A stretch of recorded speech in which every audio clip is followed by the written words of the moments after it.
right, over here in the red, up at the top of Terminus, we have our Slayers player. He is Slayer submit. And Min, pretty quick hands there, as you can see. Getting his hands warmed up, and he's going to need them warmed up to take down this guy. One win already for MVP. He is MVP Genius. And Genius, if he can get 2 wins, I'll be very impressed, especially against a player like Min. If he gets 2 wins, you can color me impressed. Really? What color is the color of impressed? I don't know. Hopefully purple. You like the color? I like purple. Oh, there you go. Mole Trap facts. We learn something new every day. MoleTrapSecrets.com. Here at the GSL. That's right. Yeah, and it does look like Genius is setting up for a Forge expand. And you know what? You remember what happened when we saw a Forge expand from Inca versus Nesty on this map? Yeah, that's right. We saw something crazy, Moletrap. We saw a spine crawler rush. We saw a spine crawler rush. Yeah. For those of you who may not have seen that game, well, first of all, what's wrong with you? Go watch it. Go watch Secondly, okay, pool first before Gasterman. But secondly, what Genius did was, or not Genius, what the Genius Zerg did, what ST did was fast tech the lair, drop some creep from an Overlord in front of his opponent's base. Built 3 spine crawlers. Yeah, just start poking away. Yeah, they're able to outrange the Forge, stay out of the range of the cannons and kill off the Forge and the Nexus eventually. Yeah, it was very impressive. Cool. Don't know if we're going to see something like that from Min. He's not the type of player thus far that we've seen to do kind of really out there things, but we certainly could see something a bit different than his older playstyles. He's actually, where is he planning on expanding? I kind of expected there to be an expansion by now. He does have 300 minerals, although he was probably saving up for the Queen and Zerglings. Certainly could be. Okay, never mind. Maybe I'm just... Yeah, he might expand. Yeah, he's going to send a drone down now. Never mind. And interestingly, we did have Genius actually go for the Forge first when he saw that pool, but then he was able to kind of see what's going on with his probe. He sees that there's not a ton of pressure, so he gets the Nexus down and the cannons follow. Doing a lot of damage to that probe as well. That one needs to run. He tags out. The other probe comes in to chase away the drone. Yeah. I'm a little surprised he did Nexus first, actually, to be honest with you. Oh, really? Just because even though he saw that pool first, it wasn't like a super fast pool, and he didn't know where he was. I guess it'd be risky. It'd be risky, but if the Zerg doesn't scout you immediately, you can get away with it. And here's those Zerglings. Cannon gets in just in time. There's already a cannon there, so they won't be able to do a whole lot of damage. Maybe poke away at the Nexus. Nope, still too close. Really, really nice building arrangement by Genius, actually, that cannon can cover that Nexus. He needs to be careful. A little bit of a run-by, though. He's putting down a second cannon. But, but that depot, that neutral depot makes it so you can't put a building to block your ramp entirely. Yep, that's right. Now, he could just send that probe to attack it. It would kind of gradually whittle it down, but some options. And look at that, Min just sitting in the mineral line right now. Any probes that come down there are going to meet a gruesome death. So preventing Genius from doing that. But really, Genius doesn't seem to have a whole lot of probes right now. How many does he have? He has 22 probes. Okay. To 22 drones. So Min is now macroing up as well. Yep. He actually just getting his first gas, so he's nowhere near speed or anything like that. And Zealot will making be able primarily to chase those drones. So the question is now, where is Genius going to go from here? There's a lot of different options that Protoss players have after the Forge expand. A lot of players prefer to go air. But really, I mean, anything in the tech arsenal is really available. And the core just came up, so we're probably going to find out soon what it is going to be. He's getting the warp gate research, although pretty much standard. We haven't seen if he's going to go for air or anything like that. He only has the one gateway at this point. And he is just going ahead and getting some more gases. He's got all 4 gases. So definitely thinking about some high-tech units here coming out, but we have not seen yet what it is going to be. Just being really greedy with his economy right now. Now, Min has taken a third already. So indeed, this is the Min we've seen before with a pretty quick third base.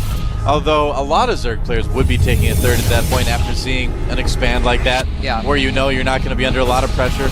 This one Stalker is, of course, trying to pick off a few units here and there, but it's not going to really be able to do a whole lot of damage. Yeah. And, he could pretty much anticipate there wasn't going to be too much coming out. Yep. There's the Roach Warren just starting now for Min. We caught a glimpse of the ghost of the Roach Warren. for just a second.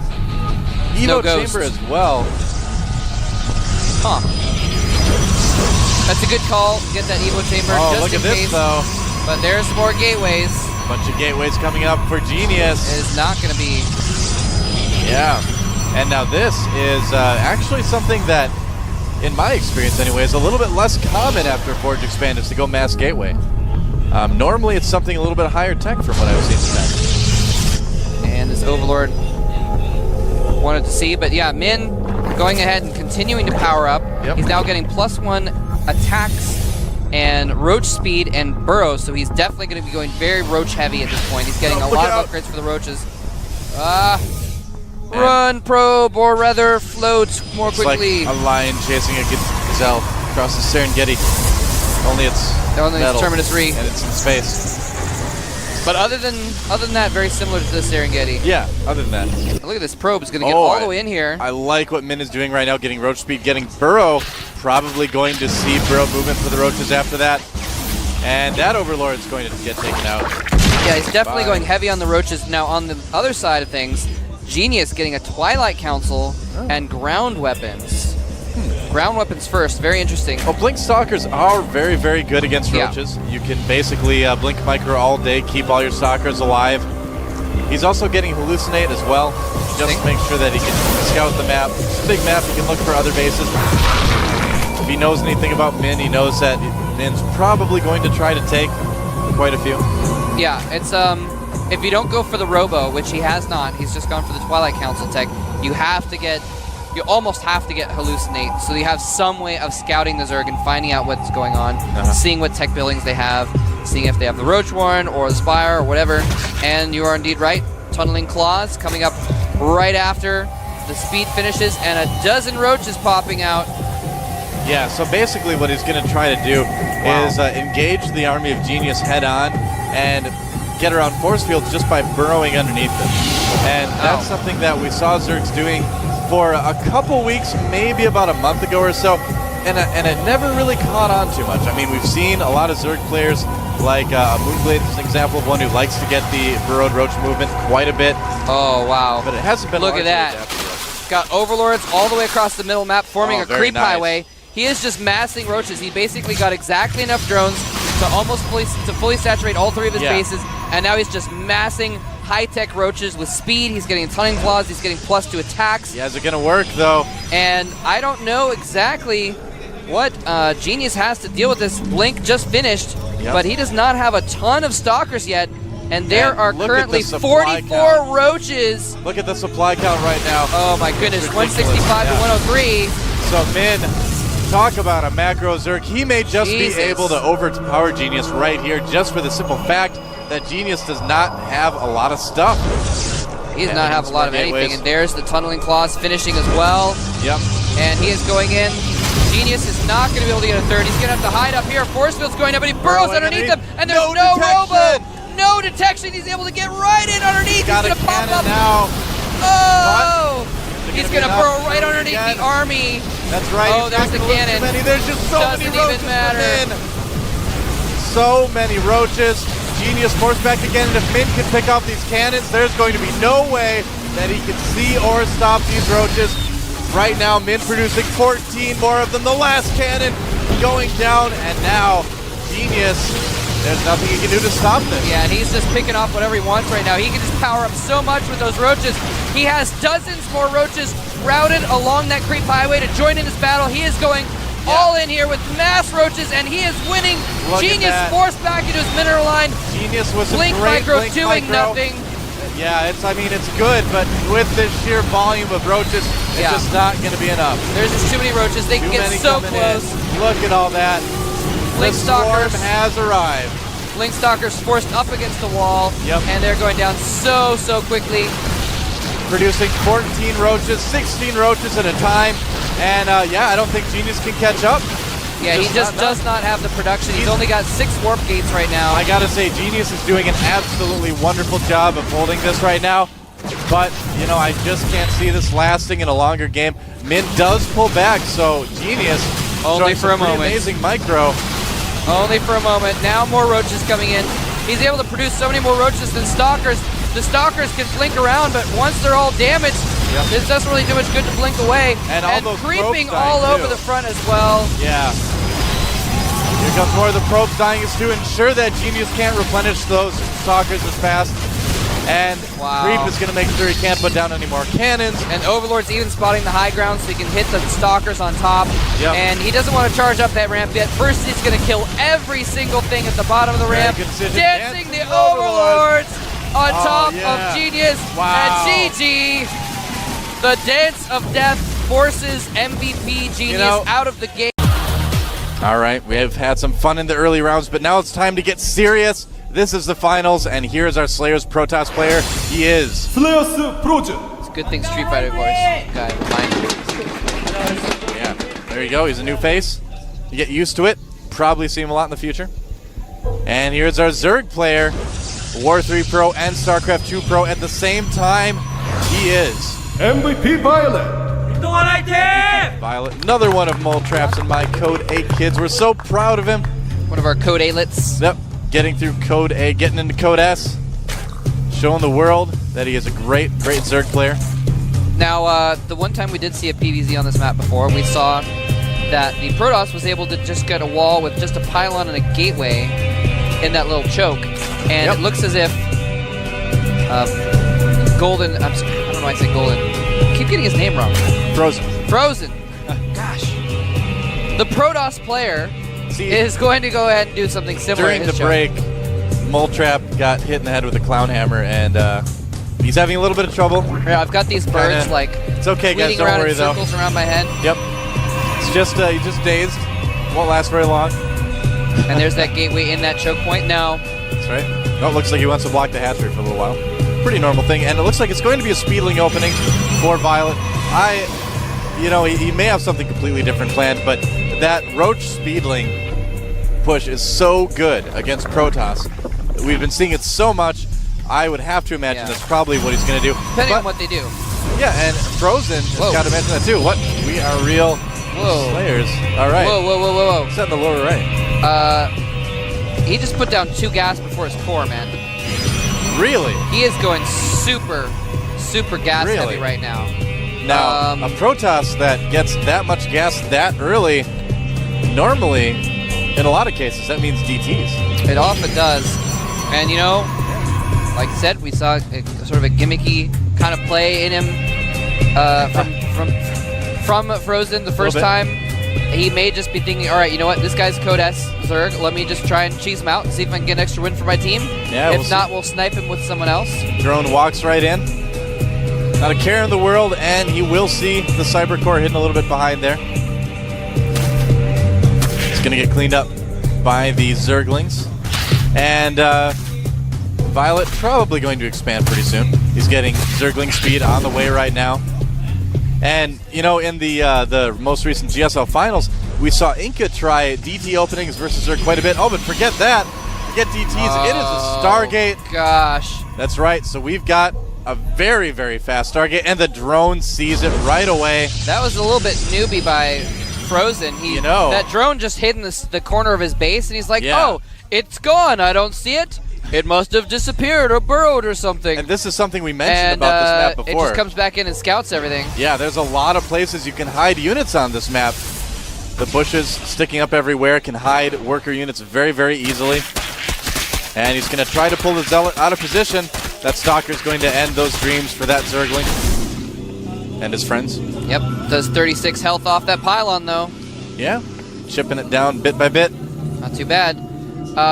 Yeah, so MVP Violet knows exactly what's going on. Yeah. He knows it's a Stargate. He's producing another Queen, although that's normal for this timing anyway.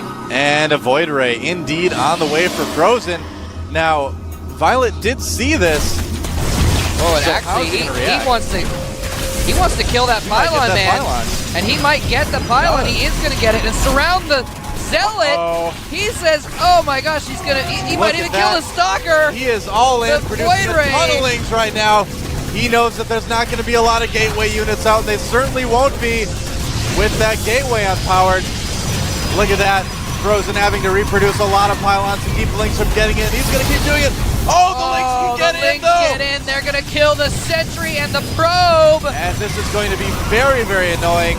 Four Slayers frozen. Look at everything he's had to spend on it. That Void Ray cannot charge up. There's not enough hit points on the single Zergling for him to charge up, but still doing tons of damage. 11 kills on that Void Ray. Yeah. Single-handedly stopping that from killing him. That's a lot of Zerglings, so here they come. Here they come, and he can't quite squeeze through with that extra pylon there, but he's killing the other two pylons. The health is almost gone from one of them. Sentry comes out. Frozen has to spend so much on these pylons.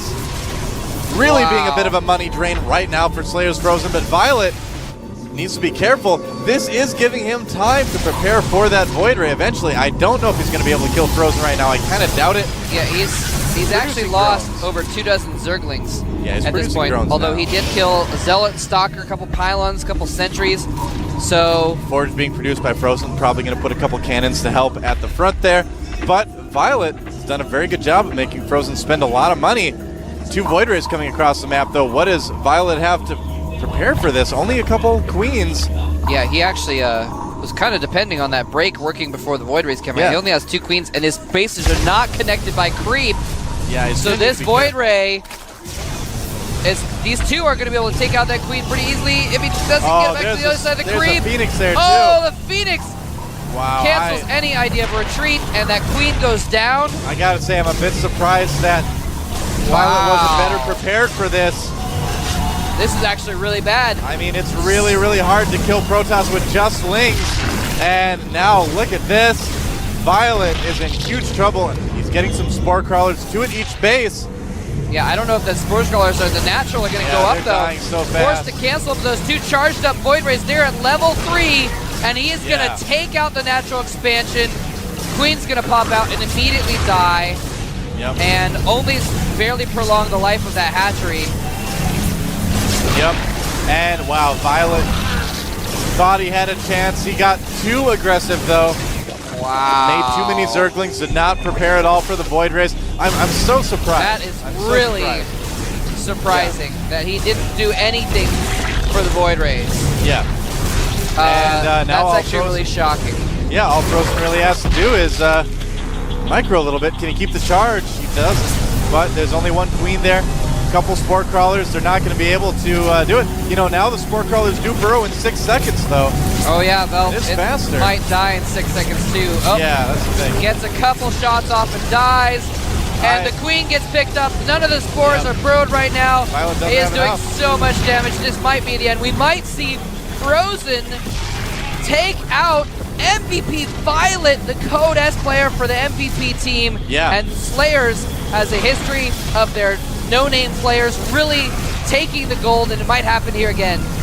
Yeah, absolutely. Looks like Frozen will get 2 wins at least for his team right now. There's not a lot Violet can do about this. And MVP Violet, wow.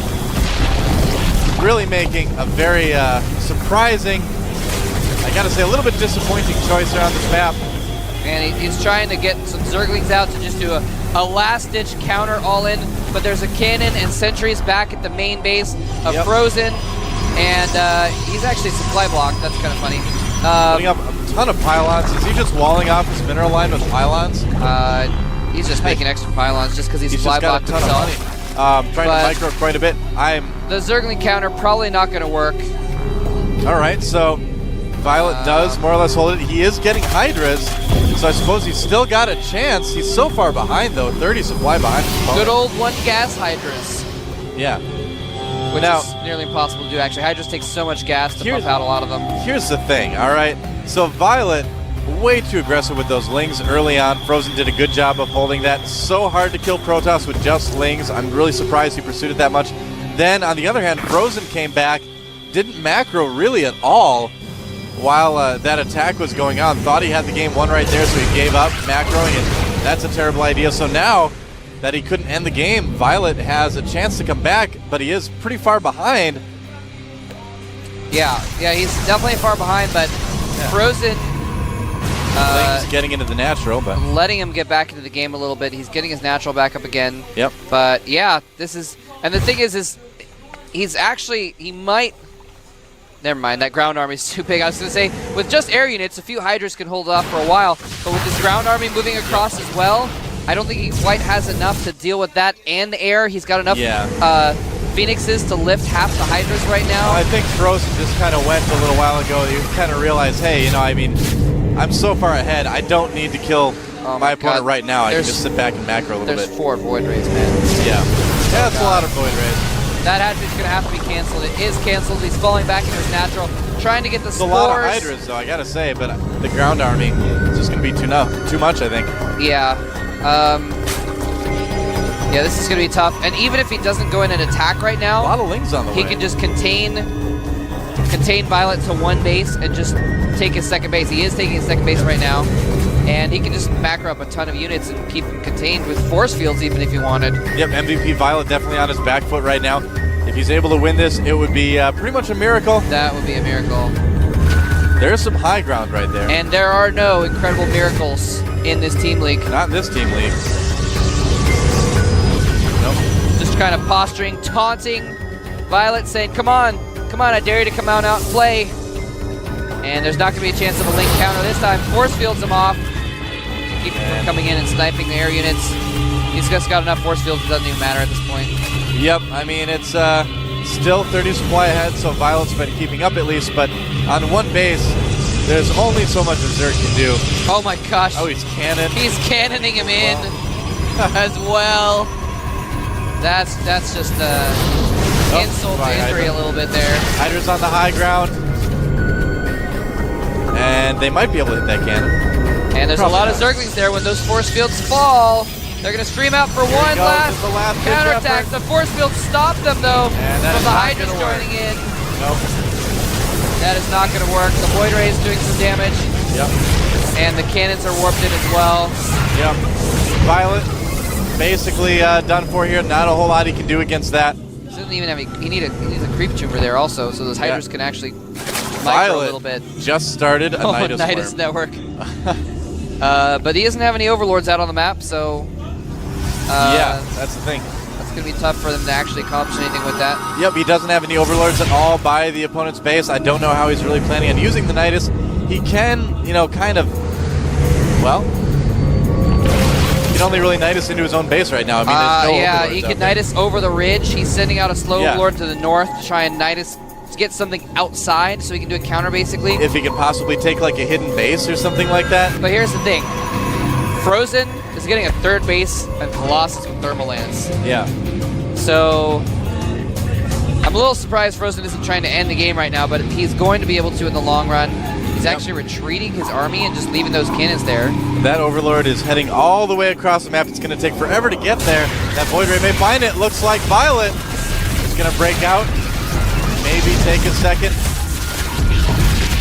He does have a decent amount of Hydralisks, I guess. Yeah, he does. All right.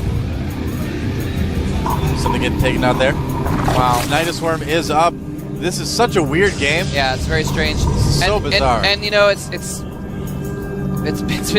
been a lot longer than of a game than I expected. But if you go back, it really all just came down to the fact that he's like, oh, I'll just break him with Zerglings, even though he has Void Rays, and not get any air defense. And here comes the Hydras for Violet.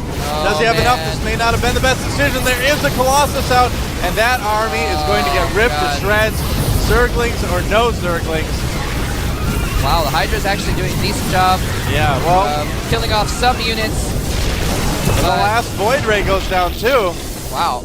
Those Hydras, though, a bit of trouble. Oh. And Hydras do not move faster on water, only on creep. Nope. So they're going to have a hard time getting back to the base where there's not really too much. Well, actually, he's hatching a few Zerglings. He might be able to hold off this specific attack if he can somehow snipe that Colossus, but it's going to do so much damage to the Lings and Hydras from behind, and we might finally see a GG here. Spore Crawlers can hit the Violet. Colossus, though. That's true. Transfusing the Spore Crawlers, that's so good.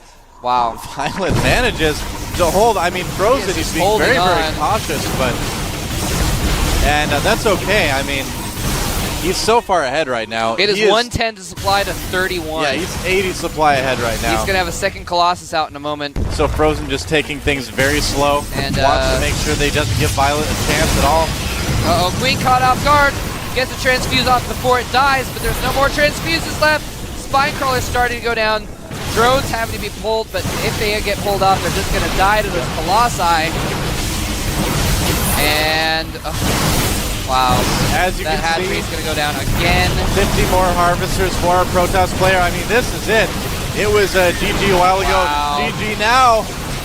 GG. Looks like Slayer's Frozen has... Blizzard Cup 2012, and to the bottom left of Daybreak we have our Zerg player in a red, starting for Team Startail, the best Zerg in the world right now. It is... Starting live. We all knew that life is good, but we didn't know that it was that good. Yeah. So I'm going to get this guy an LG sponsorship. The top right, in the blue, another Startail player. You call him the Pink Panther Protoss. He is... Everyone says this guy's got unlimited soul. Without a doubt, he's the best Protoss in the entire world right now. He may be the best player in the world, man. He's trying to prove it here. This is a match between two titans, and it's going to be epic. What are they going to do? Are we going to see a standards game between the two of them? Is Parting going for the immortal push? Everyone is waiting for it. Everyone wants to know, will Life stop it? Does Life have the answer? That's what we're going to see. You know, Life is showing his trademark 11 cancel, but he's going for the 11 pull here. Exactly. The trademark cancel and then the 11 pull, and Parting, of course, is going to scout it, and this will also change his... Yeah, this will change his timings, and you know what's really interesting here? Parting is scouting on this map. Yeah. This is something, it might sound a little bit silly, but this is something that he did not do on Daybreak at all. Yeah. And Lenok was a player who tried to capitalize on it. He went for double hatch before pool without even scouting it, because he knew exactly Parting doesn't send out his first probe. He sends one out a little bit later, but only to the Zalnaga watchtower. Yeah, this is a different scheme. And yeah, now has to go Forge before Nexus. He can't go Nexus first. It's impossible to hold with that. You know, this is so cool because this already shows us that they know each other so well. And Life was probably a little bit shocked to see this probe in his face. He's like, what? You're actually scouting? I mean, I'm still fine. I have an 11 pool. I can pressure you a little bit. Your timings are going to be ruined. But at this point, he did not really expect his opponent to go for the scout. You know, at the very least, when you go for an early pool like an 11 pool or a 10 pool, you force the Forge first. And you may not actually do physical damage, but you're going to force their ability to be shaken a little bit. It also shows how much respect Parting has for Life, because it shows him immediately that he knows that this guy has no respect for anyone, and he could go for a 6 pull even on this map. So he's like, okay, usually I don't do it, but against him, I have to. Yeah, he's got no choice. There's the photon cannon going down, of course, and the gateway. He's going to need to make potentially a second gateway here to block. There's a pylon, or probe hiding in there. He's not going to make a pylon, but he will go and check to see if any gases have been taken. The Lings are already on their way. He's actually just splitting them here. He doesn't need the second gate. He's blocking with a probe, and this is something that Life spots immediately. So he's like, okay, well, there's nothing that I can do at this point. The probe's still in the main base here. The hatch now at the natural for Life. Yeah, he wants to see if there's any gas going off of one base that he might need to be worried about. Probe is on its way. And speaking of which, he's going to see it. He's going to see that gas, and there's no third hatchery. Sees the gas, no third hatch at this point. And he's going to be able to see that too. Yeah. Oh man, Life is going to have to alter his build here. He may have been thinking of a speedlink follow-up to put on some pressure.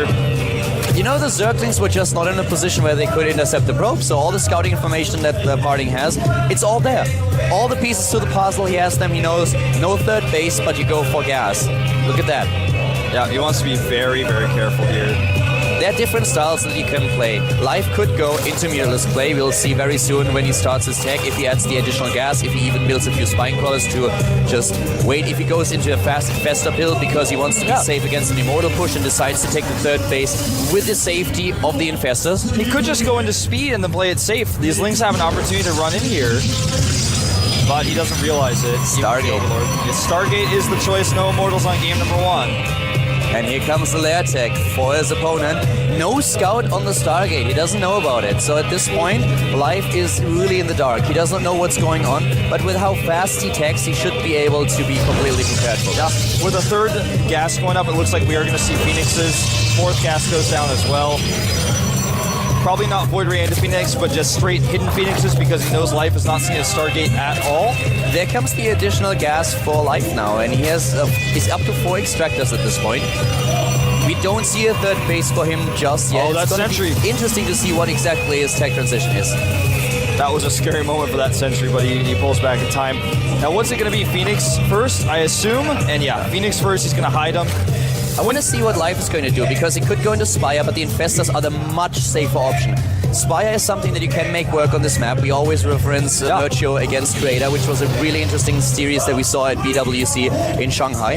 But Life taking such a risk, I rather see him go into the Infestation pit here. And there it is. He's also going to show the Phoenixes, interestingly enough. Despite the fact that Overlord did not see a Stargate earlier on, he's just going to go and show them. Rallying across the map, starts the second Phoenix. He's going to be able to scout with this, the Infestation pit, and we'll be able to alter things accordingly. He's probably going to start his Robo very soon. There's the Lair Scout, and he sees the Infestation pit as well. With the Phoenixes, you have not only the option to just take down Overlords and kill a few drones, maybe even a Queen, but you can always get the scouting information, and they are important. He needs something to see what exactly is going on. So kills an Overlord here, nice micro on the Phoenixes so far by parting, and all the scouting information. He doesn't know about the third yet, but he will. Yeah, now he's going to find out. He flies by, he sees it. Now he knows, oh wow, that's a really late third, so as long as I hold your pressure with your Infestors at my third, I should be okay here. But without Colossi, it is going to be a little bit tough, because what will likely happen in the next few moments is Parting will take his third base, he'll start to wall it off and get cannons. No, actually, he's adding gateways in his main base, though, instead. He's not going to take a third right away. That's not what I expected. Yeah, me neither. Usually with this style, when Parting decided to not go for the Immortal push, we've seen him take a third base so often in this matchup. So he apparently really tries to go for a very strong two-base styling here. Takes down a few drones. Harvesters are not a problem, but loses one of the Phoenixes in the process. Yeah, a bit overzealous from one of those Phoenixes. You know, I have to say, this is not going to be something that Life expects at all if he really hits with a heavy push. And this is kind of what it's about. It's not only about playing a straight up style and playing the solid, but to surprise your opponent. These are mind games that we are seeing. These players know each other. They practice with each other. They've encountered each other countless times. And now with a different style, with the party using a different style here, that could be so important for him. But it looks like he's going for the third base after all. He's just playing it a lot more safe and later than he usually would. Yeah, you know, what happens next is he'll take this base, he needs to wall it off, get a lot of cannons up there, and then when the Infestors come, they're going to realize that, hey, I've got a moment where I can maybe put my Infested Terrans. That's where the Colossi come into play. And he goes straight into the Twilight Council, which is of course so important. If you are really going for a style where you want to have a third base, you need to make sure that you have Blink. You also want to go for the +2 attack upgrade, but Blink is really important here. In case your opponent is trying to attack you, you need to be a little bit more mobile than you already are. Yeah, very true. Observer for Colossus, in fact, that's very conservative by Parting. Wants to have all the vision in the world about what's coming. That Phoenix might be out of luck. Well, he needs to fumble that. He's not going to. He's just politely asking the Phoenix to leave. A few cannons go down here too. In fact, we're going to have a slight run by. That doesn't matter. There's a Zealot and a cannon. He will get that pylon, and one of the cannon had to be cancelled. Zealot is on hold position here, so no problem at all. The piling goes down, but that's it. Fourth base already for Life.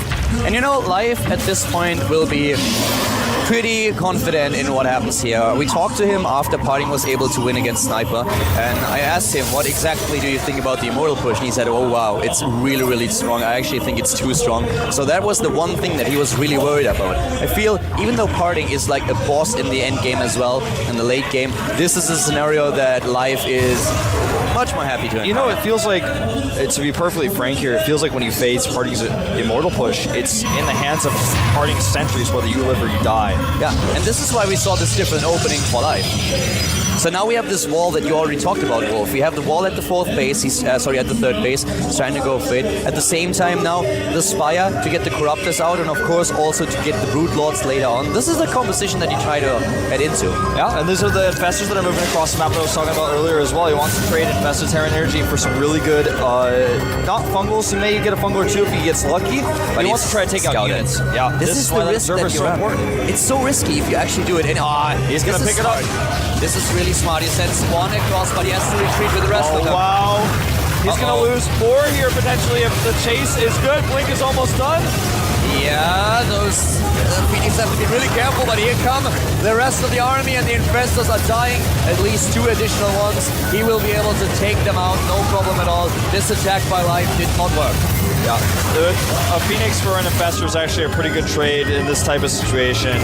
The Lings are coming for a run by, but the Zealot again is ready. He needs to protect that Colossus though. Nice blink forward. He's taking out so many Infestors. This is actually really critical. There are 2 cannons in place, but they're not walled off. They're very exposed. The cannons are exposed. Wolves in a couple of units at the same time. More Infestors are dying, trying to save themselves with Infested Terrans. But here comes Parting. The force fields are good, shielding him against the Circlings. At home, he defends with those Stalkers. Well done by Parting so far. Yeah, he needs to make sure he blinks those Stalkers back, of course, at the third base. He does, saves them, and now he's got a really strong army going in here. The thing is, he's down in supply, but I feel his composition is perfect until those Corruptors get out. He's got a window. Will he use it to attack, or will he use it to take a fourth? He's got a choice here. He's gonna fall back and just try and do a bit of a timing later against the Brood Lords, I think. At this point, we don't even have the hive tech. Colossus is rallied poorly here. He's gonna lose it for free. That was not good. This was a problem against Violet that we saw with his Colossi rallies. Dungalov. Well, right now, we have the rest of the army going straight for the 4th base. Parting trying to apply pressure, but the Zerglings are running around. This is not good for Parting. He's got enemies on both sides. The Lings from the back, slowing him down, so the Roaches can do some damage here, but it's not quite enough. He needs to fall back. He doesn't have a lot of sentries. Wolf, he can't use too many force fields. He needs to fall back, and that's what he does. Only 2 sentries in the composition. Tries to fall back here, but he still has such a huge army supply. He has a damage potential. He needs another round of Warpins. Imagine if that Pilot had not gone down the Lings. Imagine if he had 1 more Colossus here. This would have been a much scarier army. There come the additional sentries that he needs. Warping them in right now. The Corruptors are all that Life really has to hold here. He can force field the rep. He's actually killing the rocks, but if he wants to go for the 4th base, he had a chance to just force field the rep and go in. You know, he could even go into the natural and then force some units out, but he decides to blink in.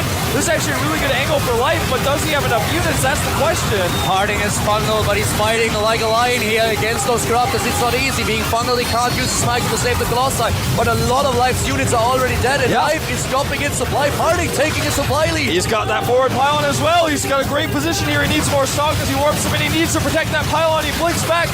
Looks like the pylon is barely going to survive. 6 Infestors, that's all that Life has right now, and here comes Parting. He has so many Stalkers against this few Spike Colors. It's not a problem for him at all. GG! Parting takes the lead, takes game 1. It is the Blizzard Cup 2012, the grand final. We have a Zerg versus Protoss, and starting at the bottom of the map is our Startail Zerg player. It is Life. We just learned in the break how important those ID calls are. Yes, it's very important. Making fun of the KT LT Warp commercials, man. I see those in commercials all the time. It's actually a great parody. And there's the mouse. See it? Looks nice. And there's the man himself. The Royal Roader of GSL. His opponent, his teammate, the Protoss in the blue to the top of the map. He is Parting, man, the guy who won already the first map on Daybreak with a good performance. This time he's up against his opponent Antigua Shipyard.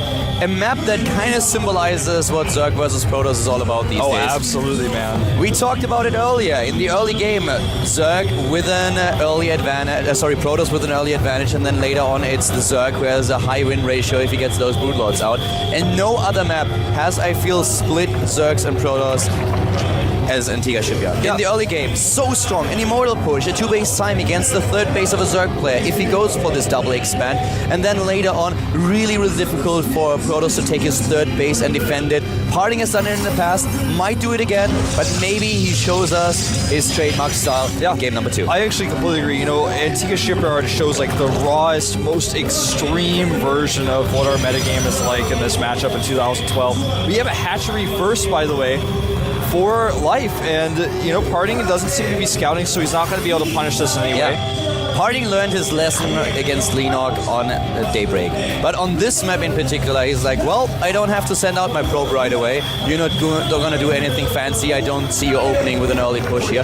But Parting is up against a hatch first now. And usually you don't get away with this because your opponent might cannon rush you. Yeah. But right now, Life will have his pool ready and the Zerglings as well. He's going to start his third base, and because there was no scout from Parting, he's unable to deny neither the third nor the second base. And, you know, this is an interesting position for Parting now. We talked about how this map is so dangerous in the early game for Zerg, especially once that probe knows about the third base. There's several different builds we can see. We can see the Immortal push, we can see the Void Ray push, we can see a push followed on 2 bases after Phoenix play. That third is so difficult for a Zerg player to defend without creep spread there, and even if your creep is spread there, that ramp, if the Frost gets up there and shuts you out, you've got no chance. Yeah. Scouting is everything here, and one of the things that you could see is that the second Overlord for Life immediately positioned itself between the 3 bases, so you could see a probe coming in. Some Zerg players try to send the Overlord over to their opponent's base, trying to get a second scout into position so that they can get into the main base and discover what kind of tech their opponent shows, and that's what he's going to do with another Overlord now. But the first Overlord, with the build that he was going for, the early expansion without the pool, that was so crucial to see when is this probe coming?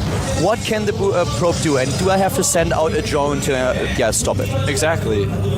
Here come the Lings, by the way, into the natural. He's trying to hold position them to do a little bit of damage. He's got to avoid that cannon. Look at that perfect placement by Parting. Yeah, if he wants to mine with a little bit more than that many probes, he's going to have to micro, but he should be okay here. Nice. Tricky. I like it. 2 Zerglings, that's the same cost as 1 probe stops 3 probes from mining. It's very, very subtle. Yeah, it's subtle, but it's extremely important. Look at how much damage, how much frustration he's already starting to cause. Parting since he skipped his Zealot. Wow, he's really killed one. Yeah. He's really messing with Parting now. Oh, and Parting goes for the Robo. Uh-oh. Now this is just the first step. Yeah, it's only step number 1, but still. Now Parting does not know the angle of approach of the Overlord either. He does take his third assimilator. Oh, this is tense, Calder. What's he going to make first when that Robo's done? This is when everything changes. He's got +1 on the way. And he started the Robo before he starts +1, which is usually an indicator that you go for the Immortal push. Yes. And, well, Protoss players all around the world are just now hoping to see an Immortal as soon as the robotics is done and not an Observer. Yep. We're going to find out. No units lost at all for Parting in this moment in time. Nothing. Robo is finishing. What's it going to be, Parting? I think it's an Immortal, and it is! It is an Immortal. He's going for the Immortal push. Oh, this is so difficult to hold, especially on this map. Life is the teammate of Parting. He's probably practiced against Parting's Immortal push more than anybody else, but this is still not going to be easy. This Ling run by could affect things a lot. The Ling run by trying to affect the gas here, but what is Life doing against the push now? He's already spreading his creep at the 3rd base. Very important to make sure that the Protoss can't place a pylon in the vicinity, that he has to rely on the Warp Prism, can't use it for the micro. This is something that Parting has shown against Sniper, and Sniper really struggle against this. So spreading your creep, making sure that there is no close pylon is really important. Yeah. And also it gives you the speed advantage that you need to set up your flanks, that you can just delay the push for as long as possible. This is actually really cool. This is what you need to do to limit Parting's sentry count. As long as he can't mine his gas, he can't build the sentry count that he needs. He may have to use a force field. No, decides to pull back. Again, right now, he doesn't know though. Life doesn't know what push he's about to face. He's about to find out. That's what that Overseer is for. The Overlord is in, and for his opponent, we have now speed. Life is starting with the Zergling speed, with the Roach speed. He's getting the Roaches. He has all the pieces in position. He sees the Immortals. Those sentries better turn around right now. He's got no time to lose. He needs to go ASAP, setting up the double wall. Look at the creep spread here. 3rd Immortal is ready. Wolf, I certainly hope that you have your ticket for the Parting Express, because the Soul Train is about to leave the station. He's moving out right now. He's got the triple pylon wall, so even if his natural is breached, the main base will be safe. He's very committed. He's got no turning back now. That group of Lings is not enough to turn him around. He cannot waste time. He needs to protect those sentries, but he needs to keep going. Sniper lost against this. Sniper did not have an answer. Does Life crush Parting's push, or will he also die? We will see the 2-0. Parting is on the move. Sniper is preparing. Life is a genius, man. He knows that on this map, you can't actually stop that assimilator from being killed with the normal cannon placement that you have on this map. He's going to lose a Stalker here as well. This is so smart. He takes down the assimilator. He makes sure that there's not enough gas for Parting to later on warp in those units. And look how many sentries he has once again. He has a high sentry count. The creep spread is good. The circlings are being built. The speed is done. Range attack is nearly completed.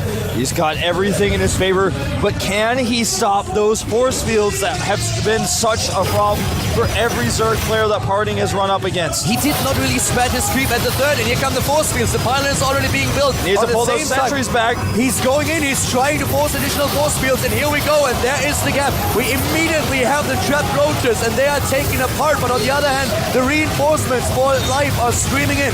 I don't think those force fields could have been any more perfect, Calder. Look at this, he's even got the Observer out now, takes out a tumor, and those rocks are going to die if he gets up to the top of that ramp. I feel like Life has little to no chance of holding this. Here he goes, needs to walk up that ramp right now. If he walks up the ramp, then suddenly Parting will be able to use the force fields to block both Life ramps. goes for a counterattack, it looks like, or at least catching reinforcements he can find. He will get this pylon. And look at it, he already pulls the drones back. He's like, okay, I might lose my expansion here, but I still will have my drone count. And the pylon goes down, another one already being built, and Parting is pushing his way into the natural, or is he? Yeah, he's just waiting a little longer. He wants to make sure he has that pylon up. We talked about it before, but that pylon is so critical. Without the pylon, you can't use the Warp Prism to lift your immortals. You have to actually micro without it. He has 13 sentries. This is so many force fields. If you have infestors against this, you just see them pop like pimples, but we don't have infestors. We have roaches, we have zerglings, and once again, those force fields are brilliant. Parting is the Warp Prism pilot here. He's dropping the immortals out. This is looking so scary because the production is severely affected by the fact he doesn't have that 30 hatch. He has no macro hatch, and he's got roaches dying already. He can't afford to lose these without force fields being dropped. 2 more roaches go down. And Life, get yourself together. The third base is done, and here comes Parting with the force fields. They are brilliant, and they trap everything. The supply is dropping for the Startail Zerg plays down to 120, and Parting with the patience that he is known for. He's moving slowly He takes up the the lead in ramp. supply, and he's going to be able to take out these roaches. The Overlords are in danger as well. GG! The Soul Chain defeated Life in game number 2. But his opponent was already a step ahead of him. Is this also true for Cloud Kingdom? Starting to the bottom left, we have in blue the one and only Soul Train Conductor. Starting party. Starting party. He is the conductor, the winner of all tournaments in Asia the past month. He is just looking fine, man. No matter who he's up against, no matter what strategy he uses, he seems to be unstoppable. Again, totally skips on the forge. He goes for the scout. And in fact, we don't have the cooldown just yet. He's going to drop it very soon. He can't really try to drop a hatchery when the probe's already here. And there's the pool. He goes for the pool, but actually I think that he was toying around with the idea a little bit. Yeah, he until definitely he saw the considered probe. it. Yeah, it was a little bit later of a pool. Well, at this point, Parting is already up 2 games, and if he is able to get another win here, then he only has to win that one additional map to win the entire finals. And Life, he is in trouble, and he knows it. Parting has shown over and over again that he can beat Zergs, and as mentioned before, in the MLG tournament that they just had recently, they played a best of 5, and Parting, yeah, he won it without dropping a single map with a 3-0.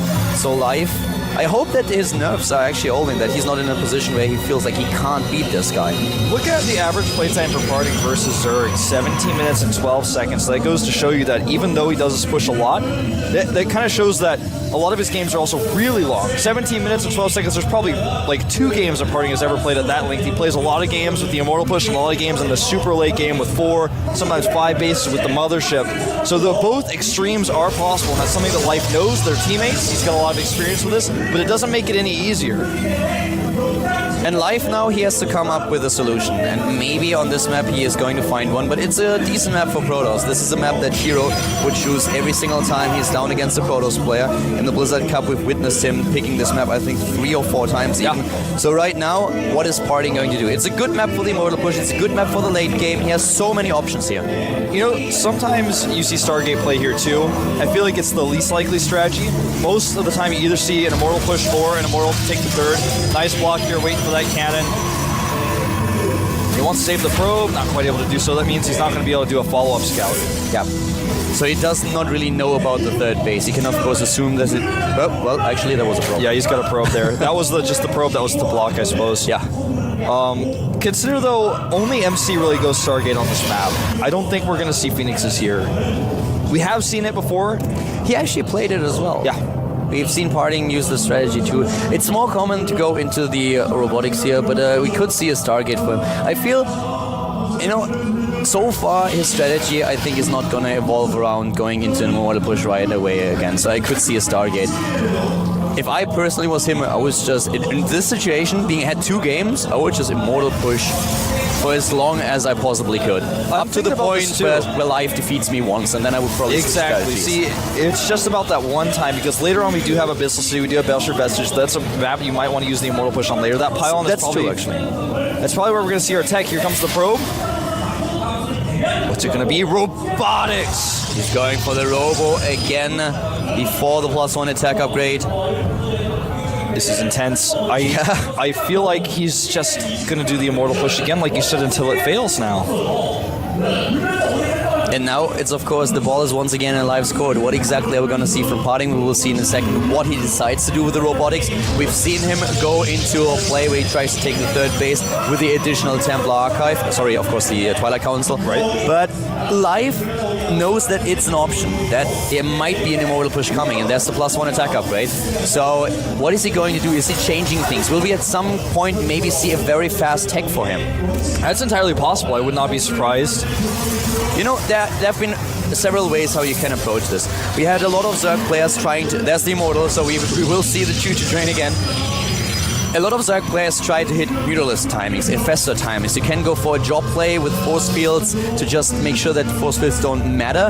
Most of the time, Protoss are pretty happy about that because you just drop the units one by one into the army. And players like Mana, for example, pointed out several times when they were playing in the GSL that this is something that they're really happy with, because then they can take their opponent's army down quite easily if they do it correctly, if they target well. So there are a lot of options what you can go for. And these days, what Zergs try to do is flank and counterattack. Yeah. But it looks like Protoss is just too prepared for it. Yeah, people have really figured out how to deal with that. A lot of people are going for the double walls like we saw last game, or oftentimes multiple cannons. We have double evolution chamber. That's a pretty big variation here, but that's not something that's really going to be helpful against this type of push necessarily. He goes for speed. Okay, so he's actually going to go Infestors this time to try to hold. I say try to hold, but he doesn't even know what's coming yet. At this point, he completely skips the roaches. He wants to go into a heavy circling style. And this might be the answer that he needs here. He will be faster with his units. He can bounce between flanking and going into a counterattack. And he knows, of course, that with his strategy, he needs he needs more lava. So he goes into the macro hatch as well. And as you pointed out, the Infestors. And let's talk a little bit about what we've seen in the last game against a Sniper. Massive amount of sentries and a double funnel on the sentries, and as I said before, they pop like pimples. You can take them out and all of them will die. There's so much resources lost. If he gets a double funnel, Parting cannot continue. Color, I think that this may work, and it's not going to be easy, but this is the first Zerg brave enough to try it in this entire tournament. No one has tried it. He's trying to buy time for his upgrades. He needs the 1-1. He's trying to bait force fields, but Parting is patient. Parting is super patient, man. Look at those links. 30 links being built. He has so many already. Here comes the Pathogen Lance upgrade, and he's buying time. Every second counts. Parting knows what's going on. He knows this is a link-heavy play where Infestors are going to be the choice, so he knows he needs to hit this timing. Those Lings not trading very efficiently, but they do slow some of the Zealots down. And Parting plays with a lot more Zealots than he usually would because he sees what he's up against. But the +1-1 upgrades are going to be done soon, and so far Parting has not moved in. The Infestors are already on the production tab. I feel like Life might be able to take this. He might be able to do it, man. He might do the unthinkable. But can he defend his 3rd? I don't think he's going to hold the 3rd, but he's got the macro hatch, so he can let this go.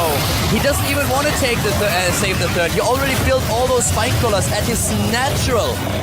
Yeah, he's just going to let the 3rd go. And the Infestors are ready. Well, look at how beautiful this timing is. Pathogen Glance finishes, and a second later we have the Infestors. Parting needs to walk away. If he actually tries to walk into those spine crawlers with infestors, he's going to watch his immortals flash before his eyes. He needs to walk away. This is life. He has everything. Oh, what a beautiful funnel from the high ground. He needs that warp prism for vision. The spine crawler finishes, infestor pops. Those zealots are actually not going to really accomplish too much. He wants to target down an infestor. Nice micro. Can he get the second funnel? He needs more funnels here. The spike roller is doing their damage. One funnel hits. He is ready. Those sentries, they pop, and now suddenly Parting is in a little bit of trouble. He still has the same supply. He has a lot of units on the high ground, but can he deal with those infestors? He's losing zealots to the spine crawlers at the front. He's not microing as well as he could be. A lot of invested energy has already been used, though. We only have 2 of them left. I think he may hold here. The Zerglings have to take down the Immortals, though, before they kill all the spine crawlers. That's the scary part here. He's trying to get more units in. The supply lead is for life, but for how long? Yeah, for how long? The spine crawlers are going down. The infestors are exposed. More zealots warping in. He needs them for the Zerglings. A great choice here. But those things have 1-1. He needs to micro the Immortals back. Where's the warp prism? The sentries are gone. The sentries are gone. And now suddenly there comes another bundle. The Queens are trying to move in. Where are the Zerglings? They close the distance. The zealots, they die. And Parting, he might lose here. He only is at 70 supply. He needs to pull that Immortal back. He does not really have anything to reinforce those Immortals to support them. Finally a round of 4 wins. But is that enough? He doesn't have that many hit points left on that warp prism either, so he's got to be careful. If he loses it, the Immortals can't be microed like this anymore. Parting knows that the follow-up is going to be very, very difficult for him. Oh, this is so smart. He's just going to avoid. He uses the elevator trick here. He just avoids the spike crawlers. He goes to the main. He goes in the main, which opens him up against the surround. Here comes another There's too many roaches, I feel. The roaches now finally joining the battle. They can take down the zealots and the Immortals. There are 2 left, but can they close the distance? He doesn't need to be fighting that queen. He needs to be fighting the roaches. The big problem for him is there are no sentries anymore. He has 2,000 gas right now. Oh my god, the Immortals, they survive, but now we have a lead in Harvester supply for life. He has pushed his opponent back, he has the tech that he needs, and Parting is trying to transition. He's in a position where he realized, I can't kill him, I cannot kill him, I have to transition. Robotics, Spay, and Twilight Council. He's trying to transition here, but I feel like this is an uphill climb that's going to be impossible. The macro hatch alone gives him so much production. If he gets these Immortals lost at all, he loses everything. That hatchery survives with 29 hit points, by the way. The macro hatch here important for him, and now is the time of life. He tries to move in, and he tries to, of course, deny this third base. He will get his own, and there it is, the hatch being placed down. Whoa, this is so close. This is tense, and Parting he's got no real advantage in this game to hold on to except his gas. But at the same time, Life stopped the Immortal push, but he hasn't won the game yet. Yeah. And those Immortals are still doing work here. Life actually has to turn around. Also, armor is on the way, and we have Blink now. He's going to try to hold a third base using these Colossi. Is he just going to go for a follow-up attack? That's also a possibility. I mean, he could. Life is even double expanding here. He knows that at this point, he has the lava, he has also the drones, but he needs the additional mineral patches. He needs to saturate more bases.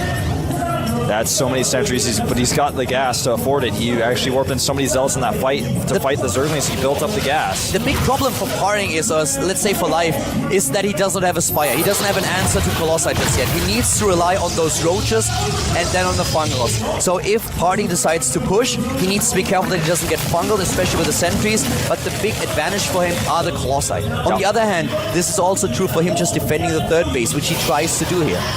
He's got those pylons to do a little bit of harassment as well. For example, I feel he could have, if he wanted to, warped in some units to attack that fourth base, but it's a bit too risky at this point. He can't afford to throw minerals away like that, not until he has his third base. You know, with those extra bases for Life, if he gets the gas count up, he can transition into the hive tech. He already has the infestation pit. He has 10 infestors on the map. He does not have to kill it now. Moving in now would, in my opinion, be taking too much of a risk, because if the force fields are good, he might lose his army. I don't think he expects there to be this many sentries up here, but there are so many, and he can't break up against us. Not with the cannons finishing as well. The observer sees everything. He wants to try it though. This is a big risk. It's a huge risk, but he takes it. He wants to take him out now. He wants to take it because he gets too dangerous. The Colossus is fungal. He can't move, and the Colossus, it is dead. And now suddenly there's no answer for the Zerglings and the Roaches anymore. So many infestors. Blink isn't done. Now it finishes. The third base, he doesn't cancel it. Will he save it? It doesn't I look don't like think it. so, man. I think Life is going to take his first game in this series right now. Life takes down the Nexus. He dodges the Force Sphere's attacks from 2 angles, and he takes the Colossus down immediately. Those Zerglings can still do the damage, and now Harding is suddenly up against a huge army, against a 4-based Zerg player. And well, let's be honest about it. Life now completing the Greater Spire. This gives him another angle against Colossi. Yeah, Harding sorry, the Spire, of course. Greater Spire, he wishes, but not yet. Not yet, but he will have it pretty soon if things continue this way. Harding is actually just trying to do his best to stay alive. He's hanging by a thread of a thread right now in this game. He loses, of course, that Roach. Life does to that Blink, but he's up 50 supply. He has all the bases. He's got all the tech. Still could see some more bins. Arcan's, of course, now a really good choice against the Zerglings. This is just so important for him to make the right choices now. But Life has such a lead in this game. He's not only 50 supply up, he has the creep spread, he has the 4 bases. And Parting didn't use those pylons. You pointed them out earlier with top left double pylon that he could use for attempted harassments, but he can't really use them. Life doesn't give him the room to breathe. Yeah, I feel like Parting actually might not make any more Colossi. Think about that. If a ton of Corruptors get made before Broodlords, so of course Corruptors can be useful for Broodlords even if you have a surplus of them, but what if he attacks before Broodlords are ready with only 1 Colossus with 21 Stalkers and 3 Archons? He's building a pretty good composition if there's an overmake on the Corruptors. This is a great scout. You can see the composition with this Zealot. And call me crazy, but there was no Hive Tech just yet. So Life is not going into the Broodlords after all. He's just, there it is. I was already worried for him. I was like, okay, are you really trying to take him down right now? I mean, he has the army, don't get me wrong. But the follow-up, that's something that he also needs just in case. The Infestors are so key because even though there's only 1 Colossus, that means he has an over-saturation of Corruptors. He still has those Infestors, and without the Colossi, how is he going to deal with those Infestors? And here we go, the Lynx closing the distance, the Blink away, the Arcan exposed, a lot of infested Terrans, the Colossus is gone. Pulling back against the infested Terrans, but you know, the damage output here for Life just seems way too much. Oh my god, this is such a huge amount of damage output, and there's the GG! Starting to the top left is our Zerg player in red, starting of course for Team Startail. The hope for all the Zerg players out there, he is. Starting live. Showed a 6 pull on this map. Not going to be doing it today though. He was up against the Immortal push. Zerg players were looking how to beat it, and Life, as they say, Life always finds an answer. Certainly does. He's got to find more answers though against his teammate. The Frost player to the bottom right. Is he unstoppable? Let's find out. He is. Starting.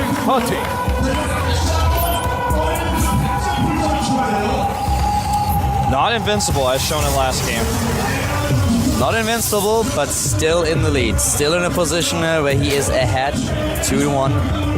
This 4th game might change things though. It's a big map, and it's cross positions. This is like, okay, well, if anyone in the entire world can pull off an Immortal push against Zerg on cross position and when it's Parting, yeah. But I think not even he is gonna try it. I don't think so, man. That would be crazy. That's like the worst map and the worst positions ever to go for an Immortal push. He goes even Forge first here. You know, if he goes Forge first on this map, it's a little bit scary if you don't scout your opponent right away. It's hard just to see what spawning location your opponent's at, and also if he scouts a hatch first, which is a little bit more common on this map, he might be able to punish it. And while we have those build orders just evolve in front of us, unfold, let's once again give a big of a shout out here to the players, and I want all of you guys, all the Zerg fans out there, all the Protoss fans out there, to add them on Twitter or at least send them a tweet. Their accounts are for Parting, ST_Parting, and for his opponent for Life, it's actually StarTail_Life. So add the 2 of them. They definitely deserve your support, and send them a tweet. Tell them that you cheer for them. Also make sure that you add the 2 of us at ProxyWolf and at Calder, and tweet at StarCraft, the Blizzard account, that you really appreciate this tournament. Yeah, and also, of course, hashtag the GSL. It's the easiest hashtag to make. It's the shortest one. It's one we always use for these finals. Hashtag it, talk about it, get it trending, and make sure that all your friends who follow you on Twitter who are non-StarCraft people know this is going on. You can even post on Facebook about it. It's the finals, guys. It is indeed, that much is for certain. Now, you can see the win rates here for Parting at certain intervals in the game. The late game is one of his strongest, as is the early game. That's what I was talking about earlier. That's why he kind of has that middle ground where he wins most of his games. Third base now coming up for life. And Parting, well, he has to change his build a little bit. On this map, we've even seen a Stargate on this map, which is usually something that a lot of players try to avoid and rather go into the third base right away. Reason being that the map is just so big that it takes an eternity for you to arrive at your opponent's base, at least if it's cross position. Yeah, very true. Probe scouting away. And, you know, at this moment in time, we have to wait, of course, for that core to finish. It's just started. We don't have any gas for life yet, so right now he's playing a bit more this really heavy economy style where you want to get into the macro game and then overwhelm your opponent later on. And this is exactly what we could see here. If Parting isn't careful, he's going to be up against a Zerg player who's not only on 3 but soon on 4 bases, will have a massive, massive economy, getting his tech up, getting a huge amount of units. And the problem that you have is if you really walk out on the map with a timing attack as a Protoss player, there are so many ways where, in so many positions where a Zerg player can surround you, so it's very difficult to pull that off. I feel this is one of the toughest maps for Protoss now. Yeah, this is a map where we're probably going to see a 3-base timing attack. I feel like this map is the one where most often Protoss players take a third early but don't use it to attack. I think this robotics is going to be for an expand, but it is the tech of choice. If he decides to go for an immortal push with this, it would be crazy. With the way he's rallied it, looks like it's going to be for an observer. A lot of Zerg players actually argue that on a map like Whirlwind, especially with the cross position, it's already a little bit too big, especially when you try to go into, for example, Broodlords. It's really difficult because your Broodlords are so slow, and if your opponent plays it well, then suddenly he can harass you with a Warp Prism with speed. He can try to just run around your army and hit your base, and you have to kind of find out if you want to defend or attack. So one of the plays that we could also see are, for example, Mutalisks. Not that common, but still an option. Yeah, it's more common on maps like this, like Tal'Darim Altar, like Whirlwind. They're big and open. We have Observer first. So don't be alarmed, Zerg fans. This is not going to end early. This is actually going to be a third base for Parting. We don't see him here with any kind of immortal shenanigans. This is something that he just can't pull off here. We have him straight ahead. His opponent, by the way, that's the immortal after all, but this is going to be a third base. He's going to add the Twilight Council, and we will see a third base. I cannot see him push out with an immortal push. No, that would be suicidal. It's not going to happen, especially not with the Observer. The timings are also not really working for him, and as you can already see, Life is there with the Scouts, does have the Overlords, he's going into the tech, and there's the Twilight Council for Parting. So right now he's going immediately for the blink. He's going to try to get himself the third base up. Yep, he's going to go for it. He's going to be able to get so many different tech paths going for him once he gets that third base up and gets those 6 gases going for him. But for now, it's really important for Life to not overreact. He's going for the double evolution chambers again, but this time, of course, with Roach support. Exactly, he has the Roaches right now. He skipped them on Cloud Kingdom because it was a very different strategy that he was trying to hit there. But now we have the Roaches for him. He has speed as well, and that's the third base. Third base for Parting. To the left, something that he scouted, of course, he saw with the Zergling, not the structure itself, but he saw the move out, and he will confirm with the rest of his units. Yep, here they come walking across the map, 5 Roaches. He wants to put a little bit of pressure on while he gets that infestation pit, so he keeps Parting's attention off of him, but he's not going to really commit to this attack because he knows it's a little bit of a risk, especially with this many sentries. He actually runs all the way in here. He's going to get out, though, as soon as he sees those sentries. He runs in, and here come the cannons now, trying to secure it as fast as possible. 61 harvesters already against 55, and the infestation pit nearly done, but Life's still applying pressure here. Yeah, he snipes a cannon without a cancel there. And the Roaches are actually coming in from another angle, so he's trying to hit this attack where he really throws Parting off, but with an Immortal here, it's not going to be able to work. Yeah. He tries. Yeah, nice. Yeah, he goes for it. You know, he just is like, okay, well, maybe you leave your main open. And if you do, if I can get into your natural or into your main base, then I have such a nice momentum going for myself. I can just macro it up behind this, and you suddenly have to deal with this aggression. Tyler, we're seeing a third evolution chamber, and this is not for Vipers and Heart of the Swarm. No. This is so we can get 3 upgrades at once. That's a lot of gas, but it's going to pay off in the long run, especially because the Broodlings, he's got the ability to use the Broodlings. Yep. He's got the Zerglings, and then later on, of course, the Infestor can drop the Infestor Terrans. They'll get the missile upgrades with the Roaches. We just have him this time going into the fourth base. He has the economy, and he really tries to play this very, very upgrade heavy, as you already pointed out. And on the production tab, we now have all these upgrades that we just talked about. Armor +1 attack for the Roaches, the +1 attack upgrade for the Zerglings, speed, pathogen glands, Infestors. He is really in a position where he knows, Parting, you can't move out. You're taking your third base right now. There is no option for you to be aggressive. So I get all my upgrades. I skip a little bit on the units. I only get the energy units out. And as soon as I see that you really attack, then I can build the units that I need to defend. Yeah. So you have 4 gates at the 4th base here. You know, is he really going to try to make this one work? I don't think that he's trying to attack right now. He will wait for his side. Yeah, well, he's adding 2 gates. I think he is going to attack off the 3 base, though, for sure. It's just, you know, he has shown crazy late game on open maps in the past, but on this map, he's just asking for trouble if he really wants to take that 4th base. I respect his decision to go for the timing attack here. I would go for a timing attack if I was him. I would be very uncomfortable playing against Life in the late game when he has all the options and all the tech up. So hitting before there's an option for the Zerg player to get his Hive and everything up, I think that's the right choice. But Life is now pushing out. He has a lot of units and he wants to claim the middle of the map. He has already the Lynx and the Roaches on their way. Parting with a lot to defend here, though.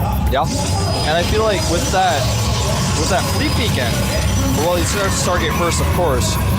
With the Stargate coming out, it indicates he is very willing to go into a 4th base on this map, which is pretty crazy to me. That's very brave. +3 coming out here. He's got that Colossus. Try to help zone out here. A good funnel, though, on those sentries. He needs a few more. Nice trapping one of the Infestors. And you can just see how Parting prepares for everything. The Spire is up, but as already mentioned, the Stargate is not only on production tab, it's nearly done. And the Fleet Beacon will follow soon. So Parting on those 3 bases, already going into the Mothership again. This will help him later on, again, get the energy out earlier. But he has to defend here first. Yep, and the force fields are pretty good here. The Roaches can't quite get through, although Infested Terran energy is just going to be dropped, pretty useless. Really good force fields here, and he forces Life back. Life is now on the retreat, and Parting, so far, has done a really good job with his defense. He has the 3 bases, he did not lose too much here, and now we have suddenly the Fleet Beacon. The Fleet Beacon up, exactly. With the Fleet Beacon now, he can get everything that he needs. He can get the Mothership out, and this is just so cool for him. Both of them playing really, really well in this game. And Overlord finally taken out. Is actually going to supply block Life just a little bit here. The pylon going down here as well. Now, Parting just needs to keep his cool until that Mothership is out. If he really wants to take a 4th base, he is really going to have to make sure he has observers like he does right now. And there it is. Scatter across the map, and he's just going to do it. Yeah. On this map, he is going to take a 4th base on Whirlwind. He takes the 4th, he is happy with the defense at his 3rd base, takes the 4th now. We have him with double Colossus, a lot of Stalkers. He already has the Colossi as well. And now we have him with a Mothership on the production tab. Where Life just now starts his own high tech. Yeah. Trying to snake around here with his Roaches. A few Roaches get trapped on the left side. Roaches are not the concern. They're just a temporary annoyance for him right now while he tries to get this 4th up. He loses 3 structures without a cancel, but it's worth it to keep his Nexus alive. Good force fields, trapping a lot of Roaches. Again, this is kind of what we see from Parting the entire time. A blink forward, he's trying to chase them down. He's trying to get them right now, blinks after them, but then does not want to overcommit here. That's always the risk of running into Infestors and being funneled. Exactly. Now that Mothership is halfway done, there's a big Ling force. He continues to produce Lings. 24 additional Lings coming in here. He actually runs to the left side. But everywhere, Parting has such good cannon coverage. Parting is everywhere with his observers, with his cannons, just with the structures in general. He has such a good defense, and Life lost so many more resources than his opponent. He has the better mining in general because of his earlier bases that he has, but this is just not easy for him to pull off. He's running against the wall every single time. Yeah, Templar Archives coming up now, and of course this means that he will be able to get those Archons out for the Archon Toil. The Mothership itself is not just there to look pretty and to cloak units, it's there to get that Vortex off, and you need that AoE damage damage in the Vortex to make it worth your while. Great Aspire now on its way. Charge. Twilight Council is already done. All the has pieces of the upgrades. puzzle. Exactly. It's just both players are just trying to set their chess pieces into a position and go for the checkmate. And this is a pretty good position for Parting. He starts to clear up some of this creep. This is really important on a map of this size. He needs to make sure he does not get flanked. Beautiful force fields. Never a wasted force field. Look at those hexes. They're perfect. Yeah, they are really, really perfect. They are fantastic force fields, a fantastic micro by Parting throughout the entire series. Just both players, you know? Even with the good forces, Yeah. he still grabbed those stalkers and tries to grab them again. Parting is on top of it, immediately pulling back. And both of them just working at this bank now, going for 3,000 minerals even for life. I'm a little bit surprised that we don't have an extra base for life. He wants to stay on 4 at this point. Another base would open him up a little bit against aggression, against harassment. But I feel that at some point he has to decide to go into a 5th or just for a massive aggression. Yeah, I mean, the bank is starting to get really scary for Parting. He's also adding all these gateways, getting a second robotics, getting armor. He's getting all the tech upgrades, so as soon as he's got those, first 5 broods. The Brood Lords are now just being off 8 of them. Mothership has been spotted as well. He needs to make sure he has some extra Corruptors out because he just morphed a ton of his Corruptors now into Brood Lords. This game just gets, the economy for both players just gets bigger and bigger. Parting takes the 5th base before life does. That is pretty telling. He's actually going to throw these sentries away. That's fine. He needs more supply for damage-dealing units. Even the armor upgrades are now being started. The speed upgrade for the War Prism. There we have the Robo, another on the tap. Both of them gearing up so hard now. He's getting +1 for air. This And is 3 additional Stargates. 3 Stargates, man. Those sentries are going to die here, but I feel like Parting is moving into... He's actually just a step ahead in almost all aspects of this game. He built the Stargates against Violet. I feel it was Cloud Kingdom. Yes, Cloud Kingdom. He never ended up using those Exactly. Stargates. He never used them. He gets them because he has the bank and he knows at some point might be in a position where I have to be flexible enough to just change my tech entirely. And this is something that is always awesome for Zerg because Zerg can do that so easily. But he just prepares for the game. He already gets those upgrades up. Wolf, this is going to be such a great late game between the two of them. Finally catches those lings and forces them to unburrow. He's got 4 cannons finishing here, now the 5th one. And Life's Roaches are stuck between cannons and a Stalker place. He just gets rid of them. He tries to trade, tries to kill something, but he just wants to get rid of the supply. Yeah, he wants to make more Broodlords, just like we saw earlier. That Graviton Catapult coming out. He's getting his +1 shields finished up now, additional cannons going down. And from here, Parting can transition into that carrier composition when he's ready, you know, when it's appropriate. This is not a time to start making carriers, not yet. He starts the 2nd core. He did this against Violet as well, but it never ended up coming to that. It's just like him preparing for everything. And also one of the weapons that you have, we talked about the War Prism and the War Prism speed, and he's using it now. He's going in, he's moving in there, trying to take down as many units as possible, forcing the opponent's army to the top left while attacking one of the bases. His problem is that the Corruptors are already there. They're just waiting for it. All the Corruptors are on him, but they don't pay attention for just a second. This allows these Zealots in, and now he can run the Zealots to that base and perhaps force a cancel. They've got so much armor. And he's moving in now into the 3rd, or at least he tries to. He's going up, but he can't do anything just yet. We have in the main base a little bit of harassment going on with those Zealots, but still, the army, the main body of the army, is still trying to find an opening at the 3rd base, and here comes the Fungo. Life says no opening here. He's dropping Broodlords on those Stalkers like it's a rainstorm. Parting, though, has to come from the other angle. There are a few spines waiting for him with all these shield upgrades he has, though, for those Archons. He should be able to break through, and another attack at the natural. Yeah, he's trying to capitalize on the immobility of his opponent, and there he moves in right now. The Guardian shield is up. Here come the defenses against all those Zealots. We have the Infested Terrans now. At the same time, the recall being used, but 3 of the Immortals are actually still trapped at the top left. There's trapped there, but will they be able to get the base? I don't think so. We don't have a shot of it, in fact, but... They didn't kill it. Yeah, they didn't kill it. I want to see how many hit points it has left, because that could be another target for the War Prism a little bit later on, maybe with just even 3 Zealots. And the carrier transition, it's on. He's got +2. He's going into the carriers right now. We have him with carriers on the production tab. He wants to transition here, and the +2 attack upgrade for the air weapons is already being researched. Well, Zealot's getting a little bit distracted here, and he needs to turn them around. He does. This Protoss army is very fragmented. I feel like the core of life could actually shut him down hard since it's all together. The Infestors, the Corruptors, and the Broodlords, they're all together in a trio. And life is trying to end it. He's at 600 gas and he doesn't have a 5th base. He's not trying to expand again. He's moving to the bottom, but Parting is just moving up to the top, trying to attack again. He has the mothership. He is actually using the mothership to the top right. He could use a recall later. What is he going to do with it? Yeah, it looks like he just wants to use it as part of his attacking force, but I feel like we're going to have an elimination race because Parting cannot go home. Life sends his Infestors home, which is really smart, but leaves his Broodlords and his Corruptors to actually start taking out these bases where there are carriers actually that will spawn and die. This is the worst possible scenario for Parting's carriers. This is wasted resources right there. He can't do anything about it. He should cancel those carriers.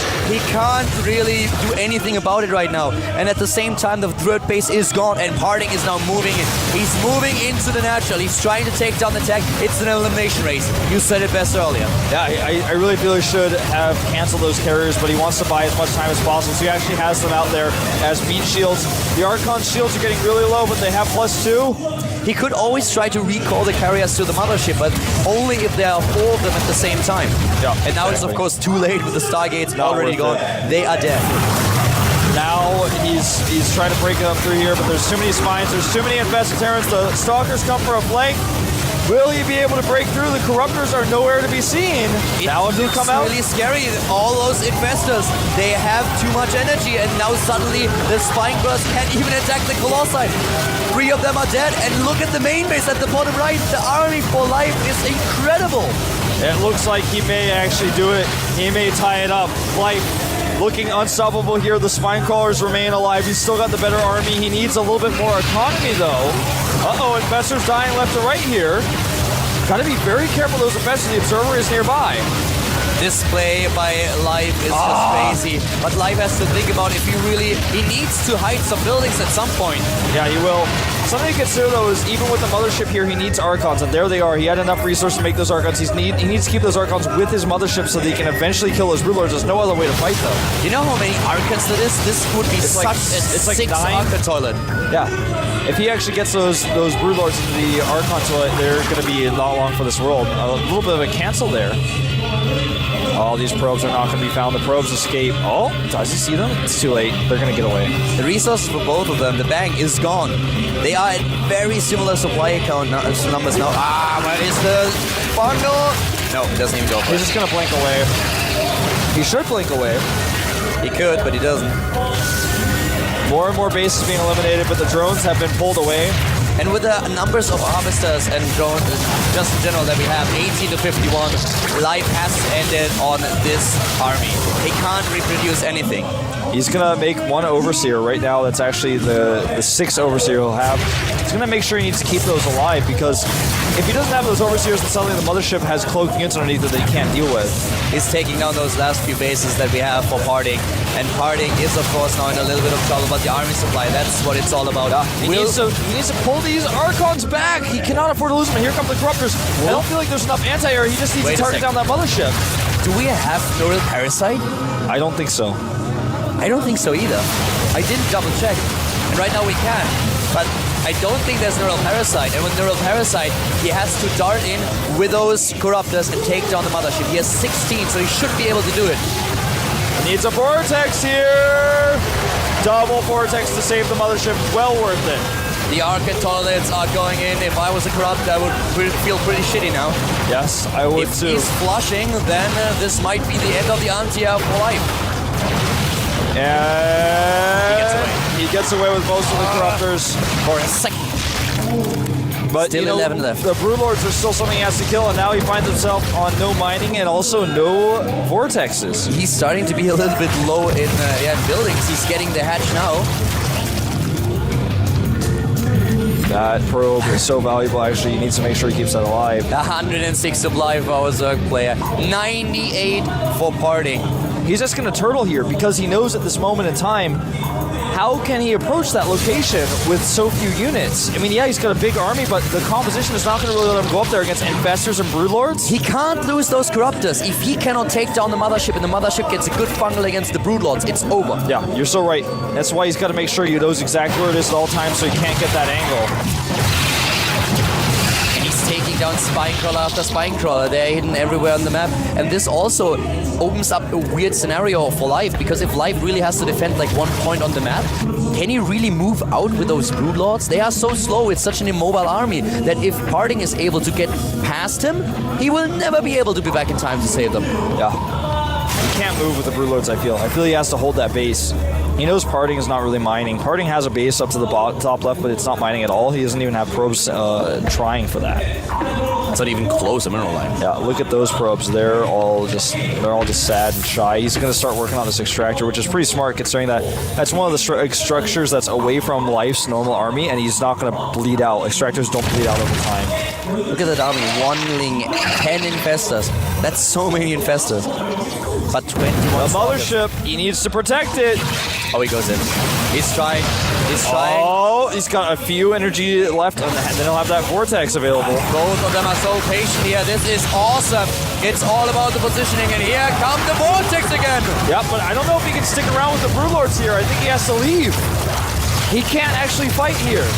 The Broodlords, they can't fight. Yeah, the Broodlords can fight, but the Stalkers cannot. No, the Stalkers cannot kill those Corruptors. Yeah, there is no way for them. Not without the energy. And once again, the Corruptors are dodging those Archons. And the Archon count is getting pretty low for Parting here. They only has 2. Yeah, he lost those Archons. Now he tries to blink around, and he gets bungled. This could be the end of this game. The Stalkers are getting eliminated here.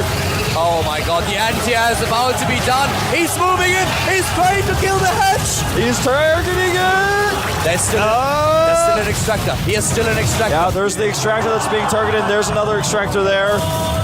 He will get the hatch. This is it. This is it, Wolf. I don't think he has enough. GG! What a crazy game. To the bottom left of Entombed Valley at the Blizzard Cup 2012, we have the Zerg player for Team StarTale who was able to tie the series against his teammate. It is StarTale Live. StarTale Live. Such a great player. Showing some dates, man. That's Heart of the Swamp. Yeah. Heart of the Swarm dates in March. Now to the top left, the StarTale Protoss, the king of all Protoss players. He is Party. We were talking about the king of the north. He is the king of the world. He is on top of the world, potentially the best player in the world. He wants to prove it today. This is such a crazy series. I love it. And I love that we are having Entombed Valley now. This is a map. It's an iconic map, you know? It evolved. The play on this map evolved so much. Vortex Valley at some point. It was all about the Neural Parasite against the Vortex. Then we had Seed suddenly come up with this timing attack of 3 bases where it goes into up to 11 gates actually. We had timing attacks with Colossi on this map. Then Parting suddenly starts against Violet with this early Mothership. So many different styles that he can play these days on this map. We've seen other styles even. We've seen the fast Immortal push even worse on this map. We've also seen on this map people will go for Void Ray Alarms too. You know, as long as you don't start cross position to your opponent, you can go for an Immortal push because you can take those pathways that are very narrow where you can use your force fields. Cross position, it's a little bit suicidal. Yeah, a little bit, so not really want to go for that one. But we are not cross positions. The positions do favor Life, I feel, a little bit for defending his third base, but if an Immortal push occurs, he's going to just be hit at his natural, not at the third base.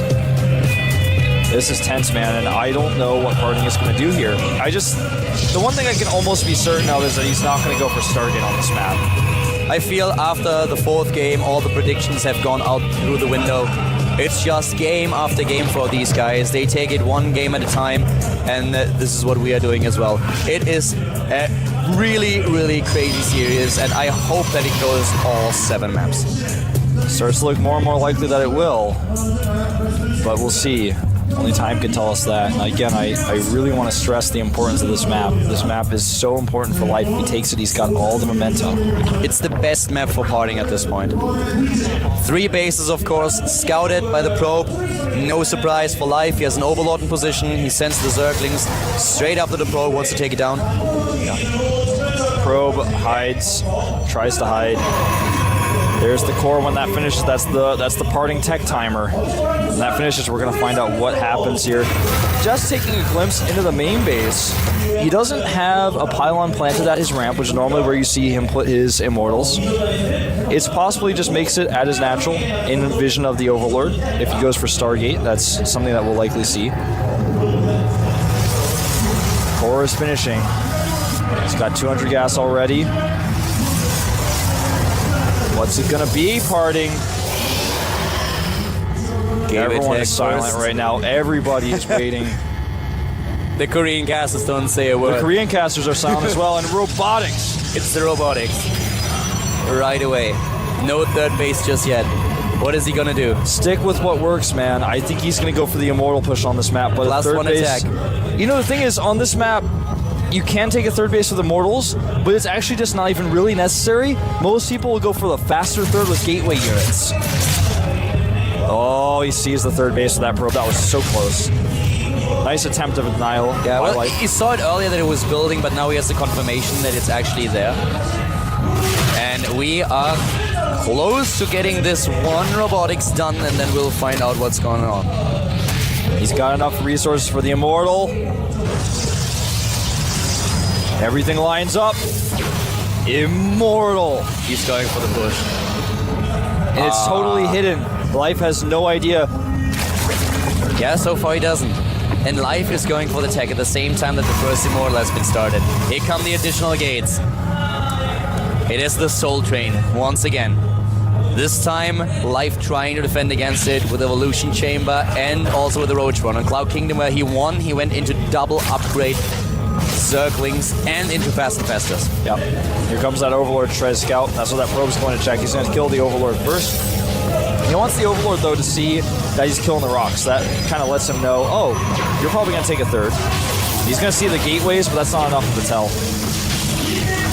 You know, seeing all three gateways, though, is a pretty good sign because normally if you make three gateways like that, you're going to be making them at your third base as a wall if you're making a third base at all. This is once again one of those scenarios. If you get up on the high ground at the third base, for example, the third base is dead. You can't get units in there anymore. Here come the additional gates. Harding is preparing. Taking down those rocks and at the same time, let's have a look at his opponent. 55 harvesters and going straight into Ling Roach.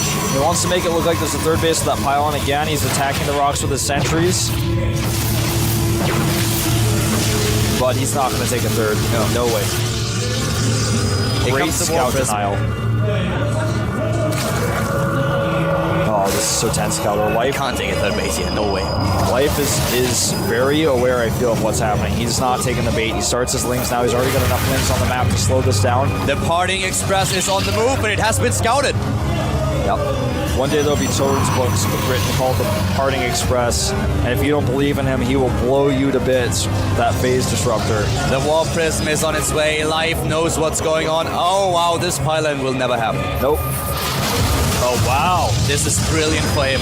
This is awesome. Now he needs to wait until he has another probe there.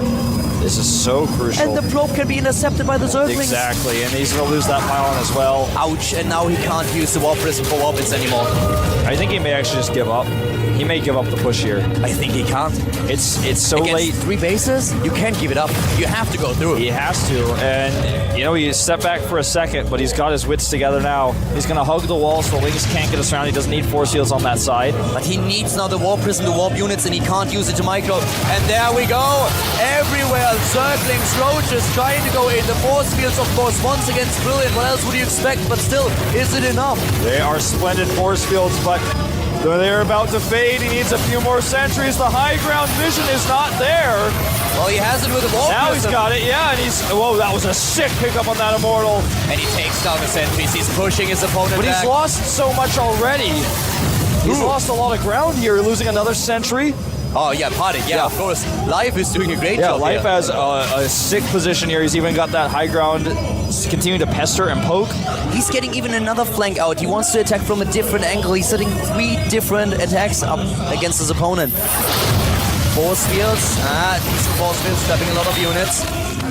Yeah. Does he have the lava? Already spine crawlers. This is still scary. It's the best position for Life because he killed the probe and the pylons. But still, this is a strong push. It is strong, man, and he's going to trap these units on their retreat path. But he's got to pick up these immortals. Where's the warp prism? There it is, just in time. The sentries. Oh! He saves it.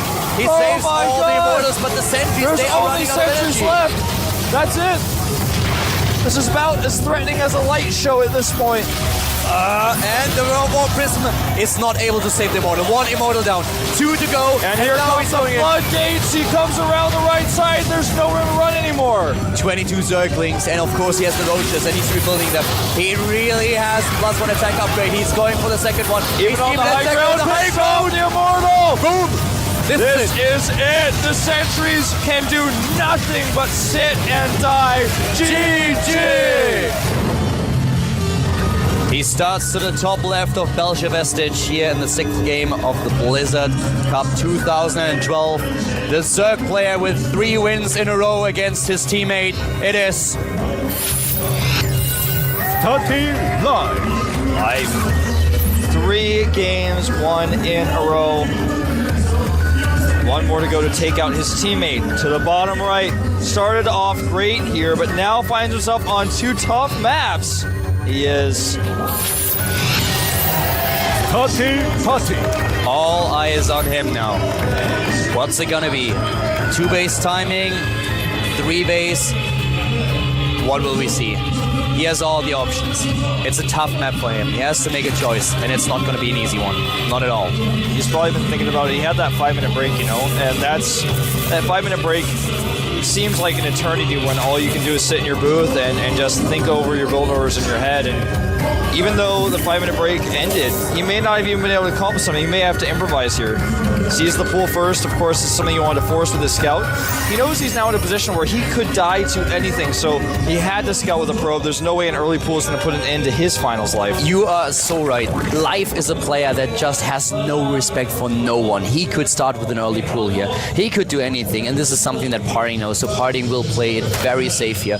But then, after his opening, after he has his forge, his second base set up, and his cybernetics core completed, he will have to make the choice that could just end his tournament life, or win him the game and force a 7th map. Yeah, you're right. This is going to be the toughest choice. These next 2 choices he has to make. In fact, not just this one, but if he wins here, he has to play on the Abyssal City, whereas Life is sitting back knowing that he's got the advantage, he's got the momentum now. He took out Parting on Entomb Valley. Yeah.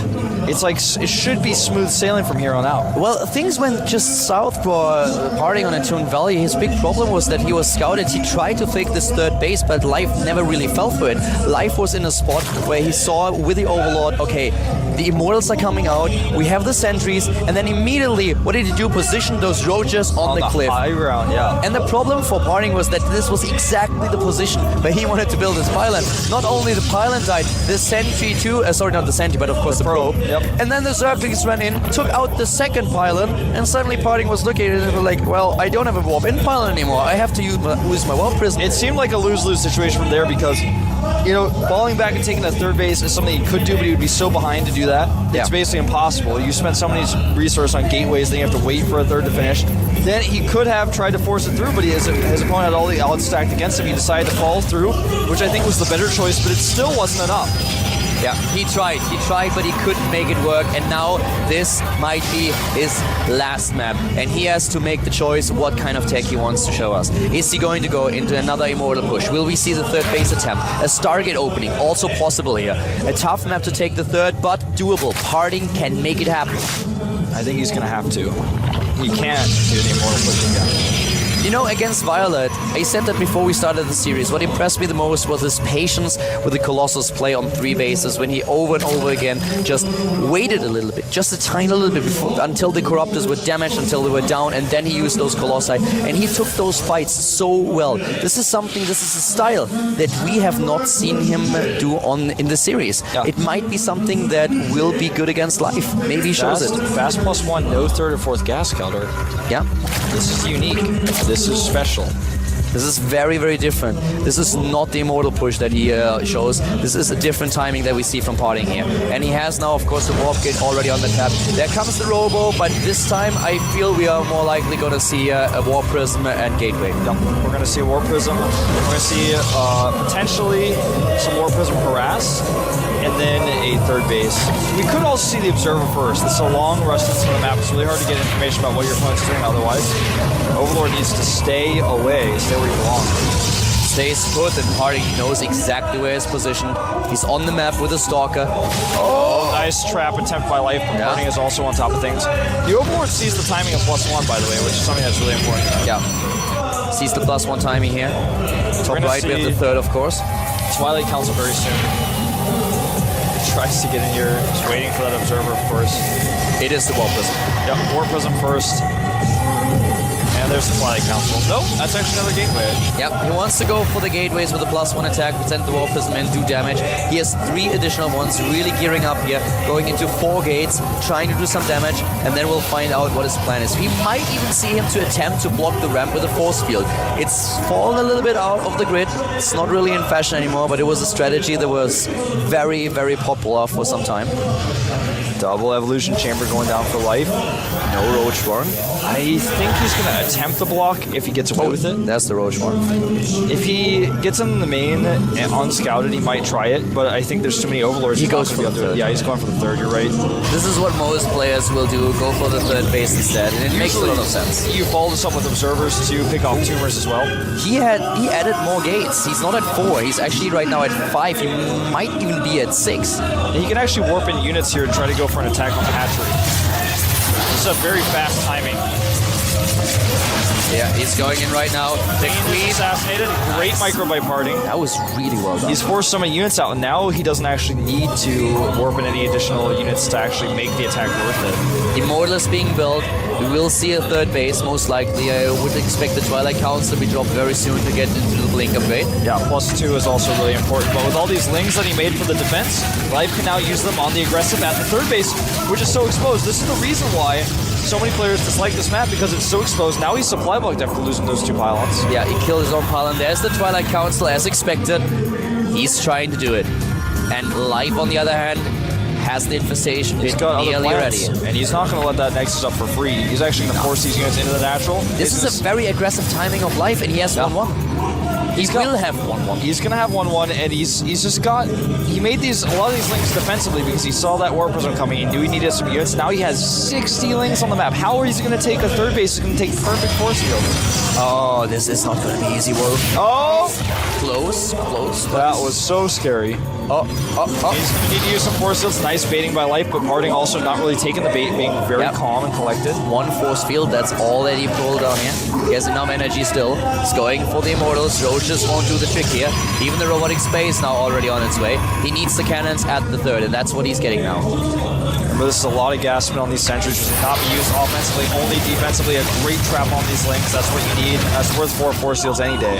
Parting's force fields are just crazy. They are better than Seed's force fields. They're better than MC's force fields, man. They're better than Force Field Mon's force fields. And now the probe is actually saved here, but the force fields go down, and such patience from Parting. Look at how he just moves his units around with like a slight push, like he's trying to push somebody in to jump on a bungee jump when he's scared. I feel like Parting has been taking lessons from Automata in 2000. That Warp Prism was just very quickly canceled. He was like, yeah, I don't like it. 6 infestors now. He's going to catch this Prism. Yeah, he's still Fungal moving should out be able here. to hit it. Oh, barely escapes. If he had turned the path, he would have lost it. Here comes the attack. Most of This is such a scary push, Caldor. You know, force fields can only get you so much. He needs those Colossi over there stacked. But I'm not sure if he has enough, if Life has enough. I'm not quite sure if that's going to work. He has to rely so much on the infestors. If he gets good fungals against all the sentries, then yes. But this is all about positioning right now. And of course now with the last patch that we had, you can force field those infestors out. Uh-oh. Good fungal on those sentries, and he gets the second. Ouch. 2 Infestors die, 1 and 2, and now the Colossus is in, and the Colossus is going for it. And the Fungals are still effective, but he needs to be able to close distance to get those force fields. Since the Sentries didn't die, he's still got those force fields available. Range is almost done for Colossi.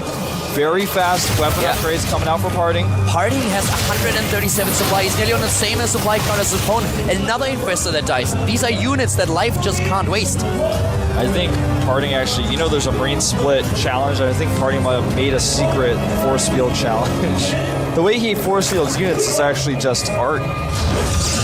It's not even abstract art, it's kind of in your face. It's like, hey, those Infestors are dead, look at it. Parting force fields are twice as effective as a normal force field. Yeah. It's like, I'm not sure if they have a 0.1 bigger radius or something. It feels like it. This is what we used to say about Seed, but these days it's true for Parting. He's the new force field fiend. I like that. That nickname, you've used it before. Zealot gets trapped and taken out here. +2 attack done. Both players on even workers, 72-72, but the tech is actually getting better and better for Parting. Yeah, he's on 3 bases now. This is the style that we saw against Violet, and this is just so good. He executes this so well. And he's adding the gateways. He wants to hit that timing before Brewlords are out. The Spire is actually barely done. He's going to make the Corruptors now. Add 7 additional gateways. Yes. Is he now on 11? I think he may be on even more than that. I think he's on 12. Oh my god. 12 Violet gates. And now he's going to go for the attack. He's going to have charge with this as well. It's going to be very useful. Of course, a closing distance on spine crawlers he may encounter. He's supply block, but he really wants to go for it. And we don't have any high tech for life. He does not have Brood Lords. He's far, far away from having Brood Lords. He doesn't even have height. Not at all. 3, 4 Templar going down now. 6, he's going to have some Archons with this for sure. Oh, wow. Party. 170 supply already, a nice bank in minerals. Not just the gas that he wants. Yeah, but he will have... All that gas he just spent was on the Archons. He's going to have a ton of Zealot Warpins at his disposal. Oh, this game could decide the entire tournament. Yeah, life is on the move, so is Parting. Both of them meeting in the middle of the map. Not really willing to fight just now. Parting with a Stargate. He already goes for the mothership. We saw it against Violet. Yeah, that's the first step to saying, maybe I shouldn't do this. Maybe I don't have to commit. He's having second thoughts here. Against Violet on this map, it did not work. He lost 3 motherships without doing a lot of damage. Dumping that Zealot Bank, but he's spotted. Oh, this is a ton of Zealot Bank that's going to go to waste. Yeah. There's too many Fungals and Lings here. He can't do anything. He even tries to charge towards the Infestors and take them out, but he's not able to do it. War Prism goes down, but the Fungals are used here, and Parting sees his opportunity. Parting moves in. He's going to the right side. Yeah, he's going to take out that 4th base while he takes his own 4th. Speed upgrade for the War Prism. A second War Prism being built. Stargate nearly completed. Parting moving back again. Just keeping life on his toes, letting him run from the left to the right to the left. Fleet Beacon goes down. He buys himself so much time, but life, he's everywhere, defending, building up a bank. This is getting pretty intense, man. The War Prism speed's going to allow him to be a little bit more positional, just like he was doing in the main base, but he's got to make sure to make every single warp in count. The Infestors are here to buy time, and a great Fungal there, but he loses an Infestor in the process. A very soft runner, but here we go. He can't move those Colossi back. He tries to do it, and he attacks those Corruptors immediately. A lot of Infestors Formates are being used, and still those Colossi are alive and dishing out the damage. Suddenly the Corruptors are gone, and Parting can use these units. He's dropping in supply as suddenly life reinforces with Zerglings. Zerglings won't do it. Yeah, life can't commit. He decides to pull back. He knows that he's out of Infestors. He's out of options. The Colossi shields were gone. The Colossi looked tempting, but he has to back up. Now Parting again is on the move, but he has still not taken out that base. And the Fungals here are good. He's got a concave with those roaches. He moves in. The Colossi doing a lot of damage. There are no Corruptors in this fight. Here come those Lings, though. He's going to try to go for the surround. It looks like he may just have enough. Oh, there is too much. He blinks away. One Colossus is still alive, but he loses so much here. The rest of the Colossi, they die. We even saw a little bit of dancing there. 105 supply against 155. The Warp Prism being used to warp in the next round of Stalkers, but life has so much stuff. The 4th base is still alive. The Stalkers blink, and those Stalkers are gone. Oh, look at his face. He knows he may just lose it here. Oh god, Parting is on the ropes. He's down for the count. Live is standing over the body of his own teammate, and he might just take him down and He kill wants him. to finish him. +3 is so late, he actually cancels it to get the mothership. Warp Prism is shut down here. No openings for Parting. Parting needs to turtle, but there's Oh, an opening, God. and he gets into the main base. This could be it. The nail in the coffin, the Zerglings in the main, in the natural. Zerglings everywhere. Life is everywhere. Life is all around us, but right now Parting is wishing that were not the case. He's going to lose his Nexus in the main. He already canceled his mothership and transferred it to another Nexus. But he's losing so much here. The Nexus is now dead. We have the Greater Spire nearly completed. Parting is fighting. He is putting up such an effort. Look at how cost efficiently he traded here, but the Broodlords are waiting. Yeah. That Greater Spire is finishing. That bank is going to go to 0 in just a second. The monkeys are listening. The Broodlords are waiting. We 9 have the started, bank. 10 started. That's where the bank goes. He goes No towards gas that max, and now the probes have to be pulled again here.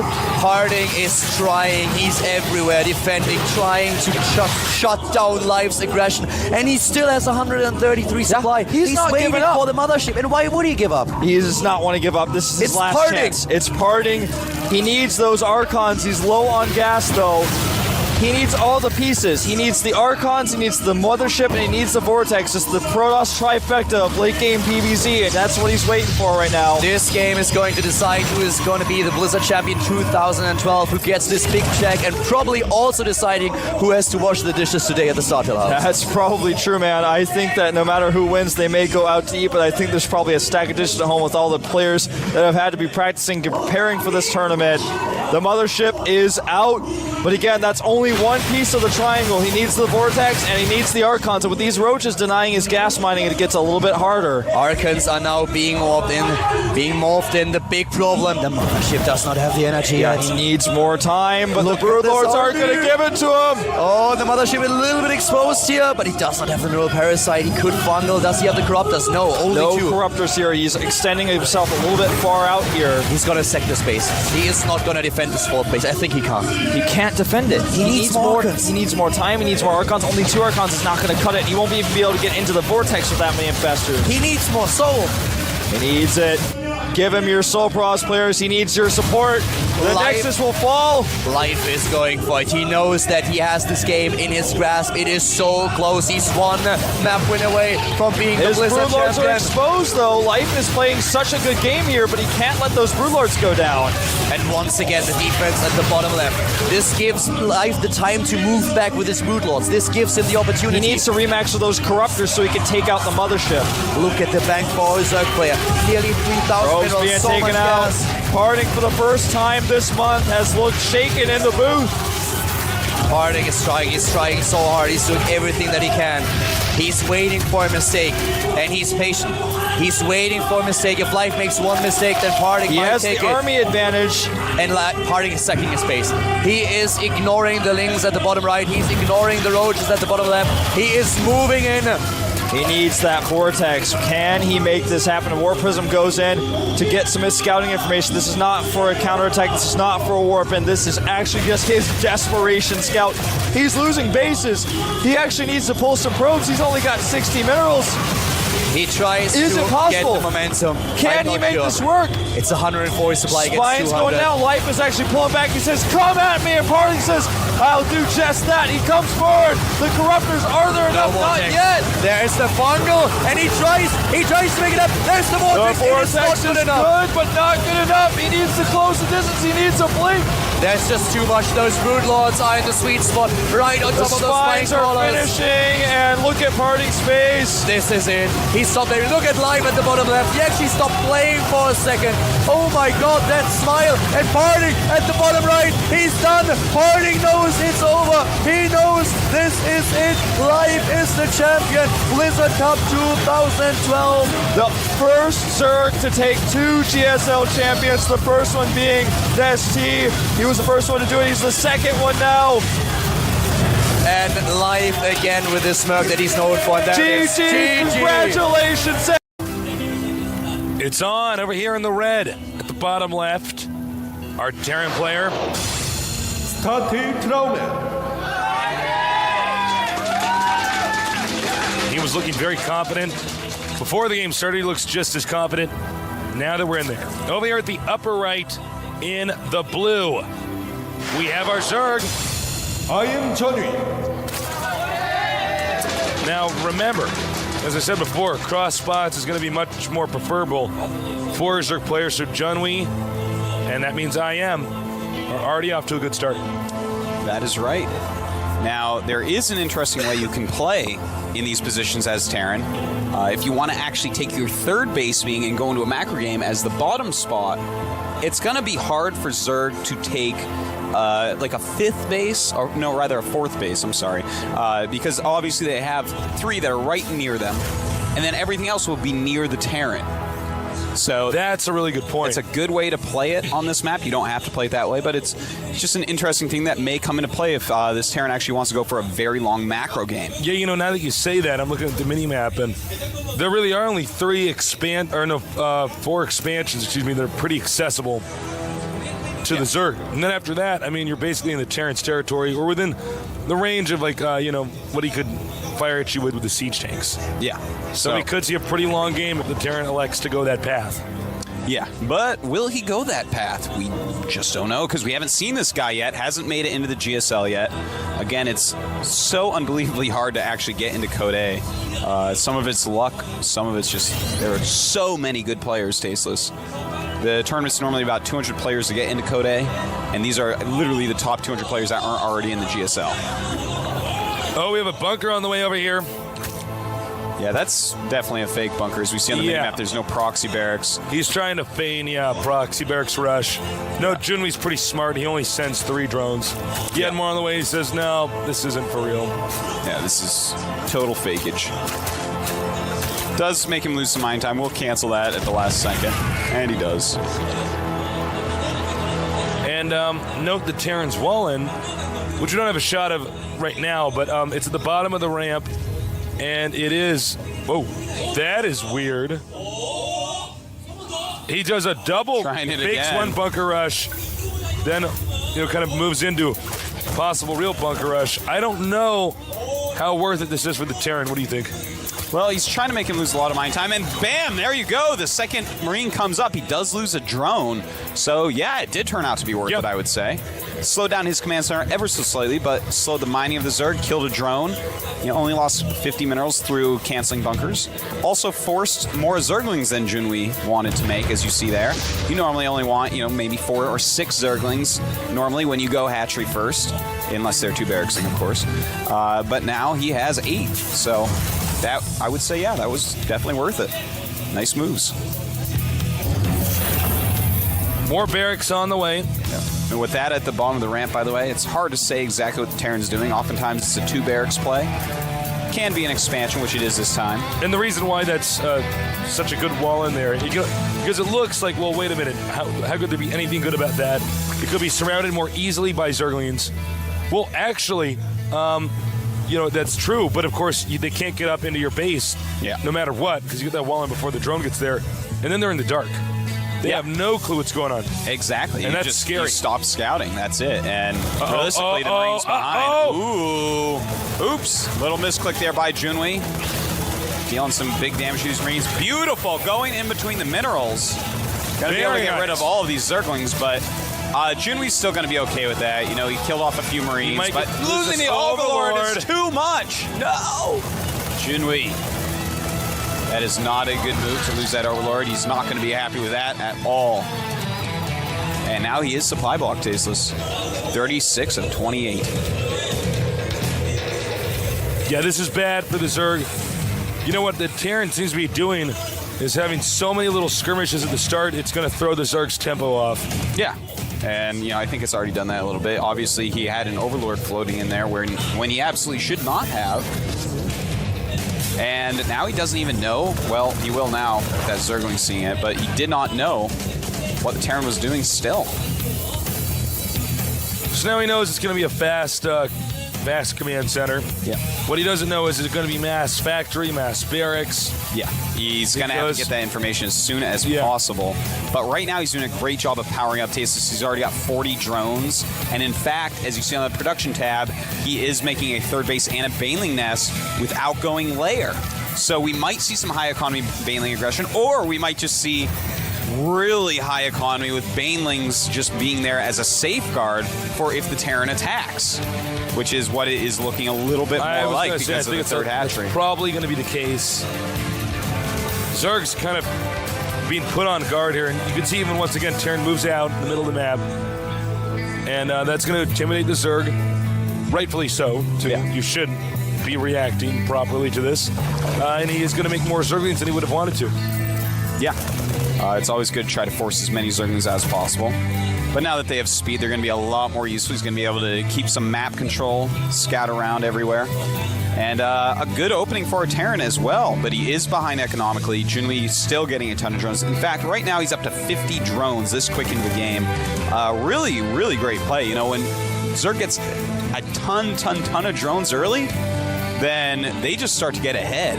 That is something the Terran has to take care of, make sure they don't get too many drones. Now, this isn't as many as Lucira made the other day that gave him an almost free win against Beyond. He played so well getting those drones out early. Oh, is he going to actually do a tank push? That would be pretty interesting. StarCraft 1. You know, he does have Stim already. Before Brood War tank push, yeah. Yeah, and it's going to be a classic tank push. Combat shields on the way as well, and this could actually be pretty good. A ton of Zerglings are being made by Junwei right now, just producing boatloads of Zerglings. Well, he's going to get Banelings ASAP. Yeah, the Siege Tanks obviously are going to want to help take care of that, but the creep is already pretty far out. Look at that. He's scanning to take out some creep tumors. A good move. He's got to be very careful about the creep being here. You know, a ton of Zerglings can still take out this many units. Nice placement, spreading out the Siege Tanks. There are some slow Banelings in there. Now, this is a really good tank spread. Yeah, but there are Banelings waiting behind, ready to flank, as you see. This is so smart. Right now he has 16 Banelings and 18 Zerglings, so he's going to want to make more than that before he goes. Nice, takes out the Queen. This is actually a pretty powerful early pressure. Not just some pressure, a real attack. And here we go. He's deciding it is time. Banelings coming down from all angles. And the Siege Tanks. Oh my God, he kept every single tank alive. Junwei is not looking happy from that shot we saw. Junwei in a lot of trouble right here. This is going to be very difficult to stop. I cannot believe. He made so many Banelings, and they just didn't have speed against that many Siege Tanks. Realistically, it would have been a little bit better to just make pure Speedlings. See, he's starting to clean up a little bit. You know, use that tank splash against the Marines. Of course, the Banelings aren't going to kill tanks very quickly either. So he's in a little bit of trouble, Tasteless, but does have Baneling speed finally. Yeah, Baneling speed changes everything. Baneling speed Banes on creep, pretty good. Now, here's the thing. The game is not over.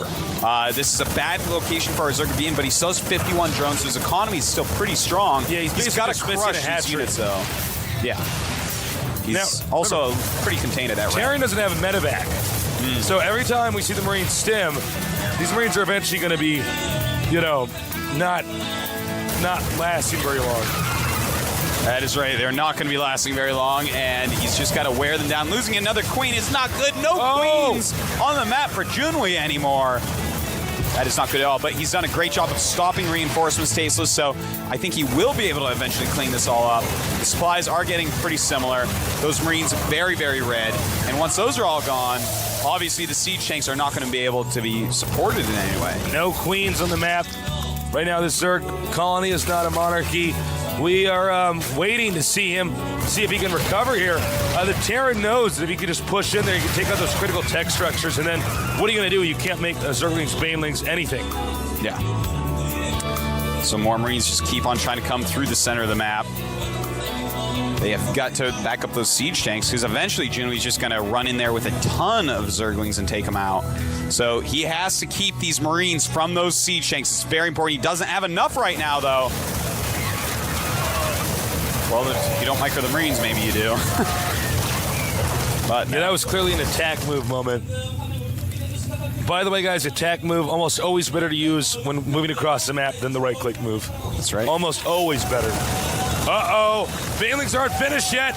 In fact, none of them will see the light of day here. This is beginning to look worse and worse for Junwei. That's it. GG. It's on over here in the red, winning the first game of pivotal match for the Team StarTale. 스타트 트라우맨.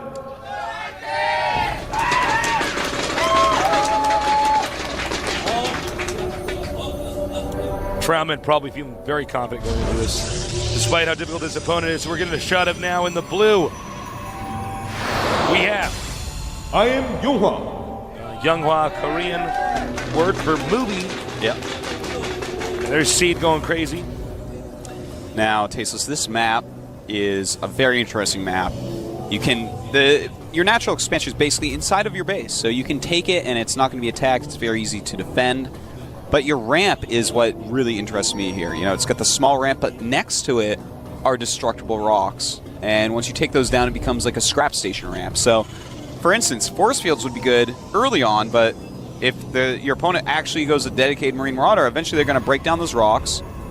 And then the force fields are going to have less power. So it's kind of an interesting balance of, you know, early game rushes versus early game economy. And things like that definitely do make interesting maps. Which is why, in 50 words or less, I think that this map is interesting. All right, you passed. Thank you. As long as you had it over 15, you know, otherwise you're just not working hard enough. One of the beautiful things about this map is it's so big, it's so open. There's so many expansions. Some of the other maps we're using, for instance, in Code A and Code S, were just a little bit smaller. And you end up with these situations where you got a boxing match in a phone booth. Well, all these new maps, Tasteless, are actually a lot bigger, which is just so awesome to see.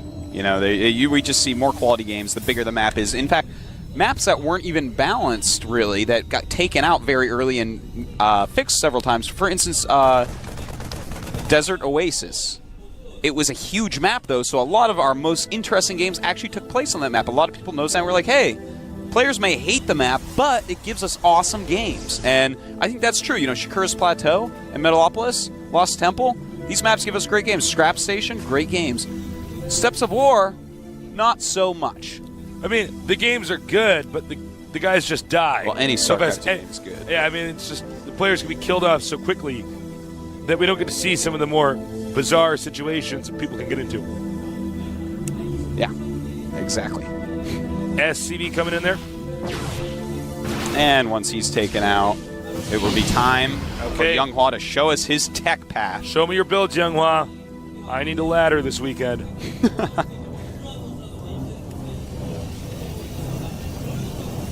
And, it's going to be a standard quick expand. Now, Confident that the size of the map will discourage the Terran from doing a 2-Rex push. and if it doesn't, I mean, he is pumping out some sentries right now. I like that he skipped the Zealot. Normally you get one Zealot with Protoss, but he skipped it as a nod towards the map, saying, you know what, I want those extra mills for the fast expansion, and I just don't need it right now. So on Steps of War, for instance, you need a Zealot.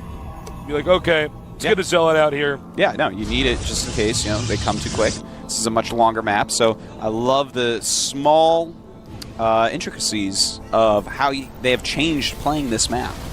You know, like your build is not going to be able to be exactly the same. You've got to, you know, fit the map.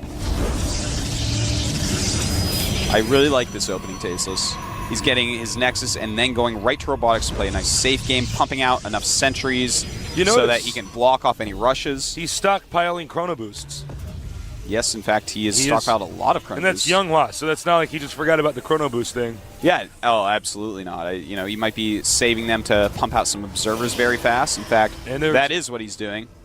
That's something you probably should do as a Protoss. I mean, observers already build pretty fast, but you want them to build faster, Tasteless, because absolutely, Artosis. Seeing what your opponent is doing is like the most important thing that you can imagine. So now he's going to be Chrono Boosting again, back to Chrono Boosting at the Nexus, making his warp gates. You know, when you get on a big map like this, we could see a little bit more tech patterns Yeah. the more build orders. There's a lot of stuff occurring. you can do. You know, it's hard for Terran to just make a group of units and walk across the map and attack Protoss. Same with Protoss against Terran. So they're going to have to think out, you know, every stage of the game. Do I want to do some sort of 2-base all-in from here? Do I want to transition into higher tech quicker? Do I want to take another base? And it looks like it's going to be Colossus play for Younghwa. Now, will he combine that with some quick Phoenixes? I don't know, Tasteless. I don't know, man, because we've seen, you know, Protoss, you know, just stay very passive, actually can do quite well on some of these maps against some of these players. Terran also doing kind of standard turtling. Nobody's cranking out a lot of siege tanks. I don't think we see siege tanks enough, actually, against We don't. Protoss. You know, if the Protoss goes Colossus, and if you look at the architecture of this map, Protoss could go Colossus. Yeah. You know what I'm saying? Oh, yeah. You know, call me crazy, but it could go Colossus. And siege tanks against Colossus is, well, they're not the best thing in the world. All the Protoss units tend to cluster underneath the Protoss. I mean, underneath the Colossus. Yeah, no, it's... I like siege tanks against Protoss. I think they're very underrated, and I think we're going to see it more and more of them used. Because when you actually get the critical mass of siege tanks, when you start to have like 8 or more, just like in StarCraft 1, they become exponentially more powerful the more you get. Yes. To the point where, even if you have like 12 Immortals charging at 12 siege tanks in siege mode, you'd be surprised how well those siege tanks do against their designed counter. You know, they have that splash damage that's just so important. Immortals are a funky unit. I mean, I guess if you have siege tanks and you have a ghost, you get the correct EMP and let them really... Well, he's got the Marines as well, is the thing. Yeah, it's true. The which DPS. just take them down so quickly. Yeah, honestly, if you're not sure about what to target fire in a battle in this phase of the game, probably shoot the Immortal. Oftentimes, that kind of fixes all the if he's up front trying to kill your tanks. Yeah, I mean, if it's way in the back, but yeah, that's back when I was playing more Terran, I found that to give me higher success. Because the Immortal, I think people are still trying to get used to microing against that thing. Yeah. Well, this is kind of interesting. The Terran moving out with a very, very strong army. Protoss, I don't think has quite enough. This angle could be right bad, now. though. He could force field that off. Oh, very nice force fields. Taking out a bunch of Marines, damaging a whole lot of them as well. Tasteless, I am loving this map so far. I'm just like looking at the way this battle's unfolding and the way he just does that and then runs back. This is like a StarCraft 1 map. Well, you know what's nice is that he didn't force field and go, okay, here goes, and Yeah, just no. run in there. He's like, you can oh, see yeah. he's very good. I'll engage somewhere else, kill a few units here, run back. The map's long enough I can do that. So he's backing up. You see he's peeking up again with the Colossus. Here comes the drop. That's going to force the Protoss to turn around. I don't know if Protoss man. is aware he's being dropped. Yeah, this is a great little drop. He is aware. He's trying to warp things in, but those Marines take him out almost before they get in there. Interesting place to try to warp them in, but just buying time for the Colossus to walk up and do his damage. And Marine says no thanks. As the units retreat. And meanwhile, he's pushing. Yeah. This is a mid-game push. I don't know if this is the best idea. Oh, that's too quick. What are you doing? And the Colossus look like they're going to just wreck through here, Tasteless. Oh, there's no way Terran can stop this. Yeah. Oh, that is very way overcommitted there. difficult to recover from. Way overcommitted. Yeah, I mean, that's the end of the story. He should not have gone that far with that amount of units. As I said, it's going to be very hard for anyone to just make a group of units and walk across the map to attack, yet that's what he did. It's cool to do a drop and push forward a little bit, but don't just siege up when you're being attacked by Colossus and think it's going to work. You know, what's funny is Protoss would be able to do that before Terran would, with the warp gates and stuff. Yeah. Instant reinforcement. We do have a drop. We had a drop over there. Stalker's taking it out. Pretty uneventful. Yeah. Wasn't anything to write home about. Well, for those 3 Marines it was, but they had families, Artosis. Hopefully they left letters with their Those friend Marines had back at mothers, base. Artosis. Now, Protoss, and this is what I like, he backs up. And you know why? Because he's ahead. And Artosis, what do you do when you're ahead? You get further ahead, Tasteless. You get more ahead. You don't go, I'm just going to attack him now. You know, one way he's getting further ahead is teching up to Dark Templars, and another way is taking an expansion. Those are the 2 perfect ways right now. Let's take a look at why. A lot of Siege Tanks have been shown, a lot of Medivacs have been shown. What does this mean? This means that he doesn't have Ravens. What else can we tell about this map? It's huge. It's super long. He can control the entire map for a while with DTs, really harass the Terran. get that expansion up. Terran can do nothing against that right now except for drop harassment because he invested so heavily in that one attack that really didn't do anything.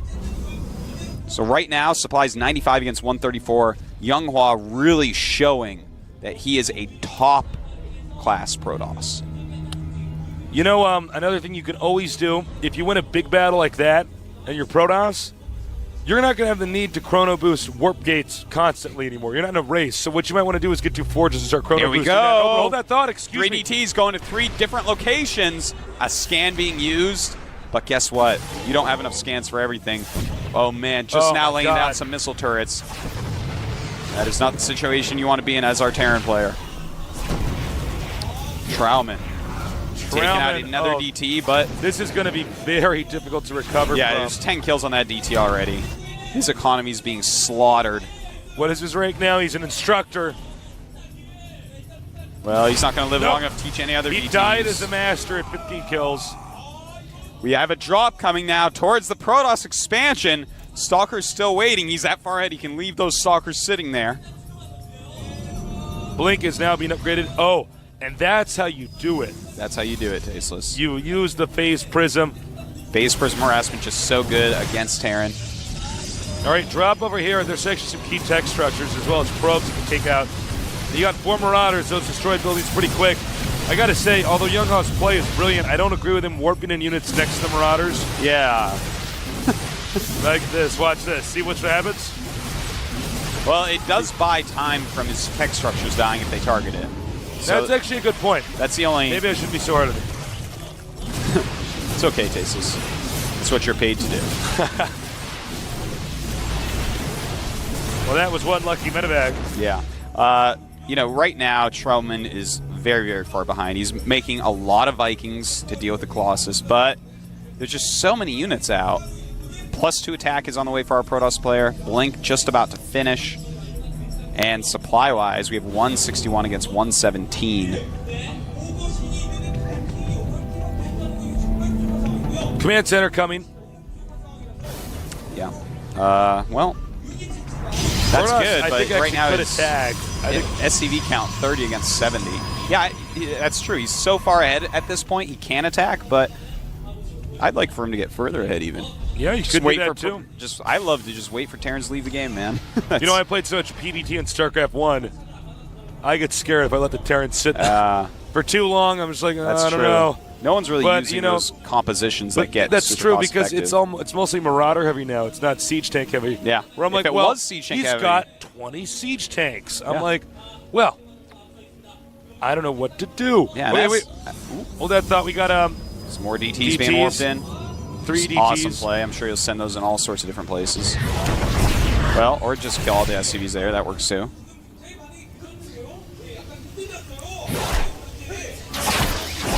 Depot under attack. Hey, you know, okay, Terran says, okay, I've had enough. Yeah, he's just attacking I'm not now. going to. This is usually a sign of an impatient player. Yeah. Just say, all right. And he's going to be in a lot of trouble, Tasteless, because there's 190 supply against 110. And it looks like this Marauder army going to be completely crushed, even though he's losing a lot of Colossus. And backs up before he engages the Siege Tanks. Rightfully so. Those are scary. And he never, you know, he might end up leaving. I mean, he's going to attack into this, but he's not actually even bothering to do anything with these DTs back at home. He doesn't have any presence on the middle of the map. And there it is, GG. GG. Amazing.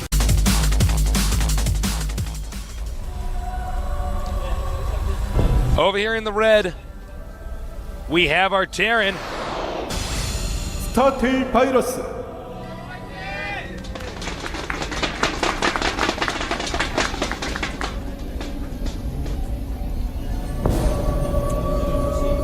Over here at the top, we have our Protoss player. I am Younghwa. There is IM team. Younghwa. Can you do it? Can you take out 2 players against Startail? It's going to be a tall order, but I believe in him. You know, Kid it's has funny. Some sick Protoss. We haven't had anybody who's only taken out 2 players. That's true. It's either been 1 or 3. Or 4. Or 4, of course, if yeah. you're Squirtle. All right. I am very excited to see what our Terran player has for us and what Younghwa has for us as well. I think Younghwa is going to play a pretty standard and safe style. Macro it up. That seems to be the way he plays, man. Just very safe. Really great decisions. And it looks awesome. I love that style of play. You know, this IM team, as I was saying before, instead of Incredible Miracle, I would like to call it Intelligent Men, because they all make excellent decisions, and they're all guys. That's actually a pretty good clan name change, Artosis. Thank you. These guys are very bright. They seem to work very well together. And I got to say, I've been so impressed with all the plays coming from IM. Yeah. Sartail's been good, solid, to say the very least. But we've seen some serious genius moves from each of these IM guys. Yeah. Now, we're going to have to see, does he get a second gas? Does he want to go for a super fast expansion? Probe has already scouted no gas, so that means either 2 barracks or fast expansion. He's going to probably think that it's going to be a fast expansion, which leads me to believe he might go a 1 gas expand. No. Okay, I'm wondering if we're going to see the... well, he hasn't gotten a second gas yet. Yeah, Maybe we we're might gonna see... Oh, nope. Spoke too soon. There. Took a second gas. There it is. All right. I was going to say, we might see that really weird rush we saw the other day from, I believe it was C, where that was C. He did not get a second gas and yet went for Warp Gate.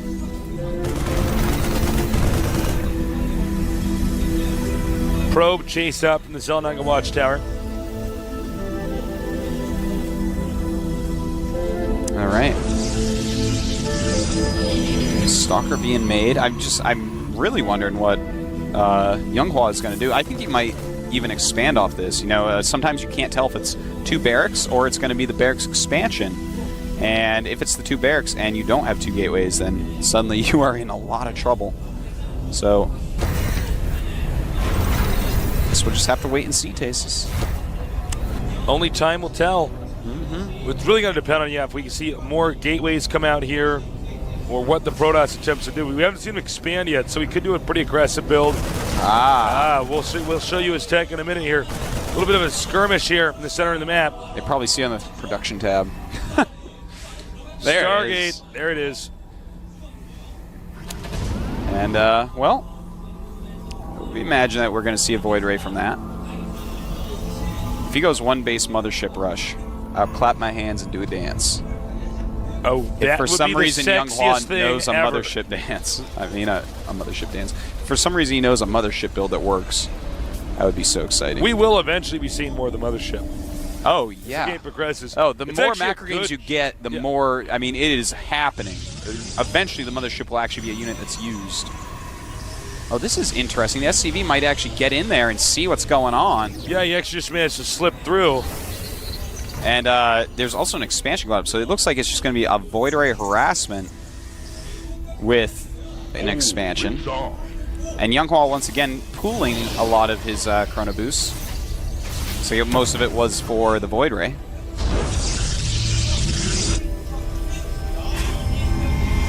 Marauder on the way now with Marines.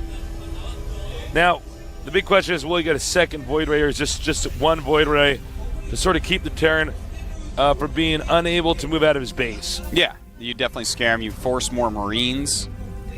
You may want to transition into Colossus from this. Make sure there's a lot of Marines out there. Takes out 1. Not much success with the Void Ray thus far. No. The Void Ray originally in the beta had more range. Still has good range, though. Still more has than a enough. Marine. Yep. 6 range against 5, of course. So you can micro them against Marines reasonably well. But Marines are faster, so it's not like I can kill all your Marines with a Void Ray. That would be bad. You can just pick off some weaker ones. Yeah. Or if they mess up their micro at all, of course you can get them then too. And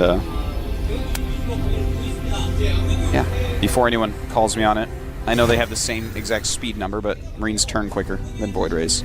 Void Rays are clunky, flying around space. They are, man. It's interesting. He keeps getting close to that bunker. It is not possible to take out that bunker. No. And he's actually already comfortable breaking down the rocks. Yeah, that's interesting. Oh, okay. So he's just continually pumping out Void Rays and going Zealot with some sentries. He has 4 gates right now, so I think we might just see him try to break. You know, if you actually get a good number of Void Rays and you use sentries in there, then the Void Rays suddenly get charged up without taking too much damage and deal a lot of damage. Well, you know what he can do is, right when he gets all those Zealots and sentries, he can charge the Void Rays up on the rocks to destroy them. It's true. So then that way, right when he goes in for the timing attack, he has fully charged up Void Rays. Yeah. In fact, sometimes we see people keep their charge by attacking their own units a little bit. Yeah. Basically charge juggling. Yep. I'm sure stuff like that will become even more important in the future, but this is, yeah, he's definitely going to go for a break, Tasteless. There's just no question. I hope he does exactly what I said, where he charges it up on the rock. Now notice this Void Ray getting rid of that Marine, so he's not scouting the rocks. It's a beautiful move. The Terran is going to go back up and check out those rocks, I think, but that's a great move, because if he doesn't, then this coming as a surprise is twice as deadly, Tasteless. And yeah, I think I am correct here. He peeks once again, wants to drive out this factory. He needs to have the element of surprise. He does this! Man, this guy's got good Void Ray control. Yeah, forced to stim there as well. All right, it's time. Wait, does he not actually see that? He's. Oh no, he can. Yeah, he can. sees I it. wasn't sure if he could just see the animation. Does he see it though? He can see it, but is he looking at that? Maybe not. Yep, he knows now at least. And he's going to have those fully charged Tasteless, at least most of them. A little bit of a disorganized. Got to be careful with this. He's only got so many force fields. He can't let stuff dance away from him too much. There you go. That's how you do it. Now those Void Rays, you thought there was only one. They're doing insane damage. There's not many Marines left right now. If he can keep these 5 Void Rays alive for just a little bit longer, it looks like he's going to be able to take Virus out. Oh my, Tasteless. Void Rays are actually just too much right now. Great strategy here, keeping Virus in the dark. And what's he going to do now, Tasteless? Nothing. That's what. He's dead. He is dead, man. Young Law, insanely good.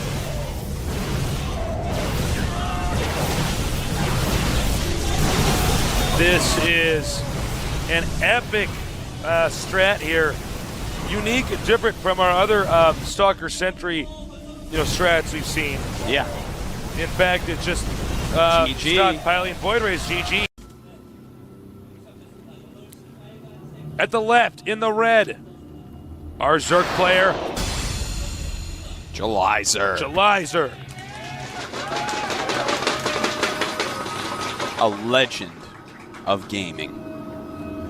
And over here to the right, perhaps one of the new legends of gaming. I am Yonghwa. July Zerg, too cool for the Street Fighter voice we normally put on. So Tastes and our Toasties had to do it. No, it looks like Younghwa's not going to fast expand. Yep, does not look like it. That's fine. Cannon expansions can be pretty hard here, especially against someone like July Zerg, known as the God of War for how well he can attack people with Zerg units. It's a very wide open natural. He's one of and those. You'd have to make a lot of cannons. And July Zerg might just trick you and be like, oh, look at me, I'm going to be aggressive. Then you make a ton of cannons, and he isn't aggressive. He double expands, and bam, that's all she wrote for you. So I think it's a good choice. He can go for either a rush if he wants. If you've won a couple games, sometimes a rush is a good idea. But also a good idea could be just a 3 Warp Gate expansion, a very safe expansion on this map.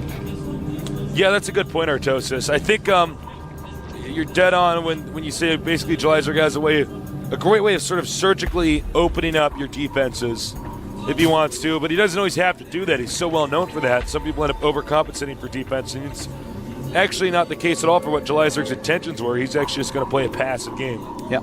And July Zerg, as we just saw, going Pool and then Extractor. That's probably going to be a speed build.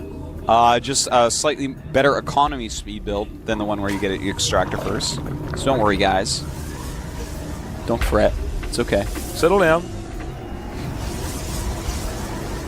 Now, he will wall that off with a cybernetics core, basically make it for a very small little hallway. Well, actually, he's made a funny wall-in that I haven't seen before.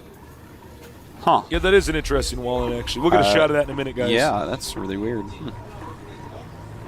For the time being, though, July Zerg, I wouldn't be surprised at all if he does a standard July style of getting Zergling speed with that 100 gas, and then actually, is this going to block? Oh, grazed right Skirts by around that. it, yeah. But I was going to say, I wouldn't be surprised if he just takes drones off gas and gets Zergling speed. Now, yeah, we got a shot of that wall, and that is an interesting way to wall that off. Yeah, that is. I guess the pylon isn't as exposed, so I guess, in the rare situation, something happened involving banelings. He's getting Zealot, then Stalker, by the way, as you see in the production tab. Now, Zealot, then Stalker means that we're probably going to see Tech or a 4 Warp Gate. And here come the Zerglings. And right above that is the Twilight Council. So hopefully July Zerg can poke enough to see that it is a Stalker. Well, I gotta say, it's not exactly like you put it in a location that's going to be hard to spot. Although, if you know, July Zerg did not really send his Overlord right in that direction, so maybe he'll get there too late. Yeah, well, he may not actually end up scanning that. That's surprising that that actually blocks with that Zealot. That's interesting. I wasn't completely that Zealot sure. apparently And a little bit heavy set. Is he going to get Blink? Or I would assume we'll know in a DTs. second. It could be Blink. You'd think he would have already started the DT building. Yeah, Maybe just waiting for the gas for Blink. Or no? Or maybe waiting for he's the... canceling. What's he going to do? I don't know. This is getting weird. Get Nancy. Would you decide already, Young Hua? This is like you've had that Twilight Council up for a bit. Okay, DTs. Finally. All right. So he is going to go for a DT rush. Now, July Zerg, I'm going to take a look at his bases and tell you, okay, he's just started the lair. He's getting a Roach Warren. He's going to basically have to sense that this is coming. That's how it's going to have to work. If the DTs get there before he's started anything, and ooh, very good move. When you put the pylon in that position, it tells the Zerg that you're most likely coming out to expand. Now, the one thing that might throw him off is that Stalker. When you see an early Stalker, that's normally, oh, I'm saving gas, or, oh, I'm forgating, I just need more aggressive units than sentries. Yeah. And I want to emphasize again for you guys, in case you didn't catch on what Artosis said, when you put, and he actually is going to try to expand, but it's not the standard 3 Warp Gate expand. Oh, this Overlord is going to be very important if it can get in there. Overlord's coming in. Oh, turns around. He turns around because the probe spots him. Yeah, did not see anything. Oh my God, that could have been I think it's a pretty big mistake. Yeah. Now, for July Zerg, he's got a Roach Warren. Layer's done. Yeah. And he's just masked it up. And he's making an Overseer right at his natural. July Zerg knows something is up. He is making that Overseer, and the game does continue. That is huge. Oh my God, look at the timing of this. Yeah. Look at this. The Zergling's just popping up. July Zerg is back. And he's going to, yeah, July Zerg is so smart. Very nice. The All DT's three of the DTs are gonna die. Yeah, this was a very expensive investment. July Zerg removes it beautifully with almost no losses. Late expansion for the Protoss. His tech route has been discovered. July Zerg can counter it all game long now. He's going to have to be careful and give a nod to DTs, but July Zerg has to be feeling superb at the moment, as does Startail. And here's the change lanes. Hey guys, I was just got lost out there. Glad to be back home. And did he see it? He didn't see it.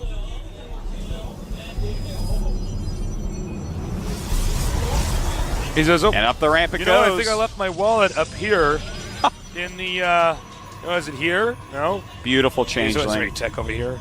Oh, maybe it's over here. I'm just a Protoss zealot. Oh! No, you're not, says the probe. But it's more like, no, you're not. No, they're not. So, what would you do from here? As who? As the Protoss. Well, as a Zerg, I mean, I basically just... As the Protoss, it looks like he's going to go 5-gate, but yeah, I would go 5-gate into probably Templar, Zealot, Immortal, and take a third base and just try to play a long game using Psy Storms against July Zerg. But right now he's actually warped in. Some Dark Templars hitting the third base of Jelizerg as the Mutas fly across the map. And that is actually very important. Will Jelizerg be able to save that hatchery, getting that slowed down? Close. It's going to be close. The Mutas going into his base. Oh! And, well, was that? Did he actually cancel that? I'm not sure. I don't believe he did. I didn't see a The drone. Mutas, though, doing a huge amount of damage right now to his probes. So even though he lost that hatchery, good job with the Mutas by Jelizerg. Right now the probe count at 32 compared to 51 drones. Probe is gone. The threat of more proxy pylons eliminated. Yep, Jelizerg now getting Overlord speed. That's going to help him to catch DTs quicker with his Overseers. They're kind of slow before you get that. Okay, notice this. He's not mining gas. Am I wrong? He's not mining gas he anywhere. stopped mining gas. The Protoss, that is not mining gas. Yeah, Younghua. so it looks like he's just going to use Guardian Shields, Stalkers, and Sentries and try to hit a timing push where he's using a lot of Zealots to take care of the Zerglings. Actually, that's pretty damn smart. Yeah, no, I mean, he knows he's behind. This is an interesting way. He probably made it up almost on the fly. I'm sure it's happened to him a few times, but this is not something that you practice a whole lot because it's something you do from behind. And here we go. Jelizerg running up, and good force fields. Man, beautiful force fields. But he is You trapped. feel pretty safe if you were those stalkers. Just for a little bit. Jelizerg doing a good job just removing pylons as he can. More and more units being warped He'll in, use though. the rest of his gas to spend on stalkers, so he Supply- runs out and then goes to Zealots. 113 against 73 supply. The Protoss way behind there. The Zergling's going to do a good job. But good force Oh fields. my god, that force field was so good. And so many of these Zerglings not doing anything. And the Zealots are on the edge of his units, hitting the Zerglings, tanking their damage. But it may not be enough. There might just be too many Mutalisks, and if there's too many Mutalisks, they take out the rest of the army and the game ends. And I think, yeah, Beautiful play by Jelizerg. Younghua pulling out. Our first Zerg player from the Team Startail, Jelizerg.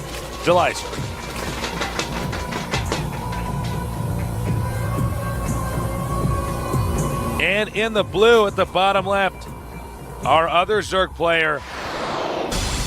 I am Lushira. Now, Jelizerg in StarCraft 1 was a beast in Zerg vs. Zerg. In StarCraft 2, it seems to be his weakest matchup. Yeah. So Lucira's intentionally been sent out here, Lucira being a very strong Zerg vs. Zerger, sent out here to take on his opponent. Well, you know, he gets to practice with Amnesty. We're going to have to see if enough of that has rubbed off to take out someone who's probably quite a legend to him. Both of them being StarCraft 1 pros. Now, there's something interesting going on here behind the scenes. The way that ZVZ has been played thus far in StarCraft 2, a lot of it's based upon the map size. Now, this map is pretty long. As far as I can tell, the distance is longer than Xel'Naga, and it also has some high ground areas in the middle. So we may see it played a little bit differently than normal. Maybe not, but it's going to be harder to actually walk across the map with any roaches. Looks like, you know, there's some extra paths, there's these high ground areas, and so we're going to have to see how that goes. Lucira already taking his expand. Jelizerg, on the other hand, going for the quicker pool. Well, this is going to be interesting. Jelizerg's done some risky stuff in some of the previous Zerg vs. Zergs we've seen. And miscontrolled it. You know, it's funny because Jelizerg's control was so good in StarCraft 1. In StarCraft 2, he's had some disasters occur. Yeah. Particularly in this matchup. He has that. You know, controlling Banelings, totally different game from controlling Mutas in StarCraft 1. But I'm sure he'll get there. He's one of these guys that even in StarCraft 1 at first, everyone's like, well, he's really fast, but he's terrible. What's going on? And then suddenly, after he had the Jelizerg number of games that he needed, he became like the greatest Zerg for years upon years. So looks like he's going to do a very aggressive build, Tasteless. Speed and getting a Baneling Nest already, whereas Lucira just now getting his Roach Warren. Now on this map, I mean, the way it's set up, it's kind of tough to defend the main and the natural expansion while having the ramp covered. Yeah, that's exactly it, Tasteless. And that's going to make Jelizerg's build pretty viable because even if you get Roaches out, Normally to defend the natural, you want to just jot down, hit the lings that are hitting your hatch, and jot right back up your ramp because you can't get surrounded or you're going to lose. Here, I don't know if Lucira can do that. You know, the natural is just kind of off to the side, and he's going to have a hard time with that. And Jelizerg is making a couple banelings way off to the side. If he can hit the Zerglings of Lucira, then the Roaches won't do that good a job. Because they definitely do need some Zergling backup right now. Uh-oh. Flank. Oh, nice. And those two banelings not being used as well as Jelizerg would have hoped. He's now given away his strategy quite heavily as well. He's already investing in banelings. Here he comes off the ramp. And, oh, a little bit of a surround going on. And it looks like Lucira should be able to fight this group off, but might lose a couple Roaches. Oh, only loses one. Oh, my God, that one. If he can move that Roach to the back. Yeah, if Lucira moves that Roach to the back, sits on his ramp, just keeps pumping, he is going to be in a pretty good spot. Right now, supply-wise, 36 against just 25 from Jelizerg, and 16 drones for Lucira, whereas Jelizerg has 14. 7 Roaches and 2 Lings against 16 Lings. Not even mining Vespian gas, if you guys didn't notice. Yeah, in fact, So he's he's going to like, go ahead and expand. catch-up time. And the Overlord's even going to see that. Huh. So Jelizerg trying to expand from here.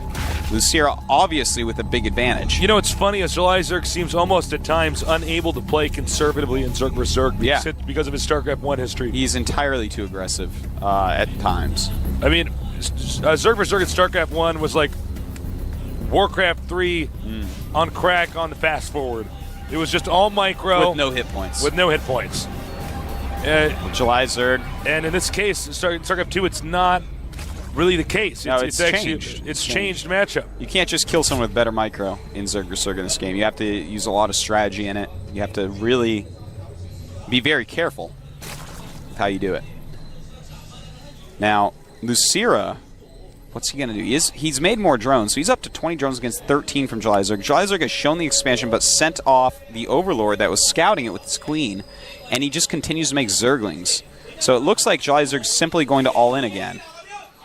Well, to be honest, and you got to watch out because this many oh man, beautiful, moves back the Roaches in the back so that they don't take that splash damage, and he's going to have to just keep his Roaches on the ramp. That was awesome. What Jelizerg wanted to do was deal a lot of splash to all the Roaches so he could plow through them. Not working out for him though. A couple Roaches coming out to poke to prod, moving back on the creep, being very, very careful right now. Look at that control. Now, if Jelizerg can get this hatchery, that would be something else. You see, he wants him to pull all the Roaches down there, but Lucira is too smart. He says, nope, keeps him at the ramp, because then otherwise he's going to send the Roaches up into the main. But more Roaches have now been produced, which means he has more room to keep that area secured. You know, Lucira right now just keeps making Roaches. He wants that critical mass of Roaches. Another option also would be, you know, just make a Baneling nest and go all in if he kills your hatch. We'll have to see, though. It looks like he has more than enough. The dry Zerglings going for broke, and they're not going to be able to break that. He should have been able to see that. Uh-oh. And Lucira says, now it's my turn. Jelizerg definitely going to run around and counter. I can just imagine Jelizerg's queen going, what's that sound? It's rumble, rumble, rumble, rumble, rumble, rumble. It's more all like of those scuffle, Roaches. scuffle, Scuffle, scuffle, scuffle, scuffle. Yeah, Roaches don't rumble. They scuffle across the ground. Ultras rumble. It's so many Roaches. It is. It may be too many for Jelizerg. He is popping out a ton of Zerglings right now. Really, he needs to clump these very nice. Clump them back to the minerals if you can. Just try to not let the Lings get too much surface area on you. More and more Zerglings flood out from Jelizerg. A lot of Zerglings on the way from Lucira as well, though. And the thing is, Lucira has 25 drones against the 13 of Jelizerg, so even if Jeli were to take these out, Lucira can just reinforce with anything he wants. And Lucira's Zerglings are on the way, Tasteless. I cannot see Jelizerg holding on through this Well, wave he's of going to Zerglings. lose the queen in about 1 second. Even more Roaches join the battle. GG. GG. And Jelizerg's all in. Over here at the south, representing StarTale, 스타테일 폭격기 Bomber.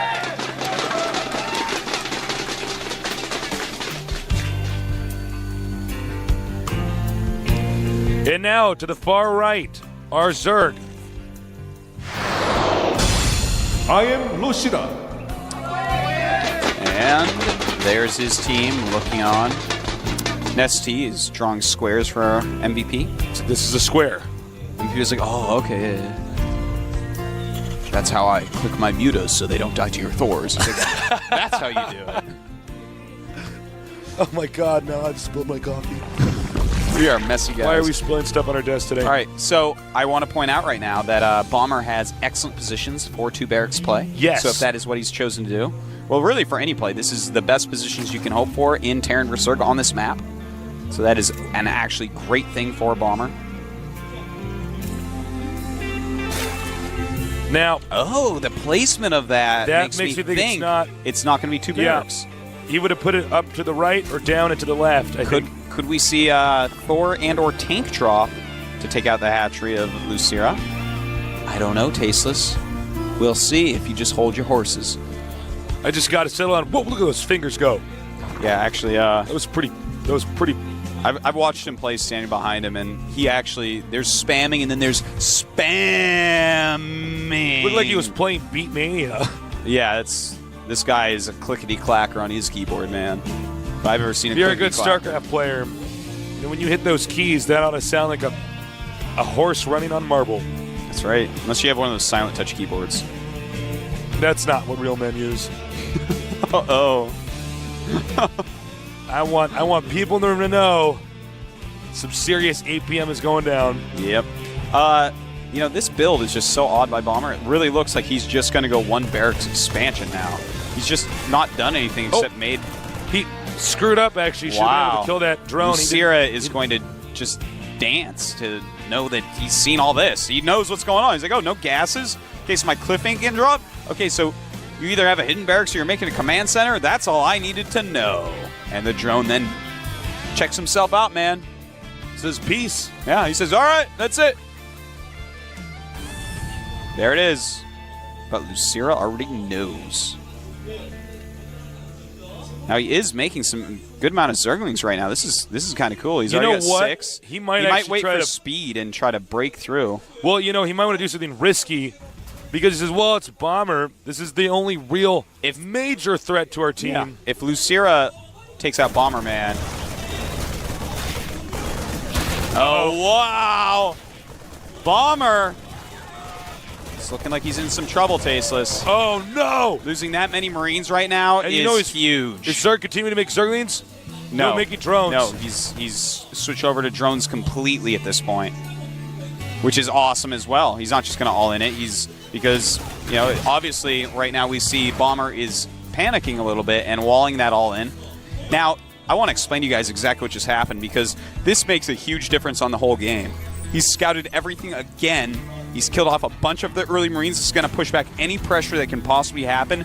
And here's what it is, because Lucira did this before on Shakuras as well, going speed first, knowing that Byun likes to play in such a way that...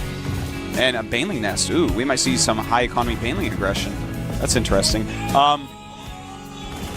He sees the tech lab on the SCV. Did the SCV see the Baneling? I will check.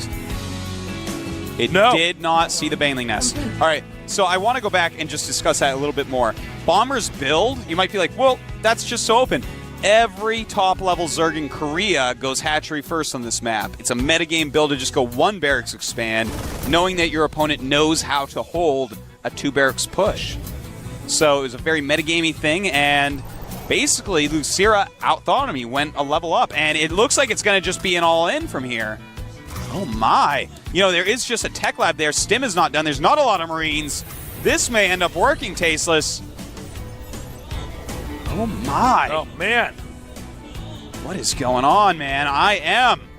Their decisions are out of the world. Not this world, but the world overall. Now, he doesn't have any bunkers down there. This would be such a smart move if the coach advised him to just do an all-in. Says, don't worry about it. We got this. Yeah, could be. He showed himself too soon.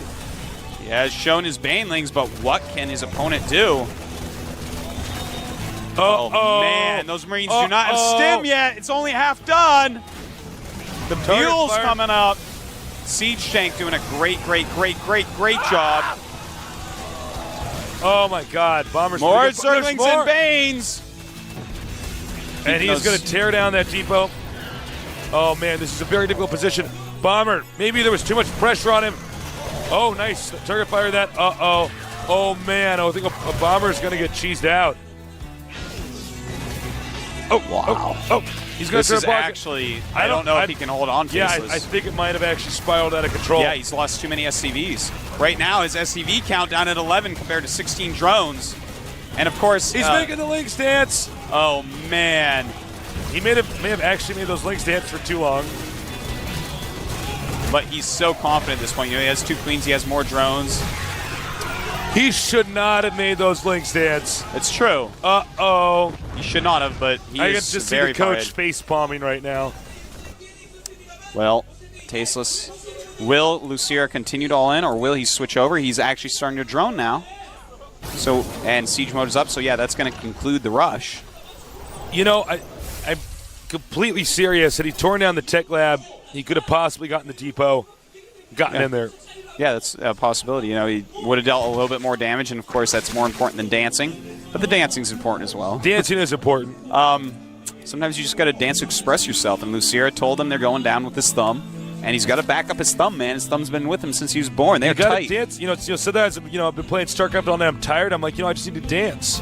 Yeah. No, girls, I'm just going to go to the club and dance. There you go, man. You know? It's a night for You gotta tasteless. just let go. And that's what those Zerglings did. So, this is actually so cool. Lucira is playing greatly again, playing the player, really getting in his head, doing some awesome moves. And, something you said. Now, the thing is, Bomber hasn't played poorly. He got outthought. That's what happened. But, yes, there's so much pressure on Bomber. This guy hasn't even qualified for the GSL yet because he's actually so good and everyone knows it. There is an unbelievable amount of pressure on him. Second Baneling Nest. That's funny. Wait, what? Yeah, he's right now making a second Baneling Nest. That happens sometimes when you're not used to playing like that and you've done an early Baneling attack. You're like, okay, here's my Baneling Nest timing because you go on auto drive. Yeah, I was about this. So yeah, he's actually on auto drive right now and making a second Baneling Well, Nest. I think something Mysterio is just like, oh, I probably should have danced because now the game's going to go on, and I'm against Bomber. And in fact, he's going to be oh my God, facing Lucira. a strong Bomber push. Lucira is actually, to a sense, putting his team at serious risk of losing. Yeah. If he loses this, I think there's going to be a rule about dancing.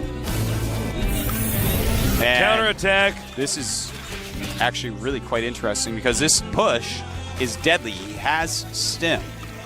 There are no speed on the Banelings. There is no speed on the Banelings. Oh, Bomber's back.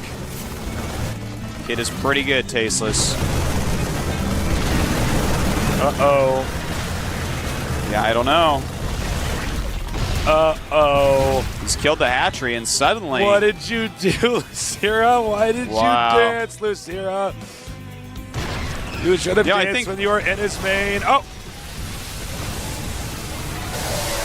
And Lucira trying so hard to break this. Oh, no. Yeah, this is not Oh good. my And he God. dances. Oh, yeah! Oh, man, people are going crazy. Well, and, not that he would have won if he didn't dance, but, No, yeah, I'm not saying that at all. I'm just saying. At the moment where you Bomber keep on really, applying pressure. I thought he was going to lose this game, Tastes, but apparently not. Really great timing attack in response to what occurred to him. If he had started his Baneling speed upgrade at the other one, it would be finishing, but in fact it will finish. Okay, so with Baneling speed finishing, we'll see if he can break out of this somehow. The Siege Shank's going to make that very difficult. And here come the Speed Banes! No, never mind. They were going to come. Queen goes down. I don't foresee this game continuing on for much longer. You No, can't really it's 40 to have 74 one hatchery supply. With no queen. Yeah. I mean, contrary That's the to popular understatement of belief, the- Artosis. Yeah. Yeah, well, Almost takes it. Yeah, basically does take everything out. you get an aim. Well, the game will go on. Why did he do that? What was he Well, it looks like Lucier is just going to all in response to this. He's lost his expansion, obviously. His opponent has way better income now. And Bomber going to lose a few important units here. It's pretty crazy, but if he actually can kill a lot of these SCVs, Tasteless, his economy now is 24 drones against 31 SCVs, and he ends up not going for the rest of those SCVs. That's too bad, because if he had killed all those, seriously, maybe the game... We have a funny migration of units to the 9 o'clock main right now. You know what he's doing, actually? Bomber's checking everywhere. He's saying, wait a minute, you don't have another base, the thing is, if Lucira sees that and just surrounds and kills it, I mean, that's another step towards coming back. You don't want to have that many units out in the middle of nowhere for... I don't know. I'd rather, like, float something over there that I'm not using. Spire coming now. One base Spire. Expanding again, of course. Well, he's going to want to force stem the hell out of Bomber. Yeah, Bomber has not made any starports. But the thing is, on this close positions, the mutas, I don't know. I feel like if I was him, I would actually just go Lings and Speedbanes and get Burrow and just try to get lucky in that way. You know? It's just going to be so hard actually using mutas. Mutas is so standard, and your opponent's already got a better economy. If he had the same economy as you, it would be hard to kill Bomber like that. But something like Burrow, you might be able to just randomly be like, hey, I won.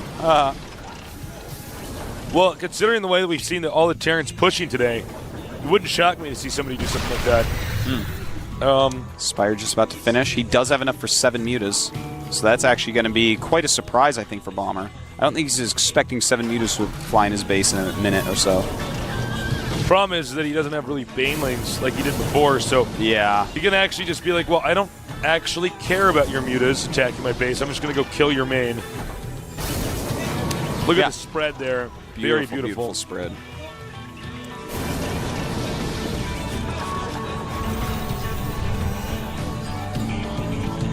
This is a very tense moment of the game.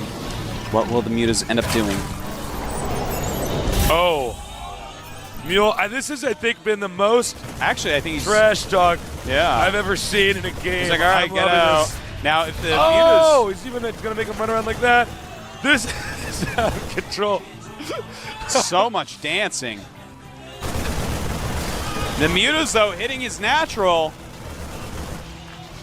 Wow, you can tell, man. These two teams, I think, are going to become rivals. It's like they just keep dancing each other. They're both so angry and want to embarrass each other so badly. I'm loving this, man. Yeah, this is actually awesome.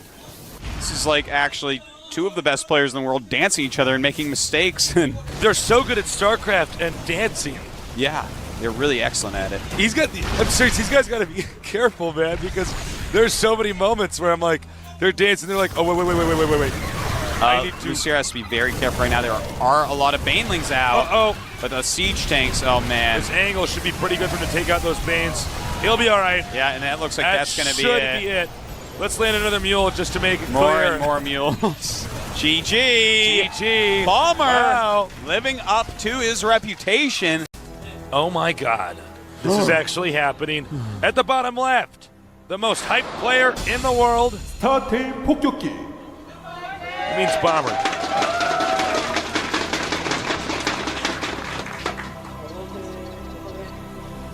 And in the upper left, the current ranked #1 player in the world, champion of GSL, Season 4. I am MVP. This team, they're pumped.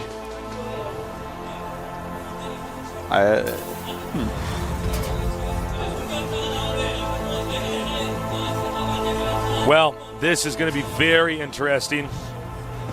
It's a map we haven't had a lot of games. Bunch of Blizzard guys right there. Yep. Some of the Blizzard people made this great game. I gotta say, man, this is going to be a pivotal game here, because one of these guys is going to win, and obviously the other one is going to lose. And when you lose one of those players, then you're losing your best player. Yeah. Someone is about to be without a queen. Without a queen? Like a chess reference, man. Oh, okay. What is your dirty mind thinking? Well, I was thinking about the Terran versus Zerg we just thought about. I was like, I don't know what you're talking about. Are they going to not be able to larva inject new players into the game? Refinery coming up next. Yeah, for MVP. Same for Mr. Bomber. Now this map, very interesting. Third base, very easy to take, but mules will almost mine a whole patch by themselves because they only have 750 minerals. Yeah. And, of course, there's 9 patches in the main base, so you're going to get income a lot quicker as your SCV number raises over 16.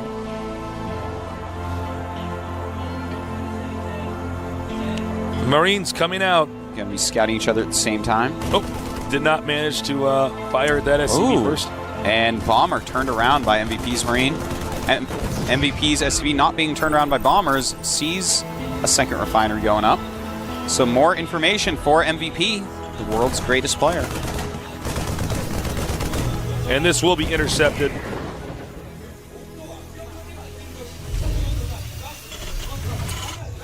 So, I don't know what to say because both these guys are so awesome at Terran versus Terran. It's going to be tough to exactly predict how they think the best way to play this map out is. Yeah. You know, both of them are going for the double gas. Teching up. So getting their factories going. Nobody Bombers rushing tech for a little bit expansion. quicker. Might we see Siege Tank Marine? Just a super solid opening. Could be. So many Terrans are tempted to expand in Terran versus Terran. Yeah. Oh, quite a okay. temptation. Bomber's going for Blue Flame Hellion. All right. Blue Flame Hellion it is. Will he make a starport? Yes. Yes, he will.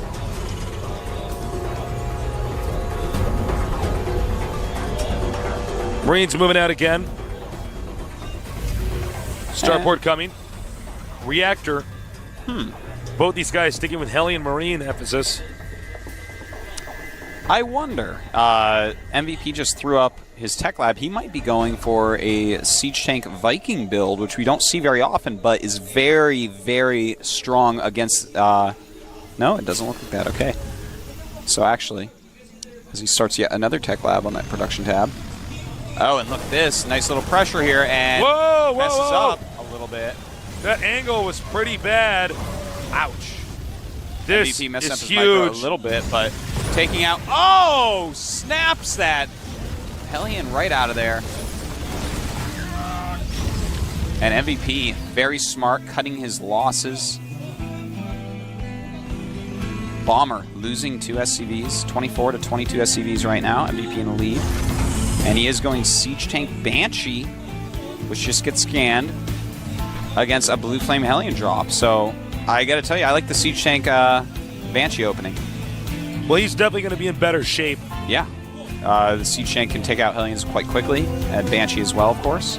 And he can always throw out a Viking real quick to chase down that dropship, stop any harassment.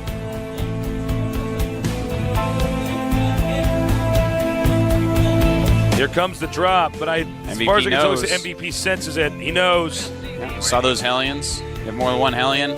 That's what it means. Uh-oh. Spotted.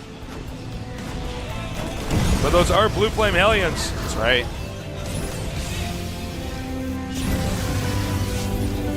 And it looks like that is it for that drop. Makes sense for him to go ahead and just turn around there. The Banshee catching a Hellion as well. Stuff is not going well for Bomber. No, it's not. He is being caught at every turn. Banshee playing some map control there. And, well, he does not have Cloak. He is not even getting Cloak. So the Viking that was being made earlier should be able to kill this Banshee very, very quickly. And there it is. Banshee intercepted. No Cloak. Yeah. He'll be lucky if he turret. Oh, man. And not even a single kill. That was the least kills I've ever seen on a Banshee. Banshees are normally born with 5 to 8 kills. Yeah, no kidding. Normally, even if like the Banshees, excuse me. Yeah, normally if the Banshees even taking any shots, it'll still manage to blow away enough SCVs to make it pay for itself. But in that case, no. Nope. two top level players in the world, man. That's what happens. Both at 28 SCVs right now, so very, very even. Supply-wise, 51 supply each. Both got supply capped at 51 for like 1 second and then went up.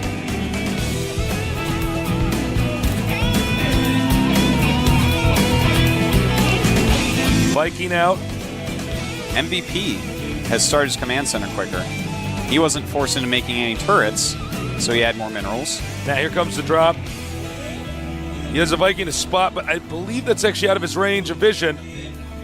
Uh-oh. But he does have a lot of buildings at the top end of his base, and he does not see it yet. There it is. Oh, but this angle is not good. No, everything's just waiting for him. They say hello. Oh, not enough. Does lose a few SCVs there. And this medevac is just like, why can't I fly upward? 26 SCVs against 32. Bomber in the lead. Bomber is taking an expansion, but it's that weird third base location. He does have a Raven. Actually, they both have Ravens. Uh-oh. And here we go in the middle of the map. He may have to, well, no, I guess he wanted to point defense drone here. I was going to say he might have to point defense drone to keep that Raven alive. Turns out they are catching it. He's taking a high amount of damage on it. Is he going to get it? No! Ooh, very nice. But MVP has just got the bigger army, but he could be walking into a trap. That's a trap. Thank you, Tasteless Akbar. Admiral Tasteless Akbar. Admiral Tasteless. I didn't go to that military school. Just be, you know, Akbar. Right now, a good SCV lead for Bomber. It's up to 29 SCVs against 36. Rather, he's at 36.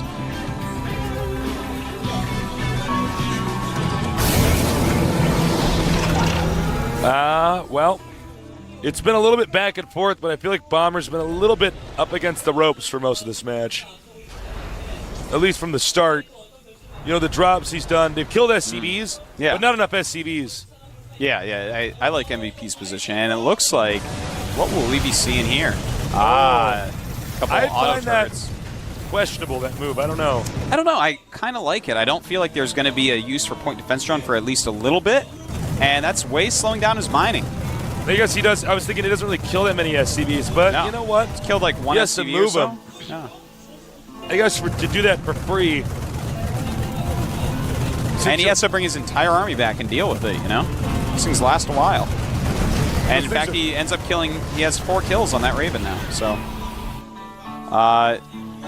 Doing a great job, actually. He's getting a higher and higher in SCV status. Bomber at 40, MVP at 29.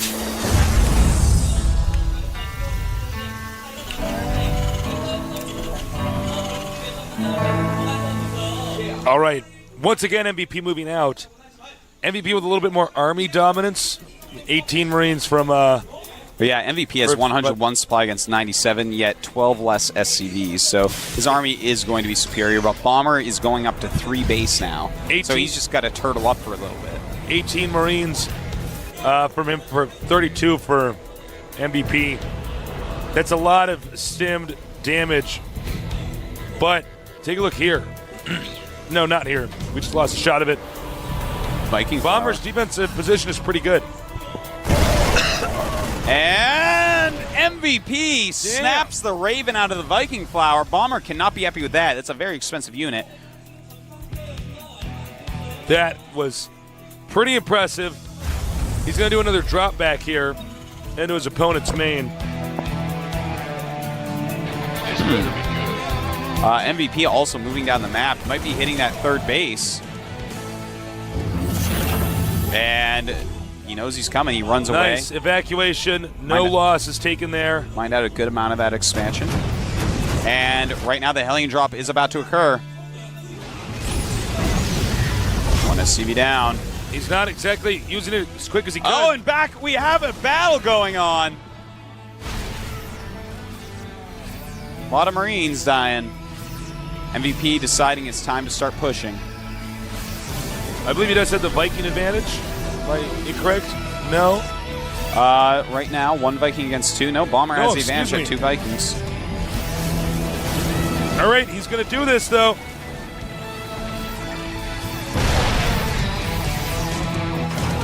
So he just sacks those Marines. Oh, he's going to back up. I think he thought he had predicted the distance that Siege Tanks were going to be at, so he could take some shots at him. And this is just a sign of a good player. You know, he says, yeah, you know what, this isn't working, I'm going to pull out. And he just occupies, look at that, he occupies the location where this command center would want to land. Oh, he might be able to take it out, and that would be a pretty big deal. He's going to take it out for sure. Wow, that big mistake there by Bomber. But Bomber looking like he may want to try a flank. I think he's trying to catch MVP when MVP moves out. Now, this is actually becoming a little bit scary for MVP because MVP's sort of stuck his down units here. aren't in a good area at all. Yeah. And if he engages unsieged, he is going to be wiped. We have a drop, though, going into the back of Bomber's base. In his main base, we do have a Marine drop.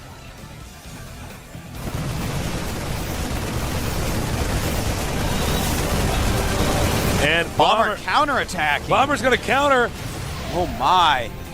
And remember, most of MVP's army is actually down at the bottom. MVP's army is out of position right now, and Bomber going to lose a ton of SCVs there coming in to attack into that. But, oh my, this is actually an insane game. They're very close on SCVs now, but here we go. This is going to be the very important attack. Siege Tank's getting a lot of damage because the Stim Marines are holding everything back. Here come the SCVs, though. MVP realizing he can't hold on. The rest of his army is on the way. And Tasus, if he can crush this army, it's going to be a good thing for him. Siege Tanks have broken through the front lines of MVP, but from behind, some auto turrets being thrown down as he stims and runs in. He bum rushes it right away. And Siege Tanks hitting as well. This is an interesting game indeed. Those auto turrets, great usage in them. Picking up the Siege Tank and trying to get out of there, saving what he can, where he can. And after all that, we have 36 SCVs for MVP, 49 for Bomber. Bomber in the lead. Bomber could take out the champion of GSL. That's right. He's up 20 Season supply. 4. Yeah. 121 to 101 supply and note right that now. MVP had to throw his SCVs into that just for them to take damage so his damage dealers could stay in this. Yeah. But MVP right now, a better army overall. He has 8 Siege Tanks against just 4 of his opponent. He still has his Raven as well. It's been very, very useful. And he moves forward a little bit too far. These Marauders are going to be absolutely God, I think deadly. Bomber's got this. Yeah, Bomber clearing out the rest of MVP's Siege Tanks, and suddenly, Bomber showing us why everyone's been talking about how well Bomber plays, affecting the situation. Somehow, some way, he is crushing. So sick. MVP actually has something like a 95% win rate in this matchup. And Bomber is staying toe-to-toe with them, blow for blow. And he's ahead, man. That's it. It's 45 SCVs against 45 SCVs, but he's up 26 supply. 100 supply for MVP, 126 for Bomber. Both players not being able to take a third base. There have been tries, but just no go. They're just both too good. Bomber, man. This guy is a serious nerd boss. And it looks like he's going to try to slip over here. Does walk into Siege Tank fire. He's got to be careful not to overextend himself. Meanwhile, we have a small drop over here in the back. But there's a bigger battle over here. We do have the drop in the back and the big battle. A lot going on the map right now. And I think Bomber is going to get in a position where he's going to win, Tasus. I think he's about Siege to Tanks are going to be... But there are Siege Tanks on the high ground for MVP. They were hidden under trees. Very well done there. Siege Tanks hiding in the bushes. But a dropping up on them now. MVP has to get more units over there. Those Siege Tanks are so important, but they are out of here. Oh my God. MVP. He's down to 69 supply against 118. Someone is going to beat the game genie, Terran.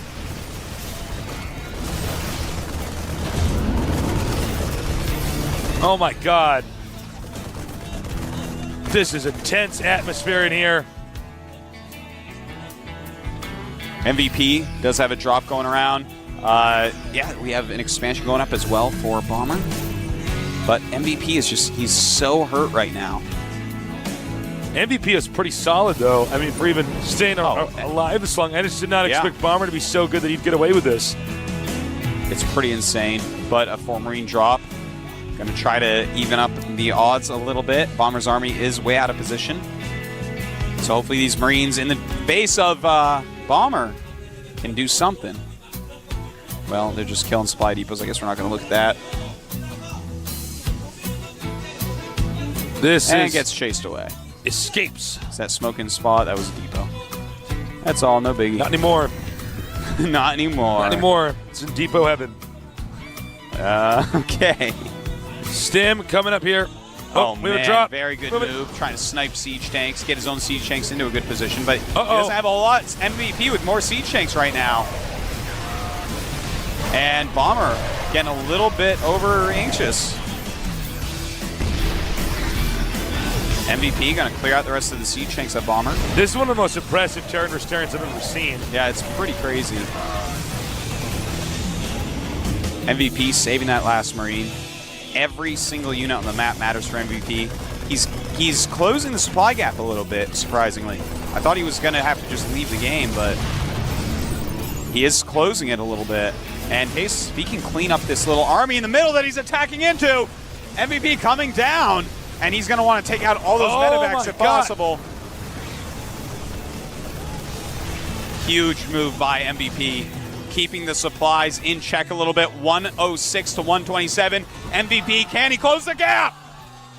Planetary Fortress finishes over there, denying that Marine any more access to the SCVs. He has a lot of siege tanks, though. Now he's going to siege up and take out this Planetary Fortress. I can't see him saving this by any measure, but that will give him the chance to counterattack. What will his opponent do? Will he go and try to save it? Will he just go counterattack the main base? I'd counterattack. You know, if MVP, this is getting so close. MVP on the comeback trail, 114 supply to 123. It's time for him to siege up this expansion, taking a ton of damage.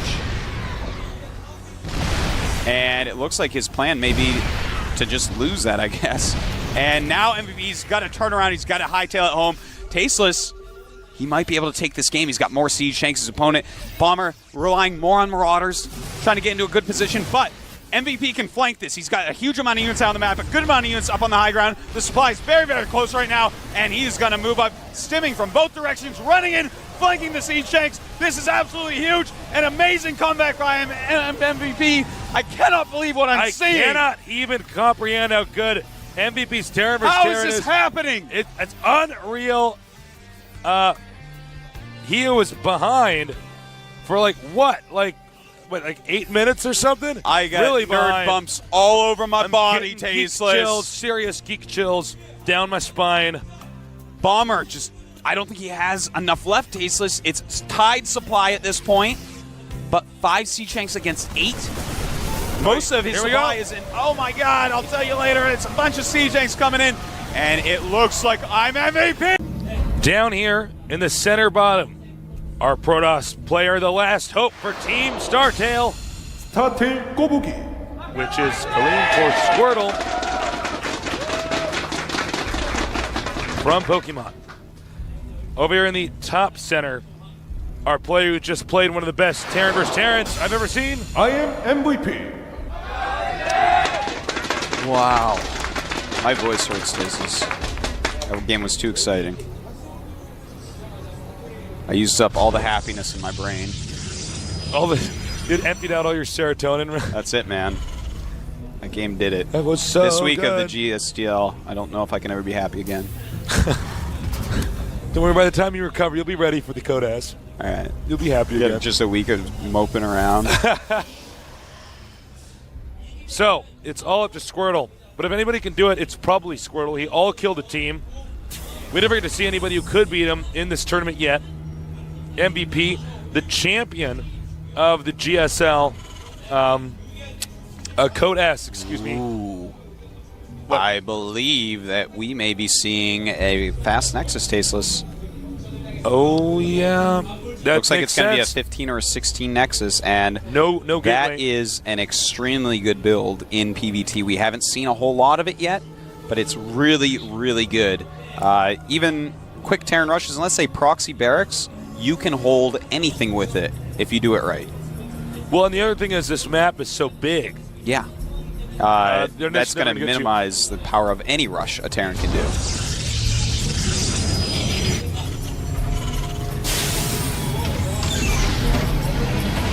And you know what? It doesn't look like Terran is scouted yet. Only just now starting. Yeah.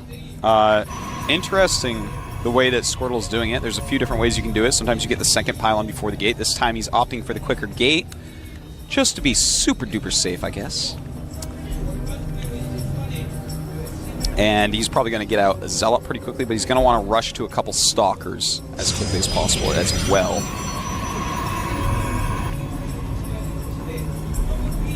Cybernetic Squirtle will be up after the gateway. You know what? He may want to get a... oh, what? Go ahead.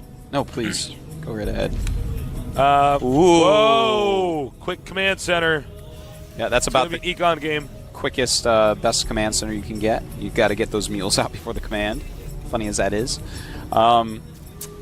This is awesome, and I totally respect Squirtle for doing this build on this map, because he isn't messing around, man. He's using a great build. It can transition to macro game, or he could do some sort of MVP style, very strong attack. But he denied that probe from spotting the fast expansion. Yeah. Probe just wants his Zelnaga Watchtower now. SCV sees all, knows all.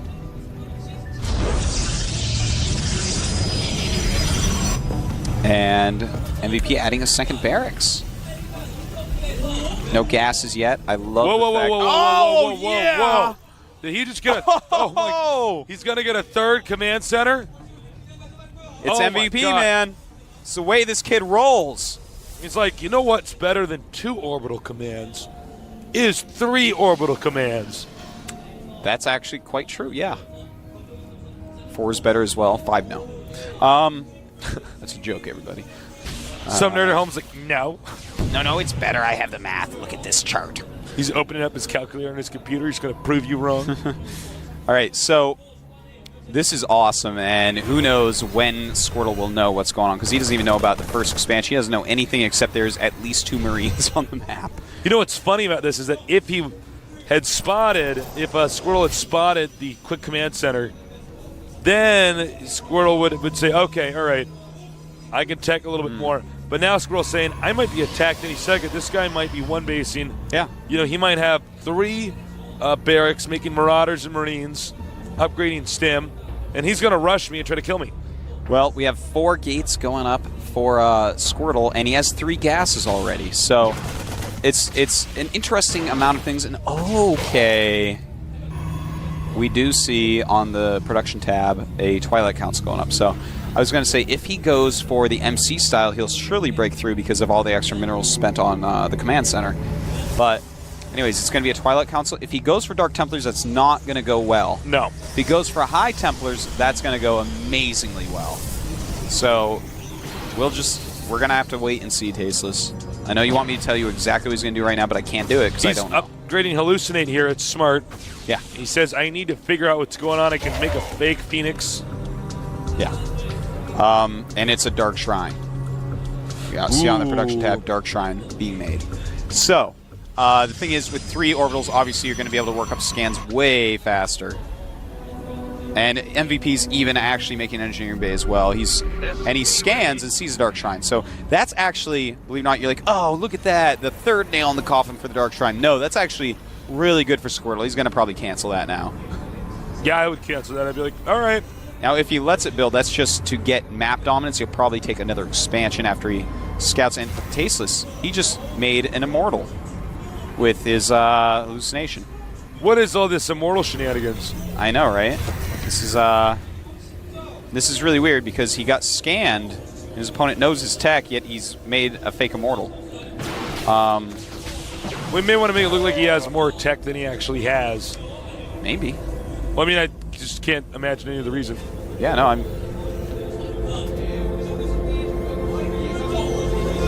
let's see, he's made a pylon outside of his opponent's base. Maybe you want the Immortal to tank damage or something? I don't know. Maybe he wants the Immortal to make it look like he's going to try to, nope, Immortal's gone. I wonder. Warping in DTs in the main. All right, that's cool. If too many units go back, he can always hit somewhere.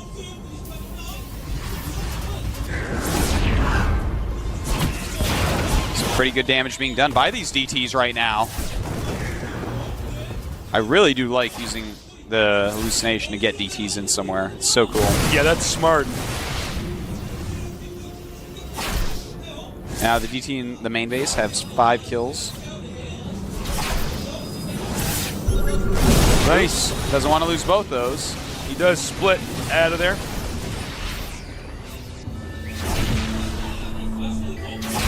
And we're about to see another scan. Yeah. Now Protoss may try to attack the yeah. entrance. He checked out the entrance, decided to turn around after getting a stalker down to red health.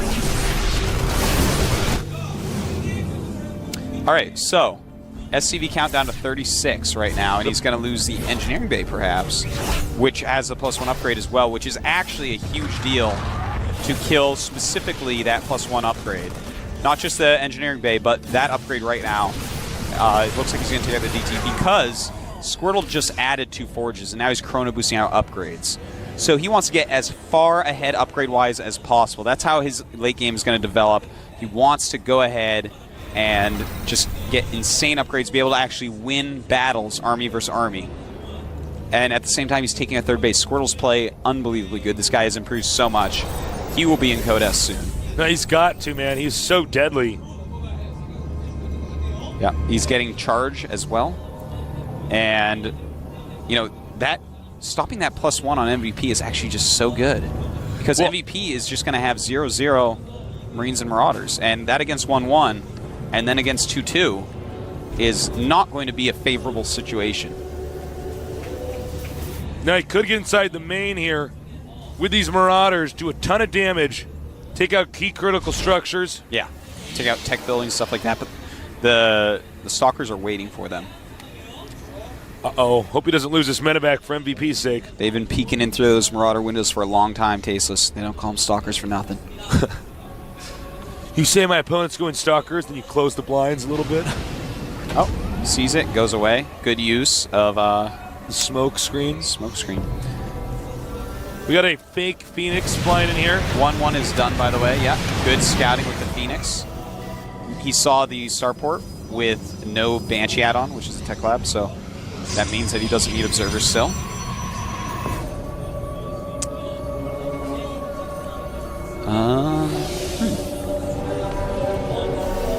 MVP still hasn't replaced his engineering bay. And +2/+2 has been started. This is going to get pretty bad. In fact, I don't know if MVP realizes an engineering bay died. This is making an armory even. And normally you get that for +2. Because I don't think he's going to make doors, or maybe he will actually. Not sure. Doors can be quite good late game against Protoss.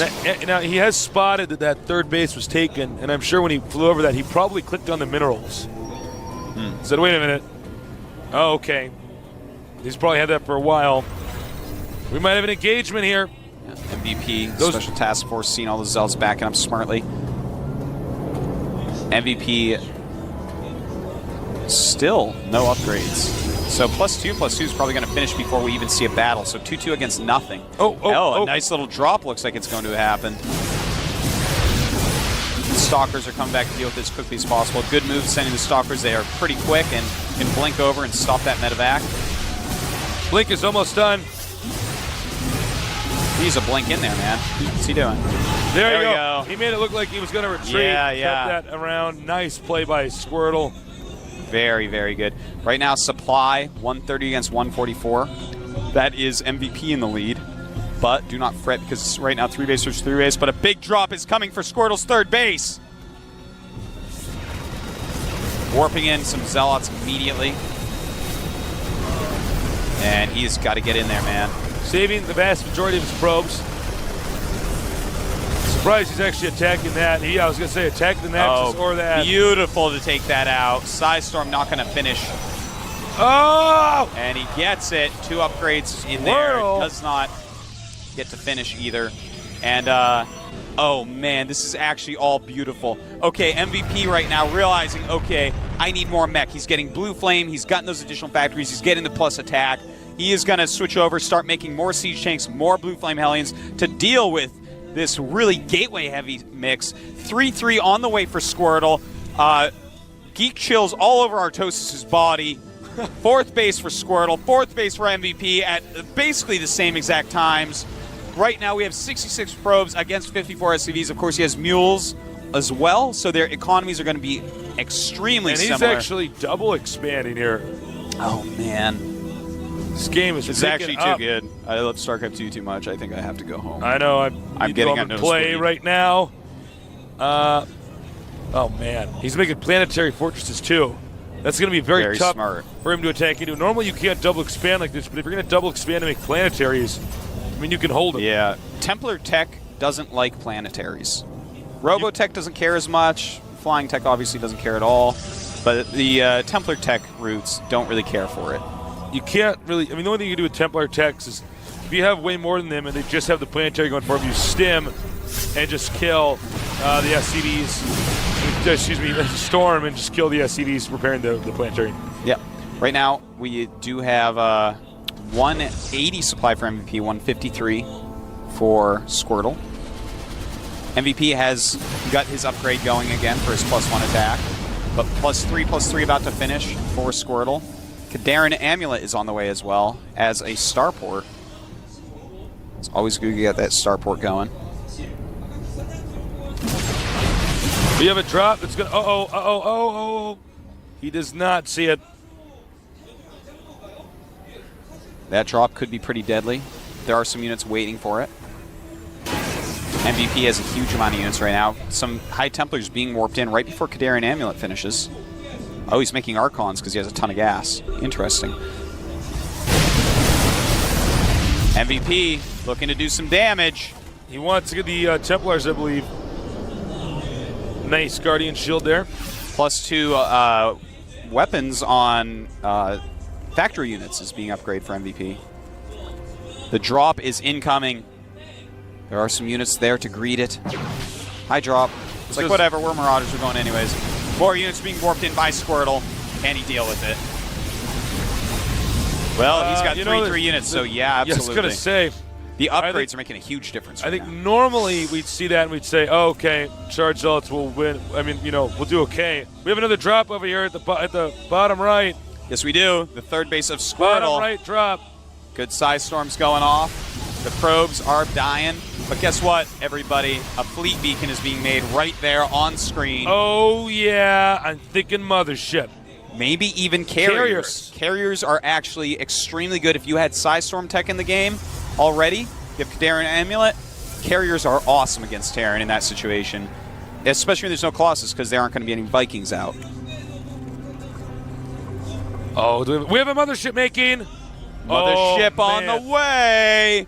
He's also starting to get his Protoss, just the shields upgraded, and here he goes. He's going to hit this base. He wants to take it out very quickly and get out of there. But there's a big drop in his base. The Dark Shrine going to be taken out. Good choice. Very expensive building. Takes a long time to build.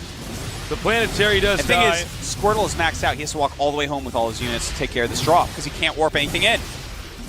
Smart. But he does have some units over there already. Never mind. Sorry, no justice. Hello.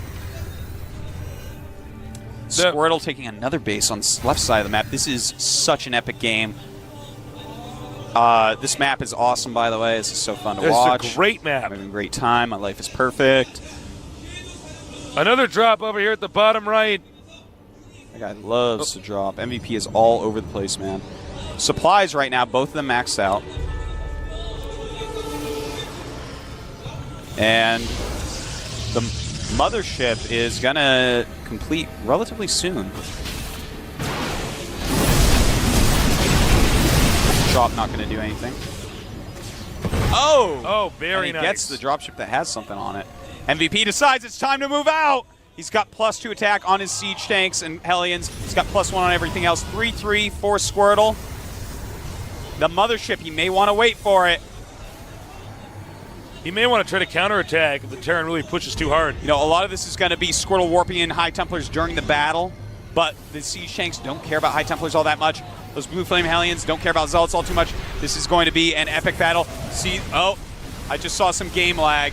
That is what happens when Mothership pops out. The Mothership is done. Squirtle, careful. Good size storm. Nice size storm. Look at all those dead bodies. This is actually insane. Does MVP have any idea that there's a Mothership out? Maybe. He took out the Nexus. That was inevitable. Yep, that's fine, though. Both of them have an unbelievable amount. This is so cool. This is epic. Oh, my God. Blue Flame Hellions going after these probes, going back to the cannons. Frankly, he should have just ran in there and actually tried to take him out. And here we go. The mothership is here. And he's going to want to take out any Marines because the mothership can actually kill the rest. And Squirtle pounding through MVP's front lines. Oh, my God. My God. Great force fields. The Chazal's charging up, and he is just taking out everything. Oh, my God. Squirtle. Squirtle's Unbelievable play. MVP down to 135 supply, making a lot of Vikings, a lot of siege tanks right now, but will it be enough to take on the beast that is Squirtle? He's evolved Tasis not into a War Turtle, straight to a Blastoise. Professor Oak would be proud. This is amazing. Well, to be frank, MVP's in so much trouble, I don't know if he can recover from this. The mothership's out. I'm He's sure got he's a lot going to of be getting Vikings. mothership upgrades. Protoss even upgrading shields right now. Yeah, he's even got +1 on that already. His upgrades are just phenomenal. Squirtle. Refusing to lose. And you know what's good about having the mothership out is it forces the Terran to keep scanning. Yeah. And here it is, Tasteless. Can MVP take out that mothership? It may use Vortex on all of those Vikings. Yeah, I was going to say. And he does use a Vortex. Very nice. Not Mothership goes down. Vikings, I'll see you guys in a little bit.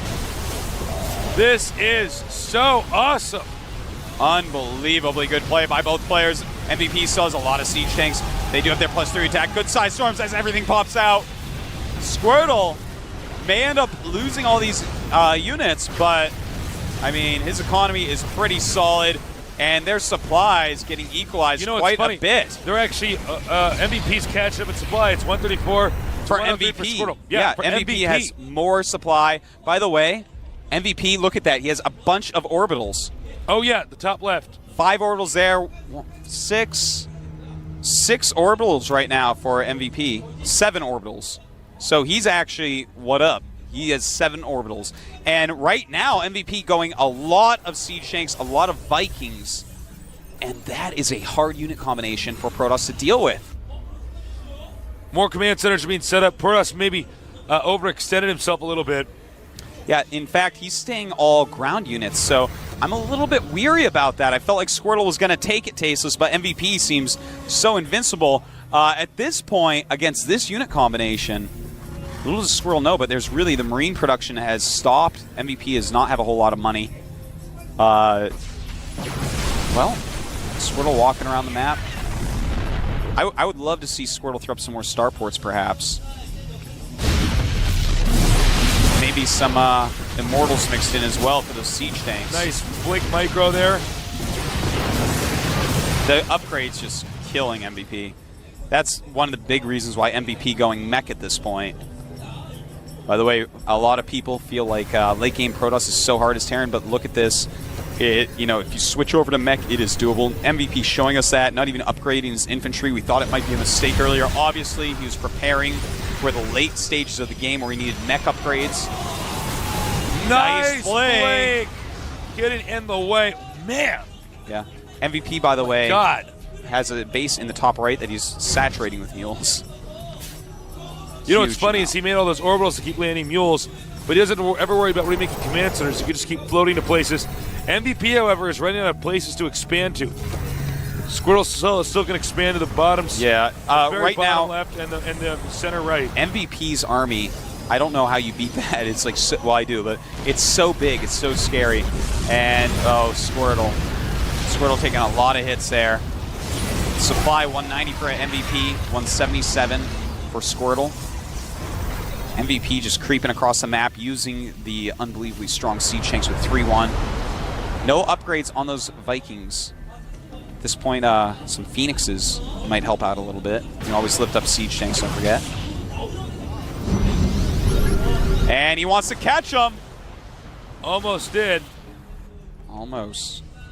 Now he might spot this. Oh, well, I guess if he gets a pylon at the right angle, he could get that. I don't know if he's going to do that. Oh, Squirtle removing that base for the umpteenth time. Their supplies so similar, Tasteless. They're both maxed out once again. MVP has more minerals banked, but Squirtle has a better gas income at the moment. God, this game is so good. We got another mothership. Yeah, it's... This is why these games just keep getting better and better and better. So we got the best players in the world facing off. Yeah, we do. Scan. It's going to be tough for Protoss to engage that with that object in the center there. He may try to go around. He gets Vortex up. Oh, nice. Blink under that. Beautiful blink. Oh, my God. Now, if he could take out those Vikings, he could throw a few Vortexes up. Yeah. And, well, a Vortex up and suck up most of the tanks and try to take out the rest. Yeah, anything clumped, he can Vortex. He has enough And energy. there is a pretty big clump. Here we go!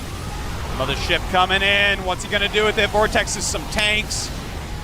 And can Squirtle break through? The siege line is gigantic. So many siege tanks. He could blink forward to those tanks. A lot of units are in that vortex right now, Tasteless. And bam, the siege tanks murder everything that pops out. A lot of stalkers left over. Let's take a look at the supplies. 116 against 115. What? Oh my God, it's still so even. This is the beauty of having a map this big, is you can really see a long and dramatic game. By the way, Immortal production has been started. It's great. It's good against those tanks. You know, MVP lost most of the Vikings. He's down to 3 Vikings right now. So that is an important fact about this game. Squirtle making him evacuate a base. MVP moving across the map in the other direction. Will he be able to take out a Squirtle base? I hope so, or Squirtle Can you is just check gonna end it. MVP's main base, or the base with the minerals? Looks like he's almost out. Yeah, MVP So is MVP barely has- mining right now. This is MVP. Basically, he has to get this base over here. Uh-oh, good size storms. And there's Immortals in this mix. Immortals popping into play. Here come the Zealots as well. This may be MVP's last I stand. think this is, in fact, the last battle, the final battle, as MVP Oh my God. is going to be out. Oh, yeah, you can see looking at his face like, oh, but I'm the Game Genie Terran. That doesn't make any sense.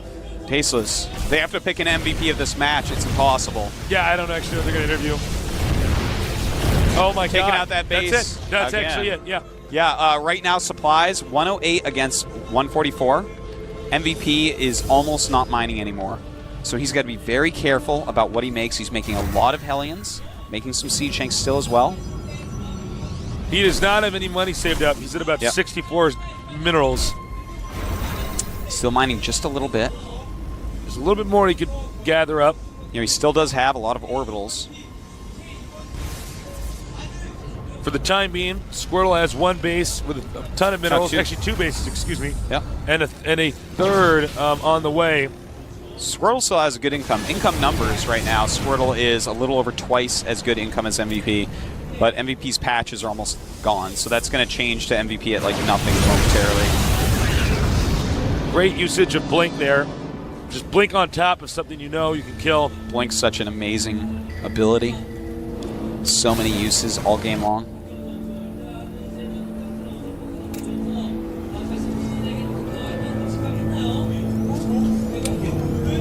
I love how he's sticking with the Immortal Stalker. It's a good unit composition. This really indicates how much these players know the game inside and out. They know how to respond to what. And it's smart. Yeah. There are a lot of Immortals out, Tasteless. He's got 10 Immortals in his army. He's at max supply, MVP at 135. It's going to be hard for MVP to hold anything. Here he goes.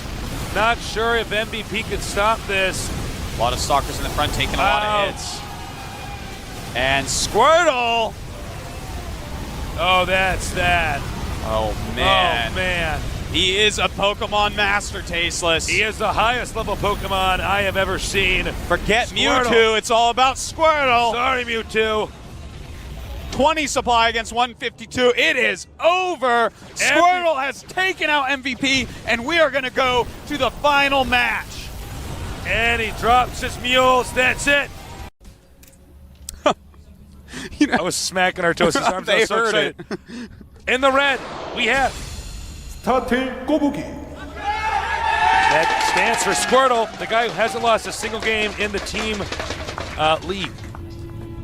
Not one game. Down here in the bottom left, the champion of GSL Season 2, the best Zerg in the world. I am Nesty.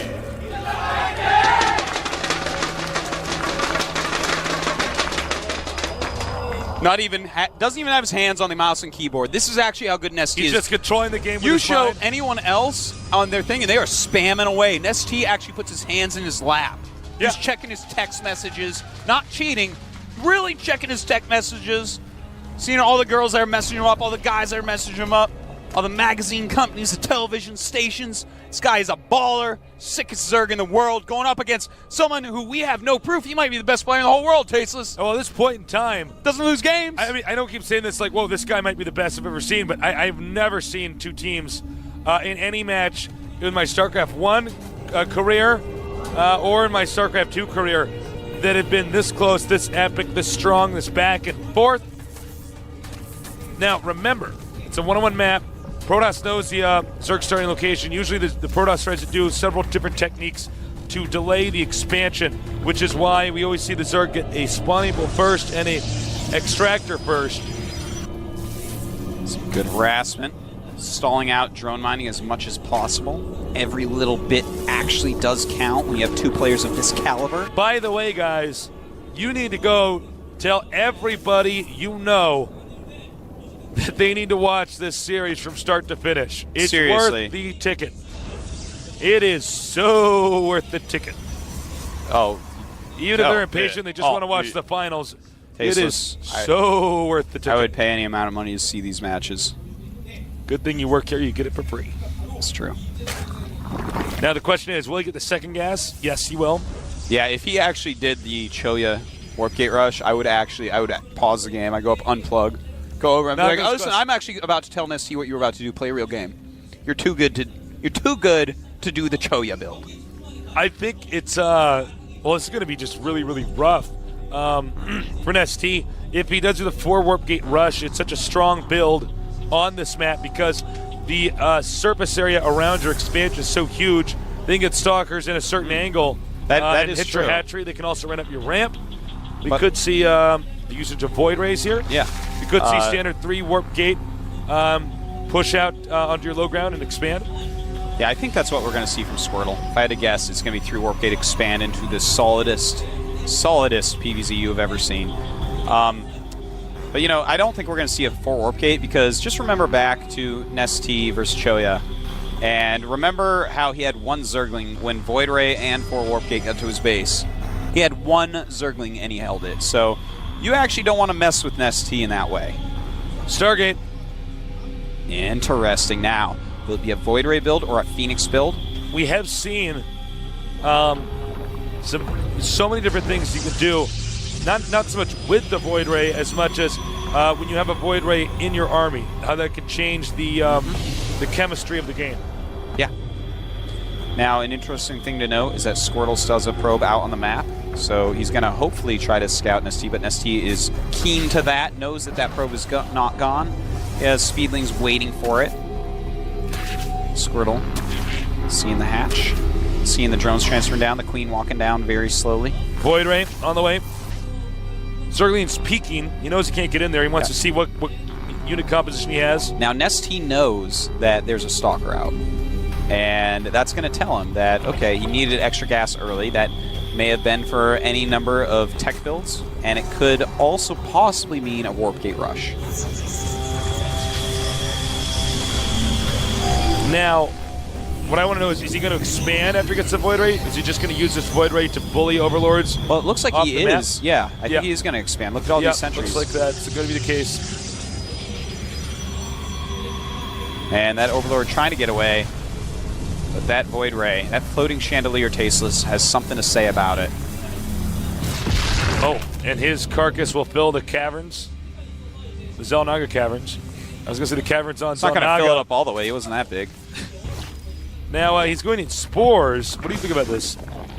Well, you know, he was going for kind of a more economy build. Already he has 31 drones. And also he's already got 3 queens and went speed first, so that's actually a lot for right now. So, I mean, he wasn't ready for anything else. You know, do you want to take the risk and try to use only queens? Or do you want to build some spores? I personally would actually just go, because this guy's so good, just keep on queens, but to each his own. Overlord is gone. Now, Nesty going up to harass the natural. Going to try to make him force a cancel. Look at the natural. Here we go. This is very nice by Nesty. If he can force a cancel, he's going to feel well ahead. Trying to bait a force field out. Yep. And you know what? Squirtle is not budging. No, Squirtle playing a very safe, solid manner. Has Phoenix a single next. Phoenix out. Probably to help scout, because Void Rays aren't very fast.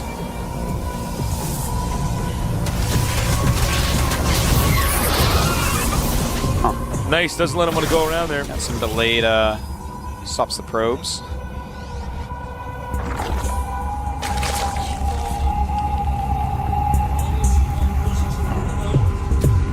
Nesty getting scouted. Layers just finished at the expansion. He's almost finished his range attack upgrade. Hydralis Den going up in the vision. Yeah, he That did Phoenix. spot it. Gold base open to be taken. Now, we do have from Squirtle right there, robotics facility, getting both his gases at his expansion, so it looks like he's going to transition right into Colossus. Now, Nesty, he's going to want to think, okay, do I want to take a third base? Do I want to try to all-in off 2? Do I go up to Spire?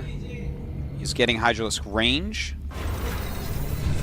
His +1 range attack has already finished, of course. And it looks like we're going to see some pressure here. Ooh, very nice. He may have gone out too far. He couldn't nab the queen. Do not want to lose queens right now.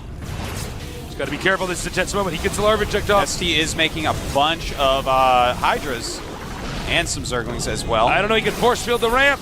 He does. He does, so that's going to stop all the units from coming up. Nesty pulling his drones out. This is not good, but he is surrounding it. He's got to kill this army off without losing too many drones. And, well, the Hydras are having a hard time behind that force field, and it looks like he is going to drive Squirtle off.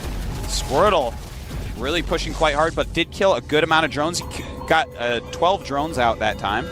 It's 36 drones against 42 right now. Rushing to Colossus.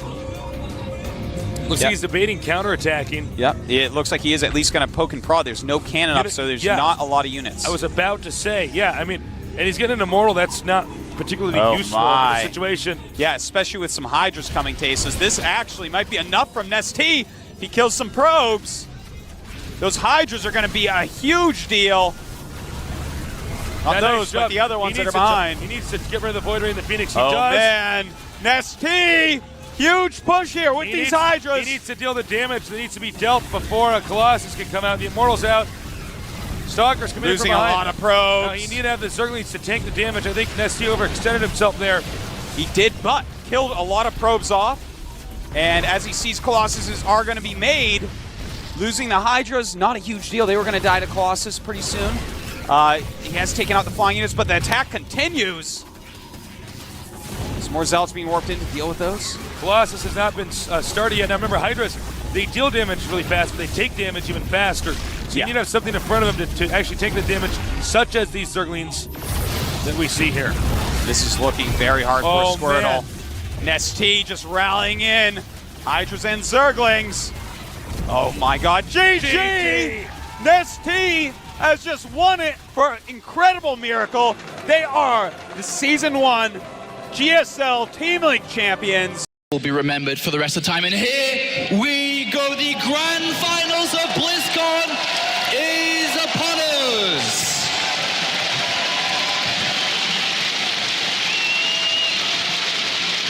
Down here in the bottom left of Deadwing, our Zerg player makes some noise for StarTale Life.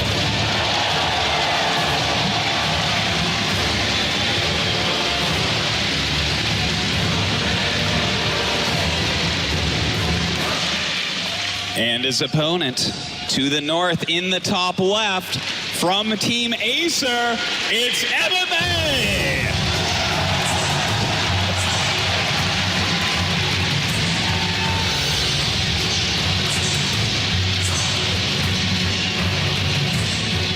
Not a lot of people expected these two players to be in the grand finals. Live came into BlizzCon as the rank 14 seed out of 16, and MMA was ranked number 9. Both players had difficulties even getting to BlizzCon throughout this year. MMA started the year strong. He had a very difficult midsection of 2014, but he recovered with 2 major championships, DreamHack Moscow and then WCS Season 3, and very similar was Life. That's right. You know, it was very iffy for these guys. So they came in as underdogs. They came in as people that were just brushed aside. In fact, I believe that almost all of the professional analysts said, you know, I think both these guys are losing their first rounds. But they tried so hard. They practiced so heavily, really got into it, and you can see it's paid off in dividends. And it is so difficult to call who's actually going to come out on top here. It's really going to come down to this. Well, every single moment, every single decision throughout this game is going to be incredibly important. And already we start to see both build orders taking shape.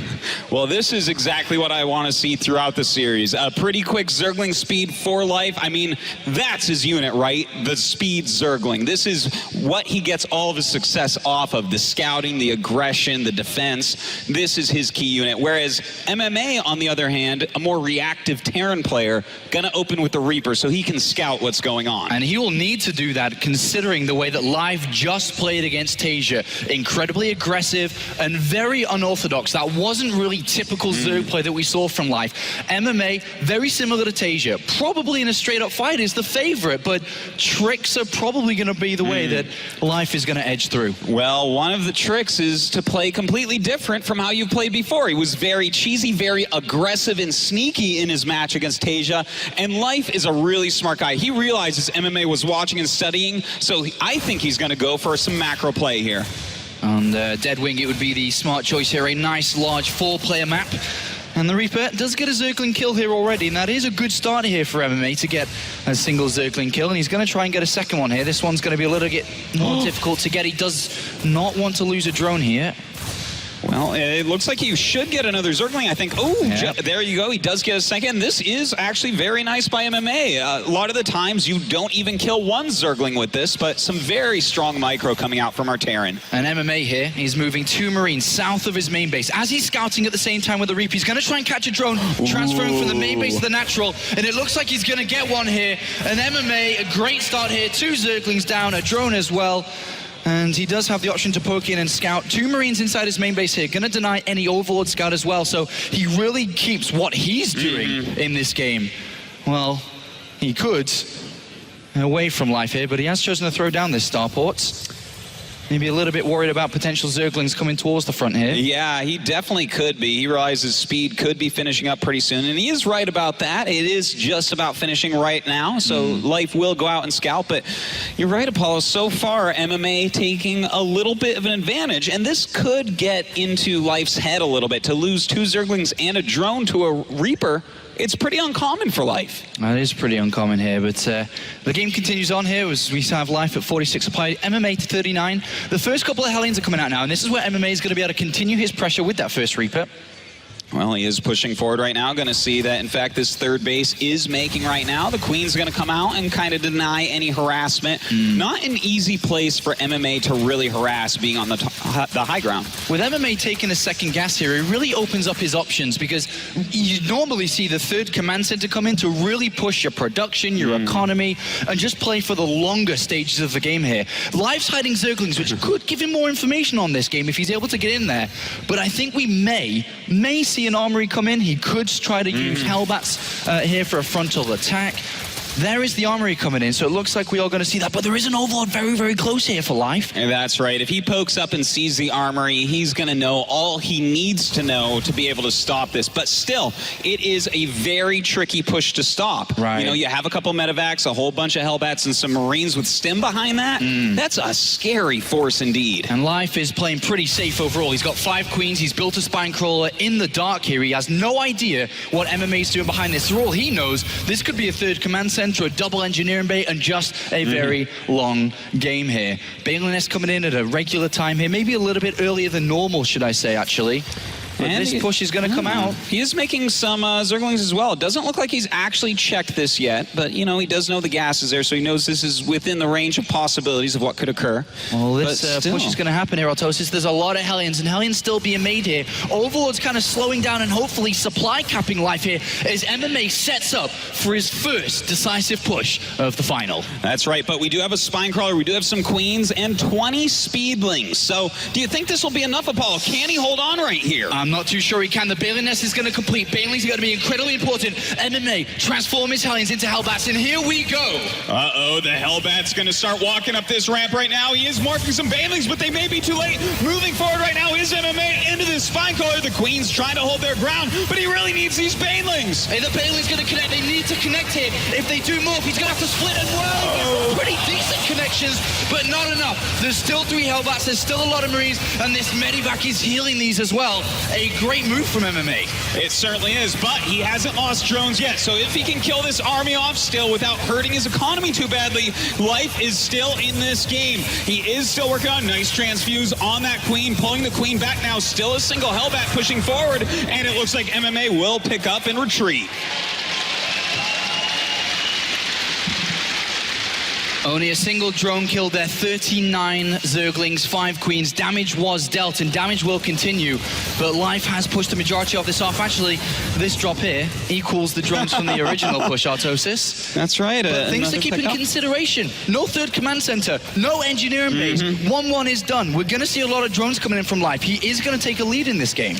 You know, he did sacrifice quite a bit for such a powerful push, and for life to hold it without really losing a lot of drones, I gotta say, I think life is totally fine here, especially when you look at his upgrades. He's already got 1-1, he's starting Baneling speed and even +2 carapace, and that is miles ahead of where MMA is at. All right, well, extra production coming in here for MMA. He salvages his bunkers. He thought there could be a counter-attack coming in here, but that is not the case. He's going to start to feel out this game a little bit more because that's all he's seen was that push.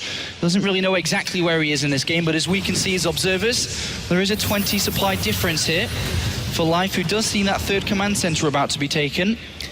That's right. Those scouting Zerglings actually doing a great job for him. He understands the timing of this third base, and he can adjust accordingly. Now, he does have another hatchery on the way. No fourth base. Okay, just this second starts up his fourth base. He's already taken down the rocks. His creep spread looking okay, but not quite as good as he'd like it right now. Well, MMA does have a drop on the left-hand side here, but Mutalisks are starting to come into this game here with 4 in the production tab. These Hellions must get some damage done here for MMA, but as we can see, there's already units here for Life. He's expecting this type of play, and that's very easily dealt with here. And with the Mutalisks popping out, this will be pushed back very easily. That's right. So still not a lot of economic damage done to Life. And, you know, we always talk about how he's an aggressive Zerg. He's in your face. He's sneaky. He's cheesy. But really, this guy is fantastic at macro play, too. If you don't kill any of his drones, he's as scary as any other Zerg in the world. And even though this game may look very equal for the majority of people right now, the big difference are those upgrades. Once these 2-2 upgrades complete here for Life, every fight he takes will be so cost efficient here. He's going to get fantastic trades with MMA, and that's where he's going to start to, you know, further his lead. Well, MMA right now pushing down. He does have quite a few medevacs. Probably going to look to push back some of this creep. And if he can do that, it's going to be really nice for him. These bases are kind of close together. Not a lot of creep at the moment, but it looks like Life wants to come in and try to kill this army off. Yeah, there's not a lot here from MMA. Boost back towards his Hellions and actually give a bit of support in this fight here. Life is fighting in this army, and he pushes his back once again. How much and how many reinforcements does MMA have here to help out? As once these buildings go down, that is it. And there's a lot of units here for MMA. Oh, that's right. Already 2 medevacs picked off right now, though, so Life did do some damage with this. He got rid of all the Hellions as well, so those are some strong kills. But overall, MMA still fine. All right, the game continues on here. Those upgrades about to kick in here for Life, +2 attack finishing. He's getting his air upgrades for his Mutalisks. And at this point here, MMA needs to start dealing damage here to Life. He really hasn't been able to do too much in this game. He's got fantastic production set up, but he's just slightly behind the curve here. 20 supply behind. Life going in again. And he does get a nice surround off these Mutalisks pushing forward right now. Life trying to mix it up more and more and more. Some few Banelings coming up. The Marine count is getting a little bit lower, but reinforcements do come in, and it looks like he will hold on. Yeah, trades once again here, and Life kind of winning these fights. He's extended his lead by a 30-odd supply hit.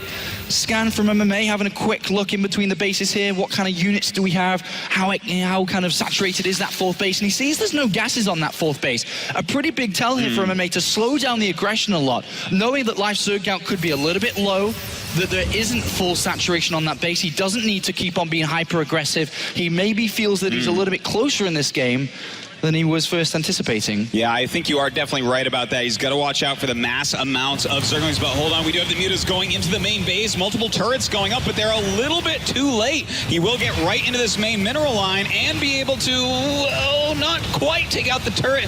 Very nice repair by MMA, but he will lose quite a few SCVs. Yeah, losing 5 so far, and he is going to continue to lose on that turret, getting very, very low, but with more SCVs coming to repair, he will hold on from this point, but he did lose 7 SCVs there, and as you can see, the supply still furthering for Life here, 180 to 140. MMA does have those two upgrades complete now, so the upgrade advantage pretty much disappeared here for Life. That's right. He's fought right back into this game. Still no fourth base for MMA, but that's okay because Life hasn't taken his 5th yet. When Life does end up doing that, though, it's really going to split him up from where he's got most of his defense. All right, well, Mutalisks looking for some weaknesses, and that is a naked mineral line. No defense there, but Life may not have quite seen that, as doesn't want to overcommit, does not want to lose these Mutalisks. Oh, and he is flying in right now. Ooh, some Widow Mines there. He's got to be very careful. MMA on top of his micro. Oh, Life may be going for a big attack. Bringing these Lings in to set off some Widow Mines. Doesn't succeed on all of them. No, those 2 Widow Mines are huge right now. They need to detonate onto these buildings, otherwise he's going to come crashing through. First 2 plays got some really good hits here. One of the Widow Mines goes down. There's only 1 left, and that is a lot of Banelings here, Autosis. It certainly is, but we do still have a Widow Mine up there. In the meantime, MMA is trying to do another drop over at Life's side of the map. Will this bring Life home with his Mutalisks, though? It looks like yes, it will. Yes, it will. That gives MMA some more time to increase his army strength and kind of prepare his defensive once again. This drop, beautiful here from MMA, buying himself some necessary time. All right, it looks like MMA going to push out down his 3rd base ramp, trying to push back these Lings and Banes. Does successfully do so, and he's got a great defensive position here, Paul. I think the attack timing for Life has actually come and gone. He has to back up and find a new strategy. He's chosen the infestation pit here, going to go into high blood. Hold that thought. Life is going to decide to attack up into this. There's a lot of Marines up here. The Widow Mines go in and they get some pretty good connections. Oh my God, the Banelings rolling forward, trying to get all these Marines, even some SCVs being taken out. This Thor being targeted down, picked up by MMA. Some great micro with these medevacs. And the Thor goes down, but there's still a lot of Mutalisks here. How many Marines are going to actually hold on? Life has a supply advantage, but MMA starting to push him back from this 3rd base. That's right, but look at the supply, Apollo. MMA is so far behind, over 60 supply down. Does bro these Widow Mines, they get taken out by the Mutalisks. More and more Lings coming up, and Life presses his advantage. GG! All right, time to begin map number 2. All right, over here in the bottom right of Catalina. Make some noise for StarTale Life.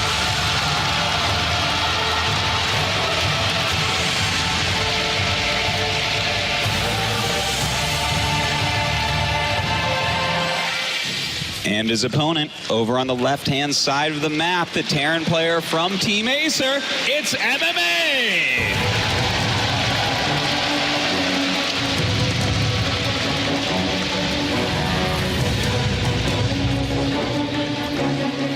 MMA in the past has been well known for his Terran versus Zerg, his multiple medevac drops, his highlighted aggression, and he really needs to rely on that here today. But we haven't seen a lot of Terran versus Zerg from MMA in recent times here. It's been a lot of Terran versus Terran. It's been a lot of Terran versus Protoss. Well, that is kind of something we've seen quite a bit of this year. You know, Terrans have really made a big resurgence, MMA being at the forefront of that at this point. But, you know, this has been a tough map for Zergs. We've seen quite a few of them veto it in various terms. Of course, here at the BlizzCon World Championship Finals, you can't veto anything. You got to play every map, and you got to play it like it's your last. So what, Apollo, does Life do here to try to take this game? Where is his best chance? I think aggression again here, just I think that MMA, Artosis, is very, very emotionally invested into winning BlizzCon. He wants it more than anything else. He's mentioned how he's potentially thinking of retiring coming next year. It's all or nothing for him. If he was to lose this next map to some type of all-in, I think it would really rock his confidence against life. I have to agree with you there. You know, if you lose that game where you went for a very strong Hellbat push in game number 1, gave yourself a good chance to kill him off early and start the series off right, and then on the map that you chose, the map that you feel most comfortable on, and you don't even get to play Zergs on that much because it is a bit Terran favored, you can't lose that map. You can't come back against life in a situation like that. So we're going to have to keep our eyes on if we see that aggression come out from life. We see pretty much the regular build coming out from life here. Hatchery first, and then we saw the spawning pool, then slightly after was the gas, the extractor, to bring in the Vespian gas, whereas on the other side of things, MMA chosen command center first here on a map that more so favors the same build we saw previously in the Reaper opening because of how easy it is to scout, to go in, to find out and figure out what your opponent's doing. Why do you think that is? Well, Apollo, I have to say, I think that these two, like, these are very seasoned tournament veterans, okay? These guys travel all around the world. They both won countless titles. They both just play at the absolute maximum level of this game. And I think that this finals here at BlizzCon is a battle of wills. This is a bunch of mind games. They want to trick and out-trick each other and get that mental advantage, knowing how much pressure there is in front of the biggest audience we've seen in StarCraft II to date. Wow, Artosis, you know how to play a crowd. Thank you, Apollo. All right, build's starting to take shape now. We have the second gas being taken from second gas on the natural here. Actually, I was a little bit confused there. Second gas by MMA, hiding it away from life here. Whereas Life has just got his Zergling speed on the way, third hatchery coming in, and it's going to be quite important to try to figure out what MMA's up to here. With the second gas, he once again opens up his options. He can afford to get the starport down here. He can afford to build up the Hellion count and switch into Hellbats again. That's right. He could go into Banshee play. There's multiple different choices he can make. Yeah, there's quite a few possibilities here. What would you prefer on a map like Catalina? Do you want to see the heavy Banshee, Hellion harassment, or would you prefer that he goes for another push like we saw in the last game? I think Hellion Banshee can be quite good, but by the looks of it, I mean, he's already chosen my answer for me. It's going to be potentially very similar here to what we saw previously. Both are kind of good. I do like aggression coming out from MMA. The second to third base is quite far away from each other. It's not as easy as a creep spread. There's chances to either use the Banshees in the main base because of the airspace. There are chances here from MMA to get damage done for sure. Well, we do have a medevac on the way. A couple Widow Mines being produced right now. Something we definitely have seen on this map in the past, can be used very effectively to pressure and sometimes even in medevac drops. Yeah, and that's what we're going to see here. But Life is trying to figure out what's going on. He's got a Overlord moving in, but he switches back. He sees the tech lab and stim being researched. And then he's going to see the factory moving over. The Widow Mines just down that route. Ooh, he needs to hide those Widow Mines. You don't want to show those Widow Mines. Okay. I think he may have just missed it, but he saw the starport. And is going to start to wonder what's going on. He's added on a Bailey Nest very early and started Zergling production. Life smells what MMA is up to. Well, MMA bringing over this medevac right now with a couple of Widow Mines. No detection right now for Life, so that could turn into being a big deal. Yeah, he cannot let these land. Absolutely cannot let these land. A lot of Zerglings being produced right now. He doesn't have any extra creep spread in his main base. The Hellion's going to try to maybe draw attention, but the medevac not being able to get anything off so far. This is a lot of Zerglings that Life is building here. It's almost more than you need to defend, Artosis. Yeah, I would agree with that, Apollo. We may be seeing a Baneling bust coming out of Life here. I think that's what we are going to see here. The type of attack that MMA went for didn't do anything. He's invested resources into it. MMA knows. He's going for a siege tank, Apollo. That is exactly the unit you want to be able to stop a Baneling bust. Putting that on your high ground, it can splash and kill so many Banelings that the Zerg just won't be able to break you. All right, well, let's find out. Is this going to work or not? So many Zerglings have been made. He's 68 already. The tank, though, on a map like this, on a map that has a small choke area just underneath the second base, the second expansion for MMA. It's going to be very difficult to make work here. The medevac trying to still plant the Widow Mines, but here comes the flood. At least it's nice that he doesn't have the Widow Mines at home. Those help out a lot as well. Ooh, the siege tank going on the low ground. The siege tank moving out. This could be bad. This is huge for Life. Life knows, and now he's going to try and get a full surround. This is so big for Life. This is huge. Life surrounding the army. The Banelings coming in, going up the ramp. Another siege tank is out, but he busts through that wall, and there are no units to protect this siege tank. He's keeping the Banelings next to the siege tank, and MMA has walked into this attack. He had no idea what was happening, and oh, he's in so much trouble right now. His complete base is exposed. Widowmines come to help, but the flood is here. The natural has been exposed. The main base is being absolutely destroyed. There are so many Zerglings in here. He is killing off so much. All the SCVs being involved. To that $100,000 first place prize. Down here in the bottom right of Foxtrot Labs, it is none other than Startail Life.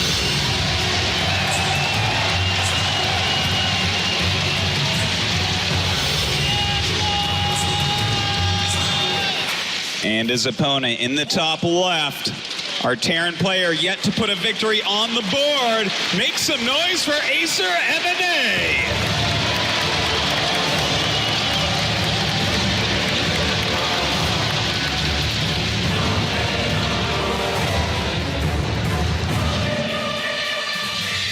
And this is where it all matters now here for MMA. And as much as the pressure's on him, Artosis, Life already deciding to take the game into his own hands here. He's moving out with a drone very, very early, and from what we saw against Tasia, I think we might have an insight into what we're going to see. Do you think that this is going to be a proxy hatch, or maybe is he trying to just scout and see what's going on? Artosis, I think it's going to be a proxy hatchery. Oh my God, that would just be awesome. I would love to see it. Is Drone, though, kind of sitting at home? Oh. Well, I mean, that's closer to MMA than the hatchery in his base, so in some manner of speaking, you're right. I wish it was what we thought it could have been. But he's come back here. The game's going to just be a standard one here. Reaper opening coming out from MMA. And he's going to be trying to figure out, of course, what Life's up to. What are some of the key components here for MMA to really think about playing in these positions on this map? Well, you know, you do have that wide open choke point at your natural base, so it can be hard to actually wall that off quickly against quick speedling attacks or anything like that. Of course, where do you take your third base is one of the biggest questions here. Do you kill the rocks and go down? Just like right there that our wonderful observer is showing us here. I believe it is Funka. And do you take maybe the gold base, which is to the left there, which is, you know, the gold base, though, is a little bit crazy. You can see it is so easy to attack it from all angles, from high ground, behind the minerals. It's a hard one to take, but again, that's why I feel like this is a life map. That's the type of base you can take as a Zerg and stay on the aggressive side of things and, you know, get an advantage. Yeah, and just remember the way that the map order was selected is Life chose map 1, won it, and then he won his opponent's map, and then got to choose the third map, which we're in currently. And Life wanted to play Foxtrot, which you said plays to his strengths. Well, right now we do have a Reaper coming in. Of course, Reaper's quite good on this map, going to be able to scout what's going on, as well as have a bunch of jump-in points, so can be quite annoying to deal with these. I don't expect it's going to do a lot of damage, though. No, shouldn't get too much done here. There is a drone that's very low on health on this natural, and it is going to be hunted down, but these two Zerglings here for protection as they chase around the gas here, taking a lot of damage themselves, though, and MMA very close to getting a kill here. Ooh, gets a Zergling, but it looks like that's it for now. Very, very close. Great micro by both sides. He comes in and tries to poke in, but will have to return out here. Single gas by MMA at this point. He usually is looking to take a second one. And he's moving Marines into position again to deny scouting, and there is the second gas coming in. So MMA not really playing to the more standard of openings here, which we see the single gas and third command center just as safer, well, not really safer, but more economy opening focused. Yeah, you know what? I gotta say, even though this isn't quite as standard, and even though MMA has lost both previous games, I like what he's doing, Apollo, opening up with a Reaper into a little bit more tech. I feel like that's something that's good against Life. You know, a lot of times Life goes low eco or goes for something that's so greedy that you can punish it with a build like this, but so far MMA just hasn't been able to put anything together. Well, MMA is going to try the same build that he used in the previous game here. He's got 2 Widowmines on way. Of course, the Starport and the Medivac's going to follow. And we'll see what success he can get, because he didn't really get anything from this previous game, and then of course he walked into that attack from life. And the Overlord trying to figure out what's going on. 2 extra Marines come in, and he's going to scout the starport again here. Oh, very good scout, especially considering he hadn't seen those gases. Really tells him a whole lot. And 4 additional Zerglings do get made. His response to the starport previously is still to get that Baneling nest quite early, just in case we are to see Hellbats. Only a couple of extra drones, but mostly Zerglings here, and here comes the drop. All right, this time, you know, he does have a little bit more in that medevac with those 4 Marines as well. Yeah. Just a slight variation on what we saw in that last game. In the meantime, Life is pushing his creep, destroying these rocks so he can defend that 3rd base as well. But he's really got to be careful here about this drop. Once again, the Widow Mines are quite a threat because there's no detection for Zerg yet. And right now, we've got MMA, who's pulling the attention of Life towards the 2nd and 3rd base with his Hellions and Reaper. And then he's planning to drop inside the main base here. The medevac or natural. Here it comes. He's going to boost in. He's going to drop the Widow Mines. Oh, one Widow Mine gets down, and it does, in fact, bro. The Queen goes up. Looks like she'll take the shot. The other Widow Mine, oh, he's not dropping. Kind of a delay here by MMA, but he does drop out that Widow Mine, and 4 drones killed. A very nice shot. Very good there, and then the Queen inside the main base as well. These 4 Marines doing the work, and even more drones can go down here, so an excellent, successful drop here from MMA. Certainly it is. The Speedlings coming in with the Queens will, in fact, clean this up, but he had to make spores. He had to, ooh, that's really close. That's really close to going up. Ooh. Oh, that was a bit nerve-wracking, Apollo. Too close for comfort there. But damage dealt there by MMA. That's a good start for him. Of course, if that had gone wrong, well, this series is getting worse and worse and worse. But good start. He's got his upgrades on the way. Noticeably, no 3rd command center, if I'm not mistaken, from what I can tell on the minimap here. It's pure barracks. It's pure production. It's a single engineer made. Yeah. And he is just ramping up his unit production very, very early on in this game. It looks like he wants to go for a massive attack here, Apollo. This could be a scary one for Life to try to hold on against. But you know what? Life is getting 1-1. Those should finish up right around the time that MMA is really pressuring. So at least his upgrades are going well, and his production should also. I feel like this type of attack is very easy to deal with if you're Life, if you know what's going on. But he's got no indication. He's got no Overlords close to MMA. He's got no way to scout this out. The only way he's going to do it is if he builds an Overseer or sneaks a Zergling in. The layer's not close. The pressure is continuing. And Life, who's going to be building a lot of drones at this point, because you're expecting the 3rd command center, you're expecting the double engineering bay. But it is the complete opposite here. That single Zergling on the other side of the map could be one way that he gets a scout on this.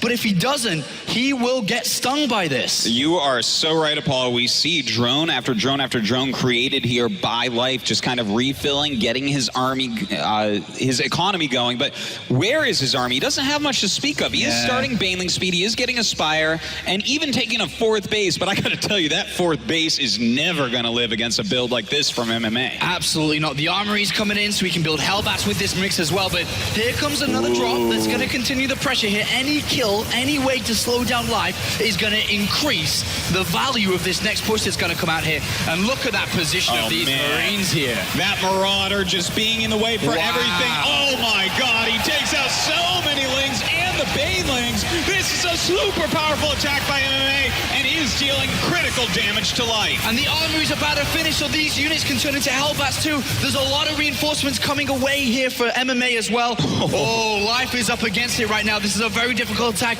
Banelings are being moved. Baneling speed must be very close to finishing as well. But he's lost 13 drones in this. He's lost a lot of units as well.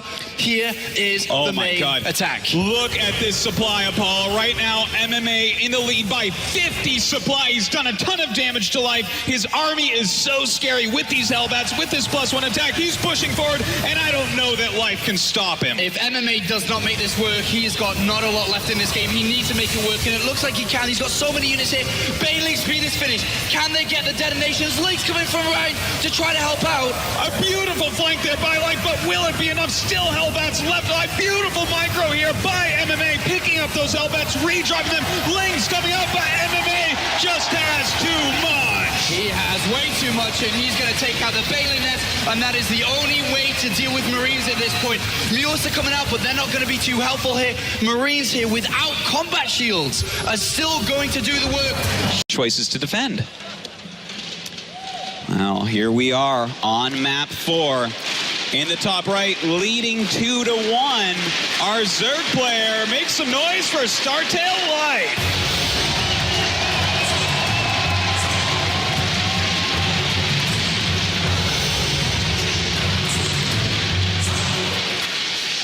And his opponent down in the bottom center of our map, our Terran player winning the last game. It's Acer MMA.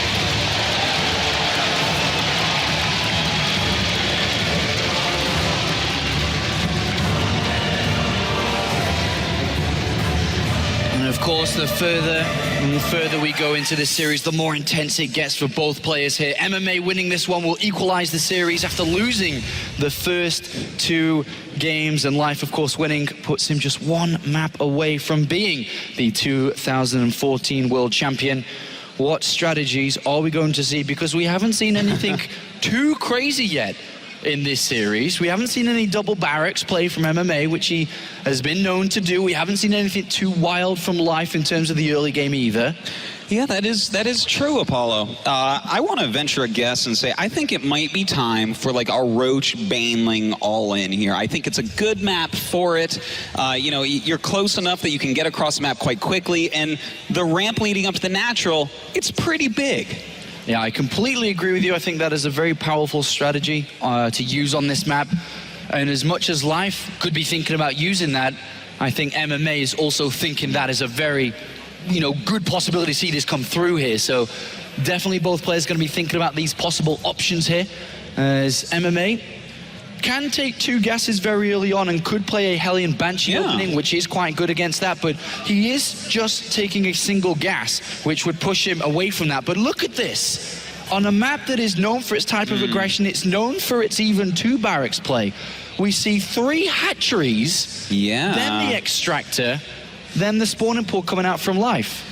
Well, he got that Overlord down there, scouted in the right direction, and when he saw it, he was like, I'm not going to sit here on 2 bases and take a reasonably timed third. I need a quick third here to counter your fast command center. So I like what I'm seeing from Life here, but he's got to continue to scout. We saw that was his hole on Foxtrot. He simply didn't know what was coming from MMA. Well, the benefits here from Life is he won't reap the benefits of the economy straight away here from 3 hatcheries, but what he will get is the much, much faster lava injects across 3 hatcheries, which gives him a lot of different ways to play with this. He can use that for a lot of drones and then further his economy. He could use that for a lot of units to be aggressive with. So a good advantage that he'll take with these 3 hatcheries, just seeing where he'll want to put that advantage. Yeah, it looks like MMA is scouting right now, trying to figure out what's going on. I think he already has a pretty good idea of what's happening. Going to that natural, not seeing a queen, kind of points towards the fact that this could definitely be a quick 3 hatch. So looks like he will back up with that SCV for now and just continue on his tech route with his second gas. Yeah, second gas coming in now. So once again, MMA going to open up his options. He's decided not to play for 3 command center builds in this game. It's always about getting that starport nice and early and trying to deal damage and then kind of taking it from there, whether he's successful or not. So we should be seeing that starport come in, and he does have multiple options again to choose from, whether it be the Widowmine play, if he wants to try to go for a Banshee opening, maybe a Hellbat usage as well. So a good couple of choices. Well, he does throw down, I think it is going to be Hellion Banshee. We see this time he is going for the starport once again, but watching this barracks fly over next to the starport points towards Banshee play, where you can make the tech lab and then switch the add-ons. And if we were to see aggression come out from Life, the Hellion Banshee's pretty good, obviously. The Banshee can deal a lot of damage against these aggressive units, but scouting is still very important from both sides here. Life has an Overlord coming in to try to figure out what's going on. Likewise, MMA, with his first couple of Hellions, needs to feel out the game here a little bit more. See where the money's being spent, where that lava is going to be spent. And this Overlord, it's going to get the scouts. Yeah, it looks like without any issues whatsoever, he's going to see that this is in fact going to be Hellion Banshee, and that is a huge amount of information. You need to know that as a Zerg. Even sees Cloak on the way. Of course, that could be canceled by MMA, but he's got to prepare for it no matter what. All right, second tech lab down nice and early on that barracks as well. So he's going to be able to get Stim into this game and already switching up the barracks play. So he's gone Hellion Banshee into more unit production. And again, hiding away from that 3rd command center. Important just to keep that at the back of your mind here. Double engineering bay after that. And this, again, is building up towards a 2-base timing autosis. I've seen this a couple of times from MMA and Innovation alike, where he waits until his 1-1 upgrades are done, and then he hits hard when those upgrades are complete. Life gonna need to try to figure this out, but in the meantime, he's got Hellion Banshee to deal with. You know what? I think he'll deal with it all right. He's already got 4 queens. The creep spread's pretty good. He's got his speed. He's making spore crawlers. He's going to be fine against that. But this 1-1 timing attack you're talking about here, Apollo, that's the real scary thing happening in this game right now. Yeah, he cannot be late on his bailing nest. He cannot be late on bailing speed. This type of attack is designed to kill when those upgrades are complete. And because you don't have a third command center, because you don't want to further your upgrades, it is all about the kill. And if you don't kill, you will lose this game. A very important moment, a very bold choice of strategy here for MMA. The bailing nest comes in, of course, going to be very important to get that bailing speed instantly. But how many drones does he make? Does he even figure this out? Does he not know at all? I don't think he knows. He could be sniffing it out a little bit. When you go Banshee Hellion, a lot of times you see more than 4 Hellions. A lot of times you see more than 1 Banshee. Hasn't seen either of those, so he might be putting 2 and 2 together here and saying, oh, this could be some other type of aggression with this opening as a feint. All right, well, Hellions controlling the middle of the map here.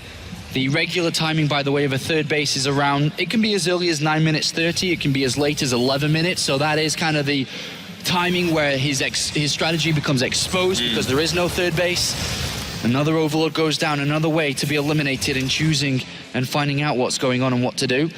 Units starting to be made here by Life, but it's not to deal with this push. No, this is just some extra units he wants on the map. He's even taking another base. This is actually looking really, really bad right now for Life. I'm not sure he's going to be able to hold on, Apollo. Yeah, a couple of comfort banelings being morphed here just to have them, just in case something, maybe a couple of units pushed out here. And this movement there by MMA is almost selling the story of he's about to take his third base, clearing it away. There are 2 tanks with this as well, which are going to support MMA. Will he make this work? If he does, it's gonna be 2-2. The upgrades are completed. This is the time when MMA must move out and he must try to find the victory to tie this series up. Well, he is moving out with those medevacs right now. Might do a little drop harassment to start this out. The Zergling realizing, wait, where is this third command center? So he's waiting for a drop. Should be able to deflect this for now, but still, the incoming attack is what's really scary. And because there's 2 extra hatcheries on top of the 3 that is pretty standard, there's a lot of production around for Life. As well as MMA's executed this in terms of the strategy and the build around it, he's not hitting as furiously as he needs to be right now.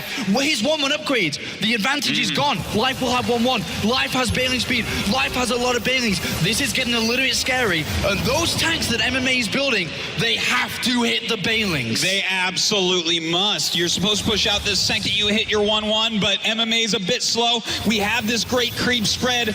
Suddenly, things are looking up for Life. He's got a nice big army, more mutas on the way as well to help out. Here we go. This is a big push. Remember, it's all about this push here for MMA. Is he going to make it work? There's a lot of bailings now. There's even mulas coming in, 9 of them as well to help deal with this. There's 26 bailings on the field. Is MMA going to make this work? Well, I'm not so sure about that. He is trying to abuse this area, the 4th base, but the thing is he doesn't have a 3rd base behind this. If he was doing this with a 3rd base landed in mining, this would be really scary for Life. But as is, even if he loses this, he can still win this game. Oh, Life's moving his units down south here, and he's going for a counterattack by the looks of it. The wall is closed off. There are some units here to push these back, but he's also going to come in from different angles. Now, going to start to go in with the bailings, and they get some pretty decent hits. Yeah, look how big his army is, Apollo, pushing forward. It loses a few bailings a little bit sloppily and loses this hatch. So still, MMA in this game fighting forward. Yeah, that attack maybe not the wisest there from Life. He lost a lot without really doing that much, and he lost that 4th. But remember, no 3rd command center, no 2-2 upgrades. It's all about this push. It is always only going to be about this push. Mule is getting into the SCV line here, really slowing down the income from MMA and forcing him to come back to defend. You cannot be losing your SCVs like this. You need to keep the pressure on much better than that. These Mutalists doing a fantastic job, but he spent a lot of money on him. Will he have enough Banelings to crush through this? He's on creep, and Banelings go through. They get a couple of good hits to start off. That is a good amount of Banelings. They are rolling forward, but still the Siege Tanks and Marines, they continue to press. The Mutalisks, where are they? They need to come back and help out. They do, and these Banelings come riding through again. How much are they going to get done? Not too much there, and MMA pulls back. A pretty good hit in the center there, but Banelings bring it down. Hardly anything here. The Marines bringing down the Mutalisks, and MMA pushes through again. Oh, some nice Baneling connections, though. Not that many Marines left. More links coming out. The Mutas coming down. Where's the anti-air here from MMA? Oh, there it is. Apollo coming up. The reinforcements right on time. There's still 30 Marines on this map, but there's a lot of Zerglings, there's a lot of Banelings, and they come to push his back once again. MMA picks up to get out. Where is he going? He's going to get chased into the main base. That medevac is very low at the front, and then he's going to get taken down here, and so are the rest. Uh-oh, this is bad news right now for MMA. Losing his entire army. Every Marine taken down. Portable time crowned. All right, here we go, Artosis. This could be the last game of BlizzCon and the WCS for 2014. Let's make some noise for these players. Up here to the top right, as the Blue Zerg player playing for StarTale, it's live!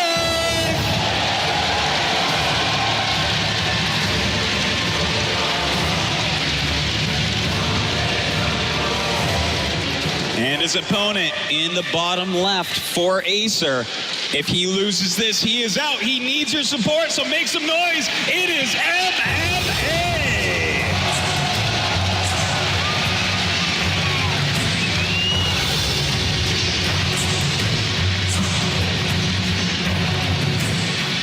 A year's worth of playing within the WCS system has come very close to its end here. MMA started off in Season 1 with a second place to MC in Europe. He dropped out in the round of 32 in Season 2, which put his BlizzCon hopes almost completely out the window, but he turned it around with a victory in Season 3. Life, on the other hand, started the year incredibly strong as well. He got a top 4 within the GSL in Season 1, and then got a top 12 finish as well, which is a very respectable finish, but then he dropped out of the GSL come Season 3 and started to travel abroad. He went to Intel Extreme Masters, he traveled to DreamHack to pick up points, which he managed to just scrape in to BlizzCon, coming in as ranked number 14 here. Well, 2 very different years, 2 very different stories. He's certainly a player that deserves it, Apollo, to be here at BlizzCon with so many great players from around the world trying to get these spots. I would still feel weird if Life hadn't made it. He's been just completely out of control since he really first popped on the scene so long ago. That's right, and that was the area where he was able to pick up so many tournaments in a row. I think he won about 5 tournaments in the span of 6 months during his dominant reign. And Life, here we are again in 2014, very close to picking up another title. He did pick up DreamHack Bucharest earlier on this year, but this would be the cherry on the cake here if he's able to win this. But here we go, the openings have been chosen. Spawn and pull first here. Bit of a more safer opening here for Life in case we were to run into a double barracks, but also Zerglings can be used aggressively if they do manage to run past this Reaper. That's right. He is running a couple down. I don't know that they're going to get past the Reaper, though. Looks like he's going to pass him right by and realize what's going on. Oh, Skip's going through the watchtower. Artosis, this is... Well, there is a Marine on the way, so shouldn't be too difficult. He didn't build the reactor and factory instantly, which could have been his downfall. It's funny how bad that would have been for him, in fact. You are right about that. But luckily with this Marine, he'll be able to save the SCV without too much trouble. And the Marine takes a good few hits here, but he's more worried about the SCV not building the command center than losing the Marine here. He's just going to kind of bring it to the Reaper, sacrifice the Marine, and then pick up these 2 Zerglings with the Reaper. Yeah. And hopefully not lose too much mining time, or building time, should I say, on this command center. So well done there by MMA. Yeah, losing 0 building time, quite well done. But you know what? That was completely worth the 2 Zerglings. We were talking about how Reaper normally doesn't even kill 1 Zergling really at the top. Well, when 2 run across the map like that and he comes home, you're happy to give him up. All right, 3 command center build for the first time in this series coming out from MMA here off the back of that Reaper expansion. Of course, this build very vulnerable to different types of Baneling attacks, Roach Baneling attacks. This Reaper important to try to figure out what's going on in combination with the Hellions, which we will be seeing very, very shortly here. But that couple of Zerglings, Artosis, did they see this third command center? I believe so, yeah. They did, in fact, see it. So maybe a little bit sloppy from MMA, putting it so close, but he didn't. He wants to be able to float it when he wants, but still, this is... I like that MMA is doing what you suggested, Apollo. He's going back into more of a macro-centric play. He actually wants to play his longer game. But does Live capitalize on this now? This is an opportunity to do so. There's the Baneling Nest. There's the Extractor coming in. He's scouted it. He's going to try to punish it. If he does, this means he will be the world champion of 2014. This Reaper incredibly important. What information is he going to get? He goes into the main base. If he can scout that second gas in the Baneling Nest, it's huge. He'll have to give it up. He does see gases mining, but doesn't really tell the whole story, though. It doesn't know that. Oh, the Hellions, though. They're in the drone line. They get 4 or 5 drones there, and also they see the Baneling Nest. The scouting comes from the Hellions here. Oh, a massive scout here from MMA. But scouting and knowing is half the battle. He's got to get his defense ready. He's got to prepare back at home. Well, I don't think it'll be too hard for him to do that, Apollo. That was great scouting, being able to see what's going on. Will Life still do it? It looks like he may, in fact. He's making 22 Zerglings.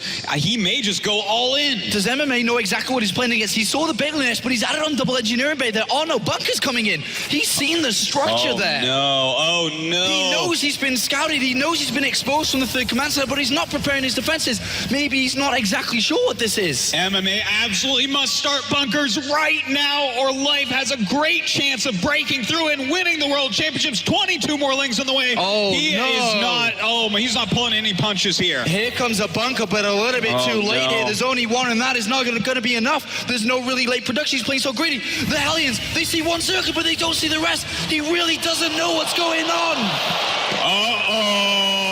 That is so many Banelings to be morphing, Apollo. The Hellions miss it again, and Live is moments away here from being the champion. If this works, he's going to cast a flood.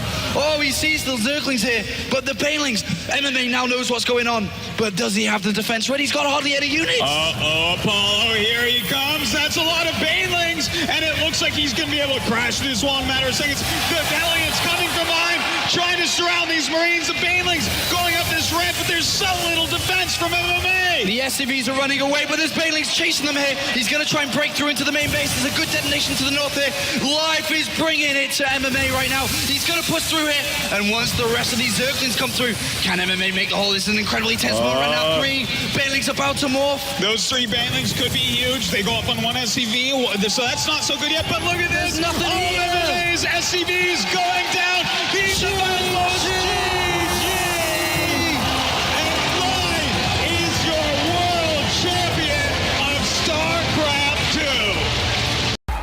All right, this could be it for our Red Terran player. If he wins this game, he will win the entire thing for Slayers. He is known as Slayers Kanji. Slayers Kanji. A huge cheer goes up from the crowd. They're depending on this guy, but not as much as MVP is depending on this Zerg player right here. He's been electrifying in the Team League. Can he keep it up? MVP Donglegu. Regu has closed out That's right. both of the series so far. He won the quarterfinals for MVP. He won the semifinals for MVP. Here he is in a position to theoretically come back and win the finals for MVP as well. Yeah.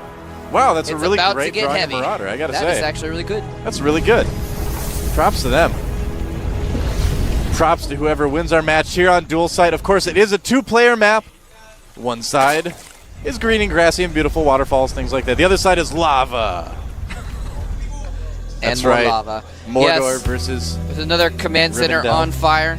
Yep. Random flames coming out from underneath That's there. okay. Not a problem. The Zerg player has decided to take up residence on the lush green side of the map in order to infest it and put down nasty creep all over the place. That goat needs to move out of the way before the hatchery goes down. Goat! Good idea. Otherwise, it will become an infested goat. I can click on the goat. New unit for Heart of the Swarm, maybe. And what is this? A bit of a hidden barracks going down for Slayers Ganji. Ooh. So I think we're going to see some 2-racks aggression. Ganji going for a pretty quick win. Or does he have? No He has barracks a gas remain. up, actually. Yeah, okay. So this he is might very just be interesting. pulling a nada and Nope, All there's right, a factory going right down away. there too. What so he's is just Ganji planning? kind of hiding everything. Huh. Maybe hoping for a drone scout so he can kind of scare him by not having anything in his base. Yeah. I'm not sure, man, but he does have that factory, and he's actually putting a reactor on the barracks. So he's probably going to switch the factory over, get some hidden reactor Hellions, and then float the barracks back to his main. I think you're exactly right, because that is one of the things that is really good to do here on Dual Site, is that you can run Hellions around. The natural is a bit wider open than it is on some other maps, so Hellions can do a little bit of damage.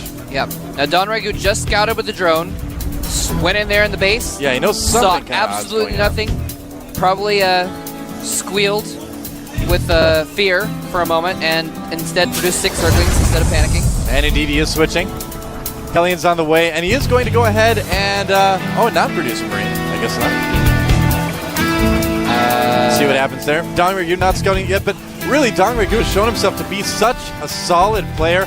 I don't know if he's going to be really caught off guard too much by this. Whoa. He's getting Zergling speed. That's going to be helpful.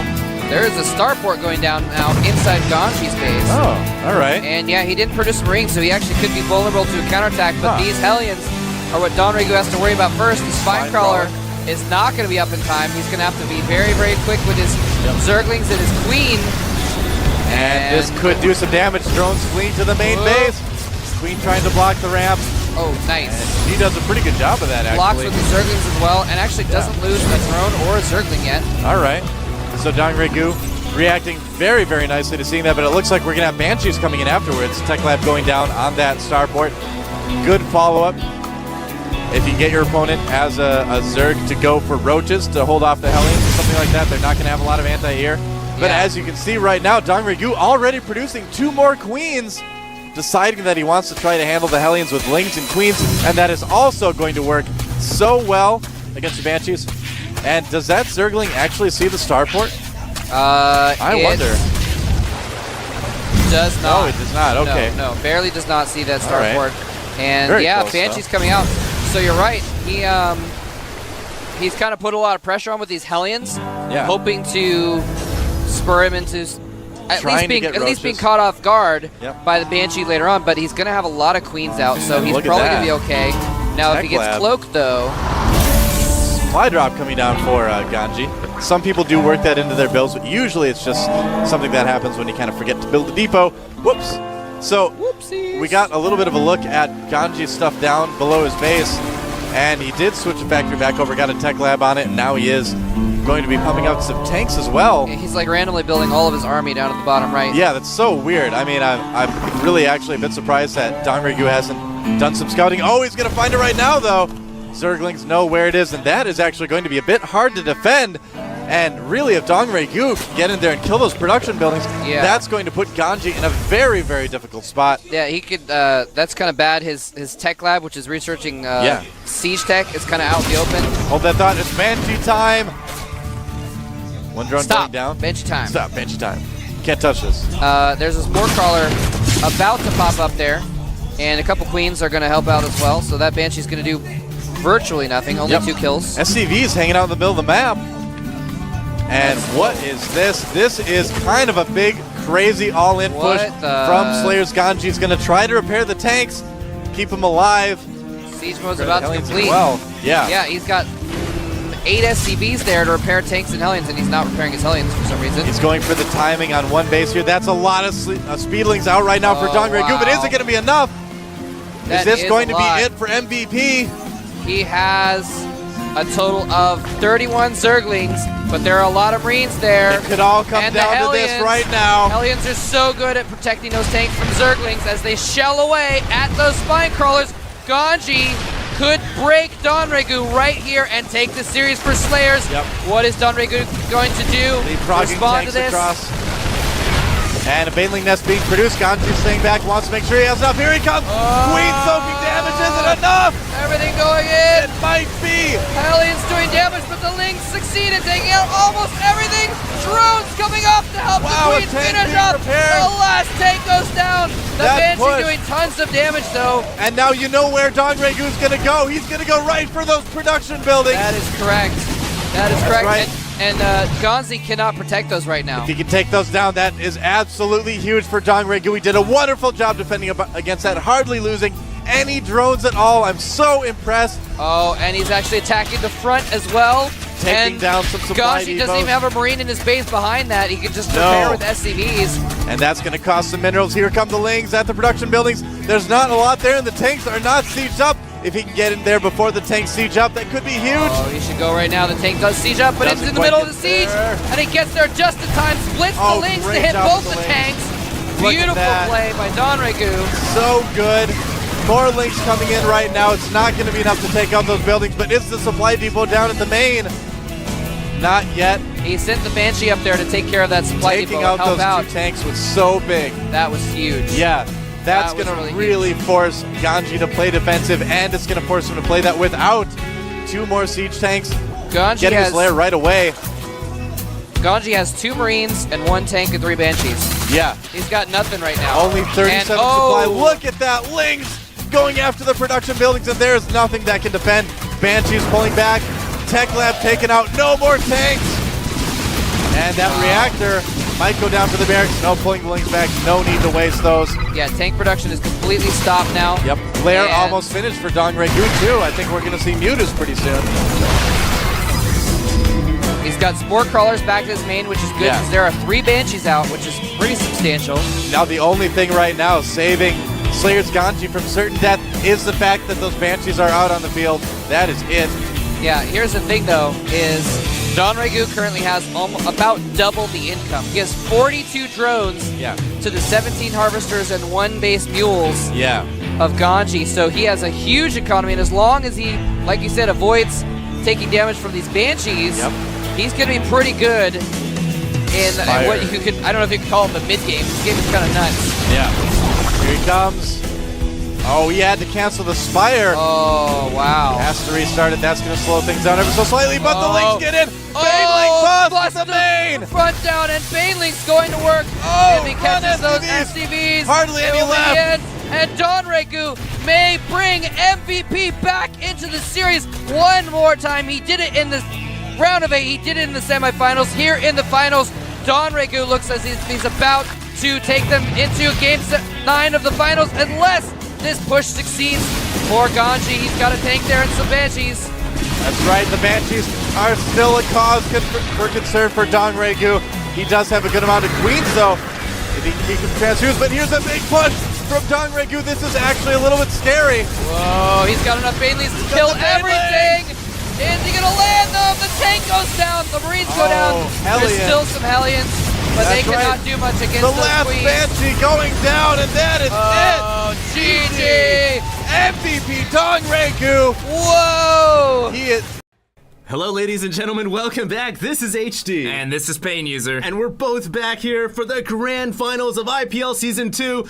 I am so excited, man. As am I. We have such a great series in store for you guys here between Nurchio and the fan favorite Protoss from Ukraine, White Raw. I know, man. This is gonna be so insane. Honestly, it's almost like I could feel the electricity in the air. It's almost as if we were in a stadium, an arena, if you will, with thousands of fans from around the world, all chanting for one player or the other. And let me hear it right now for White Raw! Oh, you can hear it for White Raw, but the player I'm looking at right now is Nurchio. What an impressive run he has had throughout this tournament. Getting knocked into the losers bracket by Cloud in round 1, then going on to defeat Kiwikaki, Minigun, Vibe, Goody, Ret, Idra, and Mana. And oh my god. Oh my god. Nurchio is gonna be going for an 8 pool? A 7 pool? So he's not going 100% all in here. He's going with the early rush. He's probably going to try and break down the wall. But White Raw's definitely going to scout him before the Lings are out. And it's going to be very difficult for him to tear down this wall, especially on Shakuras. I can't help but think that White Raw is going to get up either a second gateway.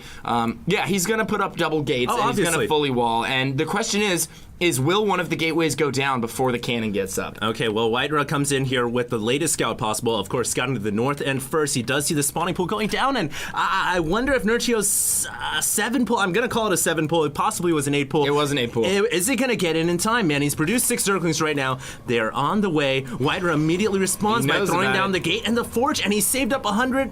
No, he's going to wait for another gate.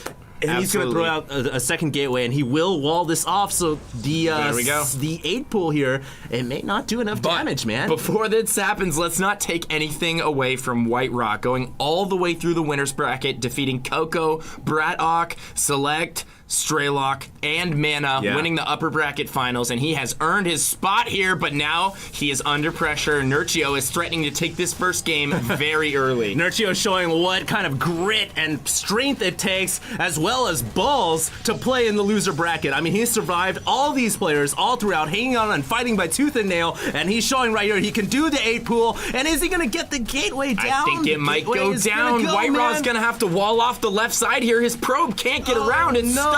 His probe is stuck in position there. He's going to have to pull probes off the line here. The cannon will go up, but the Zerglings are in the main, and that is absolutely terrible for White Raw. These Zerglings are going to wreak havoc in his base. They're going to continue to harass, pick off probes, and poor White Raw. What a terrible way to open the first game of the series. Oh, no, but White Raw coming back with the cheese of his own, man. I see it. I mean, when you're in this kind of situation, you have the Forge, you know your gateways aren't going to really be able to produce much units at all, and you've got to deal with these Zerglings in your main. Go for the Forge, the cannons on the natural of the Zerg player, and that's what he does, but will he be able to hold off these Zerglings that are inside his mineral line? Well, he's denying mining for so long here. It's going to be very difficult for White Raw to recover from this, but he does have that cannon going up behind the mineral line, and he already has a Zealot out, so he's recovered. He's managed to stabilize here. Nurchio is up by 3 drones right now, 2 now, but he does not know about that cannon in the back of the mineral line, and if he can take out that hatchery, White Raw is going to be in an amazing position here. Absolutely. I mean, this is going to force the Zerg into one base, and it doesn't look like Nurchio has scouted the cannon. It is too late. The cannon has come up. The cannon has come up, and White Raw is going to warp in an additional cannon on the northern edge that makes it darn near impossible for the Zerglings to strike the cannons. Meanwhile, back in White Raw's main, the last Zergling has been disposed of, and White Raw's situation has stabilized for now. However, Nurchio can't say the same for him. Deposed of. The Zergling received a deposition from White Raw, and now he is out of the game. Is this hatchery going to go down? The second cannon will be in range. We have 3 spine crawlers going up right now from Nurchio. Yeah. He's probably going to try and wiggle those into position next to the cannons and hopefully take them out, but does he have enough time? He does not have enough time. He's going to use the Queen to try and delay here, and some drones possibly, but that would not be a wise decision. This Zealot going to run by and probably sneak into the main and go after drones, and what a cute play here from White Raw. Yeah, but Nurchio doing the best he can right here to figure out how he can survive this situation. He does get his spine crawlers up here, but there are 3 cannons just pounding away at those spine crawlers. Gonna go and for the the first pylon, crawler it gonna looks go like. down. Oh, that pylon, if it goes down, could be a big blow to White Raw, but the Zealots and the cannons are going to be able to take that last mine crawler down, and Nurchio will fall at the natural. Yep, the natural hatch will go down. That pylon staying alive with 41 hit points. Oh my the god. Blue Wings! Hit points. 2 HP. You have got to be kidding me. That is such a sour way to not kill the pylon. It looks like he's going to send in the drones here. He's going to lose so many. The Lings might not even get to it. Oh my god. The pylon stays up. The shield regen, able to get it back up. And these Zealots are going to go to town on these drones here. And I think White Raw, the grandpa toss, going to take game 1 with some wise decision making. Yeah, showing how it's done in the old school, showing why he has not dropped a series at all throughout the IPL of Season 2. He's been beating players left and right. Nurchio now in a devastating situation, man. He doesn't have a hatchery up at his natural. If you look at the army tab as well, Pain User, he's down by over half of his supply. So White Raw's in a commanding position, and guess what, man? He's getting a Stargate. He already has that Stargate on the way. He's also gone up to 2 gate here, and I love this play from White Raw. You would see a lot of players go ahead and grab that Nexus and try and macro out of this, but it's not even necessary. He's just going to end the game here, and he can do such. There's really nothing Nurchio can do at this point to prevent White Raw from just stomping in there with these Zealots and that eventual Void Ray that you know is going to be coming soon. And there we have it, the Void Ray and an additional 2 Zealots. And as soon as these come out, he's going to go in there for the coup de grace and take Nurchio out in game 1. I honestly feel like even though this is the grand finals and maybe the safe consumption. GG! Guys, we are back. This is Pain User. And this is HD. And we got game 2 for everybody. Wow, what a crazy first game. I know, man. We were in the middle of doing our nice little introduction. We're talking about what players have beat who. doing the announcement and everything, and boom! You can't talk, HD. Shut up, pain user, because I'm gonna 8-pull. And then Nurchio, unfortunately, he tried really hard, but on that map, it's so easy for Protoss to wall it off. It was a ballsy move, though. It was really ballsy. Indeed. Nurchio going to be spawning as our red Zerg over at the 9 o'clock position. His opponent in blue, we have White Raw, our Protoss player over at the 6 o'clock. That's right, man. It's going to be another ZVP here, and it's going to be on Shattered Temple now. I can't help but feel that White Raw is feeling very confident after that win. Nurchio may be a little bit concerned that his cheese didn't really do all that well, and to be honest, there's no one to blame but himself for that. When throwing down the hatchery, you always need a unit here to spot the area around the hatch. So it's a little bit unfortunate that he didn't see it, and kudos to Whitera for doing such a crazy and very highly experienced veteran move, which is when dealing with the cheese to build a cannon behind the hatchery. The gateway. Yeah. Yeah, and the cannon behind the hatchery. Yeah, that was that's what I was talking as well. about. Yeah. That was sneaky. I don't think that Nurchio was expecting that at all. He was going to try and macro out of the cheese, take that early advantage, and then just run with it. But White Raw didn't want to have anything to do with that. And I love the fact that he didn't drop his Nexus. He followed it up with a Stargate. And then as soon as Nurchio scouted that, he left the game. Yeah, the greedy cat will get killed. I don't know where that saying came from, but honestly, man, when you're ahead, you don't want to necessarily always grab that Nexus, especially if you know the Zerg's on one base, he's not getting another hatchery. Most likely, he's going to all-in you. Well, if Nurchio's in the all-inning type mood, this is a really good map to do it on, and we already see White Raw going for the very quick expansion here. Pylon and Forge below the ramp. He's even going to drop the Nexus before the first cannon. This might be a little risky. Is it going to get blocked? No, the Nexus does not get blocked. Nurchio, though, has now scouted him. He knows what's going on. Is he going to be able to inflict some damage here? We see 4 Zerglings on the way right now. He's getting gas for speed. The first cannon on the way now for White Raw. How is he going to wall this off if Nurchio's in the all-inning mood? This is a great map to do it on. Like I said earlier, he could do some sort of a 2-base timing push here with Speedlings and Roaches and inflict quite a bit of damage. Or perhaps even Banelings. Never forget that Banelings are somewhat good as well against the Protoss wall.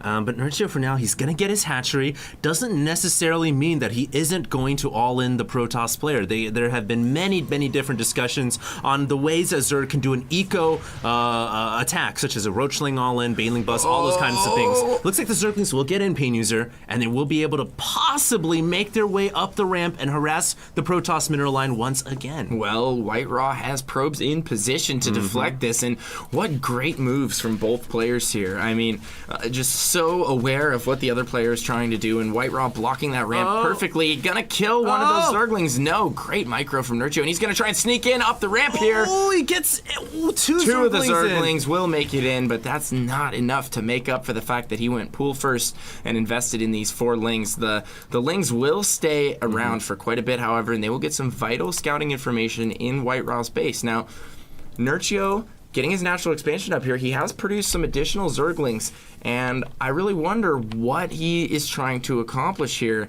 with the Lings. He's just going for map control, it looks like, going to grab the Xel'Naga and try and deny any scouting probes from getting into his main. Well, here's the thing that Nurchio has got to deal with, and it's really a decision that's quite crucial. Is he going to try to play a macro game with White Raw, or is he going to try to all-in this 2-base play from White Raw? Because he knows that White Raw went for that Nexus right away, so immediately the Protoss player has a great advantage over the Zerg.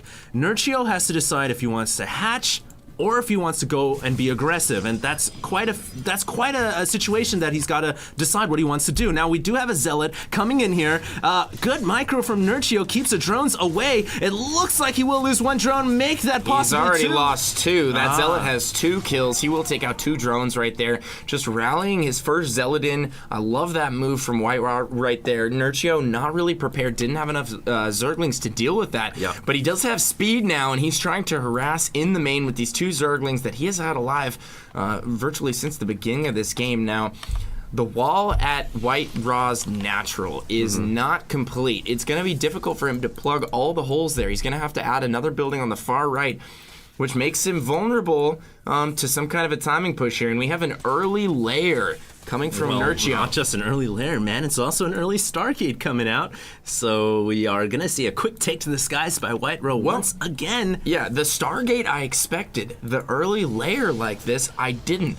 He's not taking that conventional early third. He's going for a very quick layer here. Now, what does this signify? Are we going to see early mutas or are we going to see early hydras? I think we're going to see early hydras here, and he could potentially use those for a really powerful bust at the natural. Well, the fact is, Nurchio is building a spine crawlers at his front door, and a lot of times when Zerg players build spine crawlers at their front door, that means, hey, I'm worried about the possibility of a ground attack. Absolutely. And on top of that, it usually means they're going to go for mutas. Yeah. The thing is, when a Zerg player goes for 2-base hydras, they don't really build spine crawlers at the front. When they're going 2-base spire, then they will build spine crawlers. So I agree. So he's taking the defensive pose, getting the mutas up so he's safe to some sort of a ground attack, and then he's going to take to the skies. Is he going to have the mutalisks in time to deal with the Void Ray? That's the question. I think he will. The Spire is about 60 seconds out. This first Void Ray is only going out to scout for Overlords, and this Phoenix has made its way in, and it has scouted into the main. Now, there will be Spore Crawlers coming up because the Evo Chamber is going to be just a few seconds away from completing. Now, so I think Whiterose won't really be able to do that much damage with his Air Forces. Well, the thing is, though, is he will be able to almost entirely neutralize the Mutalisks. Phoenixes are so good against mutas. I don't know if that's really the best tech choice for Nurchio right now. The Stargate tech is already there. He's going to be able to continually produce Phoenixes here, and we see that's what he's doing. 3 kills on that Void Ray, man. I know, and he's also going to be able to deny the third for quite a while here. And there we see him transitioning back. He's going to get those missile attacks. He canceled the Spire, and he's going to get that Roach Warren and a Hydralisk Den. So trying to fake Whiterose out here, going to switch back into Hydras. And now the question is he going to go for a bust here? Whiterose still hasn't scouted this, so he doesn't know about the switch. And, oh, that is a lot of Phoenix. Yeah. Whiterose right now does have a lot of Phoenix, obviously opting to go for the more air-based play. He may be able to pop off a Queen. Yes, he will, and possibly make that too. Now, there is a Spore Crawler coming up, and with the Spore Crawler, I think Nurchio will be able to hold simply because the Phoenix will not be able to hit the ground, and the last Void Ray goes down. That's a huge mistake. Getting really sloppy right there in his control, not pulling out anywhere close to early enough, and he's going to lose his Void Ray as a result of that. So that's too bad for him. It's a very expensive unit that he invested in early on, and he could have used that to deny the third, actually, that we now see going up in the top left-hand corner. It would have been great to utilize that Air Force to control the space on the map and try and deny that third. It's extremely costly, man, that initial first Void Ray, especially if you're only making one and you're just using that to pop Overlords. All the things you could have killed, the hatchery, more additional Overlords, there's a lot of different things you could have done with it, and now Whiterose really only limited to a Phoenix air fleet. And unfortunately, while Phoenix are really cool and everything, I'm afraid they don't fare all that well against an entirely Hydra-composed army, and that's what we see coming out of Nurchio, about 7 Hydralisks right now. Well, and that's a pretty large army. They can do pretty well against an all Hydra army. It just depends on the engagement. Phoenixes obviously rip through Hydralisks. They get that bonus damage and they just cut through them like a hot knife through butter. But once Hydras reach that critical mass, they can start to take down the Phoenixes. Now, we've seen a lot of players go with this charge lot style to support the Phoenixes. The charge lots are pretty good against Hydras. Oh, absolutely. And the charge lots engage on the ground, combined with sentries, that Guardian Shield, and then you use the Phoenixes to just swoop in and pick up as many Hydras as possible during the battle. It really just comes down to the engagement and who gets the better jump on the opponent and how many units he's actually able to lift. And we see these Hydras coming in and picking off one of the Phoenixes. That's pretty huge. Well, that Phoenix had a lot of energy right there. That's going to limit the amount of Graviton Beam that Whiterose is going to be able to launch out. Now, Nurchio, do note his macro here at 78 drones, man. Only 13 minutes into this game, he's got a very large economy, but we are going to have a big battle here. The Phoenix going down once again. Whiterose with the uncharacteristic blunder right there. He needs to save his Phoenix for the Graviton Beam, and we have a really big battle right here. The drones are coming off the line. Has so many units, though. I think he has more than enough to crush through what Nurchio has right now. Nurchio gravely underestimating the size of White Raw's force, and he is just going to plow his way through the third right now. Nurchio pulling all of his drones off the line, but it's not going to be enough. It's not going to be enough, unfortunately. Nurchio is going to have to forfeit the expansion at the top left-hand corner, and I can't help but feel with that expansion going down, will he be able to recover? Because he invested so many drones, so much minerals into that hatchery. His army now has really just broken down into just lings and roaches, and I'm afraid that it just isn't gonna be enough. I mean, look how many stalkers we have out right now for White Raw. I mean, his army just absolutely exploded, and I can't help but think that it was that early Nexus that he really capitalized on, and now he is going for the throat here. Nurchio is wounded, and White Raw smells blood. He's going into the natural right now with everything he has. Can Nurchio hold? I don't think so. I don't know, man. This is the grand finals. Nurchio is fighting valiantly, but like you said, White Raw going for the jugular. We have a fungal growth going down from Nurchio's Infestor. Not bad at all, but those shields will regenerate over time, and there just isn't enough fungal to continually lock down those stalkers and whittle them down to a death. So White Raw is going to take a victory right here in Game 2 as well, and we have Nurchio, the man who's been fighting through the loser bracket. Hello, ladies and gentlemen, welcome back. This is HD. And this is Pain User. And we're back for Game 3 in the grand finals of IPL Season 2. I just want to thank you guys all for tuning in here. Once again, the players are fighting for either $10,000 or $15,000, man. So much money. You could buy a new car with that much money. You could buy a couple new cars with that much money. I don't know, maybe a couple used cars. I don't know, a couple of new cars. I don't know, what new cars are you looking at? Hey, it depends on how high class you're looking at cars made in North Korea or something, man? Come on now. Well, I mean, hey, my car is honestly only worth like $6,000 used, so I'm a little bit on the cheap side of things right now. I would not want to be riding in your car in an accident. Hey, here we are. It's accident safe. All right, we'll see about that. We'll have to do some research. Here we are. It's Game 3, man. It's White Raw versus Nurchio. White Raw taking a quick 2-0 lead in this series, and here we are in Terminus. White Raw is going to be spawning at the 3 o'clock position, and Nurchio is going to be spawning at the 6. Now, on Terminus, I think Nurchio is going to have an opportunity here to really play his style. He can get into that macro game, and he can start using his strategical play to his advantage. We haven't really seen him really have an opportunity yet in any of these games. Absolutely, man. I feel like Nurchio really prefers to play the late game style. This is a map where he can play that late game style. However, the players haven't exactly spawned cross spawn. They've spawned close by air in some respects. I mean, they're right next to each other in terms of, 3 to 6 o'clock. And we've already seen White Raw opt to go for that quick Stargate 2 games in a row. It would not surprise me to see him take to the skies once again. No, not at all. It's a very common trend in PvZ right now. A lot of players going for that quick Void Ray followed by some subsequent Phoenixes. It allows you to get some control over the map, and it allows you to harass the Zerg while trying to deny that third. You can kill the drones on the way to build the third, and you can kill the third itself if you get lucky and he's not ready or if he's out of position. Absolutely, and sometimes those Void Rays can be very annoying because they can also pick off Overlords. I think last game there was a Void Ray that was going Overlord hunting, man. It was Overlord hunting season. Killed off about 3, I believe, and it set Nurchio back in supply by a considerable amount. Yeah, Nurchio was constantly getting harassed throughout that game, which made things very difficult for him. You noticed when the eventual armies clashed over at Nurchio's third that his army was lacking. Not that big. Yeah, he didn't have nearly enough to hold it off, and I think partially he was caught off guard, and he had been droning for too long. And also, I think it goes back to a lot of those Overlords getting picked off. Yeah. I mean, he did lose quite a few Overlords there. And that will affect your overall supply later on in the game. Yeah, not just because Overlords, obviously provide supply for your units, but also because you gotta invest another 100 minerals and a larva to reproduce that Overlord, and it costs time. So it was quite painful for Nurchio. This game, he will have Zerglings out once again, but he's going to go straight for the backdoor rocks rather than trying to run by the cannon, and I actually like this because no player really expects those rocks to go down immediately. Yes, and also, this game, he doesn't have nearly enough range to run around the cannon. It would be way more difficult for him. He'd probably lose all the lings, but hopefully he's not sending that Overlord into the cannon. Okay, he's going to stop that over the Nexus. We have seen players it happens, man. Forget about that Overlord and send it over the cannon. It does happen from time to time, but White Raw really getting an early lead in all these games with that super fast Nexus. He's dropping that before the first cannon, and yes, it's a little bit risky.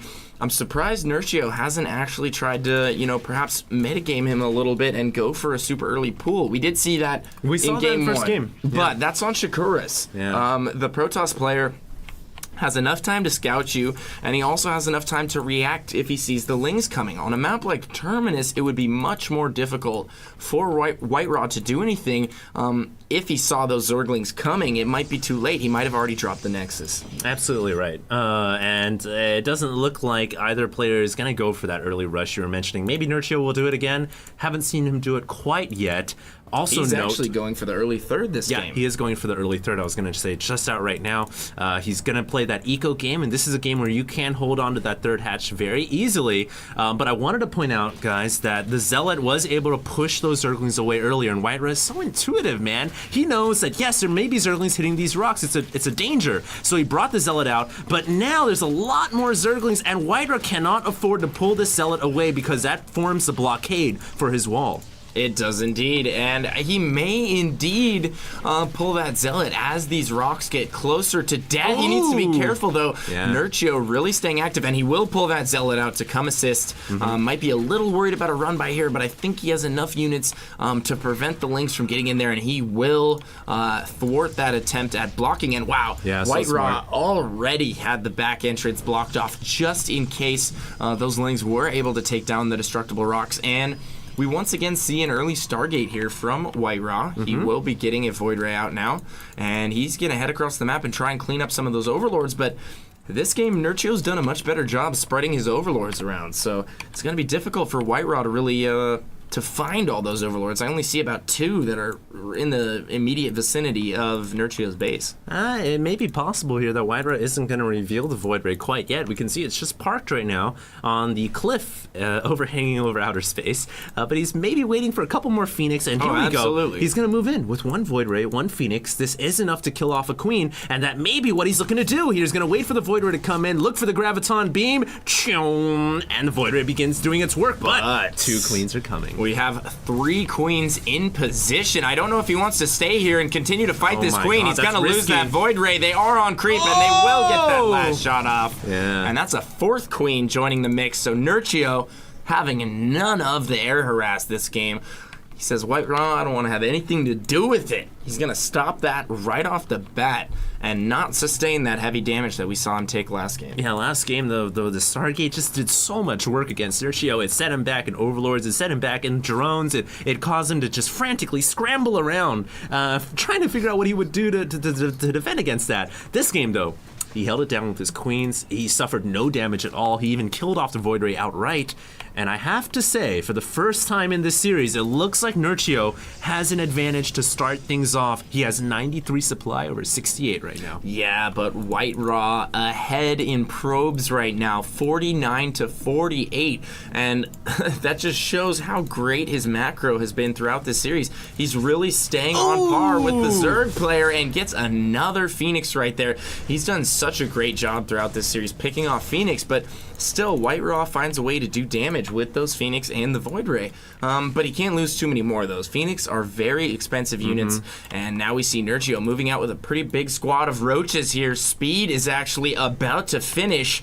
Is he going to go on the offensive at the 3rd here? He's probably going to head back and try and finish off those rocks, and White Raw has not very many units to hold this off. He only has 2 Stalkers and 2 Sentries, but he does have an Immortal on the way. Is that going to be enough? Well, he only has 2 Warp Gates as well, so this really slows down the amount of units he can reproduce. He does have 4 Sentries, and that may be enough to hold off in terms of force fields for a while, but the Zergling's able to find just a little nook to come in, the force and fields. he is going to lose the cannons at the back door. White Raw in a lot of trouble. He has to warp in more units, but I don't know if he's got enough, Pain User. He has been caught off guard here. It looks like the 3rd will go down immediately, and now Nerchio taking a huge lead in this game. We do have a Void Ray out for White Raw. That will be able to eventually kill all of these units, but how much damage is going to be done before he can get rid of them all. That Immortal doing a great job picking off roaches right now. He's just going to town. This Immortal right here is Scarface on the top of the stairs. He's like, you want some of me?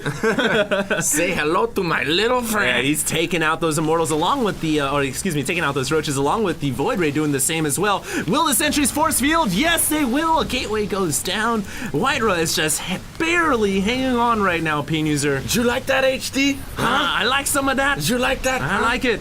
Okay. There we go. Now the Immortals holding that off in conjunction with the force fields, but so much damage taken right there. I don't know if he's going to be able to recover. He's going with a mostly Void Ray, Immortal, Sentry, Stalker composition here, and that's perfect for dealing with roaches, but he's only working off of 2 base right now. Nurchio, sitting very pretty, is going to fall back to his main here, and now he's getting up some defensive structures just to prepare for an eventual counter, because he knows he is so far ahead right now. 132 supply to 104. What's Whitera to do? Well, Whitera is going to have to figure something out. I mean, yes, he can grab the Nexus again and try to play that macro game, but he's taken some significant damage. That's a lot of money that he would have been making right now if he hadn't lost that Nexus. So he has an option. He can attack, or he can try to outplay his opponent and sit back and wait. But he does have this Air Force, and the Air Force is mobile, so he will maybe possibly be able to deny this hatchery. However, the attack squad of Hydralisk is coming, and I think Nurchio has enough Hydras to push away the Void Rays. So, wow, Nurchio here is on top of everything, Pain User, and I can't help but feel that Nurchio is about to take this game, man. He's really looking solid. Well, he does have an eventual death push on the way right now. Gonna try and take out that Void Ray. No, he's not gonna catch up to it, because, God, those Hydras are slow off creep. I know, man. Slowly lumbering their way over to the base, but Whitera actually putting together a nice little squad here. I think he might be able to hold this off. I think Whitera will be able to hold it off. However, Nurchio doesn't need to necessarily commit because he killed off the Forge. The thing, though, is he has Hydras, and they're really slow at retreating, so perhaps Nurchio... well, he can afford to trade right now. Yeah, this may be a one-way ticket. He may not have a way to come back out of here, so he is going to engage. He can't afford to trade, however, like you pointed out, Pain User. He can indeed. And it looks like the Colossus is going to come in here, and that may be enough to push away the Roaches and Hydras. Note, Extended Thermal Lance is on the way. Nurchio just doing a great job right now, though. Most of the time, we will see the Zerg player get caught up in those force fields and not be able to do much damage. Nice pull. But Nurchio running in and out, baiting those force fields, is getting so much cost effectiveness out of this group of Zerg units right now. He has killed the Colossus. He's killed all the air units, the Phoenix, the Void Rays, and he continues to stream in units here. Yes, Whitera might hold this off, but he has taken heavy damage in terms of his army and his army composition. This is one thing that Zerg players never really notice, is when you're attacking and you looks like you're about to win, why stop? Why macro up another hatchery? Just keep attacking. Rally all your hatcheries over to the opponent, and you will eventually break their back.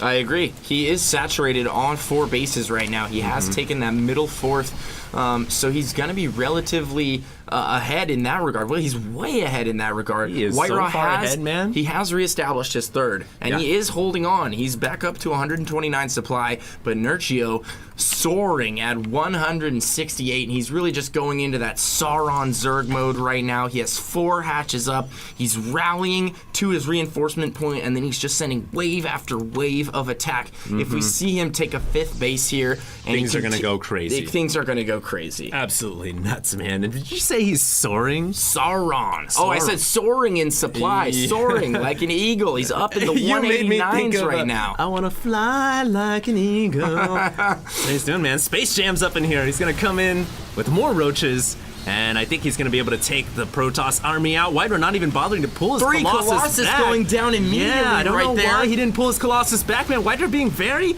careless with his units this series. And I think that may cost him the game right here, right now. He just doesn't have enough firepower to deal with the Roaches and Lings, man. You couldn't have said it any better. Just getting careless right there. Not paying attention to his units.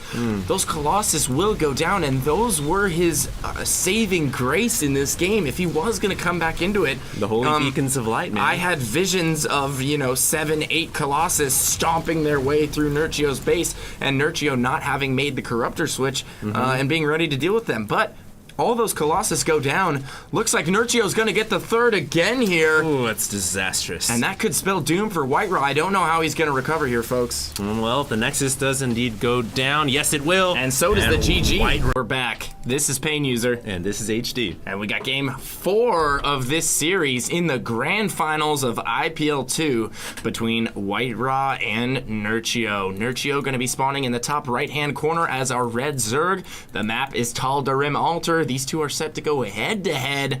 White Raw spawning in the bottom right-hand corner. He's going to be our blue Protoss for this evening. And wow.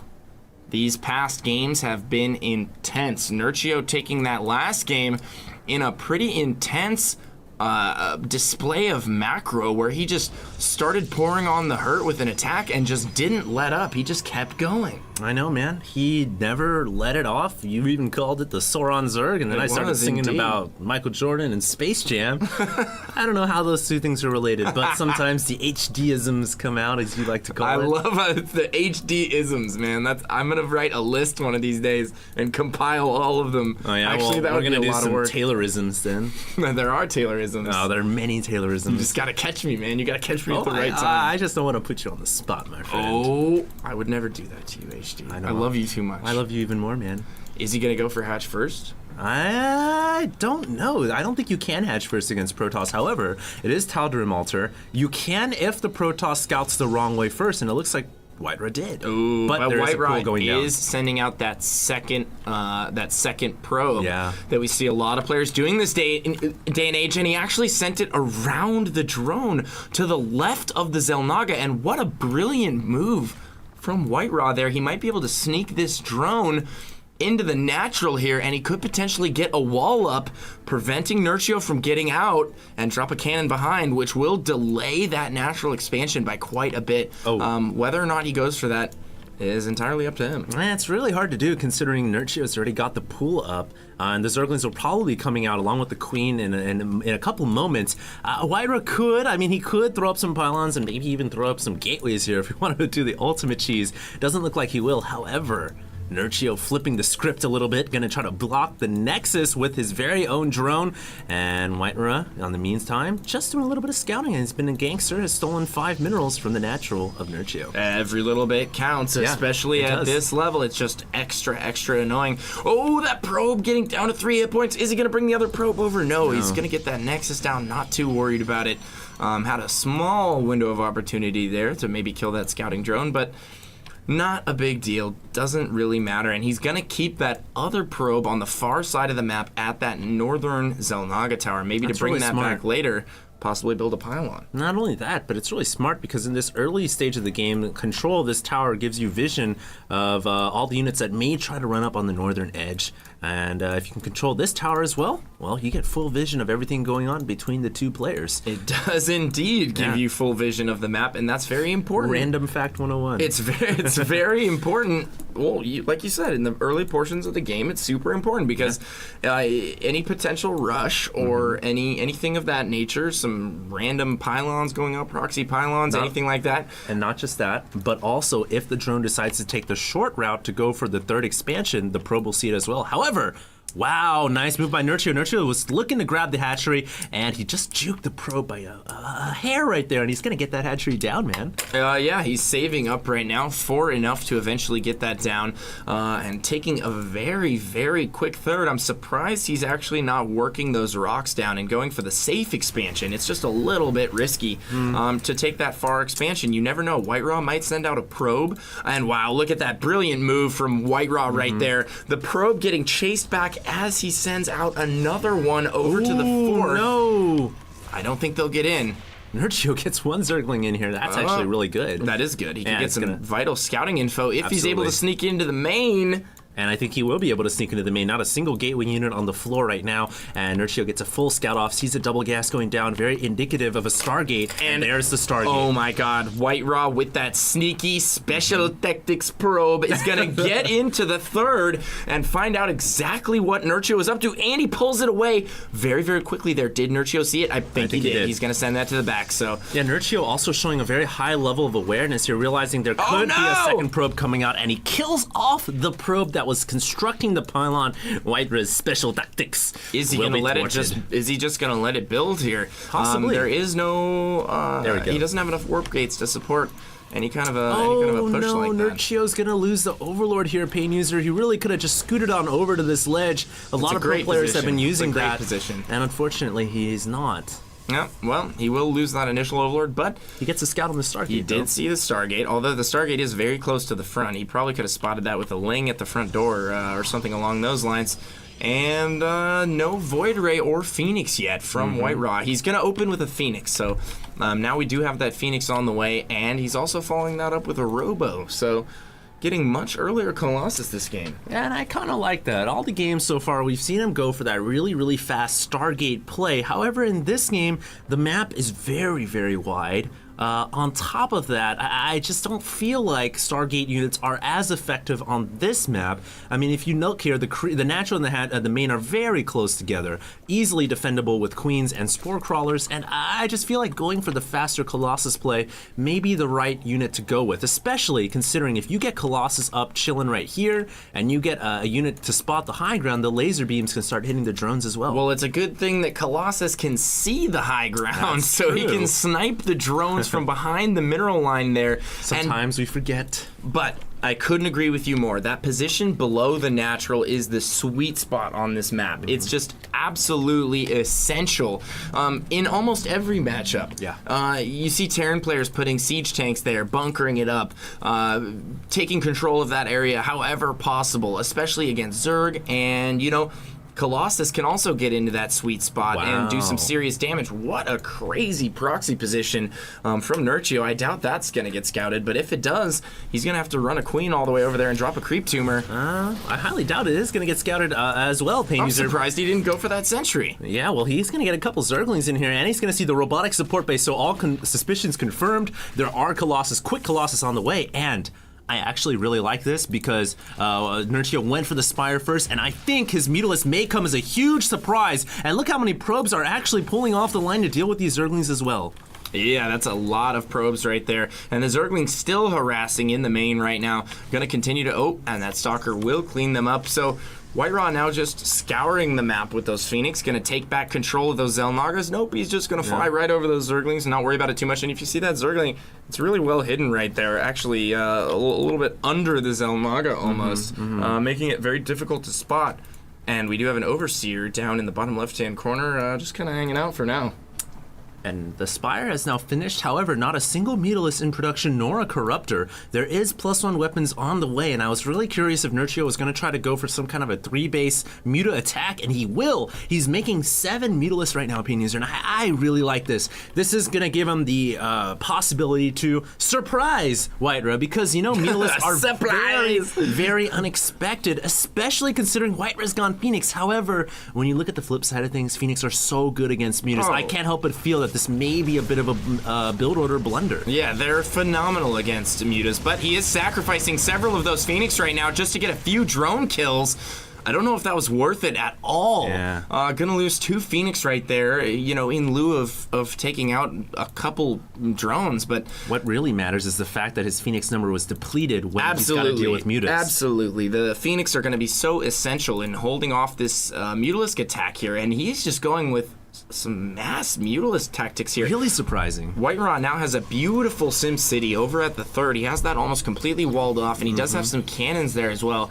And he's continuing to build on his Phoenix numbers, and that could prove to be a disaster for our Zerg player here. Nurchio, Can Nurchio deal with that with these Mutalisk numbers? It's almost counterintuitive to continue to produce Mutas here unless he has some sort of a strategy to start whittling down the Phoenix numbers. He can't just go mass on mass. I almost feel like he thinks that his Mutalisks were well hidden, that his Mutalisks haven't been revealed yet, and that he's hoping that Whitera is going to stop the Phoenix production, perhaps. But unfortunately for him, that's not the case. There's still additional Phoenix building. There's +1 air weapons on the way. These Mutalisks could be flying into a death trap, man. That's 6 Phoenix ready and loaded to go, and they are going to be able to push these Mutas away so easily. And I think Nurchio may have to start to invest into either infestors or into corruptors. Yeah, White Raw just building up those high-tech units right now, going with that Phoenix Colossus unit composition that we've seen used to such great effect. And we do have +1 weapons on the way. Oh, 2 Phoenix going down right there. White Raw making a little bit of a miscontrol. He's going to lose 2 of those. And now Nurchio feels like he might have an opportunity to move in here. Is he going to continue to pick off these Phoenix? But just taking so much damage on those Mutalisks every time he goes in. Yeah, Nurchio is trying to be as irritating as possible, realizing he's got to justify the cost of these expensive Mutalisks. However, the ends justify the means.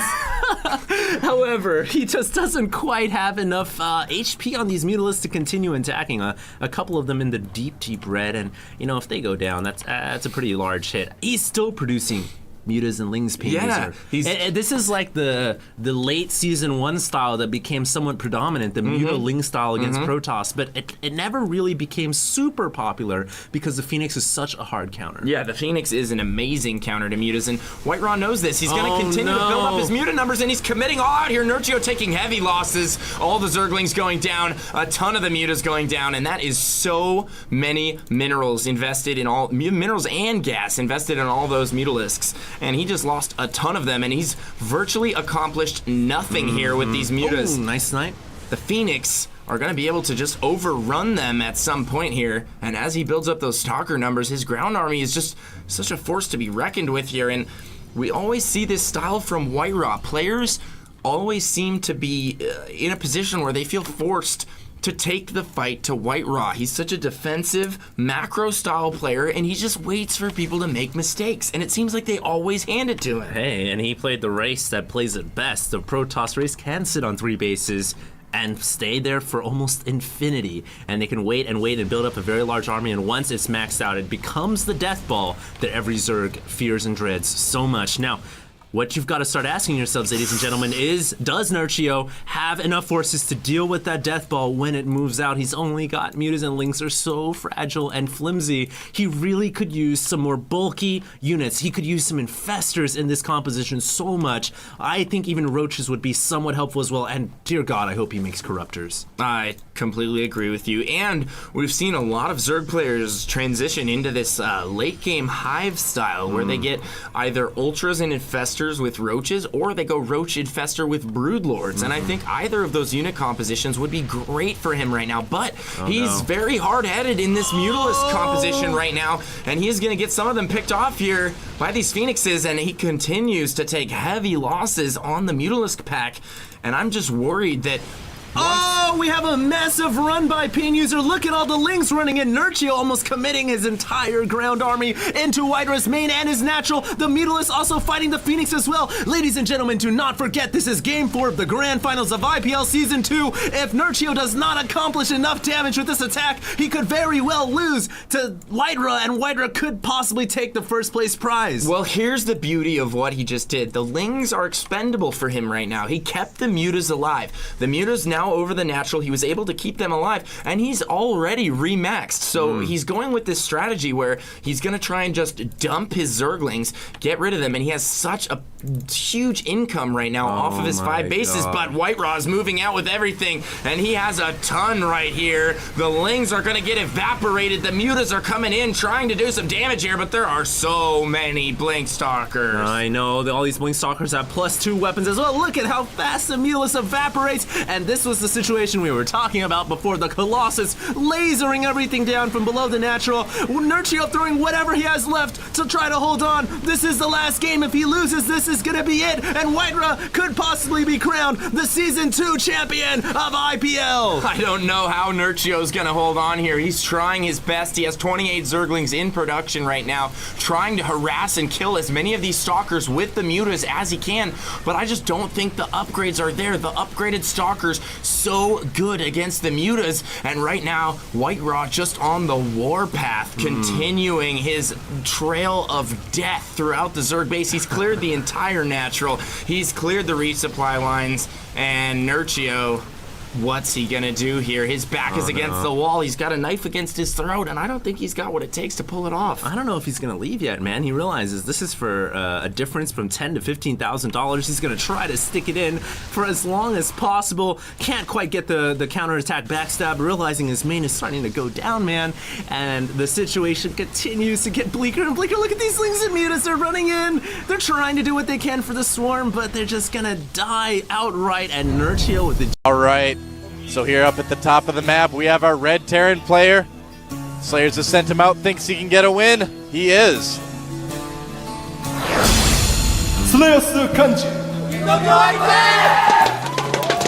Wow, big cheer going up for Ganji. Crowd really getting into it. Can he get the win, though? He's going to have to beat this guy, spawning indeed as Zerg. He is a random player from MVP known as... MVP Guinea Pig. Guinea Pig. And this is Ganji's best matchup. He is 7-2 against Zerg. Yeah. He has defeated some powerful players. We saw him defeat Leenock. Another MVP cheerful right there. A lot of supporters for MVP. That's a very nice typesetting there, I gotta say. Typesetting, Moltrap, is the art of arranging letters in a pleasing way. I did not know that. Typography. All right, good to know. There you go. So, you know, like we mentioned earlier, slight disadvantage for Guinea Pig considering that the running paths on this map are very narrow. Not a lot of room for Muta supply either. As a Terran player, Slayer's Ganji can control things with tanks, things like that. And it's more difficult to counterattack. There are the lanes on the side, so it's possible. Yeah. But if the Terran keeps track of everything and they cut him off in one of those passes in the middle, they can make sure they don't go around for a counterattack as well. Yeah, absolutely. The Zerg player does have that ability to kind of run around, get a flank too. But can Slayer's Ganji take down a powerful random player like Guinea Pig? Scouts him, finds out. He knows what's going on now. And Guinea Pig did go hatch first, getting a spawning pool afterwards. So, very standard opening too from Slayer's Ganji. Didn't try to do anything crazy because he didn't know what he'd be going up against. Yeah, Gonna react around that barracks. Probably going to see a Reaper come out, do some scouting. Yeah, I mean, that's again, slight advantage coming in for him being random. Yeah. You know, if he'd known it was versus Zerg initially, he might have maybe planted that barracks at his choke point, at his ramp instead, so he could have a little bit of a wall. Yep. Might have gone for 2-rack play instead of quick gas. Yeah. So maybe throwing him off a little bit here. He is going to go ahead and get a Reaper first so he can scout exactly what Guinea Pig is doing.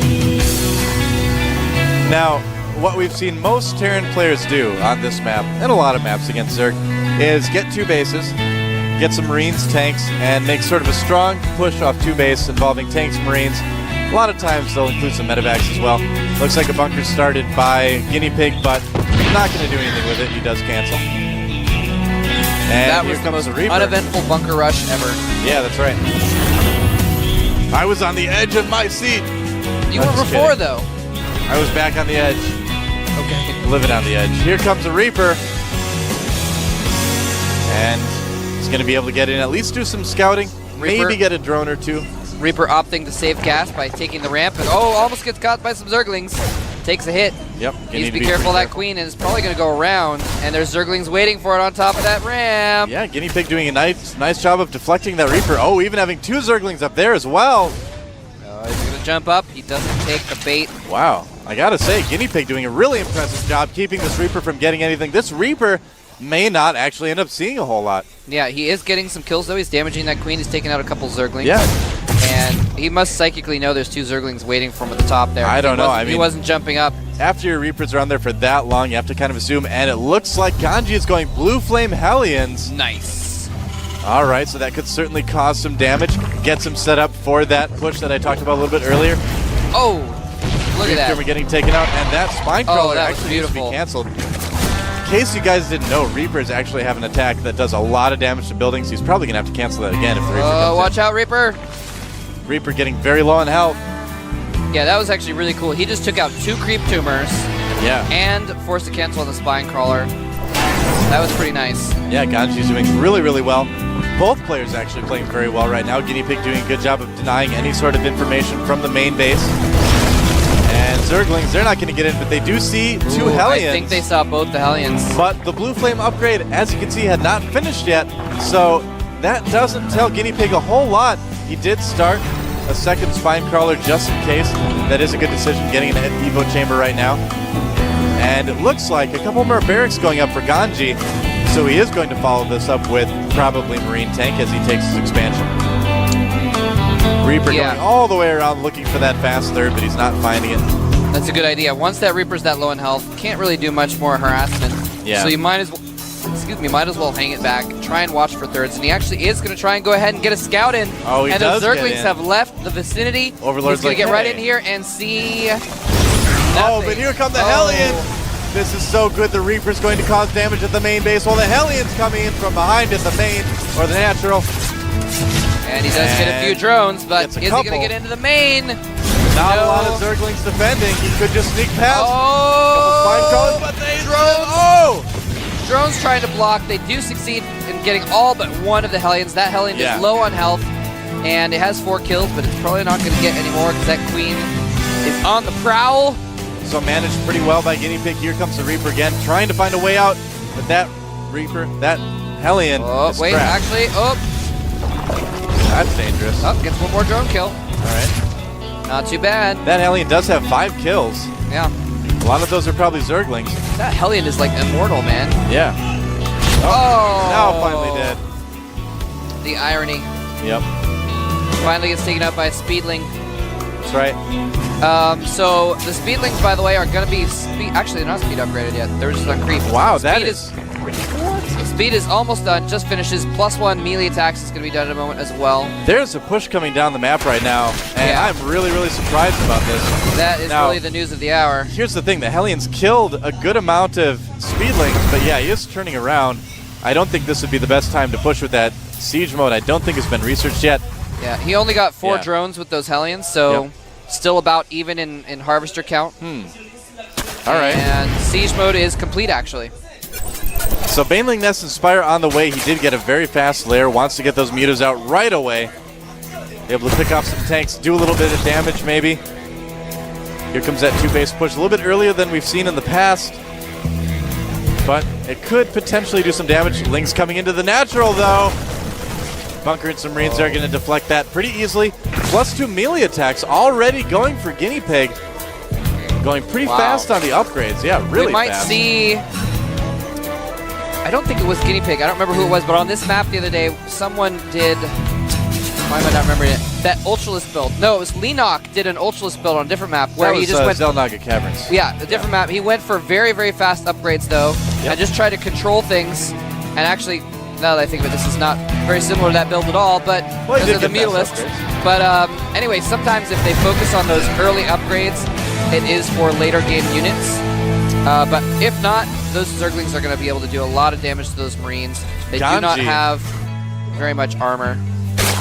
Ganji is building a ton of missile turrets right now. There were 6 in production at once a little while ago.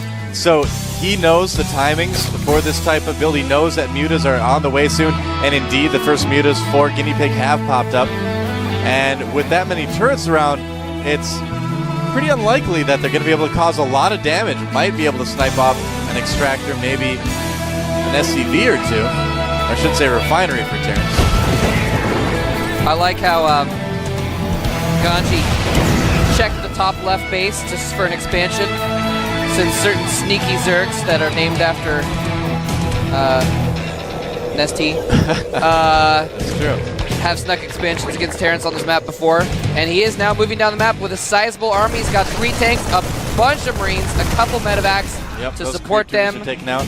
and surprised to see no Hellions actually. That might be kind of fun to include. A lot of Banelings being produced right now by Guinea Pig. He's going to need him to hold this off. And Ganji, of course, looking for that third. Guinea Pig did just start it. Stimmed his whole army for those like 4 Zerglings. Here they come though, leaving some units on the low ground. Very good decision. Siege is up. Wow, Guinea Pig pulling back just in time. He almost lost a lot more Banelings, and that is going to be so hard to attack into. Yeah, there's slow Banelings. There's no creep, but speed is about to finish. for those banelings. It's seconds away. I don't know if he should attack, though. There's a lot on the low ground. And he's just going to retreat. He may not be able to retreat, actually. Burrowed banelings. Oh, He's trying to burrowed get the banelings, though. He could take out the whole army. Oh, half the army goes down. That's pretty big. Wow, took out half the bio. He still has all the tanks, though. Not quite enough, but nice move there by Guinea Pig. Those Mutalisks are just running around. Yeah. There's actually not many Mutalisks to come back here either. Look at this. He's going to siege up on the low ground and ferry Marines up. Use the tanks to protect the Marines and then attack things in the main with the Marines. Yeah, there's going to be forces coming from behind for Guinea Pig, though, so this push may end up being killed. Oh, yeah, lots of Zerglings. Muta's coming in as well. And not the best attack right now for Guinea Pig. Going to be barely enough to take out those tanks, but there are still a few Marines left over. And look at that, another drop in the natural right now for Slayer's Gandhi. And there is nothing to defend. Medevac going down, but the Queen and the drones must fight. So much damage being done. He takes out the Queen, he's taking out drones, and Gandhi is not even done yet. He finally gets cleaned up, but another push, a huge push of tanks and Marines and Medevacs coming down the center of the map again, and I don't know if he has enough to stop this. He's lost his third. He has very few Zerglings anymore. Yeah, Gandhi definitely has some momentum in this game right now. He is so far ahead in supply, almost 50 food ahead, and I don't think there's really a way that Guinea Pig can hold this off. It's going to be very hard. Nice Marine split by Gandhi too. Oh, a couple not more. The best splits on that second one. Those Banelings are going to be spawning in just a minute, but they are already in range of the siege tanks. Yeah, only 5 of those like 20 Banelings morphed, and that was really, really bad. And Ganji clinging to dear life. Yeah, siege tanks are not within range of the hatchery, but he can move those Marines in and take things out. And oh my gosh, everything's dying. Banelings coming in, not even doing anything. That is I think that Ganji is going to take out our random player here. Guinea Pig GG gets crushed, and Ganji. All right, here we have the winner of our last game. A fantastic macro Zerg, but can he keep the momentum going? He is. Slayer submit. Fans of his would say Min for the win. That's what they would say, man. Yeah. They would say Min rhymes with win. Yep. And therefore, Min deserves the win. Here's our blue Terran player from the team MVP.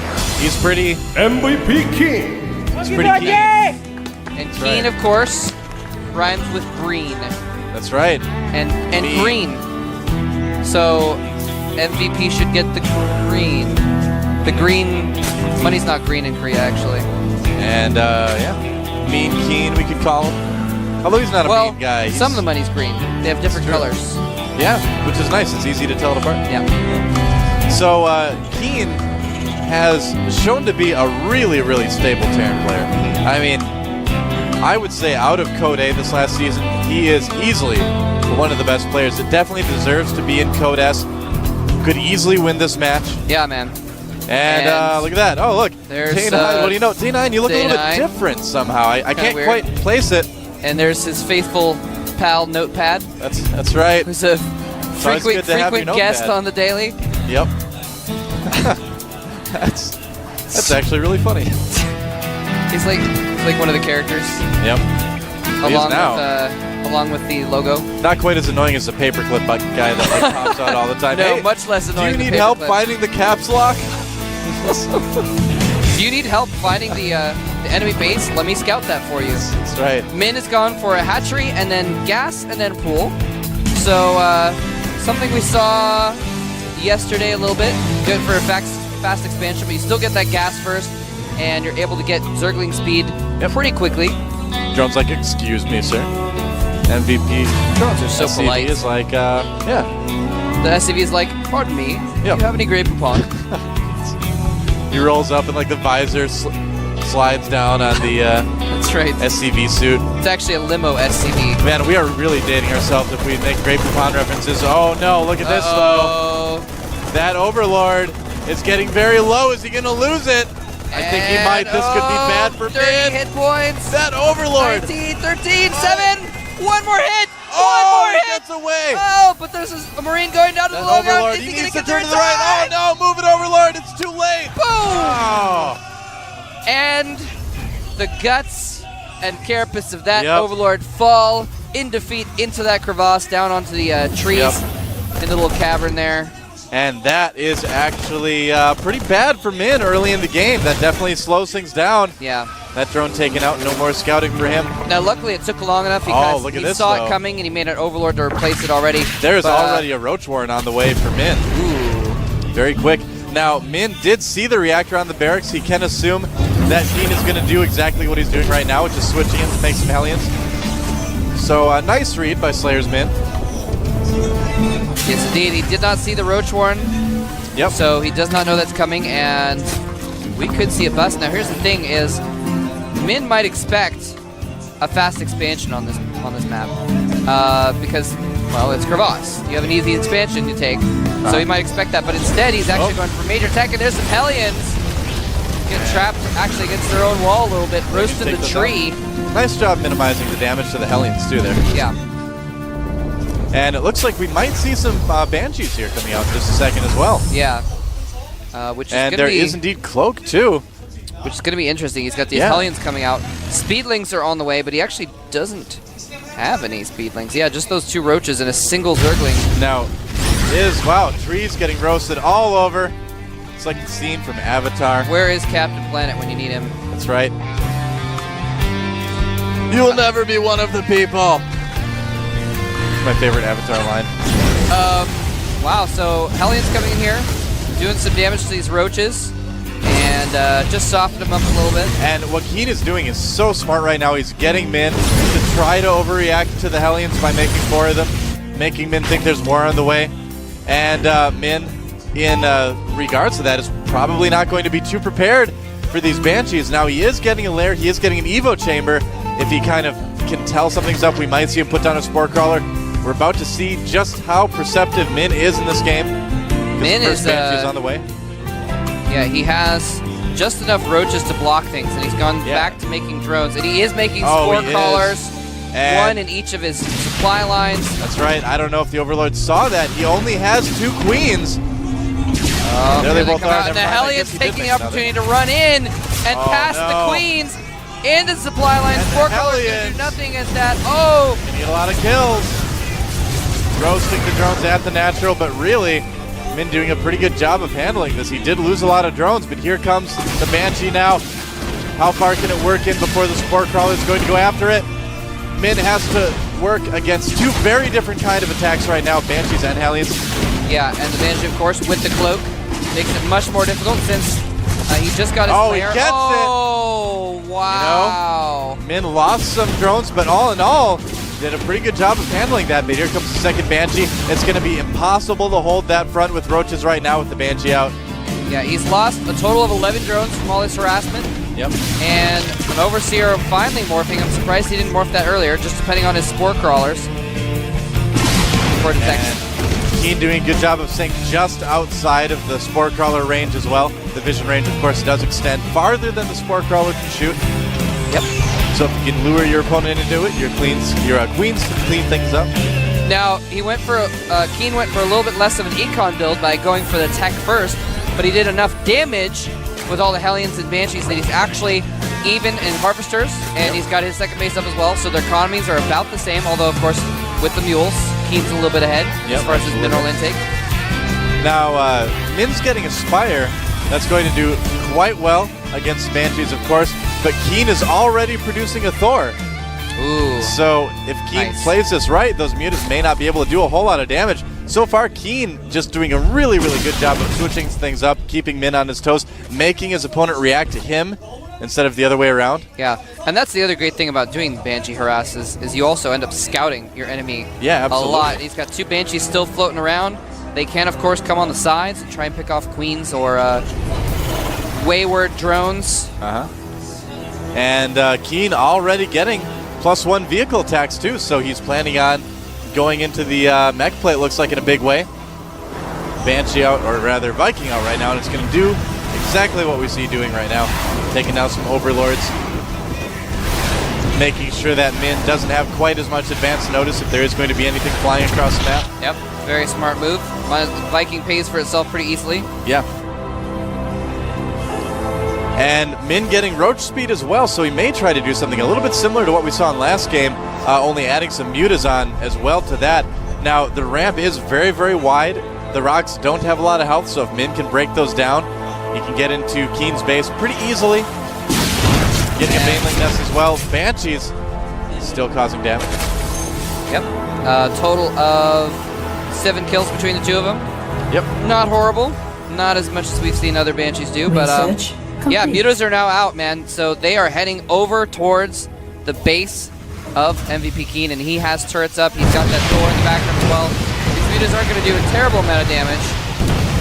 Yeah, they're doing a little bit. Got the turret to cancel right there, but there's just not enough to take on that turret. And look at that, 2 Thors already moving out for Keen. Whoa, but actually the Thors are in the middle of the map, so the mutalists kind of have free reign here for a minute. There's only a couple Marines in the base. They can take out the gas. Going to take out a gas. Maybe take out a couple SCVs. That is going to slow him down. Yep. But Keen going in for a push. And there are only a handful of roaches at the top of that ramp. Yeah, this could be pretty tough for Min to hold off. And all these overlords might get caught out in the open too. Wow. Yeah, those Thors are going to need to soak up a lot of damage. Kill those roaches off. Falls back. He's got Queens for transfuses and to go after the Banshees as well. It's going to be pretty difficult for Min to take, but I think he's got it. He's targeting down the Thors. Going down the right Thors now. go down. It's just the Marines left. He transfuses one of the roaches, but the Banshee doing so much damage with the Queen's gone. Yep. And it looks like he will clear up the Marines. So Keen's push will be thwarted, but the Banshee is going to get some more roach kills in, and Min pulling back there. Second Thor on the way. Yeah, another round of reinforcements going for an attack, though. Yeah, it's going to take a while for Min to reproduce those Queens, too. He is making more mutalisks. And yeah, he doesn't have as much production because he only has 1 Queen right now. Yeah. That's going to cut down on the amount of larva Min has as well, of course. And Min not really able to expand. Thor's being dropped on the high ground as well. Some Marines. Keen trying to take control, but that is a lot of roaches for Min.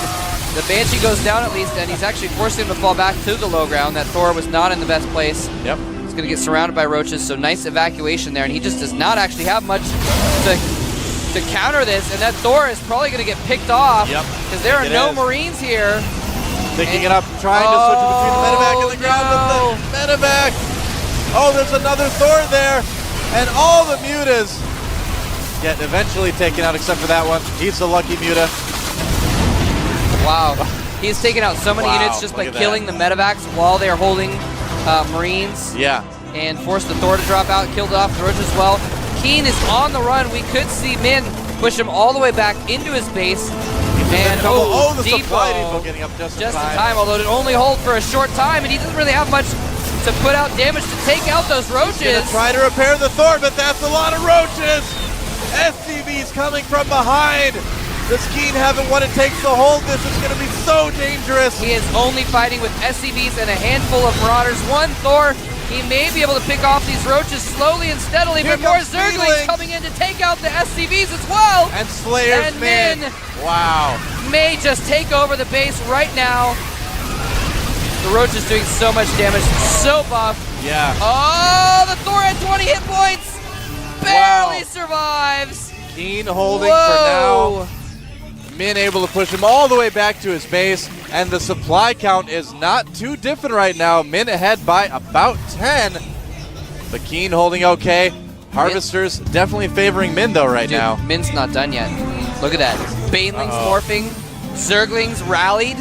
He is going to bust down the wall. That's right. And go for the kill whilst Keen is still vulnerable.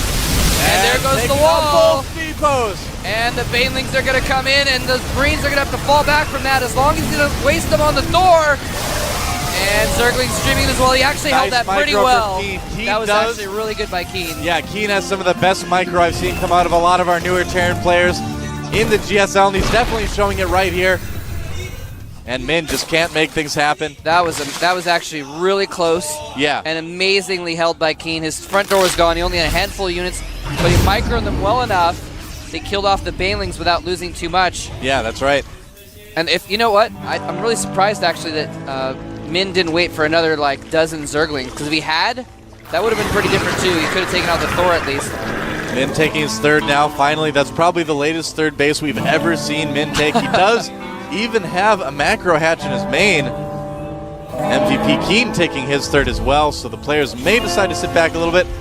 Oh, and Min, we're going to see it in a moment, but he is making an infestation pit. Ooh, very interesting. Yeah, we saw Leenock do some great infester usage yesterday. Yeah, Min has actually been playing really low econ. He has 42 drones right now, and that is the most he's had all game, I think. Yeah. He's been playing really, really low economy off just the 2 bases. Oh, there's a drop at the new base. Oh. And it is like Min has thwarted. enough. Yep. Do not want to deal with those banelings. Yeah. And so right now, Min, if he can hold this and get his third up and running, maybe do a little bit of harassing in his opponent's base, he could certainly win this. And by the same token, too, Keen is in an equal position. Both players about even, but Keen is starting to pull ahead on supply a little bit. Yeah, he's definitely starting to pull ahead. It is 124 to 95. Yep. And Min really... What? That Viking must have, I don't know, maybe the Viking pilot was trying to hit the missile button and hit the land button instead. He was like, no! Maybe he was planning on trying to get like 10 banelings to blow up on it or something. It could be, but the choke that he landed in was so narrow. Yeah, that was kind of weird. I don't know. Anyway, so Min getting his third base fully saturated here, but still behind in the harvester count. Still behind, way behind in income at this point.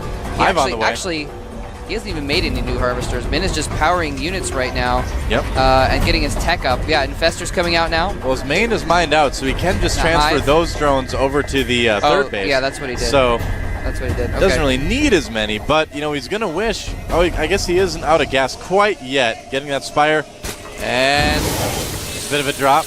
Doesn't do a whole lot. Just a couple Marines getting liquefied there. Now, he does have the pathogen gland upgrade, so all those 3 infestors that just came out do have fungal growths. Yep. And fungal growths, when you have very few medevacs in play, can be very, very strong. There's only 3 medevacs right now. If he catches a group of Marines off guard, they are dead. Yeah, he's going to have to be very, very careful to hold off this attack by Keen. If Keen's able to siege up on that high ground. Speaking of which, Bailey's coming in. Oh, wow, he kills the Bungles Baneling. everything. Can he follow up to polish off all those the Marines? Banelings. Oh, man.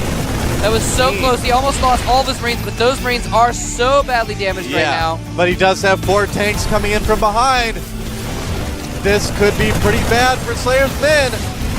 Wow, those roaches need to get in there and start cleaning up those Marines. There's not enough medics in the backs to heal them, but the tanks siege up and start doing massive damage. Yeah, between the tanks and the Marines, it's going to be difficult for Min to hold this. He does have some good roaches there. Thor getting focused on, but there's another one behind, and it looks like Keen might just take this game. There it is. GG. Min loses his third. He was mined out at his natural. All right.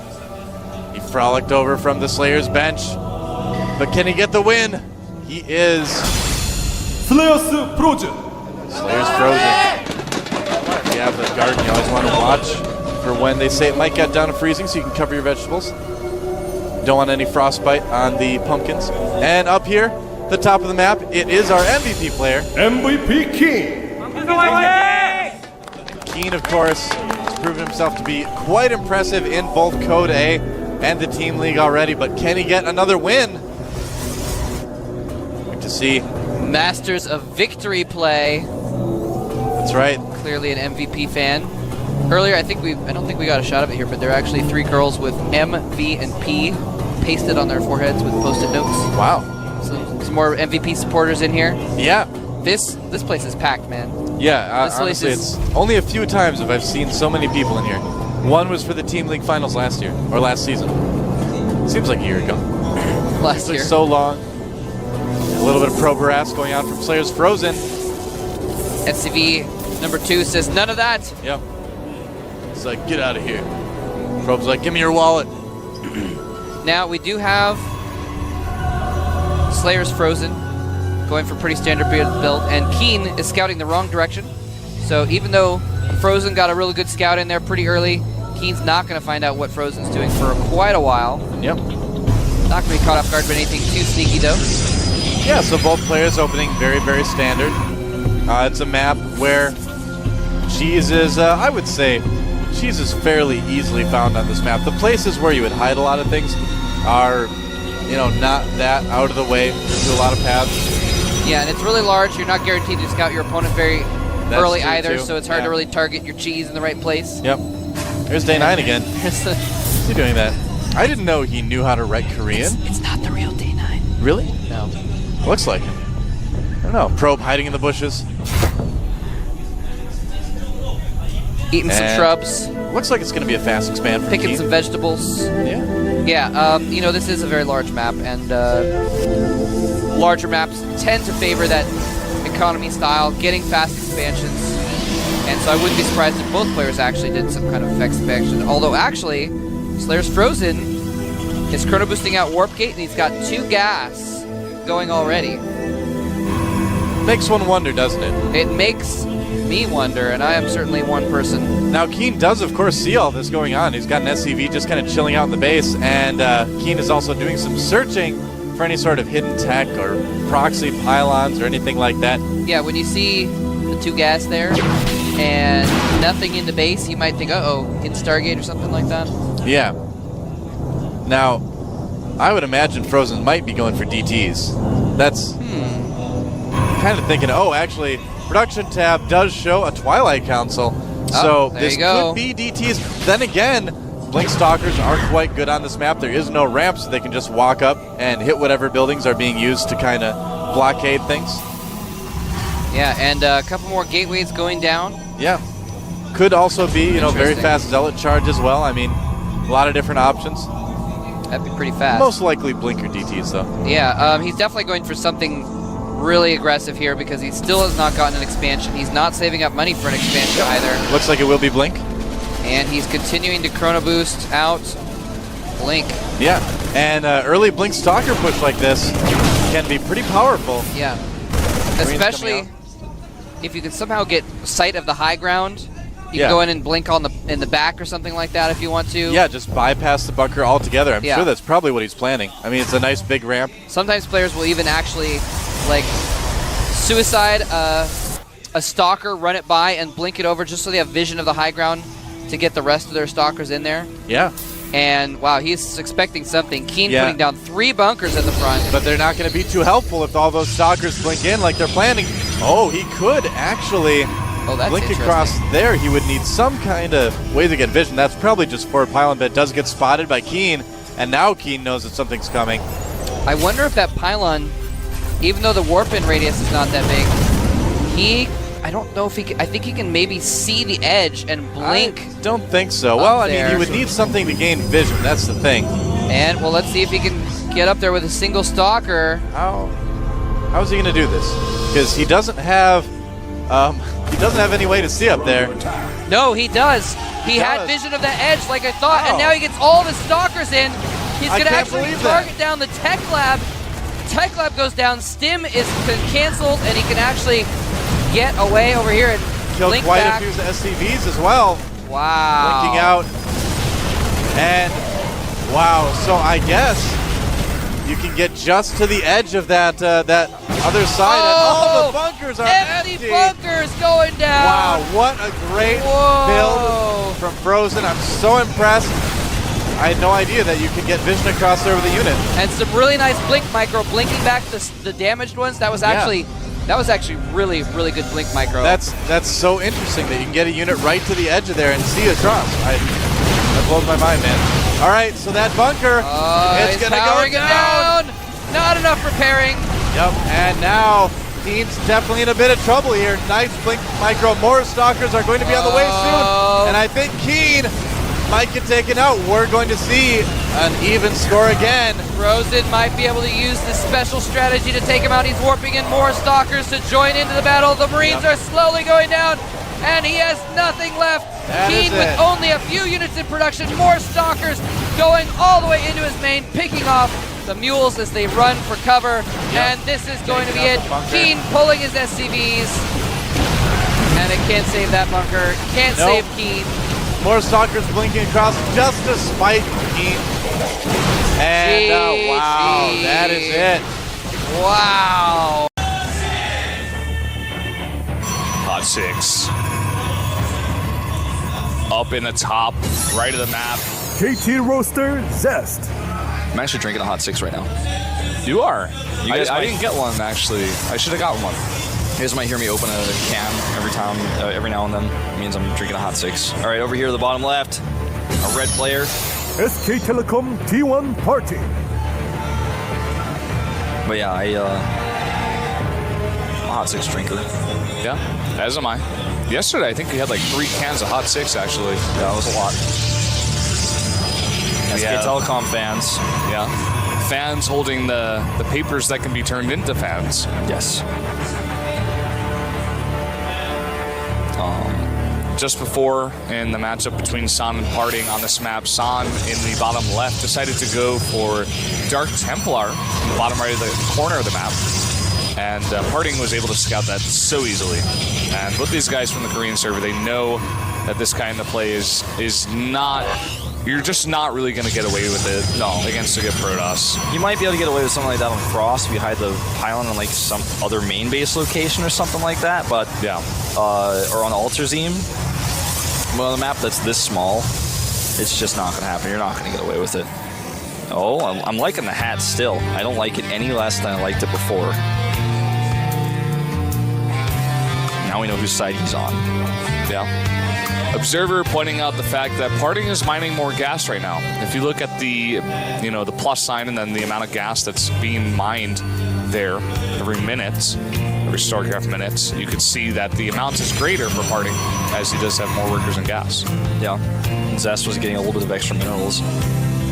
Now he's evened it up. It's going to 224, 240 per minute. It's fluctuating ever so slightly.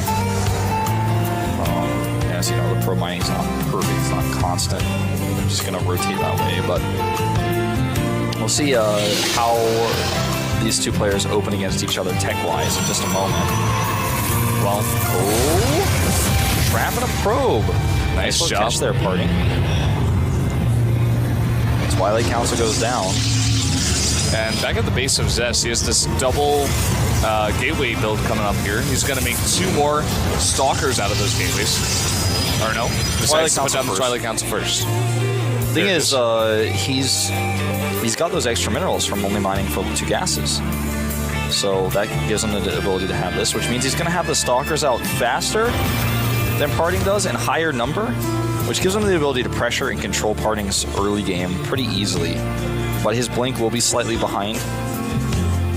But I feel like this is if these two builders collide, the way that Zest has done it is better in this case.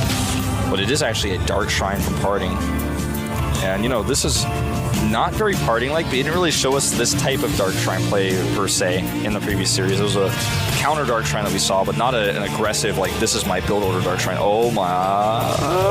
The Micro right now. He actually could still get it. I think he will. Oh my god. 4 hit points left. And he gets away. And now he could actually kill this Stalker. If he can catch it, I think he's going to at least damage it pretty critically. Uh-oh, Zest. Oh, Zest is losing a lot of hit points there. And with Blink, turns around the corner and takes an extra hit. This is that safety robo I was talking about, where you just have it just in case you need it. Kind of like the life vest under your seat on an airplane. It's just there, just in case. And I mean, granted, the robo's pretty late. He might still be able to get damage on here, especially if he makes an immortal first or something, or rallies the observer across the map. Let's see how much he gets done here. 1 DT first. Blink at about 2/3 done here for Zest. It's really unfortunate for Zest. He just took so much damage early on, despite having the faster gates. Yeah, okay, he kind of lost his advantage in that.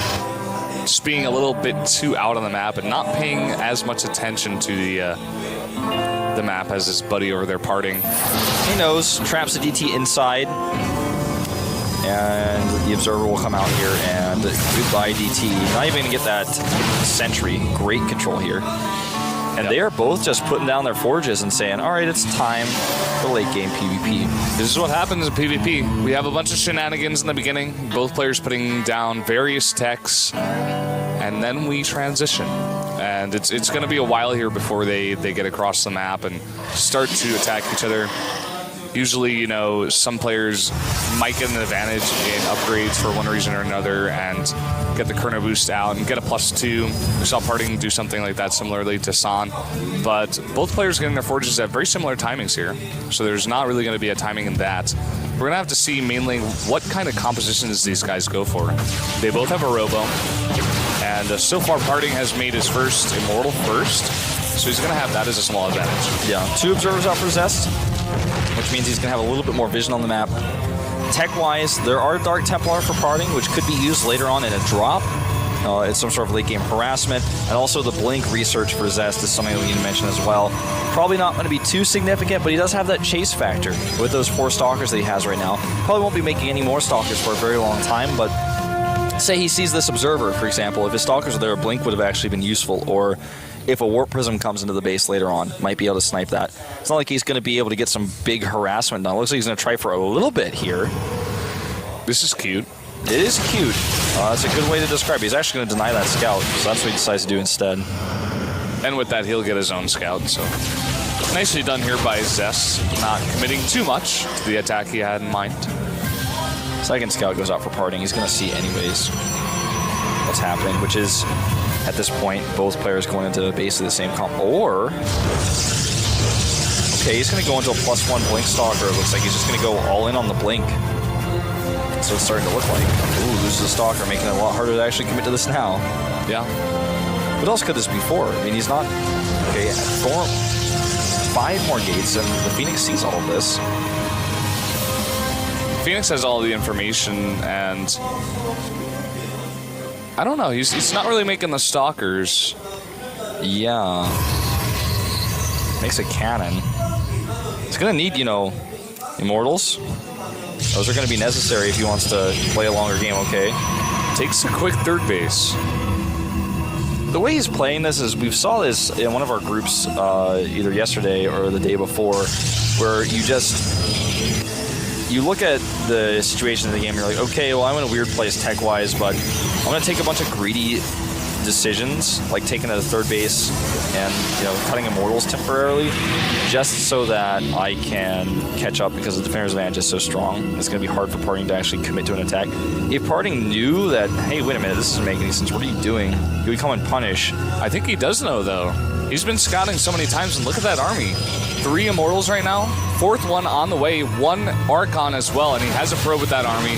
Look at this, Stalker's getting caught out as well, and Zest doesn't really have an army back at his base. There is a tiny window, like a window on a dollhouse, that's how small it is, man, where Parting is going to have +2 faster.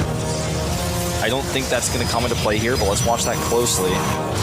With the game heart, you can see at the right side when the upgrade's about to finish. It's about to finish right now. Charge is finished for him as well.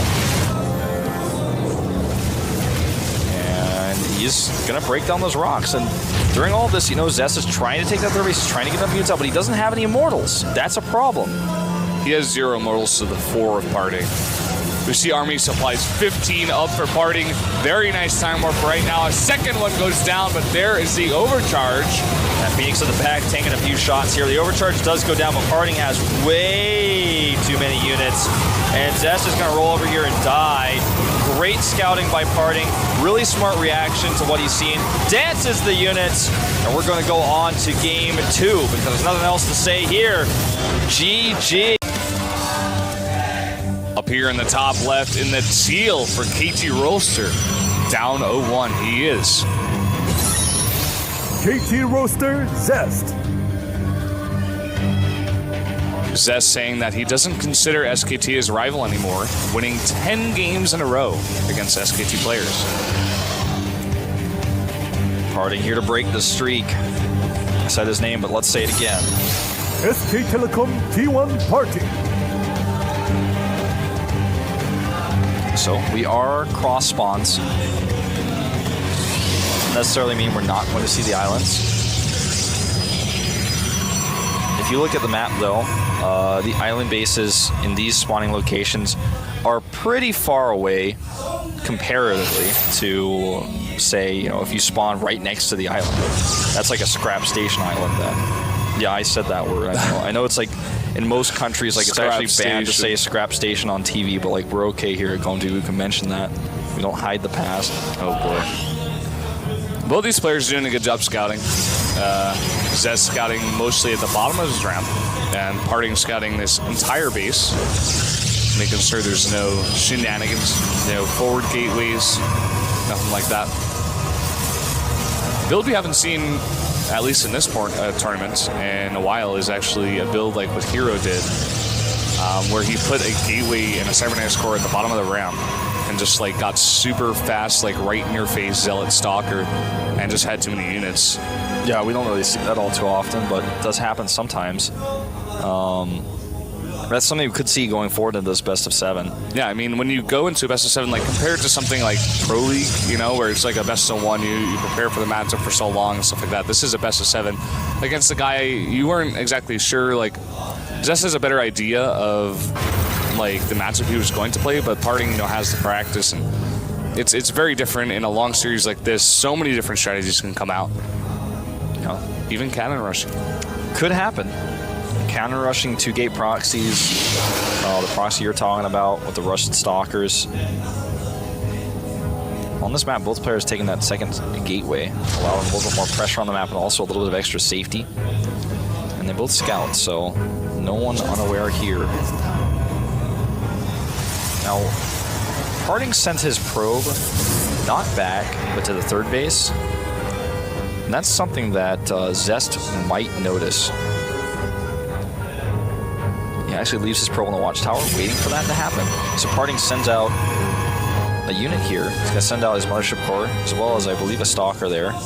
Chase that off. So if Zest is, like, super cognizant of everything that's going on right now, he's like, wait a minute, I don't think you sent that probe home. So you might know that there's a forward pylon right now going up to the right side. Parting is adding another gate here. He's chrono boosted out of 2 more stalkers. He has a big advantage of stalkers here. And once he gets that 3-gate up with the warp gate timing and a forward pylon here, he can definitely punish Zest, because Zest's gateway is going to be a little bit later. He's going to be chrono boosting Blink. He has less stalkers. And if he doesn't find that pylon, or even if he does, it might not even matter. He's going to be in trouble here. It's a billowy 3-gate, really, you know? He's going to come over here and he's going to try to punish for any sort of tech, be it Blink, Stargate, anything you make like that, then you have less units. So, makes the Twilight Council at home, interestingly enough, so it's not quite the same. That's going to cost him a lot of resources. He needs another pylon before he can warp in any additional units, but he has that 4 pylon from earlier. And with that mothership core and a great time warp on these stalkers, might be able to come up here and chase. Does get a little bit of damage under one of the shields. He needs to get out of here ASAP. He loses a stalker. They're a bit sloppy, and now it's 4-2. Mothership core not going to be able to do anything here. Yep, he's got to group up the rest of his stalkers. I feel like that was a little bit overzealous there. And now the time warp not doing much, and Zest has more stalkers here. He's going to fight this easily and push back, but stalker kills 2 and takes the stalker lead. Parting has done it again, man. He's got a Dark Shrine. This is how he might be able to win this. And Zest is probably really confused. Like, no, it's over. You're done, man. You're not pushing up here. He just keeps attacking, which means he can't make a robo, or he's gonna die. But if he doesn't make a robo, then he's gonna die. It's actually so true. Like, really smart. He's putting on so much pressure here. Well, actually, now Zest is going to try to come down the bottom of the ramp and see that there's only a pylon. So maybe he throws down the robo now. There it is. Zest knows, man. He knows Parting as well. He saw this happen against San as well. He's supply blocked, actually, right now, Parting, that is. He will be able to get that pylon done, though, before he can start the DTs. Now, he needs to actually, I would say, kill several probes here. The thing is, he can use DTs defensively against this. Even 1 DT at home is going to be fine against this. The Observer's going to take way too long to come across the map. He needs to make 2 Observers, so keep that in mind too. There's also not a very forward pylon on the map right now for Zest. 2 DTs going to the main base. He's and the robo isn't done. He could actually try to target that down. I think he might do that. Let's see. Stalkers blink in here. He's going to need some of those defensive DTs back at home. Mothership Core now is enough for the overcharge. There's the overcharge, but still so much damage getting done. Now the DTs are in the base. The probes have to be pulled. They cannot mine now. This game is about to get crazy. Oh, yeah. So he's going to just fight, actually, these probes here. Does not try to kill the... Not try to kill that robotics. The DTs actually do not want to fight the Zealots if they can help it. That was a bit weird. Into a good spot there. They don't just try to run around and kill some more probes. These Stalkers are going to have to leave. And it's still a massive lead in Stalkers right now for Zest, and he has Blink.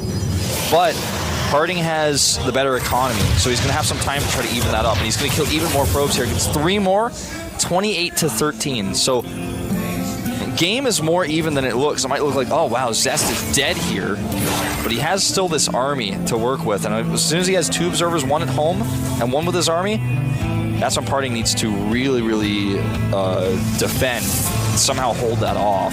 Yeah, that's going to be crunch time. That's going to be the big question of where exactly this game goes and which direction, who gets the advantage. Zest definitely has to make something happen here, though. Spending all of his money on reprobing. Parting sees the Stalkers coming in with his ground observer that does damage. Alright, so he's fighting here. Way more Stalkers, kiting against the DTs, and blinks away. Every Stalker counts for both players right now.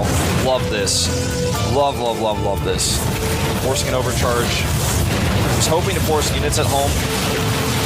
But anything he can do here with those Zealots is going to be good for him. Great micro here. And he's got that Observer. That Archon at the front doing some AoE.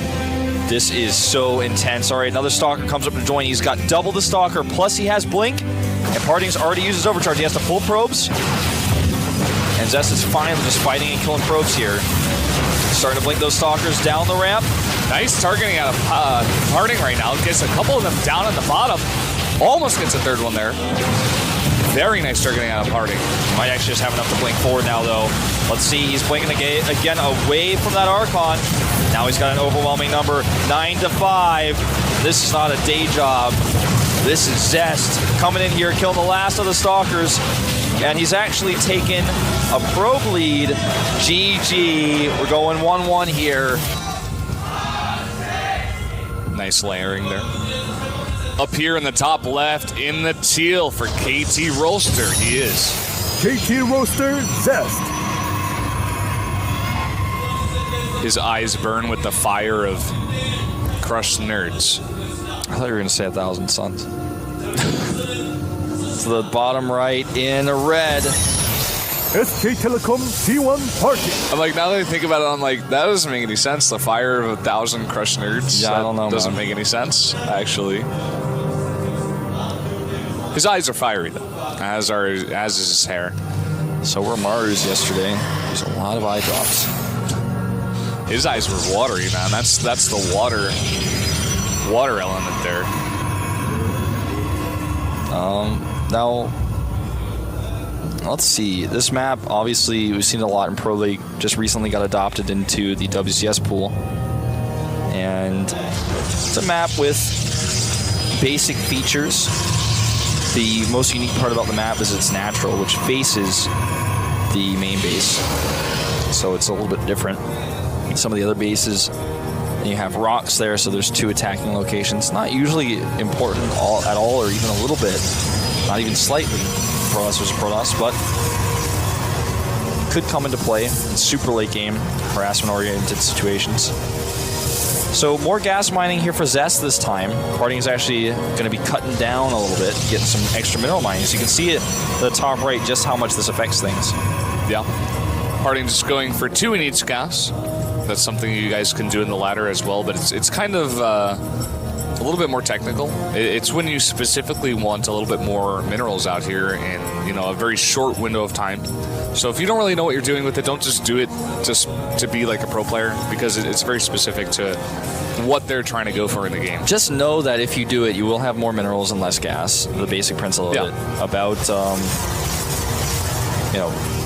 just a little bit more efficient for mineral mining, because you still get a good you still get the majority of your efficiency on your gas. So you get about 80% or so. So if you want an extra gateway, doing that will give you some more extra minerals and get you that gateway. So probe comes in here, checking things out. Sees the extra gateway and knows that parting would have gone for the less gas earlier on. Zest, on the other hand, chrono boosting out a sentry. So he's going to be stealing Parting's build here, get that early sentry, get the hallucination on, and get the scouting after the tech would likely go down. Dark Shrine is what we've been seeing a lot of today. A little bit more technical, the way they've been playing it, though, than just a blind DTs. Kind of like what we saw from San, actually. He's the one who went for blind DTs, and all saw how that worked. Or didn't work, I guess. Parting saw everything. There was no hidden units. No. That was like the deadest DT of all time we saw. Nexus goes down, so I think we might see a Dark Shrine here for Sue. Or not Sue, excuse me, Zest. Might see a Dark Shrine for Sue. Sue suddenly switches to Protoss and joins us here in the Grand finals. Well, we might see Sue put like a Dark Shrine figurine on his desk. Yeah. But what we're not going to put down, he's going to put it down. What we're going to see in this game is Blink. Yeah. Blink's on the way. Parting with that extra gateway, he's chrono boosted out the 2 extra stalkers, so he's going to have the advantage for now. Chrono boost out his own Blink as well. Well, this Mothership core is going to have to recall, but he sees the Blink research. He doesn't see it in such sexy fashion as the game heart shows us, though, as observers. And there it is, actually. Yeah, wow. He's going to place the Dark Shrine here, and he's going to pressure his way into trying to get DTs to do something, but Parting is... Did he just cancel his rope, or did it finish? He canceled it, I believe. He's like, wait, I don't need this. Uh-oh. He might actually need that. I think what he wanted to do is he saw the Blink coming his way and maybe get some Immortals, but now that he sees the Nexus, he's like, I want to punish for this, actually. I'm going to get my Blink, and I'm going to come in here. And that could be his undoing here, as he is not going to have any detection for the Dark Templar that are slowly coming out here. Right now, hitting on this Nexus, but the overcharge goes down. Is actually going to push him back for now. He's going to have to wait a long time. He's going to wait for the Blink to finish, and he's going to Blink up here. Brendan, is that a probe on the map? Hold that thought. Parting is going to kill that Mothership core, and there's no Nexus overcharge here. I think that's a probe on the map for Zest, where he could actually use to make a forward pylon. He sees the Dark Shrine now. He's got a lot of time to react, because there's no forward warping point just yet. He might actually just be able to win the game here before that actually comes into play. Let's see how much more damage he can get done. Yeah, there's no units here for Zest. All right, needs to warp in... What? Warps in 3 Stalkers and leaves the game. GSL Hot 6 up here in the top right of the map in the teal for KT Rolster. He is currently down. KT Rolster, Zest. 1-2. Staying focused. Up against the Soul Protoss, the top left. SK Telecom T1 Party. Also very focused, of course. These players want to win the money, they want to win the fame. This is their job, their livelihood. They practiced and probably stayed up really late last night in order to do well today. Yeah. No doubt about it. And today started at 2 p.m. So coming down here a little bit earlier than normal to the studio. It's just one of those days where, like I said before, it's more like a weekend event. And it essentially is what it is. This tournament took place, you know, over the weekend for the last part of it. And it's a tournament about limited preparation and really just how well you can play a best of 7 on the fly. Yep. How many builds can you come up with in such a brief period of time? Stylistically, can you keep yourself fresh enough to where your opponent doesn't get too many ideas about exactly how you want to play it? Now, we have a much faster core here for Zest. Yeah. Had an early gate, so he might actually run with that and go for that billowy 3 gate.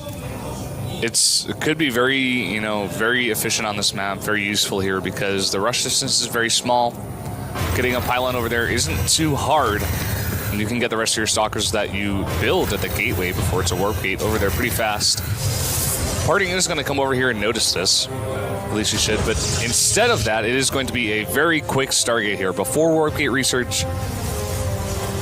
Yeah, this is a good map for it because of the rush distance. So the only thing about this is that Parting scouts, and he's going to see it. That's the usual location there in the bottom left, but actually Zest puts it a little bit back over there. And Parting knows this is on the way now. He's also, with this scouting it pretty uncharacteristically. Parting oftentimes will skip a scout, so I think this is part of the idea here for Zest. He's probably played more PvPs without a scout than any player I can think of. Mothership Core is going to come over here, get a little bit more information. Oracle started right away, right at 150 gas. Going to be chrono boosted out, and of course rallied over to the base of Parting. The only thing about this is that Parting has the Mothership Core. He's going to have stalkers over there. He's going to be totally prepared for this. Yeah, he will.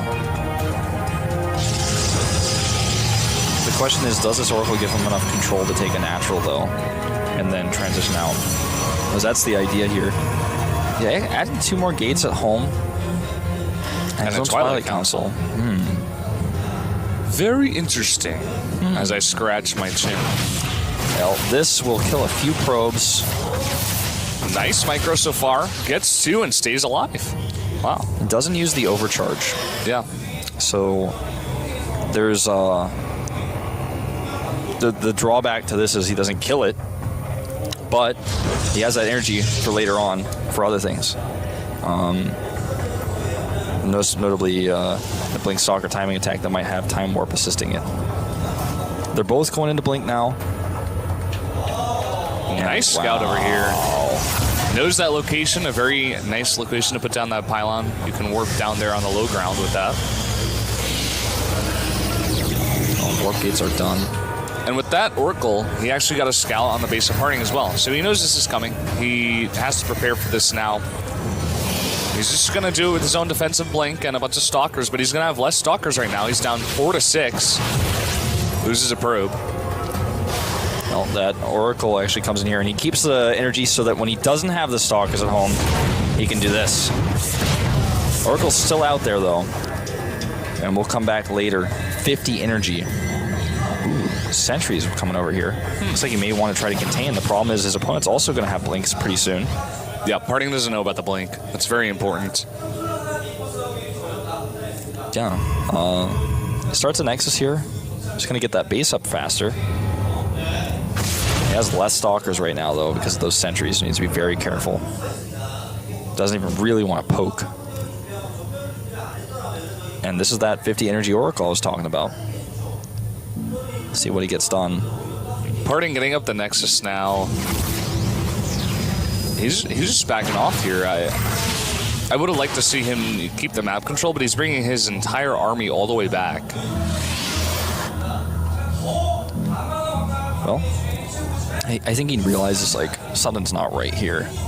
You know, yeah. I'm not going to stick around. I might actually just end up losing my stalkers. Going to take a Nexus, which is going to be hard for him to assail with any sort of unit composition because he has that Stargate, right? So those minerals and gas are missing the Stargate and the Oracle for making units. You know, there's only so much you can mine on one base. This is what we were talking about earlier, where Parting was like, no, I don't need this Robo. Because if by some weird chance you have a Dark Shrine, there's just not enough money on one base to actually have everything. There's just not. Even if you have perfect saturation, there's just not enough money on that base.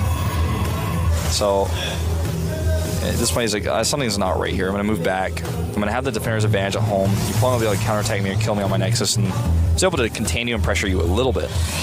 Energy on these sentries will give him Guardian Shield, Force Fields for the defense, and also then later use them to scout further what it is exactly that Zest is doing, what sort of composition he's building. That Very tag, nice. A lot of info. Yeah, there's a lot of info there. Charge on the way here for Zest. Gonna go into that Zealot Archon style, most likely.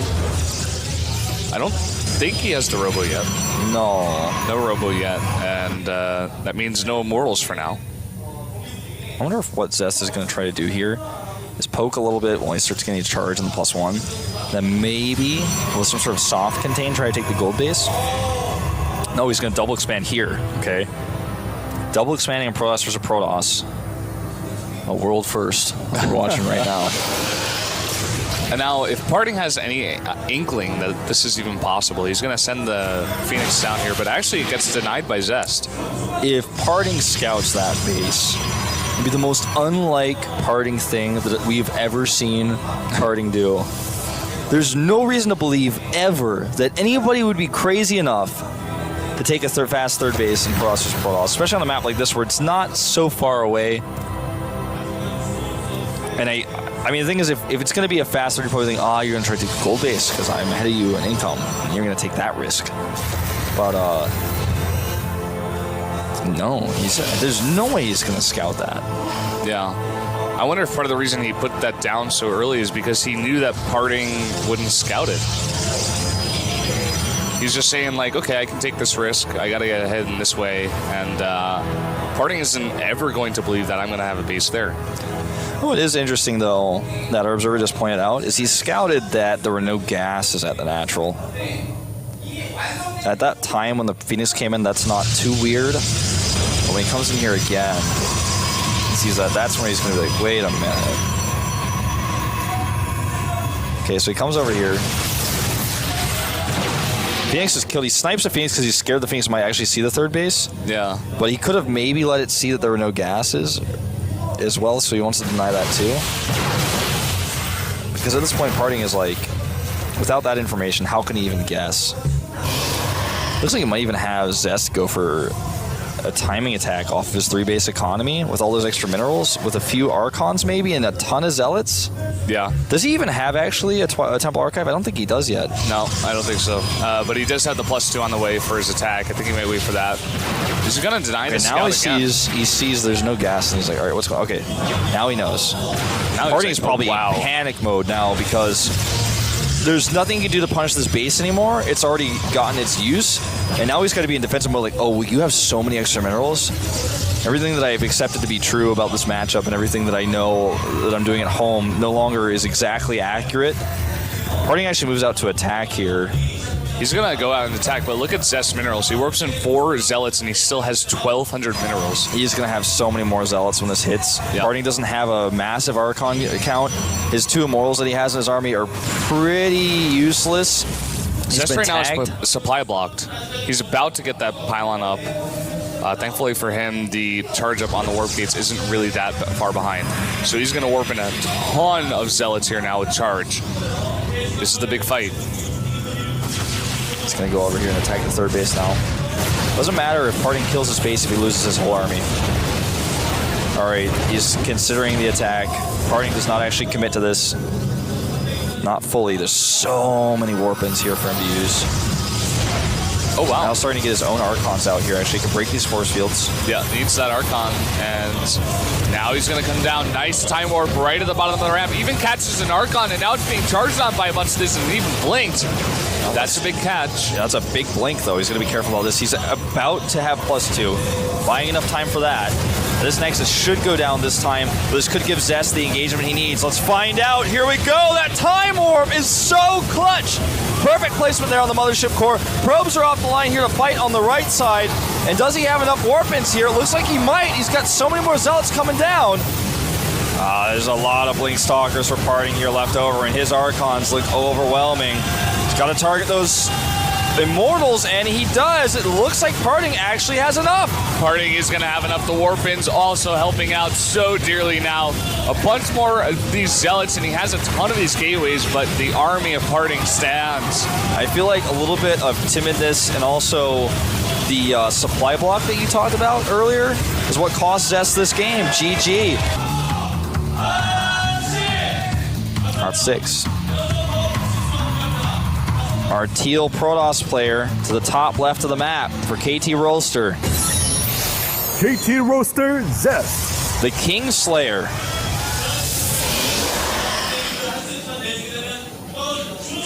Very serious look as usual on his Korean face. version of Jamie Lannister. Yes. Over here in the top right in the red. SK Telecom T1 Party. There he is. There he is. There he is. Found him. And I was in the bathroom before this finals got started, and so were Zest and Parting, and they were peeing next to each other, and they did not say a word. It was really awkward.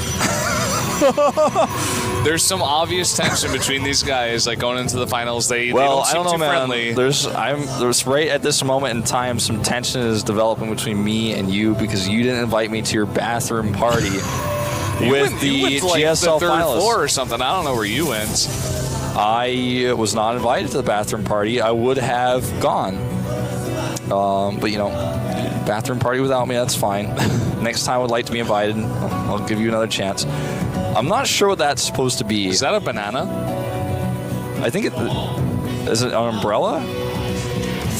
I didn't read what it said in Korean because it's in Korean handwriting, and for some reason that impairs my ability to read it. It said Parting's name, but besides that, I didn't. I think it might have said Usan, but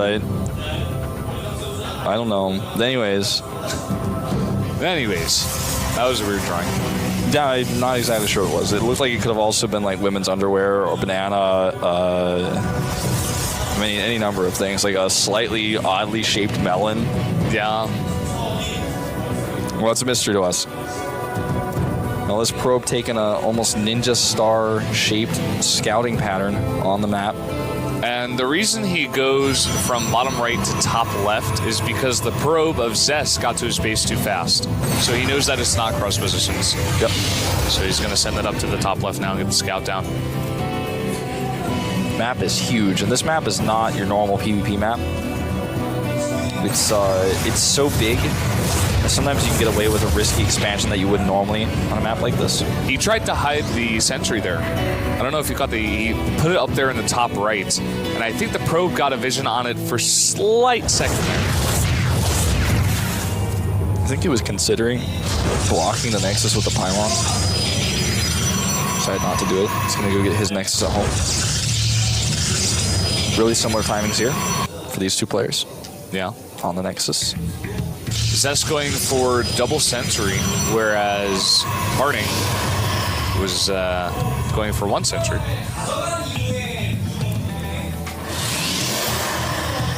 Stargate goes up here for Parting. And a robotics now for Zest. And the Stargate gives you a lot of flexibility on this map to harass, get some damage done early on.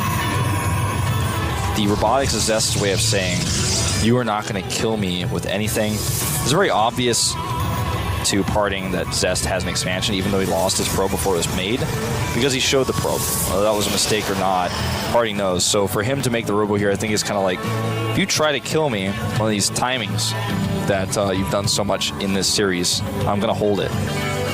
And he's going to have, Immortals out to deal with this, if need be. But now he comes in here, Scout, sees that there's an Oracle opening, so he's going to want to keep his Stalkers close and his Mothership Core closer as the Oracle comes across. Does that make the Mothership Core your enemy, then? No. Stalkers close, Mothership Core closer, Friends closer, enemies closer. No. See what I'm saying? Yeah, no, I see. The thing is, actually, I misspoke because you want to keep your Stalkers closer. The Mothership Core has a pretty large casting range on the Overcharge. Yeah. And it's been heavily discussed by people in balance threads that are really unhappy. Now, here comes that Overcharge. In fact, since the Mothership Core is close enough, and the Stalkers, they're closer. You might actually kill this. One more shot! Wow. A little bit of miscontrol there. I think it got 2 kills. Yeah, that's it. And if you notice, Zest has put down a very sneaky pylon down here and adds 2 Stargates. We're going to see this happen right now. Sky Toss. So the Choya Phoenixes. The reason I call them this is because once in a very famous GSTL game on Calm Before the Storm, which is actually basically this map. It's basically this map, except it was slightly differently shaped. And everyone said that map was terrible. For some reason, everyone's okay with this map. I'm really not sure why, but this is definitely my least favorite map in the pool right now. Anyways, on a map like this, you can hide these Stargates in Protoss versus Protoss, make a ton of Phoenixes, and then suddenly come into your opponent's base and kill everything he has. And if you have enough Phoenixes, you can actually beat Colossi straight up. Yeah. Oracles are going to have no chance. Get up to 15, 16, 18. And Phoenixes, you know, they're good against light units, but they start to do a lot of damage. Second Oracle comes in here, gets 2 kills. Tries to get a third one, does not get it. Takes a bit of damage there. Is forced out by the Stalkers. Very nice splits by Zest here. Controlling all of his bases here, defending it very well. Also doing a very good job of denying the hallucinated Phoenix scouts. Just wants to make sure that Parting has as little information as possible. Oh, one more hit would have done it. Good control there on the Oracle. And he could just use one of these Phoenixes to go kill it, but obviously that would spoil his plan. Yeah. If Zest, or rather Parting, was paying attention like so much, he would see that the Chrono Boost energy is going down, but it's not being used on anything in the base. Oh, that's a really good point, actually. But that's like, he would have to be looking so close. Well, he's going to come over here and kill these sentries. And he might even actually take an Immortal with him, too. Let's find out. Sentries first. And it's just going to go for Stalkers because there's such a small count of them. There's the Immortal lift. Or no, actually, that's a Stalker. Yeah. And there's that Immortal going up. Immortal looking silly in the air. It's right outside the He's Oversearch. like, no, help! Gets killed. And he's got 2 at a time, still getting Chrono Boosted. You see Parting... Looked like he was mouthing out the words of the F word, but I don't think he'd be speaking English in the booth. I don't think so. Gonna be saying some other stuff in Korean as this happens to his base. I think you're right. This Oracle is found, by the way. Goodbye. Dead Oracle. Templar Archives here. Yeah. Could get a lot of Archons. Archons is the answer. Yep. Can't be lifted. Very good against low health Phoenixes, especially when they group up. Upgrade lead for Parting is only a slight lead. Whoa! Got some of those feedbacks off on the Phoenixes. Those Phoenix actually not able to kill that Mothership Core. Killing a Stalker that was like not even fully phased in. Yeah, still blue. Ground weapons here about to finish Resist. It's so funny to actually see a High Templar try to fight Phoenixes like that. Didn't get any kills. Speaking of kills, a few probes going down here. It's actually evened out the worker count to 45. And with all the map control as the Phoenixes, I'm a little bit surprised Zest hasn't started third base yet. I think he's scared that there's going to be some weird, you know, Charge Zealot, Archon timing that comes across the map, and then he doesn't have enough units to defend. Yeah. I mean, especially he's getting away with these feedbacks. Yeah, very nice so far. I mean, we've seen it before, players that go Phoenix, and they just don't have enough on the ground to defend, and then the enemy player just goes for a big push and ends the game, but I feel like on this map, it's going to be a bit harder, and that's why we see Parting throw down that third. Well, he can't kill the third base of Parting with these Phoenixes. They can't quite lift the Nexus. Even all of them together couldn't do it. You know, I heard a rumor that if you get 110 Phoenixes, you can lift a Nexus. Yeah, but only on Tuesdays. And really? Yeah, it only works on Tuesdays. And if it doesn't work the first time, just restart the whole game and then try it again. And the thing is, sometimes it doesn't work the second time either, so you have to try it the third time. But it'll definitely work on the third time. Yeah, definitely. Yeah, it's you just gotta keep trying it. It works eventually. What was the name of that website? Was it like gamecheats.org or something? It's terrible, all the things that were written on that website that I'm sure little kids tried all the time. Yeah, I think it was like Game Cheats or something. Continuing to pick up. Yeah, GameFAQs was good. The walkthroughs on that site were good. He gets that Mothership there. It's very annoying, very expensive, difficult to replace. Very comfortably taking that third is Zest. It's going to be behind, or no, actually no. I'm going to stop that thought right there. Incorrect. Same timing here with Parting. And +2 Lance finishing here for Zest. And he's going to go into Zarkon a little bit later. Just has so many Phoenixes that they don't really care about the cannons. Yeah, they regen shields, they go in and take like a couple of hits, and that's it. Looks like Parting wants to go for an attack here. Yeah, at this moment, there's about to be a third Colossus. The charge is almost done. These Phoenixes don't have a ton of energy left. He's going to use it on probes here. I guess he's got still a few more lifts back in him. The thing you would want to lift here is the Immortals, so that they don't actually do the damage to his Colossi. He doesn't go into Void Rays or anything like that. He's just purely on the Phoenixes right now. Let's see if he can actually make this work. Zealot Harass here is going to draw the army back into the main base. At least that's his goal. And maybe he can hit an attack at the third base while he's in the main. Gonna drop those 4 and warp in 3 more, but a big warp in back there for Zest. It's gonna be more than enough to defend here. Yeah. There come the Phoenix. I was a little bit surprised those are so late to the party. Parting has taken a hidden 4th base during all of this. Pros vs. Pros doesn't usually work like this, where it's like, well, he's had that 3rd base for a while, and he's killed a lot of my probes. I need to take a 4th base, then I'll get ahead. That's usually not how it works. If you take a 4th base and you die, but on Altazim Stronghold, throw all the rules out the window. Possible. Anything is possible. You just do whatever you want. Well, here comes the Zealots. He warped in, and look at this. Warping in a bunch more down here. He actually sees the base with that pylon. He's going to actually... That is so unfortunate. Zest warping in 3 Archons. That is so much gas that he just lost. But look at this. Going to get a bunch of these probes if he goes for them. This is one small victory for Parting, getting those Archons. Getting a few feedbacks off here as well. He has a lot of Archons he can make himself with those High Templar. He's just waiting to do it in the last second. Wants to feedback as many of these Phoenixes as he can. Oh, great forces here. You know, Parting is really trying to swindle his way into a win right now with this micro. He's like doing everything he can. He's doing it a lot better than Zest is. Zest is playing the numbers game. Parting is like just trying to do anything he can. He's picking pennies up out of the couch right now to try to come back to this game. That he is.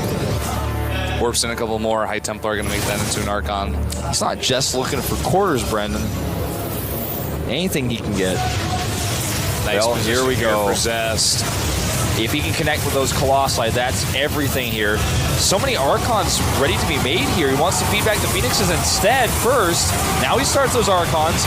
Damage output here is a lot right now for Zest. He has those Colossi untouched, and his Phoenix fleet, even though it's destroyed, did its job. I think that is going to be just way too much damage. Took a gamble. It paid off. Choya Phoenixes, man, reminding us of Calm Before the Storm. And that's all she wrote. That's going to be it. GG. Down here in the south, in the teal for KT Roaster. Needs to win 2 in a row. He is. KT Roaster, Zest.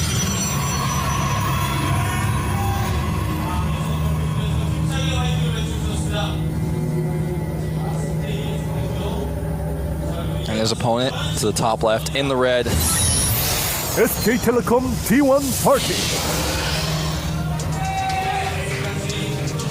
Big crowd here today. Yeah. A lot of SK Telecom fans. And Parting fans. That as well.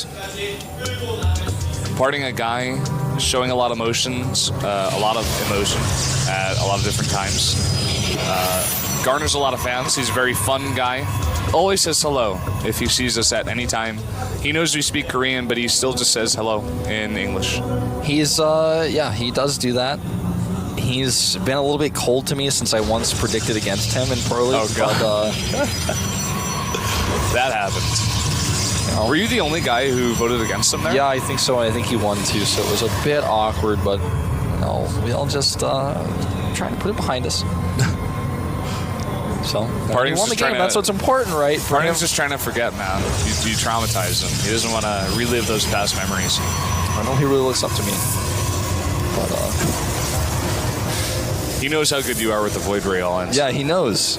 He's seen your play on the ladder. He's always asking me if I can give him that build order for Protoss versus random Void Relin, where it works against everything, and it's still a secret. Well, he lost, but he's still watching. San. Yeah. A small cheer going out for him in the crowd. They have not forgotten. They have not forgotten.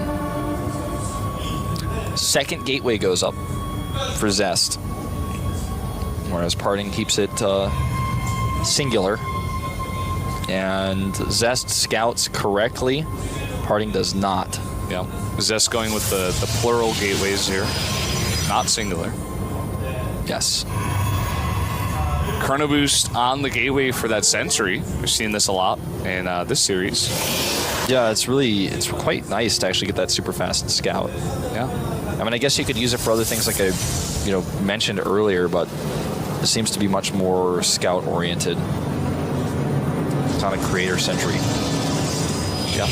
Building that energy, and a fast Twilight comes down here as soon as he gets that gas. Oh, they are gonna fight. Parting's probe a little bit less brave. Well, the thing is, it's better to live to fight another day. No matter what your motivation is to fight. Yeah. If you're gonna fight, make sure you're gonna win. I guess that's true, but don't fight a losing battle. Yeah, okay. I like that. I like how you phrase that. It's like Zest trying to do like a second aggressive play against Sue earlier today, and he saw that gigantic army of roaches and hydras, and he was like, I'm not going to fight this battle. He still died, but... Yeah. Well, we have a Dark Shrine actually again for Parting here. Shows a sentry. This Mothership Core is poised to scout. That's a sneaky Mothership Core. It's like Parting knows when Zest is going to do Blink, and then he goes DTs. This has been pretty consistent throughout this series. All right, he's going to see it. Yeah, he is. That Mothership Core can't attack the other Mothership Core, and now he gets all of that information. Even if he had enough energy for an overcharge, like he wouldn't have been able to stop it from seeing. Gonna have to recall out of here. Yeah, he will. There he goes. Bye-bye. And here's the hallucination that we were talking about with that sentry that came out fast. Sees the blink coming up. If you hallucinate an Oracle fast too instead of a Phoenix, it can often be misleading. Not when it gets into the main base, because then when you attack it, even if you make it look like, oh wow, my Oracle has barely got away and then it didn't do any damage, when you attack it, you could tell how many hit points it has. But if you see before, like the Oracle flying across on the edge of the map, then it looks like he's actually maybe going Oracles. Okay, so he's going to attack here. Now he has a robotics going up at home, so Parting is going to have DTs for the defense here, but I don't think offensively his DTs are going to do a whole lot for him. If he loses this Nexus, it's going to be so painful right now. Yeah, and I think he is. He just can't defend this right now. Too many Stalkers here doing too much damage. Actually, it looks like he... Oh. Whoa. Eat my own words there. Parting with the warp and the Stalkers, and the pylon of Zest is not close enough, but now he's going to come up the ramp. I actually blink forward here. Parting has his own blink, but not going to hold his Nexus this time. He canceled the Dark Shrine, I think, by the way, which means that no DTs for the defense. And he doesn't have his own blink yet. This is starting to look bad. Blink is not here. The cancel on the Nexus. Parting is way behind. And we get a look at his disappointed face. Zest might claw his way back into this finals, man. Looks to be that way. He's got an observer now for vision. Oh, Blinks on the high ground. Photon overcharge goes down. 2 Stalkers, and he saves his. Parting can't chase on that. He's getting way too close to the edge there. Woo! That 1 Stalker is so low. Nice pick off there by Parting. Gonna get this pylon though. So Parting does best in Stalker versus Stalker battles. He is so good at targeting. He knows exactly not to over target. Doesn't waste any DPS.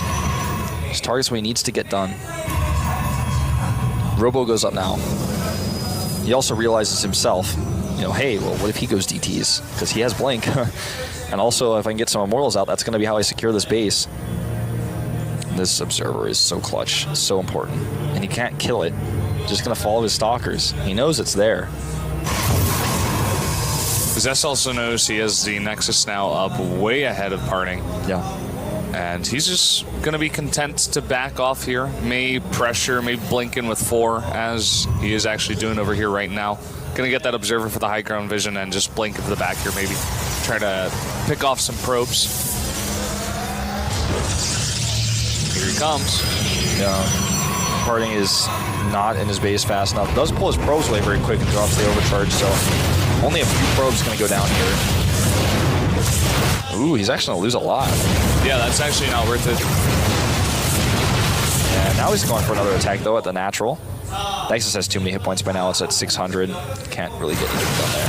Doesn't want to stick around. Loses a lot of stalkers there. 4 stalkers for, I think, maybe 3 probes. Parting also killed the Observer when his Observer popped out. Wow.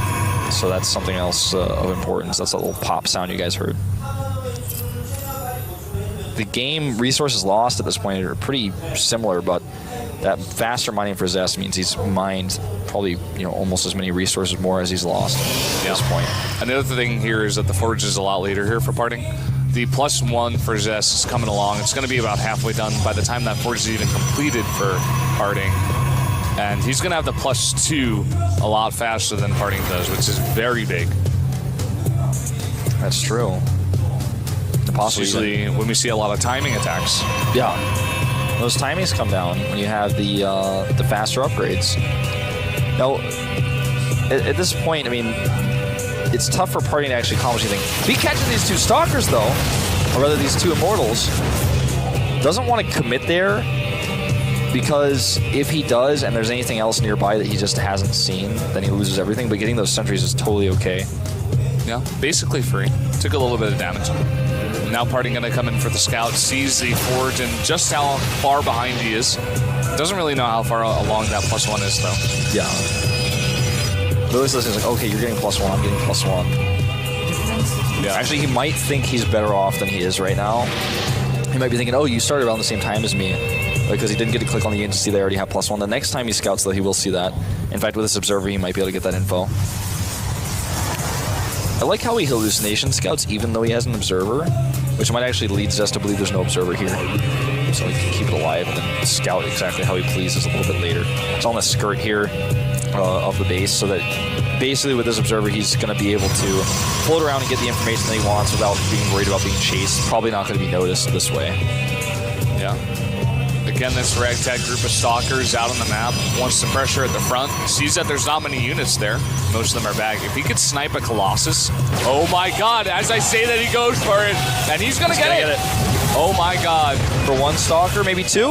Nope, just 1. Well, okay, he's gonna blink forward here. Using his hit point advantage to try to fight this. He's actually gonna lose a lot more than I think he bargained for, though. Oh, wow. Good micro from both. Oh! Stalker micro here, amazing by both. Parting getting the better end, though. Oh, wow. Oh. Wow. Sick micro out of both of those guys. 5 gateways on the way now. Parting. He's got the charge on the way. He has the Templar Archives. He's going to have the +2 a little bit later than Zest. That is the big problem here. I wonder what he's got planned with this. Like, is he going to use this powering of all these structures to take a more secure 3rd base, or is he going to try to attack here? Because if he attacks these positions, I don't. Even though he killed that Colossus earlier, I don't really know if that favors him here. I think it might be better fitted for him to take a 3rd base. He's down on upgrades. I don't know if he really realizes that. It's hard to notice that, even if you're in the game. It's much easier for us to see the little loading bars coming across. Those players have no loading bars. Right. I mean, they have their own, but they don't have their opponents. Yeah, they can only go by clicking the units. So unless he keeps popping over this Observer and clicking on it, then clicking on his units to see what's happening, there's no way for him to know. He's going to actually lose this obs. So probably didn't get a chance to click on those. Yeah, now great S+2. Finishes for Zest. Killing that pylon actually supply blocks Zest. So he's going to take that 3rd base. And he has the Warp Prism counter. So when he sees the army of Zest move out to try to punish him, if that happens, he has the Zealot drop to just come into the base and say, hey, turn around, or I'm going to kill all your stuff. He is catching up. No +3 started yet for Zest. He can't quite afford it yet.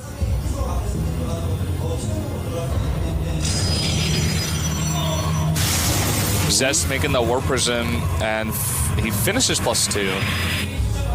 May want to go for an attack here. Chasing after a Blink Stalker with 2 charged Zealots. With his Observer over here, he's going to get a great scout on this army.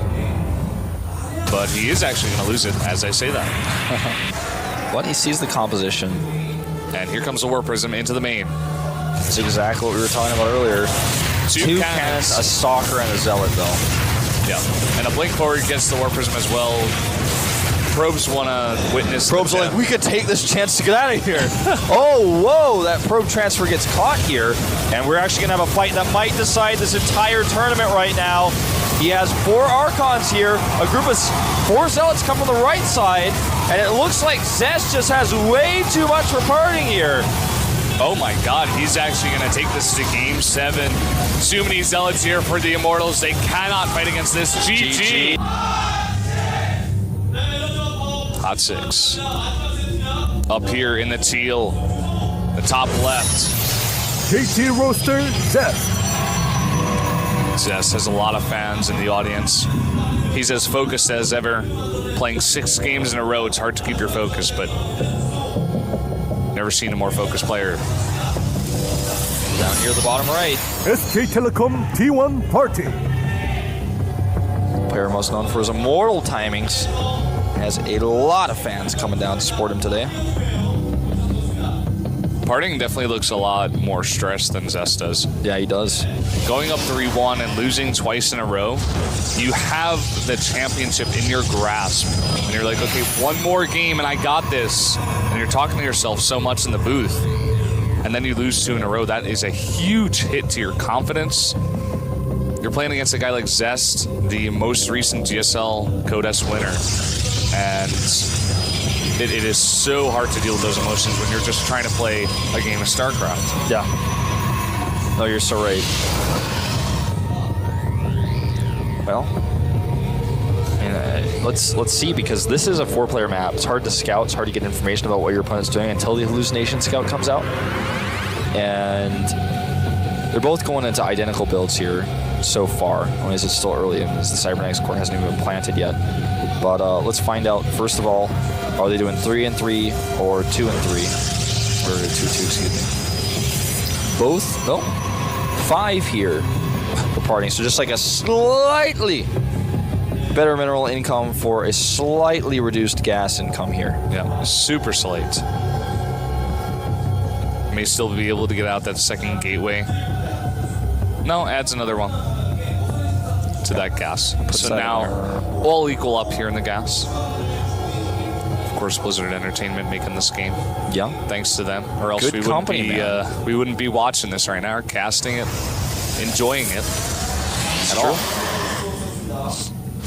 And they made a lot of other great games. StarCraft 1 is pretty good. Yeah, it's pretty good. It's pretty good. It's pretty decent, good. Pretty good game. And without a StarCraft 1, there couldn't be a StarCraft 2. That is true. Chrono Boost on the Stalker there for Zest. He wants to make sure that Scout is totally out of the base. Follows up with the Sentry. Okay. And Twilight Council goes up at home for parting. Do you think he's going to do DTs again? I don't know. Could go for it. It's hard to get DTs in the base on this map. Get a pylon all the way across there. Zest right now has the Watchtower as well. This map is the one map, like I said before, where you can really hide the DTs like in a main base or something. Yeah. I think this is the reason why we see this probe over here. He checks, he brings a mothership core to make sure this can't be scouted. Okay, no, never mind. He goes blink. He's going to be able to maybe get a pylon up over here. Yeah. But Zest is checking. Oh, and they're going to run into each other. Did Zest see that, though? I don't know if he did. Hard to say. He targets that probe, and he's just going to sit in there, not following the probe that just passed by him, so maybe he doesn't know. Maybe he wants to make a pylon of his own. Good scout here by parting. Sees the sentries. He'll be very happy about this, because sentries don't really do a lot of damage. The robotics here for Zest is really important, because with that, you know, if he gets those immortals out in time, that's how he's going to hold this. He still has his mothership core ready too. This is super all in by Parting. 4 gates. Goes Observer here. Zest, he needs Immortals to hold this off. Yeah, he actually doesn't know what's coming. And this could still work. He has some ideas, right? But he doesn't know exactly how much of a commitment it is. Okay, there's the Immortal. He's kind of boosting that out. He's going to need it here as soon as possible. 4 gates, the 4th one about to be finished here for Parting. He has a forward pylon right at the front of the base of Zest. He's kind of boosting the Immortal again. He knows how badly he needs it right now. 4th gate is done, and Blink is soon to follow. He's going to have so much warp-in potential here. Going for sentries, though. He's actually going to try to transition out of this. By the way, back at home, there's a big counterattack from Zest. See how much damage that gets done. He's going to get this Nexus. I think he should. At what cost, though? He doesn't get it. And here come those Zealots into the main base. Uh-oh, Parting. You're in a bit of trouble right now as you just use your warp in somewhere else. He recalls. That's how desperate he is, which means the Nexus is held by Zest. He even targets down additional probes here. Yep, he's going to get the probes. Has the robotics facility for Immortals now and the Nexus. One thing he doesn't have is Blink. That's what Parting has. But you know, I don't know. It's not looking good. Not looking good at all. Very good assessment. Parting warping in 3 sentries as well. It's not really going to help in his comp right now. Was supply blocked for a bit. Trying to warp in now and come back for the attack again. There's going to be 2 Immortals here with a 3rd on the way. What can Parting do here? A second follow-up attack? With more Stalkers? Some good force fields. We've seen this work before. Zealot harassment is going to tear him a new one, though. Look at the setup here by Zest. In a line is his army. Here we go. This is everything. Colossus over here for vision. Messes up the Blink. Not every Stalker gets up there. And again, the Zealot's in the main base, and he doesn't have anything to defend. Has to warp in 3. Well, this is only 1 Immortal here. He's got those sentries, so he's basically trying to get Zest in one side or the other so he can force field him out. Zest is going for the attack here. And there's a great time warp. Force field isolates the Immortals here, but can he target them down? Does he have enough DPS? That Colossus, of course, not being real, is being completely ignored here. Few Stalkers warping in, but he had to warp in those Zealots at home, so he doesn't have as much power with this as he would like to. And now it's the Stalkers against Immortals right now. He's forced to blink back. All those Stalkers so low. This is so close, and he commits 3 Zealots again for the warp-in, but they're actually on move commands, so they're taking some extra damage here. Now Parting, chrono boosting his gateways. They think he's going to do 1 more forward warp-in here, because if he warps anything else at home, the attack ends, and if this attack ends, he ends, and the files are going to go to Zest. I think this might be over. He's losing his forward pylon. He doesn't have any natural. He has no tech. His hands are off the keyboard. He's down 20 supply. Now drone drilling his probes. And it looks like Zest has made the comeback of the year. Looks like it, man. What great play. He warps in 3 more Zealots here. And all of these probes are going to go down. They can't mine. It hurts. Bringing back his Stalkers right now. He's going to defend the push, but he has no Nexus. And he's been not mining with his probes this entire time. He knows he's defeated. Zealots will be killed here, and that might be the end. Parting's actually up against a counterattack now. He knows since those Stalkers are at home, they're not actually being used to, harass or do any sort of counterattacks, so he can move across the map like this, no problem. I mean, he could basically do whatever he wants. He could, make a Manor fleet beacon in his opponent's base. That's how ahead Zest is right now. Parting's actually going to try to put up a Nexus here. That's exactly what Zest is going to try to put down. Yeah, that's how desperate he is. He's like, well, if he just doesn't attack me, maybe I can win. That Nexus for Zest has been up so long that even if somehow Parting did get a Nexus, it wouldn't save him.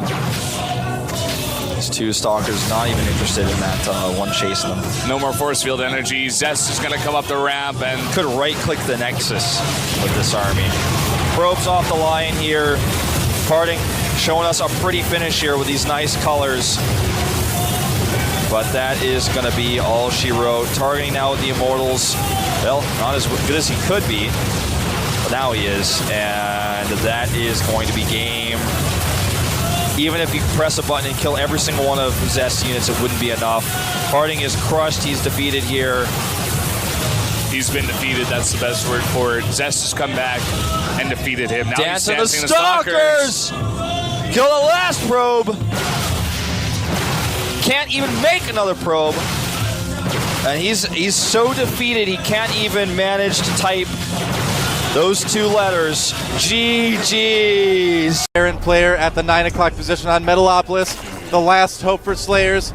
He is. Slayers MMA. Crowd goes wild. Yeah.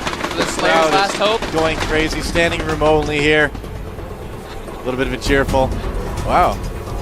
And over here in cross positions at the 3 o'clock is the last hope for MVP. Can they win their first finals ever? He is.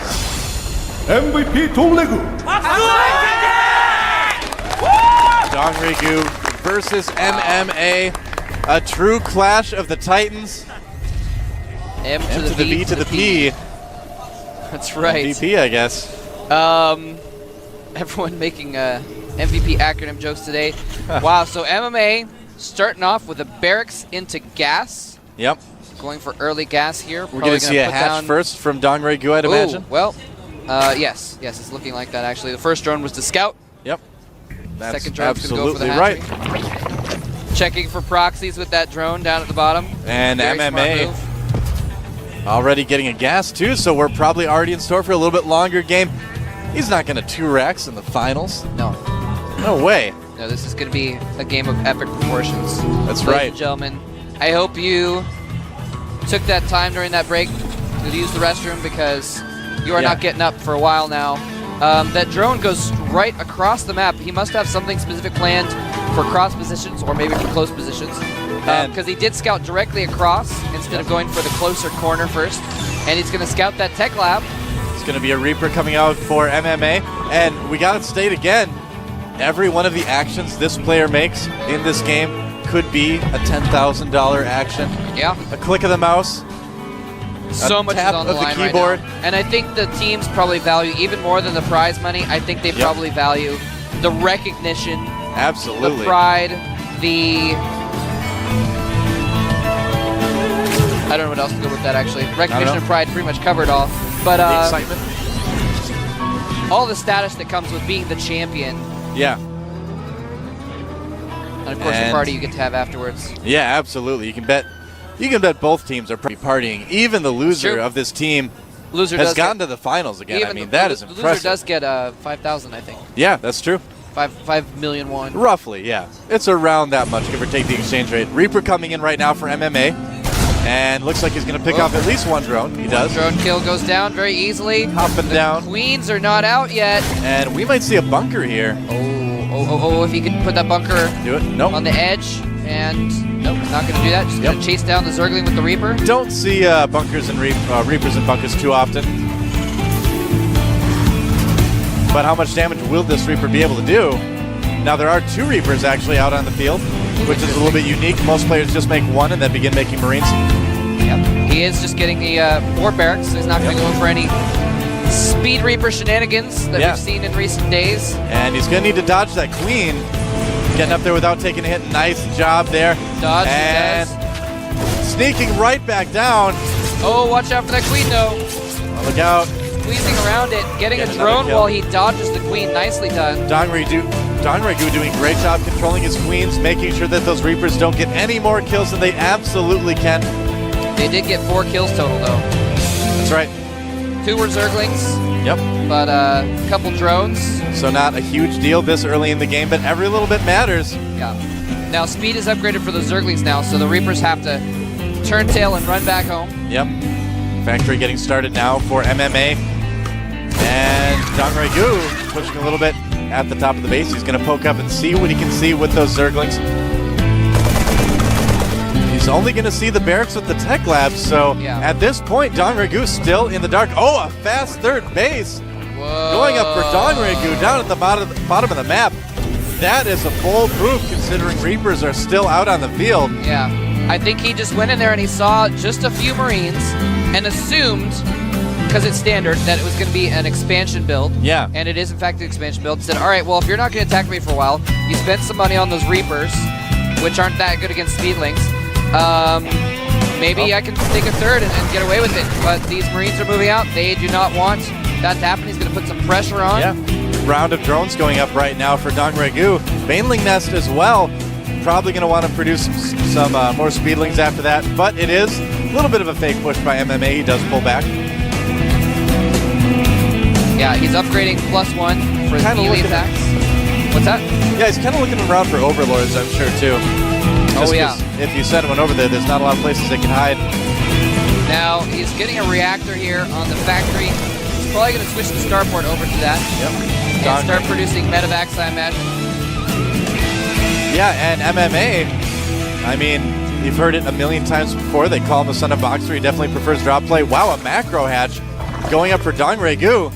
Whoa, He's going to be producing a lot of units in the near future. He's actually up to 47 drones right now. Yeah. Compared to the 36 He's so many SCVs. drones, so fast. He actually has a larger economy than the Terran player right now. Lots and lots and lots of drones. And still very low gas. He's only got the 1 gas in his main. He's just been droning hardcore this whole time. Yeah, now there's a big group of Marines coming across the bottom of the map for MVP, or for MMA rather.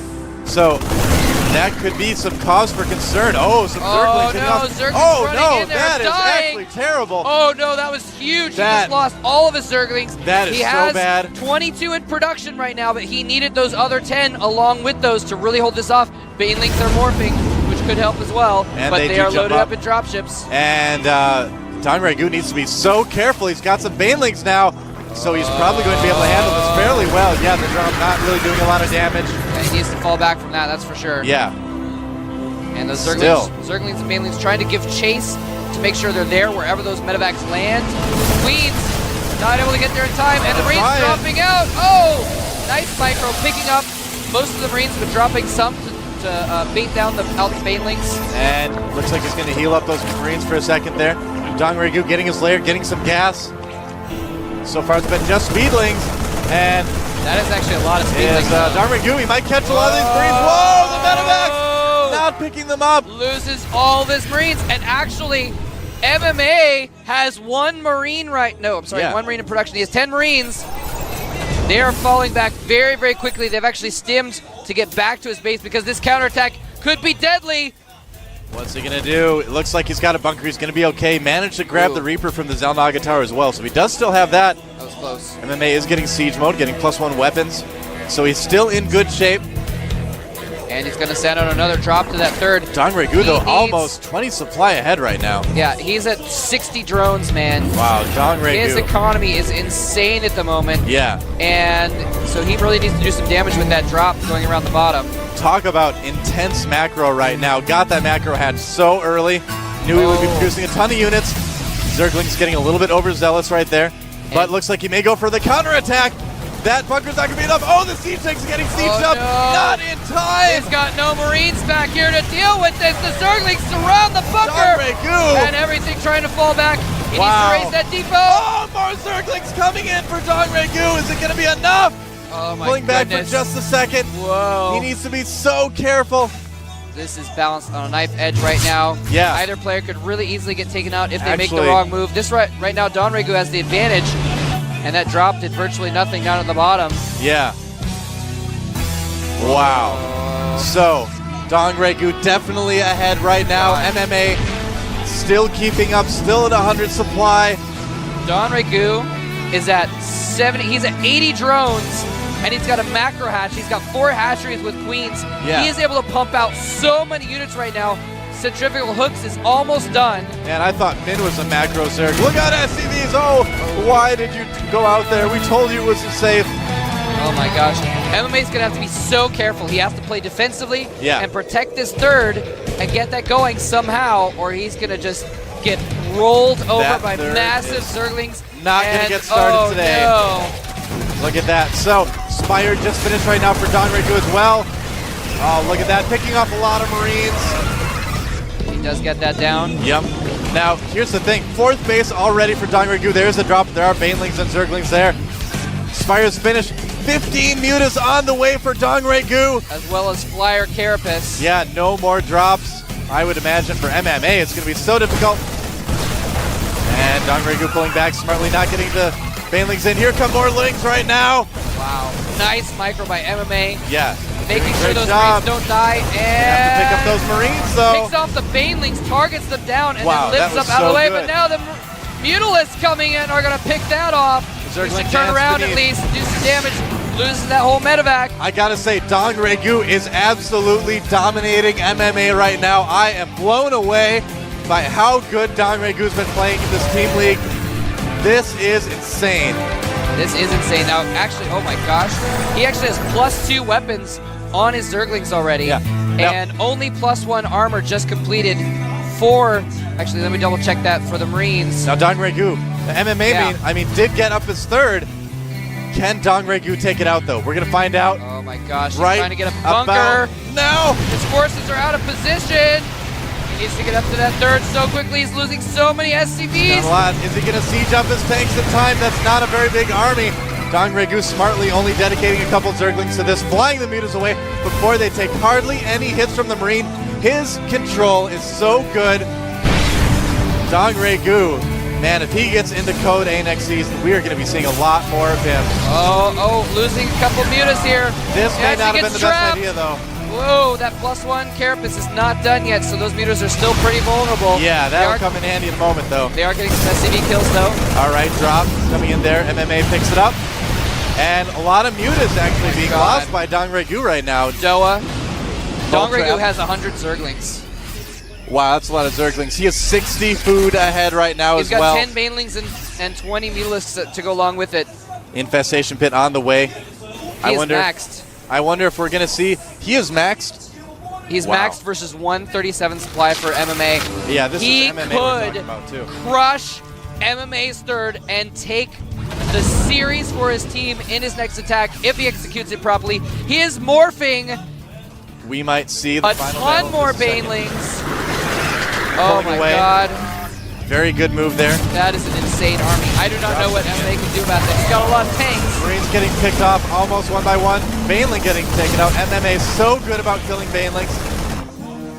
And here he comes. That is a pretty scary army coming up for MMA, but not a lot of Marines. Yeah. He's been using a lot for drops. If he's not sieged up when the attack happens, he's going to die. Yeah. He's going to die so hard to all these Banelings. He scans, so he sees it. He knows he has to siege up right now. That's a lot of Lings right there. Oh my god, and the swarm is barreling down on the force of MMA. Mutalisks, Banelings, bearing down on everything. Banelings killing so much with the bio in the back, able to hold it up, and the Mutalisks forced to run. If MMA can start taking out the economy of Dongregu, he might be able to get back into this. He's almost tied up the supply. Those Marines came in at just the right time. The cavalry had arrived. This fourth base might be taken out. It's going down.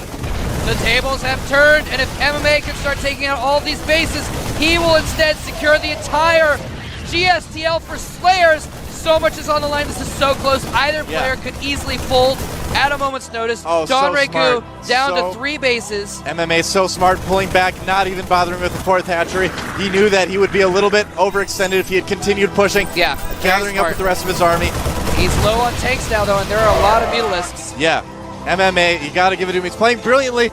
And down at the third base, there's a big drop down the third base of Dongregu. Oh, it killing a good amount of drones. Killed some drones, and MMA there, is moving into Donregu's territory, sieging up his tanks on top, and a pause from Dongregu. What could it possibly be right now? Oh my god! What a moment for a pause. A pause in like the most crucial moment of the most crucial game of the Team League. We're going to find out in just a moment what is happening here. But let's give you guys a few stats so you can see what kind of... I'm sorry, my voice is totally dying. I've been screaming for the last 2 days. Casting 4 days straight will do that to you. All right. Dongregu, even though he just lost his third, he just got the fourth up. So if he can drone that back up, he can get his economy going again. He is also still ahead in supply. Key on his keyboard. Man, he's got so much APM, he broke his keyboard. That's hardcore. Do a little bit of emergency surgery here in the studio. So Don Ragu, even though he just lost that base, he's still ahead in supply. He's almost maxed. MMA has only 155 supply. I know. But MMA has caught up so much. MMA's army is scary, and he's at a good position right outside of Don Ragu's natural. This is a mechanical keyboard, so there are little switches in each key, and once in a great while, one of those switches can get damaged. Now, you can repair a keyboard, but you can't do it right there. I mean, it's usually not as simple as pulling out one and pulling it another. There's like little springs in there, sometimes little latches. So this could actually be really big. If he has to switch keyboards and it's one he's not used to, that could give him a significant disadvantage in a huge, huge, huge game. Oh, man. I can't believe it. Wow. Look at that. Fans. Oh, my gosh. You could hear a pin drop in the studio right now if we weren't talking. If the Korean commentators weren't talking. This game. This is so tense. It's balanced on a knife's edge. It seriously could go either way. If MMA... He's got a good position right outside Don Ragu's natural. He could easily use that to go in and kill the natural expansion and pretty much secure the game. Yeah. Or he could get surrounded by the superior-sized army of Don Ragu. Yep. And if he loses that army, his third will get counterattacked, and Don Ragu could easily take the game as well. Yeah, it is going to come down either way. And it could come down to the battle that is going to happen moments after this Don unpauses. Ragu was so far ahead, but MMA is so good. Those Marines in that fight getting there just in the nick of time, I thought MMA was done. He almost died a couple times. He had nothing in that army. Those Marines showed up. You saw the great concave. He split them right at the last second. Yeah. Beautiful, beautiful play from both players right now. This is one of the best games of StarCraft II I have ever seen, and it's not over yet. I told you it'd be epic. I can't believe it. Yeah, and wow. Those Marines came in. He lost all of his tanks. That was kind of crucial, too. That actually, hold that thought. The game is going to get back underway in just a moment. We're going to get back into it. Continuing to mount his forces. The game is going right now. We need to switch over to the game right now. All right. The ramp there. And Fungal Growths are out now as well, by the way. He has 3 Infestors. He only has 2 Fungals left, though, on those Infestors. Yep. Now, keep in mind, Don Ragu's second and third bases are not connected with Creep right now. That doesn't matter a whole lot because the units are so quick, but it does slow them down ever so slightly, and every millisecond counts. Can't state that enough. Don Ragu, though, close to maxed again. MMA continuing to macro. Hive on the way for Don Ragu. And that about catches us up to where we're at in this game. Critically, he only has 4 tanks. Yep. So he's not going to be able to blow up quite as many Banelings as he was in that earlier battle. MMA's army, you can tell it's still very, very small. That fourth base is denied. Infestor's caught out of position. Oh, no. This could be huge if he takes out some of those He Infestors. takes one out. Going down. But he gets Fungals off to stop them. Yeah. And the hatchery goes down, the 4th hatchery. Oh, wow. Nice drop by MMA. And here MMA, he doesn't care that all of his Marines have been fungled. He is barreling down. There's a huge Zerg army. Don Ragu. Oh, he does not want to engage that right now. He has no health. He has no health on those Marines from those fungals. No. And here comes Don Ragu. Is it enough? He's pinned against the wall. Don Ragu obliterating MMA's army. Look at that. Absolutely slaughtering him. The reinforcements coming down. Only Mutas. MMA's producing so many Marines right now. Don Ragu needs to pull back again. Whoa. And again, punches traded. And MMA comes ever closer to getting close to the supply of Don Ragu. Here comes the Marines. Oh, no! Nice Banelings landing on everything. He's dodging back. This time, the Mutalists are going to be able to clean that up. MMA may have gotten a little bit too aggressive with this push here. The tanks are going to be taken out. And MMA again needs to go back on the defensive. Oh my gosh. Now, MMA is going to float this out and take the gold.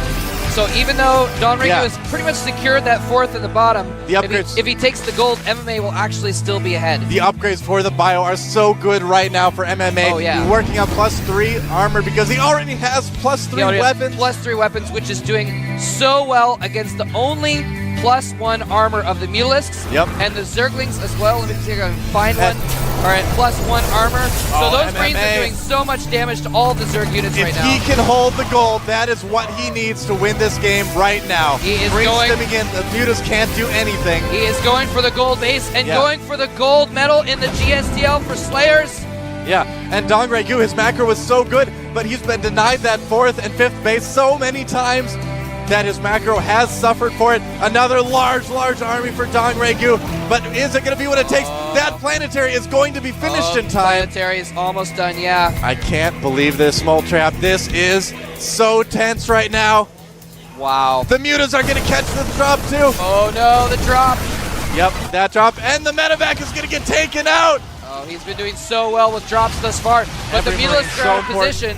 Unfortunately, MMA not in a position to take advantage of that. Just gold chilling base by that gold. is going to be so hard for Dongregu to take. Yeah, MMA. tanks, turrets, planetary fortress, marines. Yeah. MMA, look at that.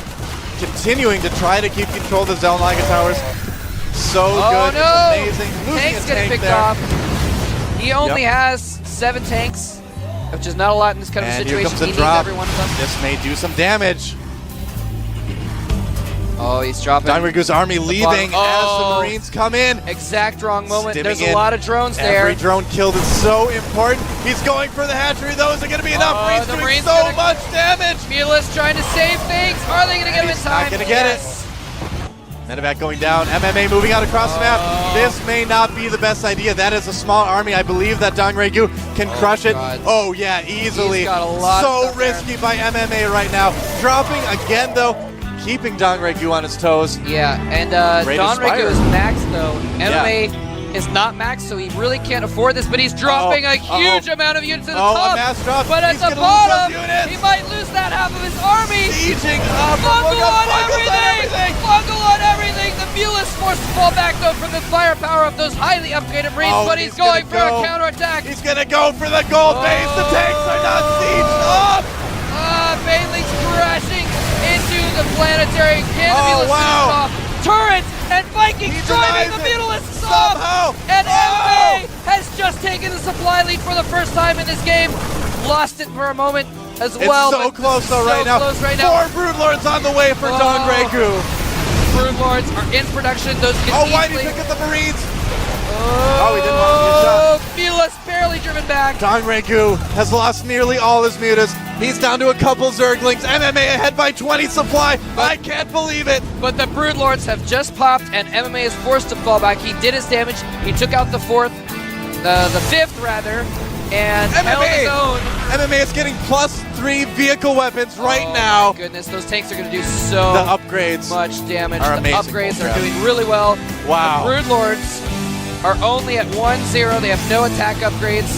They have only 1 carapace. Look at that. Nobody's taking that gold base. I don't care if you put MC, Marine, King, MVP, everyone together on this map at the same time. Throw an Idra there as well. Why not? That gold base is so secure with all those tanks. Dongregu, he is on the ropes right now. MMA is up 180 to 144 supply. Yeah. He has been on the back foot with a lower army count the entire time. Now he's got almost max. He can take his 5th base and hold the gold and max out and make a push, and I'm not sure if he's going to be able to stop that push, Noah. It's going to be so huge. He needs to make sure that he has tank siege up. That's the big thing. Dongregu gathering a little bit outside the gold base. I can see on the minimap, but not going to do it. More drops coming out. That medevac is such low health. The Marines need to make a last stand here. That is going to be the end of that group, but so many great drops from MMA. Another one in the main. Gets cleaned up, but somehow he keeps doing it. Here he comes, taking out some creep tumors. MMA, he's not ready to make his final push yet. No. He's still going to chill back, make No. sure he's completely maxed, make sure he protects his bases and has some money in the bank. That's and right. he's actually, he's so far ahead, he's getting building armor for his planetary fortress and high-sec auto-tracking for his turrets. Wow, MMA taking the 12 o'clock base as well. He is on 5 bases to the 4 or so of Dongregu. The mutas doing a little bit of damage there. Another drop from MMA, may be able to clean this up, but he flies it away. Doesn't want to lose the mutas are distracted by the SCVs. The free He's got SCV Vikings kills. up for the Broodlords. MMA is so good. Yeah, he's got Vikings. He had them before the Broodlords did. Yeah. And I'm not even sure what happened to those Broodlords earlier, actually. I don't know where they went. Yep, they're flying around the map. There they are right now. Oh, okay, there they MMA are. moving in at the bottom of the map. If he can again deny the 4th and 5th, I don't think Dongregu could take too much more of this. His tanks are stacked back in portions. They're in perfect position. Yep. This is an excellent point of jumping off. He actually moves all of his tanks. He's going to try another drop, and there's another drop at the main. Mutas are distracted. MMA right now down at the bottom of the map. Oh, he needs is those mutas at the elevating. bottom. He needs those mutas at the bottom. Tanks sieged up on the low ground. He's going to try and take out that 5th one more time with Marines. Scans and sees that army. That hatchery is going down. Dongregu needed that. Oh my goodness. If he can take the 4th base, that is going to be a bungle on the Vikings. Oh, nice bungle. Great job taking out the Vikings. Oh, the Beetle is cleaning up the Vikings. Bungle on the Marines as well. There's still a lot of tanks. But if he loses those Marines, there's nothing else on the Here in the comes air. Dongregu. And he's going to come in and crush the tank with Zerglings and so many Terrans. tanks. Oh my god. Vikings taking down the last Brood Lords. Oh. One more Brood Oh, Lord wow. Their armies are so even. Look at that. Only Vikings left for MMA. Marines finally coming in. MMA has a little bit better production. He's actually up to 150 supply. Dongregu at 100. Pulling ahead. Dongregu somehow just does not have the economy after losing all these bases and drones to keep up with MMA and his fuels and his 5 bases. MMA establishing position again. Oh, and look at this. The mute is enough to kill the Vikings, I think. One of those Vikings slow low. He could make more broodlords. But Dongregu, the income is so low right now for Dongregu. MMA, I think he's about to wrap this up. Here comes the mule. Dropping drones on the 4th base, saying that I have control of the territory. GG! Slayer! The game has begun over here in the red. Our Terran player named himself after Slayer's boxer. He is up here in the blue, formerly known as Zergbong. He has not lost a game yet in this tournament. He is the one, the only Nesty. Excuse me. Well, Nesty, as you said, he has not lost a single game in this tournament. Now, there are a lot of differences between this guy and between Fruit Dealer, which so many people love. And I want to go over a couple of those right now. Fruit Dealer, he's kind of on a tightrope the entire game. He's very risky at times. Right. On the border of risk and being safe, getting a lot of upgrades at once, double expanding quite often. In the meantime, Nesty never looks like he's even in trouble. He plays a very laid-back defensive macro style most of the time. And that is just so solid, man. It's like, in theory, what you want to see a Zerg player doing. Yeah, I guess you could say he's kind of playing the game the way it's supposed to be played, which at times can be very advantageous. Of course, there are other people who seem to break the way we see the game working, and that can be awesome as well. Now, over here, we do see barracks on low ground. Now, and a second barracks. I was about to say, if he makes a second, we might see aggression. Sometimes we see these players wall in this region, and then go ahead and get the command center up over here. Now. So, with the Zerg going for a fast expansion, I mean, this could be pretty bad news for Nesty right off the start. Absolutely. In fact, over the past week, I have been playing a lot of StarCraft II, and I have to say that already going 14 hatchery is risky again. In fact, it's more risky than before the patch, because now when Terran attacks you, he also has some economy behind him. So this could go very well for Boxer. It's very hard to stop. On most maps, you can simply kill the Zerg hatchery. Now, this is a much longer map, so it could be a lot harder. We'll have to see if he's worked out these timings just right. And he sees the hatchery now, and just as Artosis said, it's risky. It looks as though Boxer, nicknamed Boxer from the foreign scene, is going to be moving in here for an aggressive play, double SCV. Actually, triple SCV, excuse me. Oh my God, I spoke too soon. About almost a dozen SCVs here moving forward. This is not going to be a long game. No, it's not at all. We're going to see. Can he kill him? Nesty right now does have 6 Zerglings coming out. That's a problem with such a long map, and doing something like this on such a long map, when those Zerglings pop out, it's going to become very hard for Boxer. Now here he goes, attacking into the Spine Crawler, going to take that Spine Crawler right out of there. The drone's trying to surround some Marines, but he should pull him back. He has Zerglings on the way. He's got to be careful here. If he loses too many drones, he can lose the game. So far, the Marine and SCV control has actually been pretty stellar here. But it looks like the Zerglings could carve their way through the SCVs, and indeed they will, wiping out the remainder of these forces. But Marines actually, do remain. I spoke too soon. I forgot it was Boxer playing. His Marine micro's pretty good. The Marines now getting closer. They're going to attack the hatchery, but they don't have the support of the SCVs. Remember, there are hardly any SCVs down here, just mules. The mules, though, are making a huge difference because there's only 5 drones left, but here come a lot of Zerglings out of here. Only 4 Marines to battle against them, but now we're down to just 2, and Foxer's rush looks like it may be ending pretty soon here. It looks like the rush has been denied. Terran's going to have to return home. Now, remember, if he can get to these barracks, the game is essentially going to be over with. He can't force out any more Marines, and that could be the end of the game. But right now, remember, hardly any drones at all, and back over here, it looks like the Zerglings are going to back off.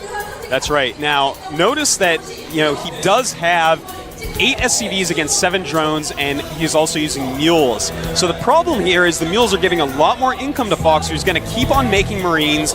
We take a look at the production tab, we see he's non-stop pumping out Marines, and he's just going to keep attacking. He's going to move across with a lot of Marines, and it is going to be hard for our Zerg player to be able to stop this. I think you are dead on with the analysis of the economics here, Tosis. You're so smart. With the Terran still having mules, he can keep, as you can see, mining here and getting a hefty amount of minerals, and that's going to allow him to do round number 2. The bell has rung, and I don't know if Nesty is going to be able to recover from this with what is essentially a brilliant time attack. He might have to even give up his hatchery. Yeah, this hatchery definitely going down. Notice he's pulled everything back. He's trying to go up the ramp. There's just too many Marines right now. 11 Marines against 9 Zerglings. That is an easy win for Terran. Bring the SCVs as well. It's just going to be too much for Nestito. Oh, look at this. Beautiful surrounding the SCVs, but just nothing left over. Those Marines will plow through these drones now, and it looks like Boxer going to be able to take this first game down. That is it. Expect GG. There it is. GG Nest. Over here in the red, at the left corner, we have the one, the only, naming himself after Slayer's Boxer himself. He is...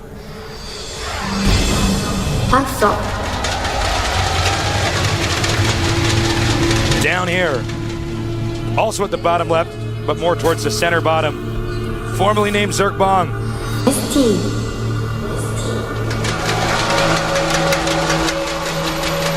Now, these spots are going to be pretty decent for Nesty. I'm surprised he's actually scouting in a counterintuitive way with the Overlord. This is unorthodox style right here. Yeah. Normally you see him scout that close main base first. See him go up this way.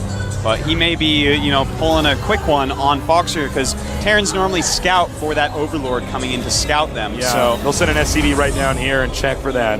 So that may mess up Terran scouting patterns, making it much difficult to spot something like a fast hatchery or a very early spawning pool. And at the same time, Nesty in this position, it's going to be harder for Foxer to actually fly a dropship over and drop on his cliff. Not impossible by any means, but it's the longest route that you can really have. Can't fly it over his main base. Queens can catch it and stuff like that. But it's good spots for Nesty. Now we see a refinery here. This is interesting because it does mean we're obviously not going to see anything like we saw in the previous game. Yeah, and this is also interesting because the refinery, of course, gets you gas. Marines don't cost gas. We're watching Foxer. Maybe he's adding some clever stuff to his play. Now, let's take a look here. The Overlord's moving up. Remember, Overlord sight slightly more than the Terran structures. If he spots it, he may turn around, and he does. He did not see it. I do not believe he saw that. Yeah, I don't think so. But he is getting that second gas, so this could mean a lot of things. Could mean Banshees, could mean a tank drop, could mean a Thor drop. I would like to point out that I really like what Nesty did there with that Overlord, the second one going in. That's kind of a metagamey type thing. His opponent not really ready for something like that. He's not going to know exactly where he is, and as you see, the SCV actually scouting the wrong locations because of it. So right now, Nesty, certainly with an edge. He's going to use his drone to try to get inside. I do believe this is a tight wall, and this Marine will not allow that, but he will, however, see the factory, and that should be enough intel for the Zerg to know exactly what's going on. Yeah, that's right. And, again, he did go hatchery first, Nesty did. So we're going to have to see. He's getting double queens. And that's going to allow him to spread a lot of creep if he wants, make a lot of units and or drones if he likes. But now that he's seen the factory, will he go Roach? Will he go Speed Zergling? We're going to see in just a moment here. He may end up sacrificing this Overlord here to gain some more intel.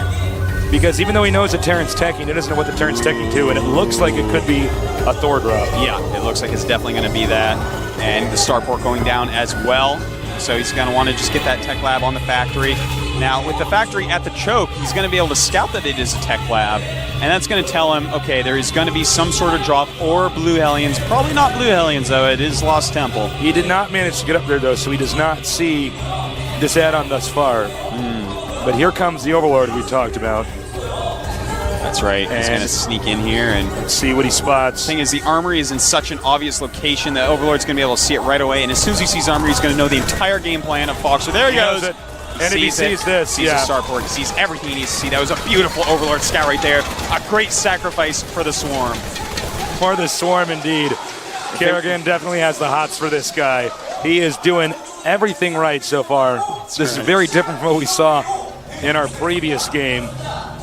And note, we have seen, it's funny because with Nesty, he was so bad about using creep tumors in Season 1. Yeah. I mean, this is a guy who both Artosis and myself criticized quite harshly. Now we see him doing quite the opposite. He's laying creep tumors. He's going to have a lot of creep on the map. And this is interesting. I believe this is going to be used as part of the drop. Yeah, I believe he's going to just lift those up and bring them to the high ground. Now, if the Zerglings did not see them, that is a really good thing for him.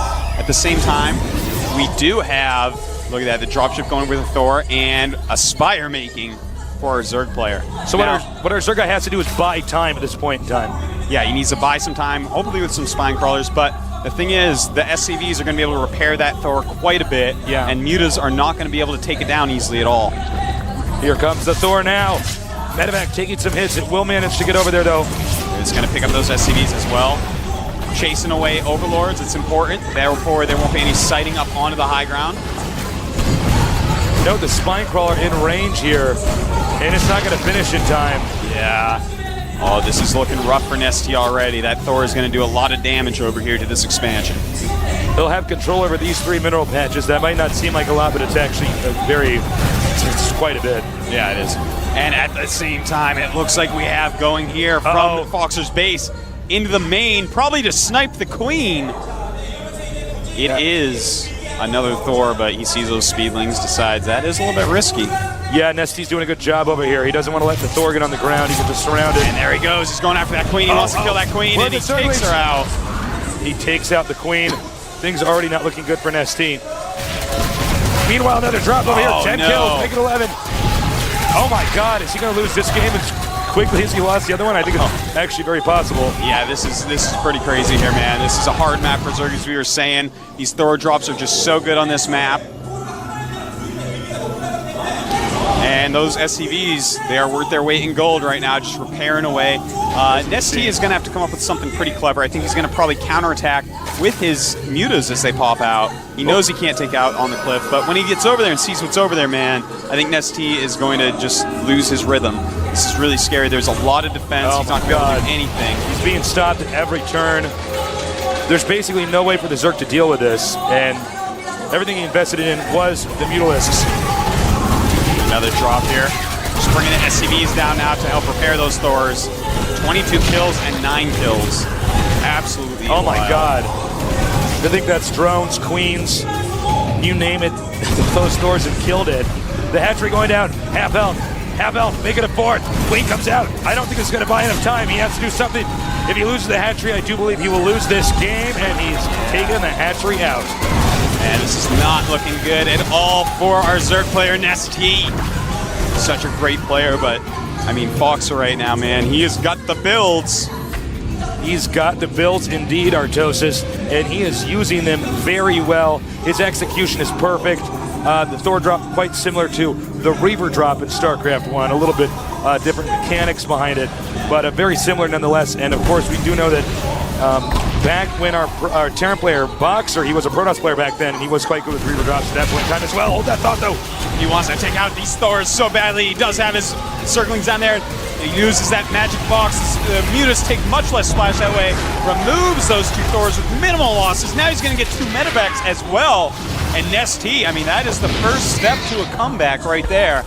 You can see he was actually going to drop again over here and did not manage to do that. Now, I know there might be noobs watching this, Artosis. Please explain, what is a magic box? You know, those Thors, they do a lot of splash damage. They have tightly packed air units. But when you have the Mutalisks spread out just a certain amount and you click very far away from them, they stay in a boxed formation where they don't clump up. And that allows them to take out units like Thors. Now here we see a command center over here. By the way, on Nesty, I totally agree with this. He's just going to throw up a second expansion. This isn't safe, but it's the only thing he can do to come back. He's taking a risk. He's going to hope that he can use the Mutalisks to control the map and to control any scouting units. And if he gets his expansion up, maybe he can turn this around. He needs to stop these SCVs from building. He's got to do something here. Going after that missile turret, and that's a smart turret to take out. Even takes a lot of damage from Mutas. He's got to get in here and start doing some damage. And taking out turrets is one of the ways to do that. Thor's coming back, though. He's going to want to run immediately. He takes 3 volleys. That's going to be huge. But he runs out of there. All right. Yeah, and you know, I want to comment on what you said, Tasis, as you were saying, taking that double expansion, he's got to do something huge to come back, and we see that already. He's going to go ahead and switch techs back at home. Notice the Baneling Nest, notice the Roach where he's going to go. This is a total tech switch. Yeah, he's going to transition from Muta into Baneling Roach. So that's his plan. Use the Banelings to kill all the infantry units, use the Roaches to kill the Thors, and hopefully he can come back with that. We see more Mutas moving out. The Thors, however, and the Marines, he's got a small force out here, as you can see. He does not know about this expansion yet. My bet is he's going to push out. Note Nest, he does have a lot of creep over here. Zerg units do move very fast on the creep, so you got to be careful. Yep. Baneling's on the way, but if he gets here before the Banelings can finish. He needs those Banelings out. He needs to hit the Marines with the Banelings, and then the Thors can be killed. But Thors with the Marine backup are so scary against a Mutalisk-based army. We're going to have to see. This is going to come down to Micro. Micro is what it's going to be. That's the name of the game. Unit control here. He's moving in. Banelings actually not being very effective here, but it looks like the Zerg, if he gets these Banelings and he gets these Marines. Oh, look at that. The Roach is taking out the Thors, and down go the Marines.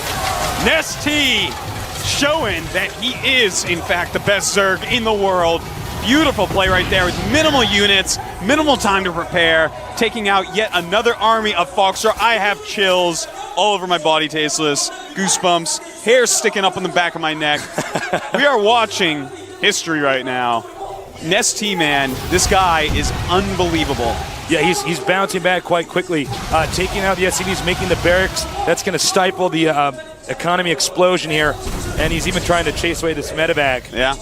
Look at that supply, by the way. Nesty 102, 92 of Foxer. Yeah, that's right. He's actually outproducing him. Fruit dealer who? Fruit deals dealer what? Please, please. It's all about Nesty. Of course, with Boxer taking out, you know, somebody like that, he's essentially the fruit stealer now. Oh. And now, of course, Nesty really just giving it to him. I actually thought we were going to see GG shortly after the hatchery was killed, but Nesty is not giving up. Well, the thing is, Nesty's decision-making is unparalleled. I've never seen anything like it in StarCraft II yet, and it's just beautiful, man. He's playing exactly how he should, taking the right risks, making the right unit switches, and we're going to have to see. I mean, I'm not saying he's going to win, but it's really quite impressive to see a player of this caliber going at it. Yeah, talk about bouncing back from a serious beating. He was basically rocked. Now, one thing about Boxer is that he's known for being very aggressive, and it looks like he's actually planning on moving in again. If Nesty wipes out this attack, then we're going to see this game completely go the opposite direction, and it's going to be Boxer who's behind. That's right, and as you see, we have the Baneling speed almost done, and that's going to be huge because this is mostly a Marine army. He also knows about the hidden expansion. Please go ahead, Artosis, sorry. Well, you see he's on the creep now, he's moving forward. Baneling speed has finished, and this army is more than enough to take out what Foxer has here. We're going to have to see. He is backing up, though. Here come the Marauders. And the Banelings, unfortunately, hitting the Thor for the most part. And it looks like Foxer may be able to, in fact, hold this off. Nesty, big blunder right there, hitting that Thor with so many Banelings. And now you can see he's actually has his hatchery rally pointed there. Now he's going to have to hold up this attack. I think you're totally right about him making a mistake of using the Banelings on the Thor. He should have used them elsewhere. Now taking out Marines. Zerg is not going to be supply blocked, but Zerg has held up this attack. Oh god, he's got a micro better than that. A lot of Roaches not getting their shots. He's got to run up, and there he goes. Makes him lift off. More Roaches coming in as well. Good moves by Nesty, but a big mistake in his micromanagement there. He's going to regroup. He's going to go in for a second strike in the same location. These drones have to be transferred very quickly, and they will barely get out of there before this battle attacks. And here he goes. Still a lot of roaches in the back row, not getting their shots in. That is huge for Foxer. He can do so much more damage than he was, but there are so many Marauders here. I do not know if Nesty can hold this off any longer. Foxer's control is just too good. Drone's now coming in. He's going to try to do a surround. He has to win this battle. I think he actually will manage to do it, believe it or not. However, there's more units on the way up here. Now look at this. The drones getting their hits in now. And a lot of units just coming in from all over the place. Some mutas being switched back in because there are so many Marauders out there. Realizes that he's a little bit short of Marines, but here come the roaches, cleaning up all that is left. And Nesty looks like he's going to hold off yet another attack, but this one went way in Foxer's favor. He did take quite a beating back there. I'm surprised he actually managed to stay alive during that. This is one of these games where it just keeps seesawing back and forth. They keep thinking one player's dead. But I'm wrong. That's right. He needs to eat out this the destructible rocks over here and take this expansion. Right now, Foxer about 20 supply ahead, and it looks like he's going for a pretty big drop. He wants to take out that third base of Nesty, and if he does, of course, that is going to spell out G&G, which spells good game, Tasteless. Double G. Here comes the drop. He does have spine crawlers ready, but there's not creep that leads a little road towards this location. Really wants to kill that geyser. And it looks like he's going after this hatchery now. A lot of Marauders in there. No way that he's going to be able to save this. Goes down quite easily. Foxer now in an undisputable lead. No, undisputable. Yeah, and it looks like even though he might lose this army, I mean, Nesty cannot be happy with the place the game is in right now. I have to say I'm a bit shocked he didn't actually pick up and then just relocate his army over here. But, you know. Trying to get some dropship kills here. He's got to kill as much as he possibly can, which unfortunately is not going to be very much. And I mean, at this point, Foxer's about 40 ahead in supply. Not a huge army right now for Nesty. You know, what Boxer's been doing a great job of is stopping the creep from spreading too far. And that's really messing with the Zerg's mobility. Zerg had no creep going towards his expansion. He couldn't get over there in time. It's quite true. You know, killing the economy so quickly of Nesty. He wasn't able to get extra queens out, wasn't able to throw down. And look at this. It looks like another attack here, but this one is definitely not going to go well. Marines in the back going to clean up those mutas very easily. Roaches in the front died to the Marauders instantly, and the Banelings can't even get away. Two of them making it out there.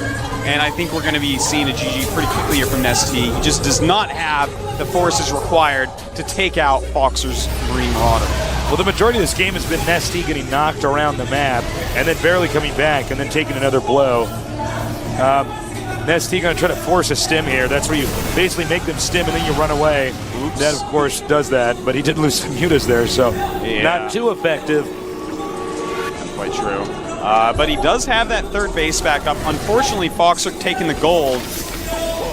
He sees it. He's going to engage. He's going to go for the kill. I'm not sure this is something that Nesty's going to be able to stop this time, man. Look at all those Marauders. Even against mutas, they're going to do fine. And here comes the rest of the army. Notice the Marines stay in the back to take care of Mutalists. The Marauders going to take everything else.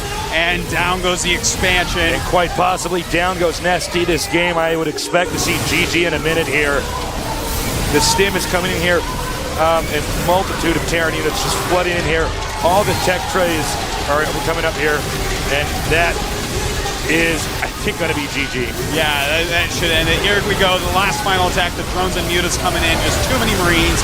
Even a Thor joining them now to just slice through those mutalisks. Over here, on the right side of the map, named after Slayer's Boxer, beating the fruit dealer. Now he's the fruit stealer.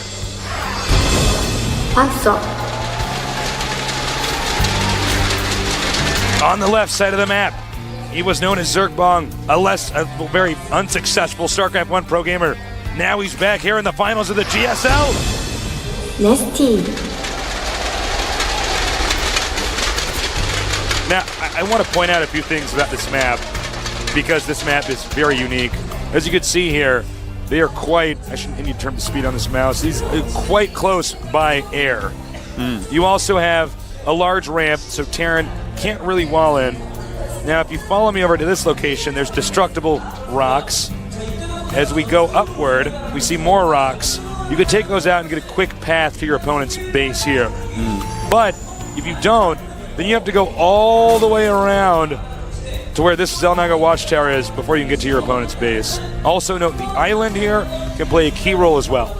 Yeah, the island, we don't see it used quite as much, but Terran, of course, is the race that we see it used most as, especially if you see one of those Banshee builds we were talking about. You know, sometimes you don't have the units on the ground to really hold off counters, so you want to go ahead and take the island because it's easy to defend with your air units. So we'll just have to see if that's something that he has decided on doing. But, you know, so far we see, a very quick hatchery by Nesty. That's kind of standard for this map because, as we were saying, you know, you can't really do the Marine SCV rushes as well on this map.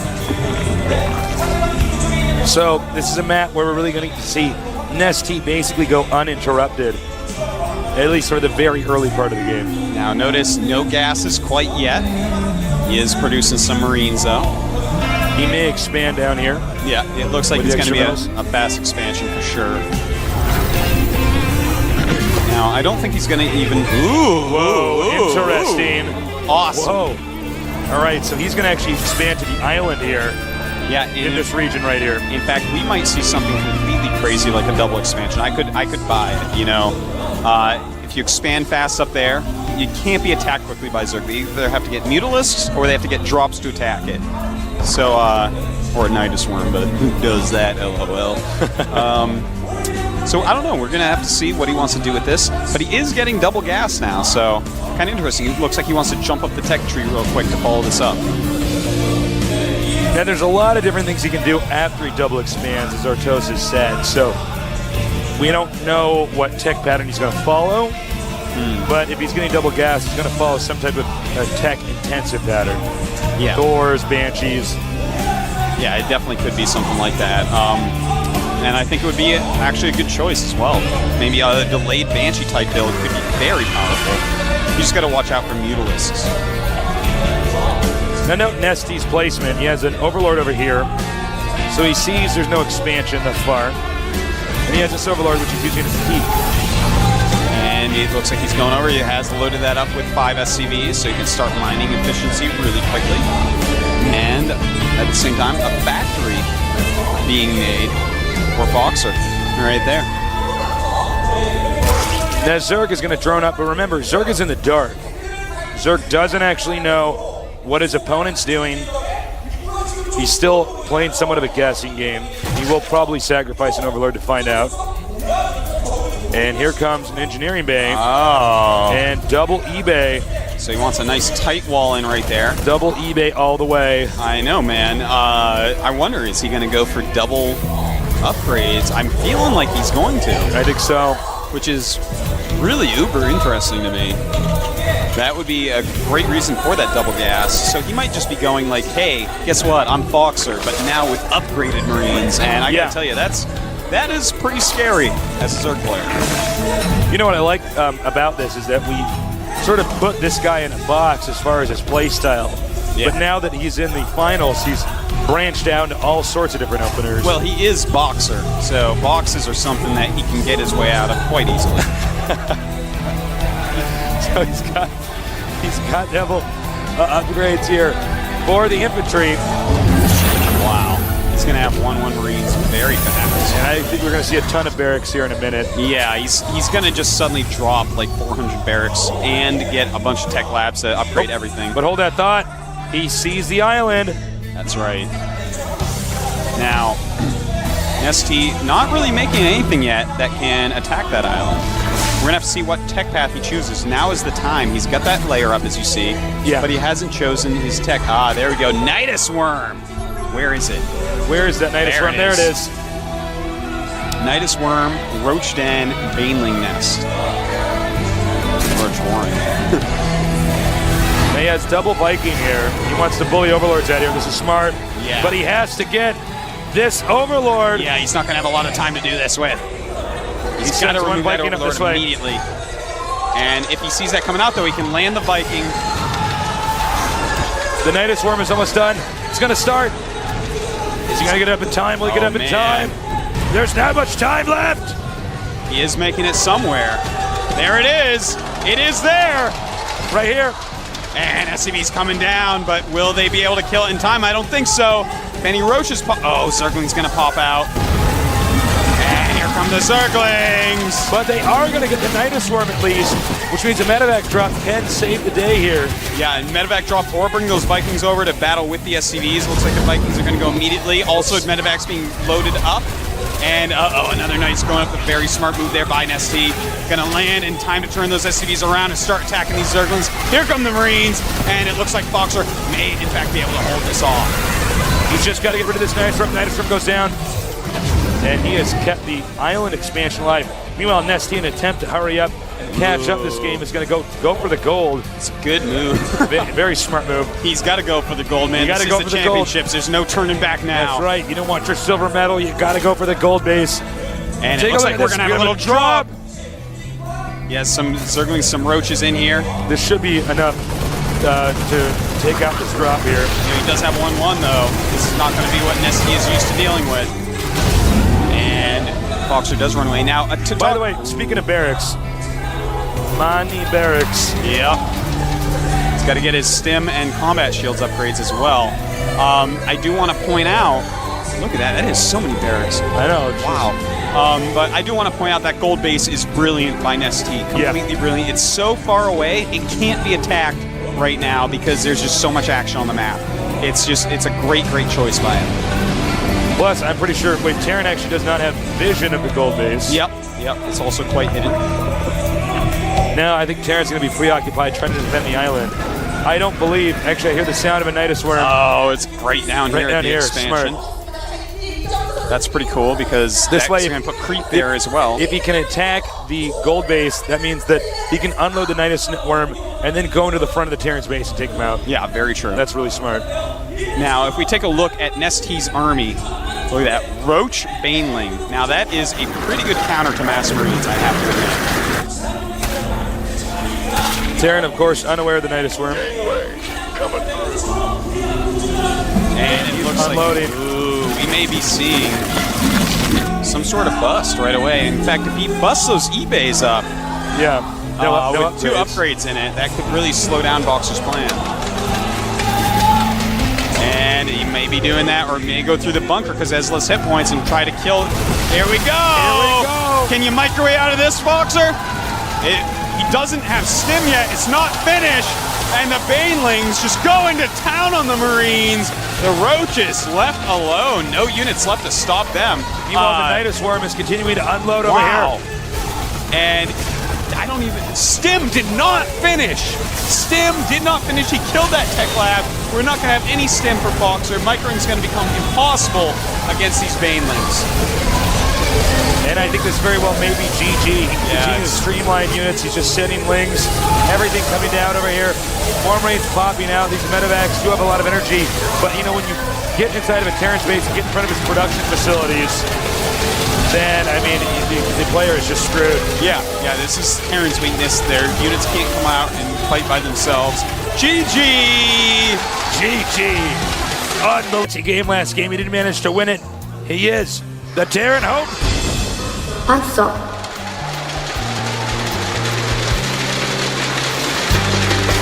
Down here at the bottom right side of the map, formerly known as Zergbong, coming back in that previous game. Also a delicious drink. Nesty. It is a delicious drink, Bezos. Has Nesty figured out how much free advertising they're getting off this guy? I just really would like to know that. I know. I really want to know. I want the Nesty people to be down here. I just want them to be aware. Of all this free advertising. I just want the CEO, who's already like a huge millionaire, just be sitting there smiling, watching the games of this guy, and just drinking his Nestea, just wiggling around in his chair like, I hope he wins. Now, remember, guys, this is a one-on-one map, so we can see risky play. So far, nothing out of the ordinary. Usually, risky play is identified by, for instance, a Terran building a structure outside of his base. Yeah, that's right. And you know, we could see something like that here, but. The map, it kind of favors Terran because that third base is so hard for Zerg to get, and of course Zerg has to stay up a base on its opponents. Yeah, you know, sometimes they take that, sometimes they take one of the side ones, but there's not a lot of bases on the map. It's not very far to the third bases, and ooh! Uh-oh! All right, well, we are going to see this is an anti-14 hatchery build. And guess what he did? A 14 hatchery build. That's right. This is going to be pretty deadly. Yeah. Again, as I said, this is developed in the past about a week and a half where on the Korean server, you can no longer go hatchery first. You just can't do it against Terran or they kill you. Oh my god. Like this. Oh god. Is he going to see it? Is he going to see it? Ah! Oh my god, he missed it. I think I just made the sound of a cat dying. I think you did I'm too. sorry about that. This is huge. Yeah. Now remember though, this strategy with the barracks being spread, this is like a pretty ballsy strategy. This is like elephantitis ballsy. I mean, it is pretty. You cannot recover as quickly from something like this if it fails. Oh, definitely. Now, he does have a lot of Zerglings being made. I almost feel like he's going to have a much better chance this time because the natural is not outside of his base. Right, he can't focus on the hatchery. He's going to have to attack the main. Yeah. And will he send SCVs is what I'm wondering, like he did before. Yeah, this is actually a lot different from what we saw in the first game. He may just be waiting for that critical amount. Now, Nesty, I think he absolutely knows what's going on because in his main, he's making a spine crawl. He's making a lot of Zerglings still. He's staying back, making only Zerglings, and it looks like he's going to be able to off Fox this time. He sees what's going on. He's moving in there. Queen is out. He's sending the drones. And, he just saw that spine crawler, and that should just set Foxer off to say, oh my god, he knows exactly what's going on. I need to get out of here. Now, I hope he has a contingency plan because there's not a whole lot you can really do after this part of the game. That's right. Realistically, he should be like, okay, go back, play a regular game. He is going to go ahead and make the double bunker of the bomb ramp. That's a very good move. However, he can creep tumor over here, creep tumor towards this area, get a spine crawler, and just pick off the bunkers. By the way, he's also expanding.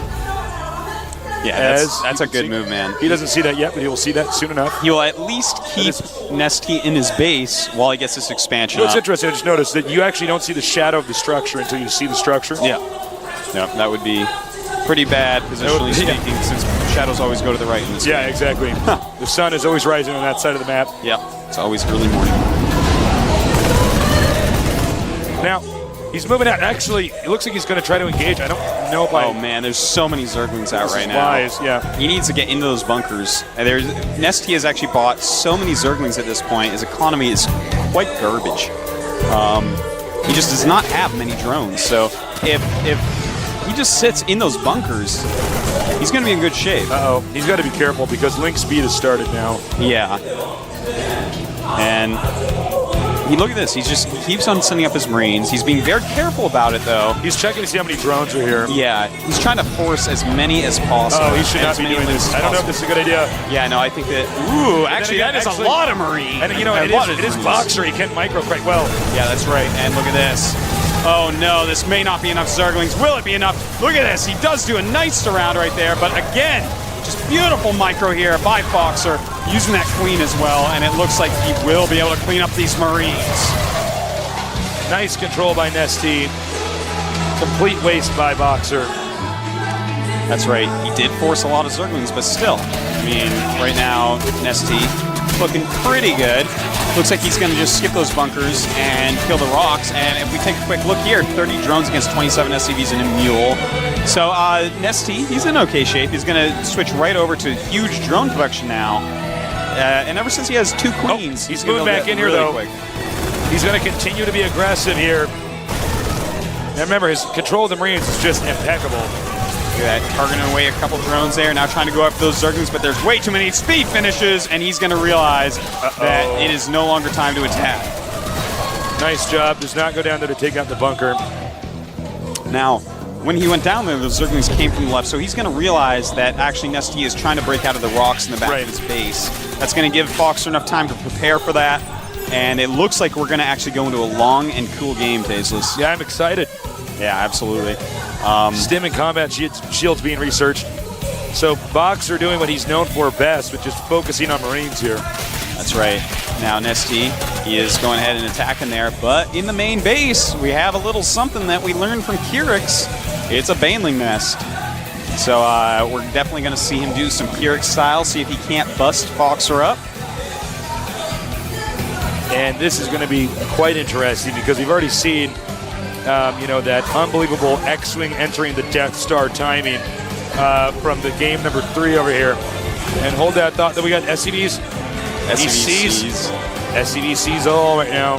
That's right. And if the Queen doesn't kill it before it gets in the main base, it's going to see a Baneling nest, and he's going to be able to prepare if the SCV looks like he's abandoned. I guess he's just like not watching. I think he wants to get ready to do a bust. That's right. Remember, Banelings, very good against Marines. Oh boy. We have almost, 6 barracks on the way. Excuse me. And look at that. Thank you, Kirik Zenith. And does he actually see it? I think he did see it. I believe he got a glimpse of that. Yep. And, is Stim going to be finished? It looks like it is finished already. So he's going to have to micro. This is going to come down purely to micro and building this extra building. Beautiful! More buildings back here to block. The Banelings and Banelings are all Oh, God, that's so many Banelings! And he is just going after these Marines, but they are being spread as only Foxer can do. But the Speedlings helping out so much as well. And the Banelings hitting those SCVs would be huge. And yes.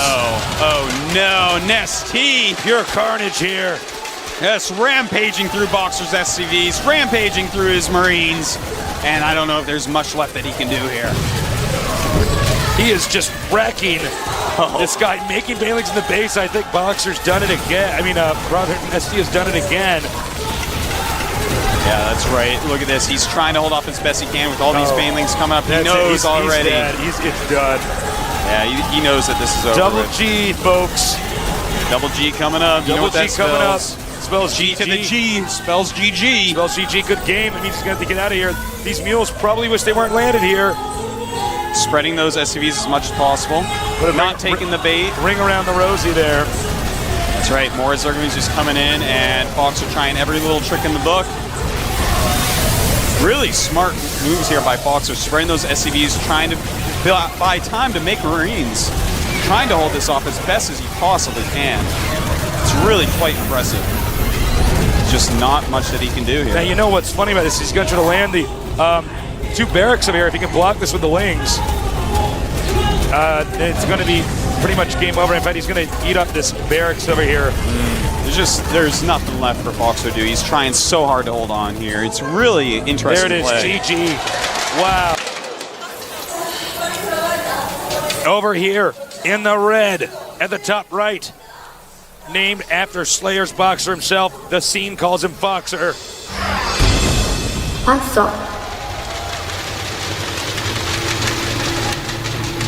In the blue, a delicious drink, an amazing Zerg player. He is the one, the only. Nesty. Thought that intro was going to come a little bit quicker than it did. It's okay, Taste. You're doing a good job. Thank you. Nesty, it is a delicious drink. Maybe not as good as Powerade, though, one of our sponsors. Not as good as our sponsor, Powerade. Okay, hold on. Hold up. Here we go again. Barracks on low ground. He's doing it again, Artosis. I know, man. This is the way he likes to play. And it looks like he's going to just wall in with some barracks and stop any 14 hatches that go down. But there seems to be this game, he's being a lot smarter than that. He's going 14 gas, 13 pool, as we see. Yeah, sorry, I didn't mean to cut you off back there. I was just going to say it seems like he's just not comfortable playing Nesty in the late game. Yeah, I mean, Nesty's decisions just get better and better with time. They're like a fine wine or a good cheese. They are. Yeah. I put up my Twitter account. But Nesty, he don't whine when he's cheese because he makes enough Zerglingese.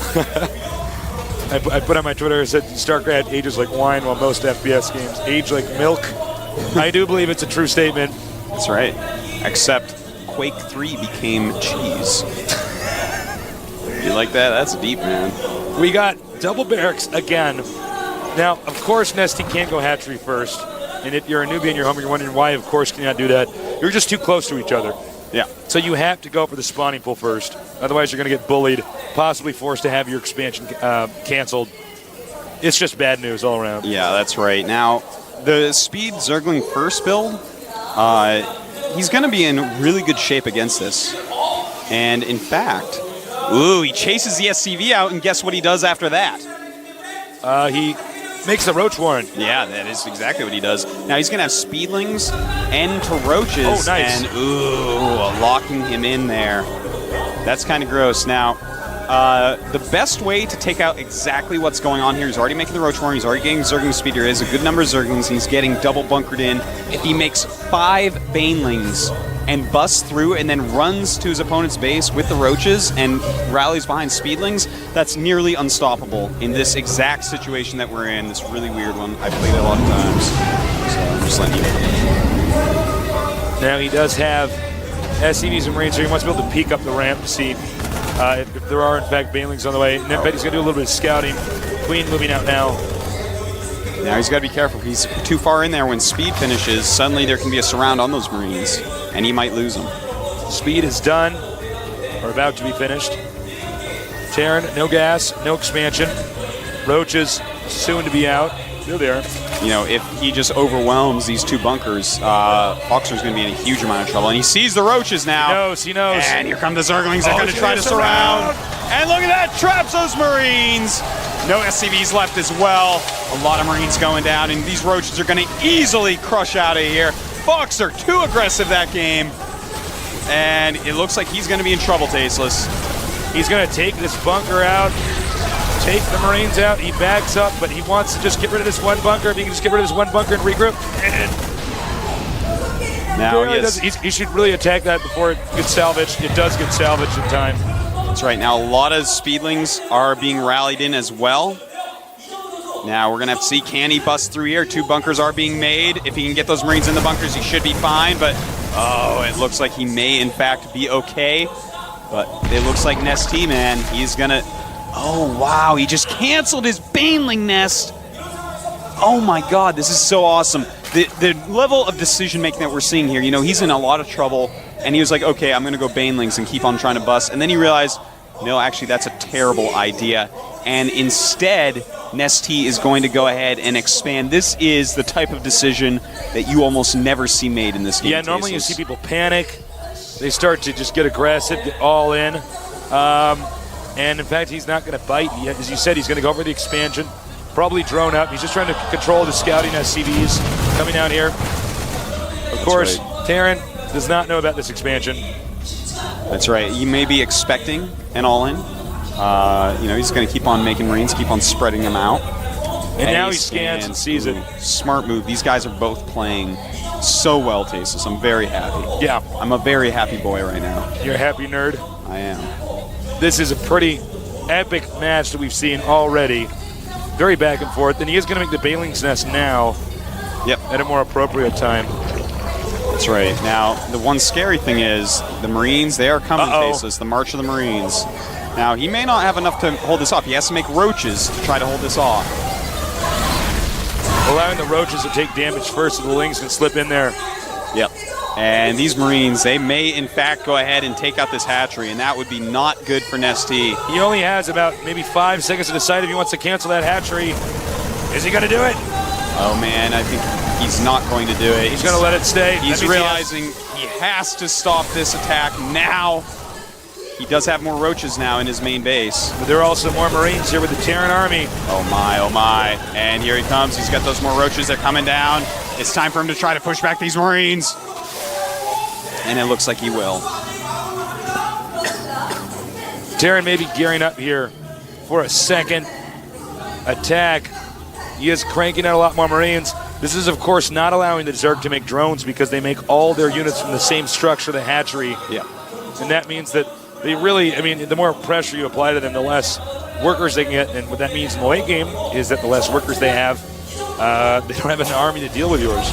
You know, it looks like right now Nesty has decided to go back into an all-in and support this decision, Tasteless. He's in a terrible spot right now. Just great play so far by Foxer. The pressure has been just perfect so far. Now we see Banelings are on the way. He's going to go for one of these bunkers. You can see he's already salvaging one. Nesty actually going to make a bunker here on low ground. Looks like he might be preparing for a slow push across the map. Yeah. Probably thinking that Nesty is going to drone up, but actually Nesty is not doing that whatsoever. Now, the problem is Siege Mode is about to finish. He's got his second factory being going up right now to produce more Siege Tanks. Siege Tanks in Siege Mode, Tasteless. Roaches, Lings, Banelings without speed. Oh, they all just die. They just die, and this could look pretty gross in a moment here. We're going to have to see, though. One tank sieged. Here we go. When these Banelings finish, he's going to do it. I think he even sees what's going on right now. And here he goes. Roaches first to try to take any shots. Here come the Banelings. And, oh, that Siege Tank. They are doing so much damage. Those Siege Tanks running back. Is Boxer back past the bunker, trying to break through. Can he do it here? He's got a lot of Roaches left, but that Siege Tank doing just so much damage. Here come the SCVs, blocking the Roaches and repairing the Siege Tank. And I think we're going to see a GG from Nesty any second. Wow. He barely held that off, but of course, with everything else coming out of these factories and barracks, he's able to replenish his army quite easily. As you can see, Zerg 4 drones here. And about 18 drones over there. Yeah, this is just looking completely unwinnable from the Zerg side. Nesty is looking like he is in so much trouble here. A very hard map. He's getting so close with those bunkers. Tasteless, that was quite right. It is a slow push with bunkers. He realizes how far ahead he is. He says, you know what, all I need to do is just push over very slowly and kill Nesty.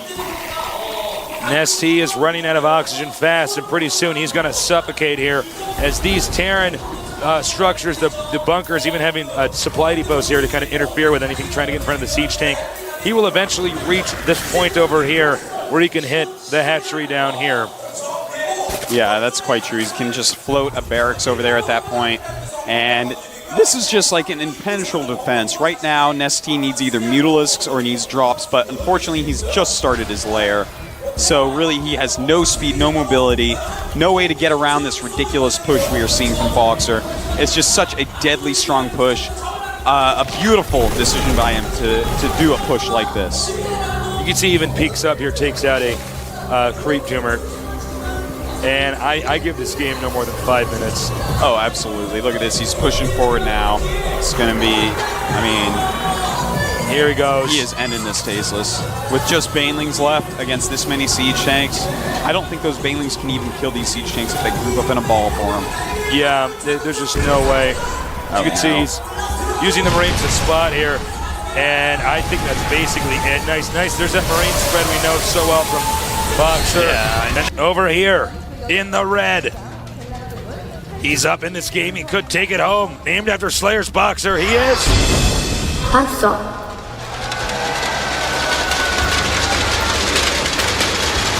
And the crowd goes wild. Down here, at the bottom left on our 101 map, naming himself randomly after the drink that was on his desk when he had to make an AD, he is. Nesty.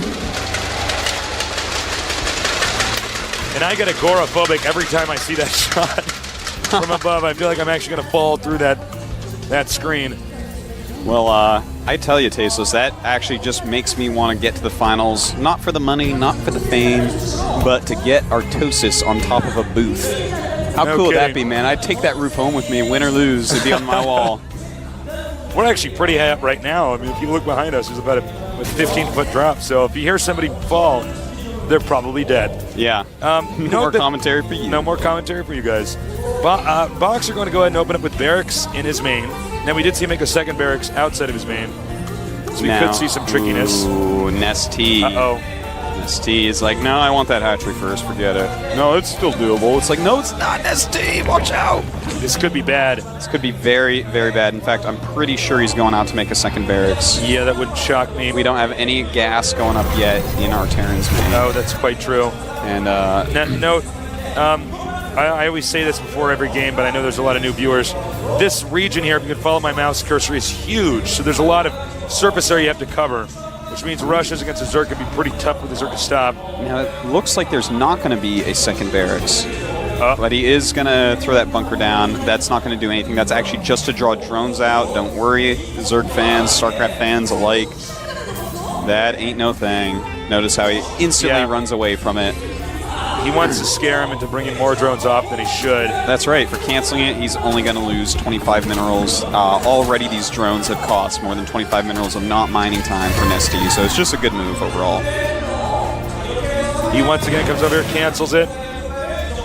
And now you can see, talk about a delay. Now, the single Marine is coming down. He's like, oh, maybe I can get a drone kill, maybe I can't, but it's at least going to force a good amount of Zerglings out of Nestea. Right. He's already a little bit scared from how many times he's been rushed like this, and so he's actually making a lot of Zerglings right now that he actually doesn't need, and that Marine already turned around to go home. Meanwhile, Terran expands, Zerg spot it momentarily. And I would not be surprised if we see a ton of Marines coming out here, again, from Nestea. But he's also getting a refinery right away. And there it is, more barracks. Yep. The refinery probably going to be for stimming combat shields. You know, that's how he rolls. No shocker there. Yep. So again, it's Zelnaga Caverns, as we were saying. Not really surprised that we're going to go into, you know, an actual game instead of some weird rush game. It's a much more normal map. And this will be used pretty soon here. The Queen will be used to make a creep tumor. Got to make sure you have a lot of creep around the map here. Yeah, that's so important. In fact, a lot of Zergs nowadays getting 3 Queens pretty quickly. 1 just for laying creep tumors and really spreading that creep forward. And you can see he does see the command center. So I'm curious to see if we're going to see Nestea tech up, or is he going to go for some aggressive timing attack, which is what's won him the last 2 games that he's won. Quite true. Now, I would love to see Nestea actually go ahead, get his lair, go into a pretty standard game, get that 3rd base up, and see a real macro game out of these 2. That's something that we've kind of been missing so far in this series, even though it has been a great series thus far. Now, the Terran economy is really going to start kicking in with the double orbitals done. It's going to be raining mules. Hallelujah. Hallelujah, it's raining mules. But at the same time, our Zerg player has already droned way up from seeing that command center. That just means that, hey, you can make a lot of drones. And he's got 35 against just 25 SCVs. So his economy right now is through the roof. Now we see some pressure coming down here from Boxer. He is going to try to force him to make some more lings. I don't know if this is a wise decision. A ton of lings are being made right now, and I think he's just going to lose all of these Marines pretty badly. Baneling's nest, by the way. Yeah, he may be able to take that out. But here comes some Zerglings. And he wants to save that Baneling nest. And look at this Marine's going to go down big time. Down come SCVs. That's SCV timing there, a little bit odd. Zergling speed is going to finish before these units get back, and Boxer is going to be in a lot of trouble because right now we're going to see some Keurig-style aggression from Nestea, and here he goes, surrounding without even having speed done, but when speed finishes, it'll just be all the quicker. It's going to be pretty ugly, as you said, when speed gets done. That's right, and it's about to pop, and there we go! Surrounding the rest of the Marines, and Boxer's going to realize, uh-oh, I am in a lot of trouble here, and he may actually be going down pretty quickly. Back over here at the Terran home base. He has a bunker, but remember when I mentioned about surface area, the expansion earlier, that bunker can't cover everything. And look at this, the SCVs being surrounded by Marines. Zerglings going after the Marauders. Marines inside as well. You know, he even has a Baneling nest done. Look at this, killing so many SCVs. And there go the Banes. On the way. And it looks like we are going to see a Game 7 tasteless. Oh, when these Banelings finish, oh, it's gonna be brutal. That's right. The Banelings are on the loose. Gonna go after this bunker? Nope. Nope. Pulja going up that ramp. And as they die, they blow up on those Marines, and here comes even more.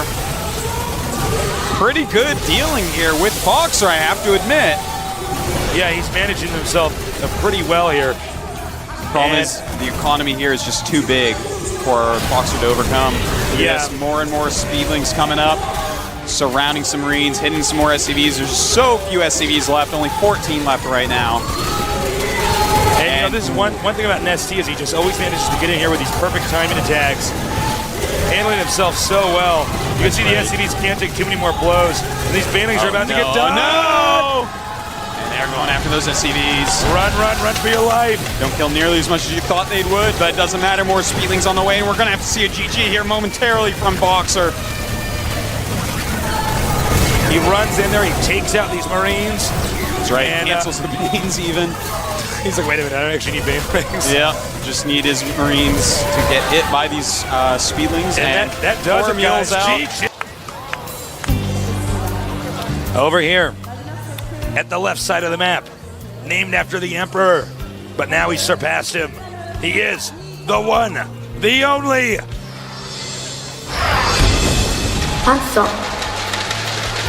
A fan favorite indeed. Indeed, indeed. Over here at the top, he started out as a dark horse, formerly known as Zerkbong. Okay, never mind. Came a lot faster than I had expected. It's all right, Tasteless. I had a good one. Because that's exactly how this entire game is going to go. Everything's going to come faster than you expect it, harder than you want it, and more beautiful than you've ever seen it. Because this is the GSL Finals to Season 2. We have the best Zerg in the world, Nestea, going up against the most aggressive, insane Marine user ever, Boxer, a.k.a. Boxer Prime. Boxer Prime. Whatever he's going by nowadays, but people love him. Here we see Barracks in the main base. Now, don't exhale and gasp in relief too soon, because he could still do the double barracks. Oh, man. Nestea could. It does indeed look like he's going to go for the hatch. Oh, no. Nestea. Nestea. Oh, Nestea. This is the flavor that I don't want again, Tasteless. This could be risky in these positions. And he's going double barracks. Oh, my. Uh-oh. Oh, me, oh, my. This is going to, here's the thing. Nestea right now has an Overlord right there, floating out in front. If that gets intercepted by Marines, it will end the game. So he's got to be very careful about that.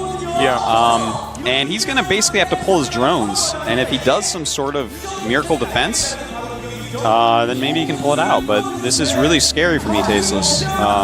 It's because you're a Zerg player. I know. I know that. I feel fine. I've been mostly playing Terran, man. I feel fine. This is a risky build. You can't. He's going to see it. Yeah. And he sees it. That is right. Now he's patrolling a drone at the bottom of that ramp there. The Marines are on the way. That Overlord's going to want to get out of there. Here we go. He's sending the SCVs. That's right. He has mules now. Mules have landed. He's going to do a Marine SCV rush. Could Boxer win the same way the Emperor used to here at the GSL? Now most of the drones are being pulled. He is making a lot of Zerglings as well. And here we go. He's going to have to juke and jive with these drones. He doesn't want to lose too many because the mules are still mining for our Terran player. No, he's got to run more. He's got to run more than that. He cannot be losing drones. Here comes some Zerglings. No, there's hardly anything mining in the main, only 3 drones. And here we go. The Zerglings are out as well. He's got to try to surround these Marines, and there he goes! A beautiful surround! The drones are behind the Marines, they cannot micro! The Zerglings flanking everything, and the Zerglings come out and drop the drones going back to mine frantically, and he is even making a spine crawler at home. Beautiful decision there. He realizes that more SCVs can come, more Marines can come, and he is getting up his static D. Boxer is in trouble. And at this point in time, Boxer is indeed all in with the mules being landed here. He is sending out everything he's got. The spine crawler is finished. It'll take Micro better than Slayer's Boxer himself to come out victorious. Can he do it? So many Zerglings being made, 8 being made right now, on top of all the ones he has out already. He's going to have 20 Zerglings around with a spine crawler. And he's just going to try to take out this hatchery so hard. Yeah, he does have position here on the hatchery. Moving the spine crawler would be a risky move. Yeah, he just doesn't have time to do that. Sends the drones. Uh-oh. The drones are going. Good micro everywhere, but the drones flanking in some Marines there, but so many Zerglings, and it looks like Nestea is going to be able to hold off this rush. He's killed, loads of SCVs. He's catching up. 13 drones against 9 SCVs, 5 Marines against 20 Zerglings. Guess what? Nestea is looking good. He might very well be the next GSL champion. It is looking like it, Tasteless. Here he comes. The SCV's coming out now. Will he be able to hold? Nestea with so many Zerglings here. He's just taking out everything, and Tasteless, it looks like we have our next GSL champion. He's done it. That's going to be game. GG. Any second now. That's right. Boxer. A final Marine as he composes himself. Boxer just waiting in his booth. He has to swallow this victory because, this loss, rather, because there's no way that he can recover from this. He made a risky move and it didn't pay off. He didn't want to play against Nestea in a long game. And he should have planned a different plan here. That's right. More and more this is links it. streaming down here. And I could see, yes, inside the booth, the boxer, his hands on his face.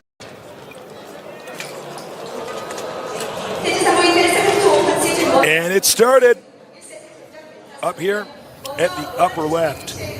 We have the one, the only. And that, of Fruit course, Dealer. is Fruit Dealer. Audience going crazy right now. Down Rightfully here so. at the bottom right, formerly known as Into the Rainbow, he has changed his ID. He is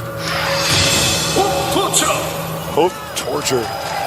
And I have to say, I'm a little bit excited because these are the best spots that Fruit Dealer could possibly hope for. He's as far away as you can get, and that's actually a pretty good distance away. When you're in closer positions, if he's on either side of you, then he can get into your natural extremely fast from his own natural, and that gets extremely hard to deal with. But as is, it's already looking pretty decent for Fruit Dealer as far as Delta Quadrant games go. Yeah, definitely very far away from his opponent. He will probably be expanding here unless he does take out the destructible debris over here. Hope Torture, known for having very strong harassment. He is really good with medevacs. If you're a Zerg player and you get to the mid to late game, you've got to hang on. Yeah. And, you know, there's a few ways you can deal with medevac harass. Of course, having your creep up everywhere so you can scout is very important. Having your overlord space correctly is quite important. And getting a lot of mutalisks or infestors is going to be the best way to deal with that really mobile threat. Now, we've seen Fruit Dealer likes both of those. He likes to open mutas and go into infestors, which is fine, but there's going to be a timing in between large muta numbers and infestors having map presence that if Hope Torture takes advantage of that, it's going to be very good for our Terran player. We do see Hope Torture going to finish the refinery and the barracks. Pretty soon we're going to see what kind of build he's actually going to go for. That's right. And our Zerg player, Fruit Dealer, he's going to go ahead and probably get speed first. Yeah, but I think so. Sometimes he does open Roach first, and that can be a pretty interesting opening on this map. You know, if it's close positions, he can get right over there and harass the depots at the wall, or if there's no depots at the wall, and sometimes just walk up the ramp. But it looks like he's going to go for speed. Sending the scouting SCV, he is going to see exactly what his opponent's up to. Note he did get an extractor first. He only has one drone mining Vespian gas right now, and he is indeed, as you predicted, Artosis, going for link speed. That's right. Now, if he gets a second queen or goes ahead and goes straight to lair, that's going to be the next interesting thing that we're going to have to watch for here. He's only mining with one drone, which makes me think he's going to pop out a second queen, but he's got to get that hatchery up first. Here's the hatchery, and it gets planted. Meanwhile, the SCV is chased out. Well, obviously you didn't see the hatchery get planted. This SCV will get picked off. Meanwhile, we have the tech lab here coming up and the factory. What are your thoughts, Artosis? Well, it's pretty standard. Not sure exactly what strategy is going to go for. Maybe blue flame Hellions, because that is pretty good on this map. The natural is very open, especially with the speed first build. You're not going to have your spine crawlers up by the time it gets there. The SCV has actually managed to stay alive this entire time. I predicted it would have been picked off. So that means he did, if I can just grab the Terran structure here, spot the expansion. That's right. Now, a second queen is being made here by Fruit Dealer. He's going to want to use the extra energy to lay down a creep tumor pretty quickly here. He's got to get his creep up. That is actually the most important thing in Zerg vs. Terran nowadays, is having good creep coverage. That is what ZVT has evolved into at this point. Well, when you got a lot of creep everywhere, your units move so much quicker. You're going to get surround your opponent a little bit faster. Hellion actually pops out. I didn't expect him to actually sneak out of there. He's got to be careful, though. Yeah, it's already in the orange. Drawing the Zerglings over to his Marine. Meanwhile, we have the second command center on the way. So this Hellion basically is going to clear all the ground out here and allow him to get an expansion up. This is very interesting, too. He's getting siege tanks with siege mode right now. Now, this is going to allow him to do what we saw him do against Czech Prime, which is just go 3 base, huge timing push, and that is so deadly on this map. The Hellion has managed to get inside the base, but the creep tumor was up. These links going to get over there a little bit quicker. Takes out the Hellion. And the crowd going wild at losing that first Hellion, man. It is just electric in here. We have a siege tank on the way now, and he is going to be upgrading siege mode to keep this expansion safe. We do see a lot of players get the orbital command before lifting, dropping that first mule here, but he will have that expansion up very soon. Now, Fruit Dealer has got his lair already, but not doing anything with it quite yet. There we go. Starting a Spire, as you see on the production tab. Right up here, Spire on the way. This could be pretty strong against Hope Torture's expansion build because there's a lot of area that he's going to have to defend. His buildings, as you can see, pretty spread out. Meanwhile, he's getting a second factory, so we're going to see some more mech-oriented play. But he does have the armory up. Oh, take a look at that. Definitely going to have some Thors out here pretty quickly, just getting the initial siege tank or two to set up. They're going to, of course, help clear the rocks first at the expansion, but then they're going to be set up, and he's not going to be very attackable, especially if he has a couple Thors out. With a couple Thors, you can cover both mineral lines quite easily against Mutalisk Harass. Looks like he's actually going to expand to the back location. He gets this up a little bit later, but honestly, it's going to be a lot safer, at least if he gets attacked by ground. You know, this is pretty interesting. Look at this, attacking those Zerglings, make them back up. Nice positioning by Fruit Dealer to watch everything going on and seeing what units are popping out. But, you know, this is actually very similar, in fact, almost exactly the same as what he did to Check Prime, which shows us, you know, he did the same build every game in the TVTs that we saw a couple of days ago. Against OGS and Snare. Now he's doing the same build we saw him do TVZ here. So he definitely likes to keep with the strategies he knows and likes. Yeah, that's very true. He's going to be turtling for at least a little while here. Now, it's funny when you look at these two guys, totally different styles. Fruit Dealer doing different stuff every game. And yeah, Hope Torture really kind of sticking with one build. This is the build I want, and I'm going to use this and practice it most and try to win with efficiency. Now we see Evolution Chamber and the Infestation pick going up for Fruit Dealer while he takes that third base at another main. Pretty interesting. Not making a ton of mutas, but he's going to be able to probe at least a little bit with the mutas he has, despite the Thors being there. You know, if he techs straight up to Hive, that could be a pretty good move for Ultralisks. Yeah, that could be a very strong move for Ultras, actually. And one thing about Fruit Dealer is it does seem like he wants to just stall in the mid-games. Yeah. He wants to stall out until he can get enough gas and get those Ultralisks out. 3 mutas out here. This shouldn't be too impactful, but we'll see. Yeah, look at the Thor just making them fly right away. But, yeah, well-placed Thors. No damage done by those mutas. And it looks like he's making the Roach Den and a Baneling Nest. So he's going to go ahead and go Infestor Tech right now. That's his plan.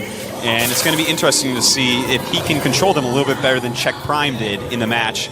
You know, he had a lot of Infestors to a very similar opening by him as well. Got another expansion over here. Note the locations he's expanding it. Over here and up here. That means if Terran pushes one, the other expansion will at least survive. Yeah. So he's spreading himself out. Meanwhile, the Terran looks like he's going to try to secure this location pretty soon here. Or a command center, rather, actually almost complete here. By the way, guys, I do apologize. I know I sound like I have throat cancer. I just had a cold. I got to go to the doctor tomorrow. But not calling in sick today. No way. No sir. You cannot miss this match. Now, I love what we see Fruit Dealer doing here. I wish he'd spread creep a little bit more aggressively, but other than that, you know, spreading these bases out, it's going to be so hard to get attacked. And look at that, Zerglings cleaning up any scouts that Hope Torture does send out. But, you know... Scouting Marino here is going to spot this expansion. And he knows. He sees the creep.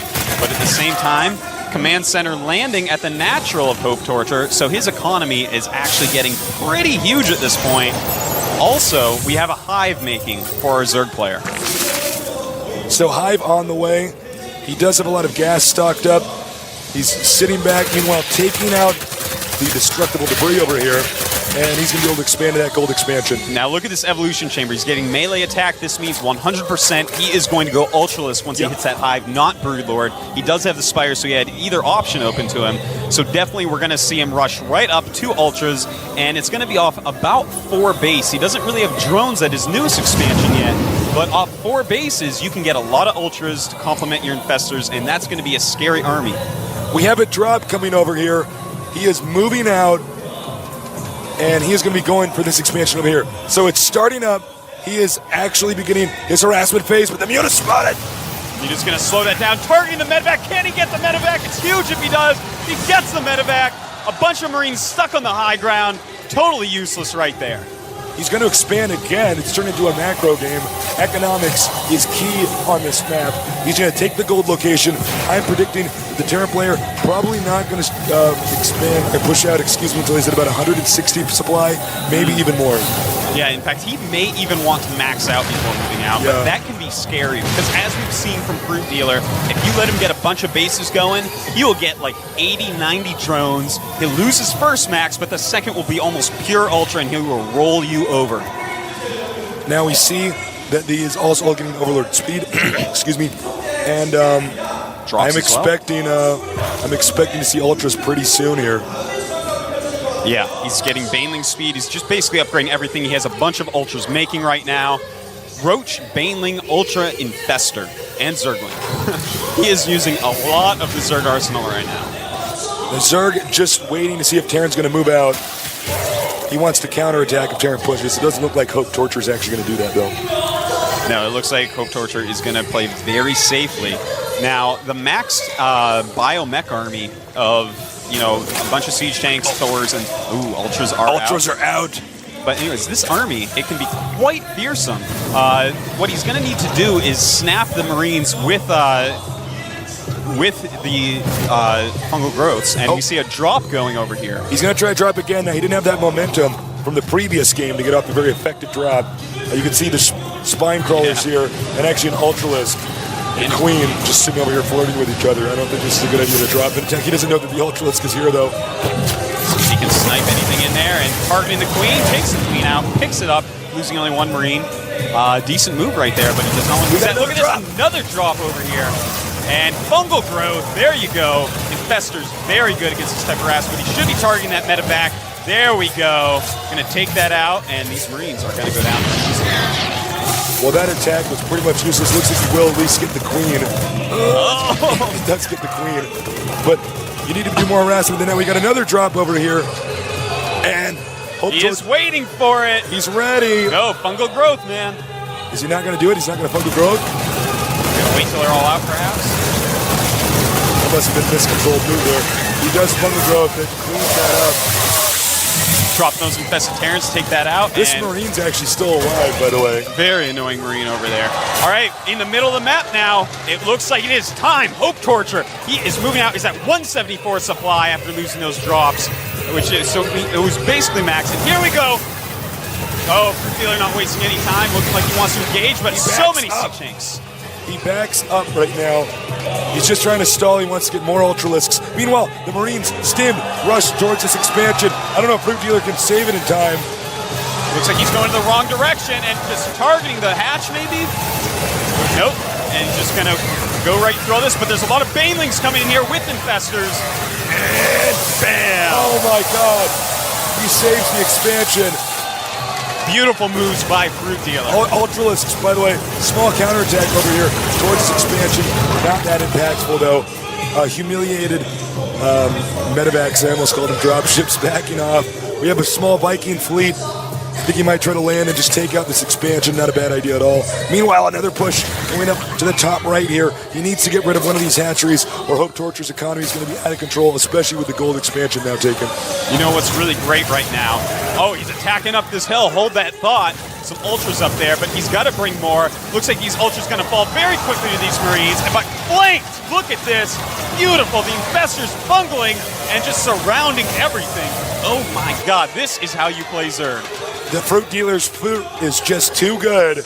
You gotta buy it, and it's being sold this game.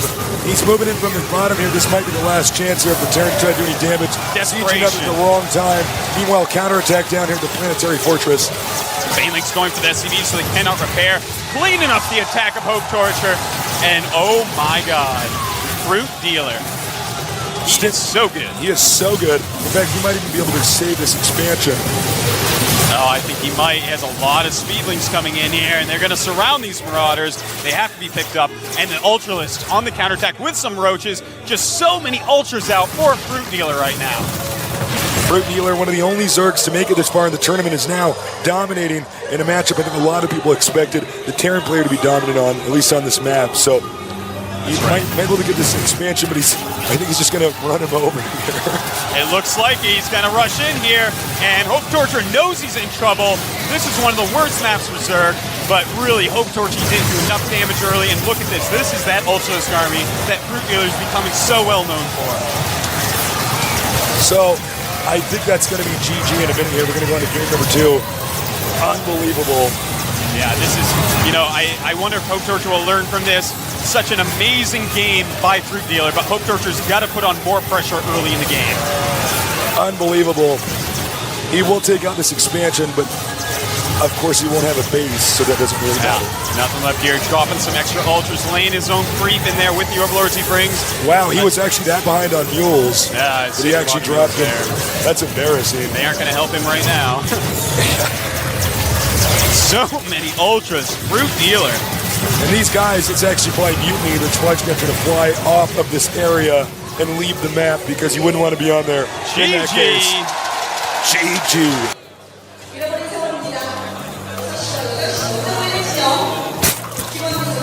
Over here at the upper left, or lower left, rather, excuse me, the Fruit Dealer. Whoa, so many fans for him. Down here at the bottom right, formerly known as Into the Rainbow, he is none other than Hope Torture. There we go. Got to get those timings out right. Now, it's close positions by air. It's kind of interesting because the ground route is quite far. It's going to make Mutalisks a really great choice. And it could make something like a Banshee Rush very effective, but that is not really the style that we've seen so far out of Hope Torture, so I don't expect to see anything like that. But I would definitely like to see a Mutalisk opening by Fruit Dealer here. As you can see, they're just out of vision of each other. Interesting scouting path. We normally see Zergs come from right here and spot. And I don't know if you guys are picking up the sound of the audience here in my headphones, but it is like the building is actually shaking. It is so crazy down here. It's so awesome. Here comes the drone. Going to expand. Yep, he's going to go ahead and take a hatchery first.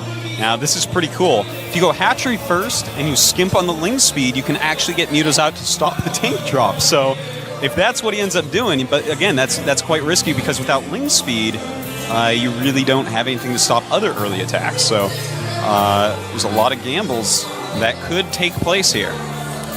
Gambling, of course, illegal in Korea, so these guys are quite risky. More risky than we even thought. Scouting drone here.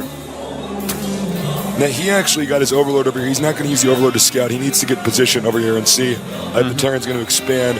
So he's going to send a drone out. And this is an interesting path he's actually going here. Yeah, he actually... Does he actually not know? Yeah. He actually doesn't know. Oh, my God.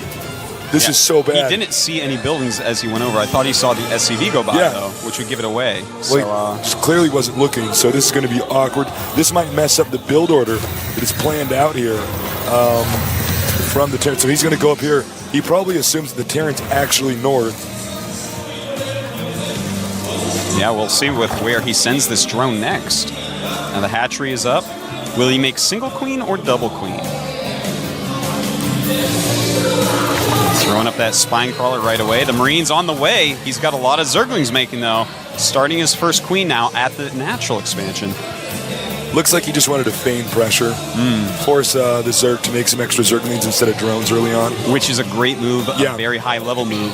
As long as he's making Zerglings, he's not spending that money on drones, and that affects the economy hugely. But there's a lot of Zerglings out.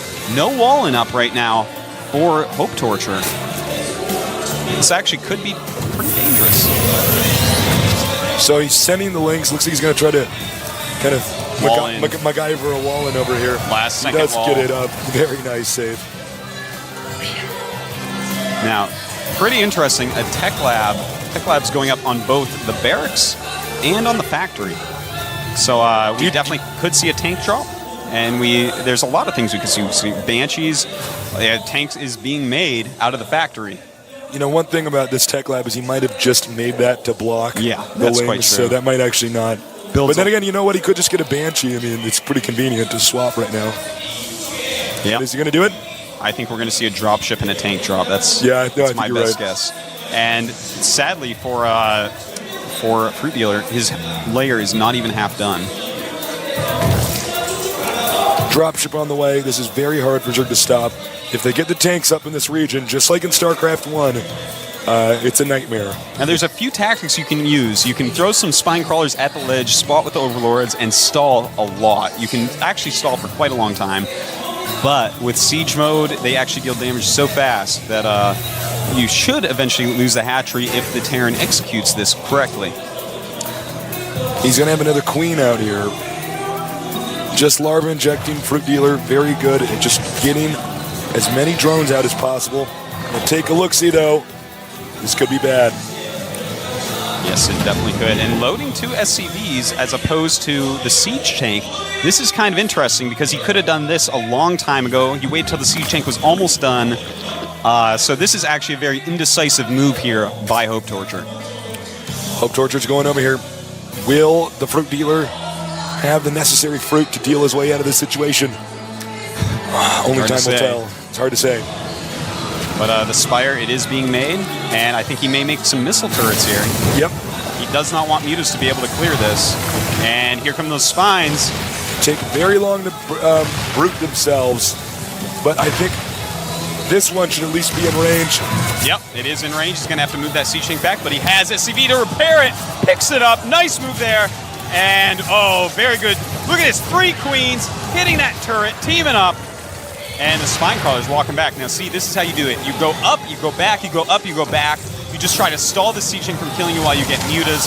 But, oh, look at this. He needs to move that siege tank back. This is completely crazy. He is blocking this so well right now. Oh, and will he get the dropship? Oh my God, it lives. That was huge. He needs to keep that dropship alive. It's very important at this point. He is still in range of the extractor. That's going to hurt the Zerg's gas, especially if he's getting a Spire. You know, the Spire is done. We have a lot of mutas making right now. 5 being hatched up. And only 1 missile turret so far. He's going to go in for again. I don't know if this is going to be in range, but he doesn't want to get these missile turrets up. He loses that SCV. That's actually quite bad as well. Yeah. He needs that to repair anything mutas attack. And he targets the SCV. Nice. Smart move. Takes out the turret. Only 1 turret left. 5 mutas can take that out. Easy peasy lemon squeezy. Looks like Fruit Dealer is going to go ahead and save his... He's also stopped a Viking. He was sending a Viking over here for support. Mutas are in the main. This main does not seem to be too terribly well defended. Once again, the Viking manages to stay alive, just like that dropship. Gets that dropship. I spoke too soon. He does get the injured dropship. And there's not a lot of Marines here. But there is a Viking helping out a little bit. The turret gets up, realizes he has to run away. So he has a bunch of damage to mutas. It's going to be harder to remove that tank on the cliff. Expansion over here at the upper right. Nice little hidden one. It's going to be one of the last places scouted by Hope Torture. Now this is He's going. Targeting the siege tank. And he gets rid of it. There's no dropship, so no problem. Awesome. Healing some of those mutas. He is just dealing with everything exceedingly well. Normally they're called mutas, but when Fruit Dealer plays them, they're fruit flies. Just annoying the Terran's base. Yeah. We got drones going over to the expansion, and Terran, by the way, 1 second, does not have vision of it. Yeah. He's not really been scouting. He doesn't have a base up, and in fact, look at this main base. He has the command center, so he's going to go ahead and expand, but it looks like he's going to go ahead and keep just 1 factory and add in a lot of biological units. Could be going Thor Marauder here. That's quite effective. Oh, Muta's a bank in there. Pull back. This turret. Loneliest turret in the game. It's a Nesh turret. Well, let's see. What are you doing, Fruit Dealer? What's your plan here? Ooh, yeah, let's take a look. Let's take a look at his upgrades he's getting. He's getting Overlord speed and Overlord drops, as well as a Roach Warren and Baneling nest. So that is pretty awesome. We could see Baneling drops in the mineral lines. That can be quite good against any sort of anything, man. I mean, it's just great killing SCVs with Baneling drops. But also, I think he's going to stall him out a lot with Roach drops. Looks like we got an expansion over here at the north. So he's again expanding in regions where the Terran can't attack. and kill everything in a line. Much safer than taking this expansion. Muta's down here. Mutas looks like they're going to be fended off quite easily. There's plenty of missile turrets and Thors all over the place. Now we have Roach speed being upgraded as well as Baneling speed. He's just getting all his P's and Q's here, Tasteless. Well, Terran's going to have to do something pretty quick. Terran, hold that thought. Quick drop here. He backs up. He knows the mutas are on the map. There they are! Going after that dropship. He kills the dropship. That is very nice. The mobility of Hope Torture is being destroyed. Okay, this is really bad for the Terran. Yeah. The Terran has lost momentum just like in the first game. You actually have to be so effective with your first drop in Terran versus Zerg. It's the only way to get the Zerg completely out of position. And in this case, he has had no efficacy with that. Right now, 25 supply lead for Fruit Dealer. That is pretty awesome. Viking, stray Viking out here on the map. He shouldn't have had it out there. At every turn, those Mutalisks are there and eliminating whatever Hope Torture wants to do. I think even now, a player like Hope Torture is going to be rattled. Yeah, this has to be getting under his skin. It feels like the Zerg is just everywhere and doing everything. And he's got a lot of creep, I want to point out on the map. That's very good if you're Zerg. The units are going to be very mobile. I think this is a last-ditch effort. Unless he's going to go for the gold. Yeah, he may just siege up here. That's sometimes quite common of Terrans. To siege at the watchtower gives the tanks such vision that they can really maximize their range. Looks like you're right. He's not going to push. He's actually going to hold this position. I think that the best thing you could possibly do at this point is just turtle up, half map it, and go mech. Because Fruit Dealer is showing, oh, look at that. Roach is trying to do something. We got a drop over here in the main. Baneling drop in the worker line. He did get some SCVs, not a ton. Thank God I didn't miss that. I almost missed that. Fruit Dealer. We got another drop. Now note, the army is in position over here. This is how you take out Terran, just like in StarCraft 1. You just wait for the Terran where his slow, immobile, but very powerful army is, and attack him where he isn't. It's such a good move. Now, if we take a look at the unit counter real quick, we have 78 drones against 53 SCVs. So he's doing great. And the drop is now coming. Here we go. This is actually going to be huge. There's nothing there to defend. It's such a single missile turret. And Hope Torture, he cannot be happy with this. A lot of Zerglings, a lot of Roaches coming out. And this is going to annoy him severely. A lot of SCVs dying.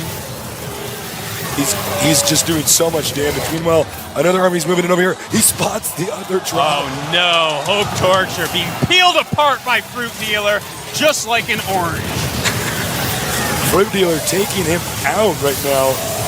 And he's actually going to have another attack over here. He's going to drop on the army, engaging the main army. This is how confident he is at this point.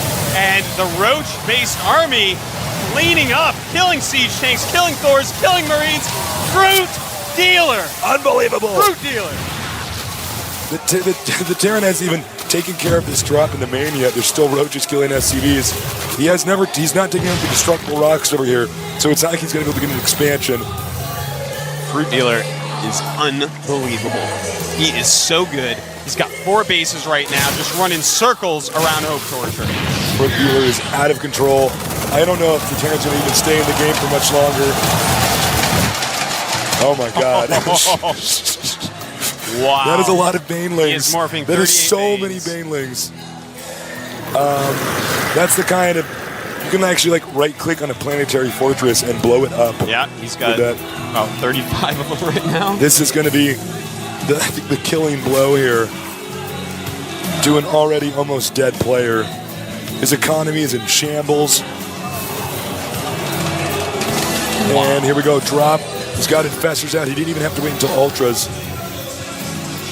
And this style of play that Fruit Dealer does, I have not seen any other Zerg do it. He opens Muta, he gets into all this other tech suddenly.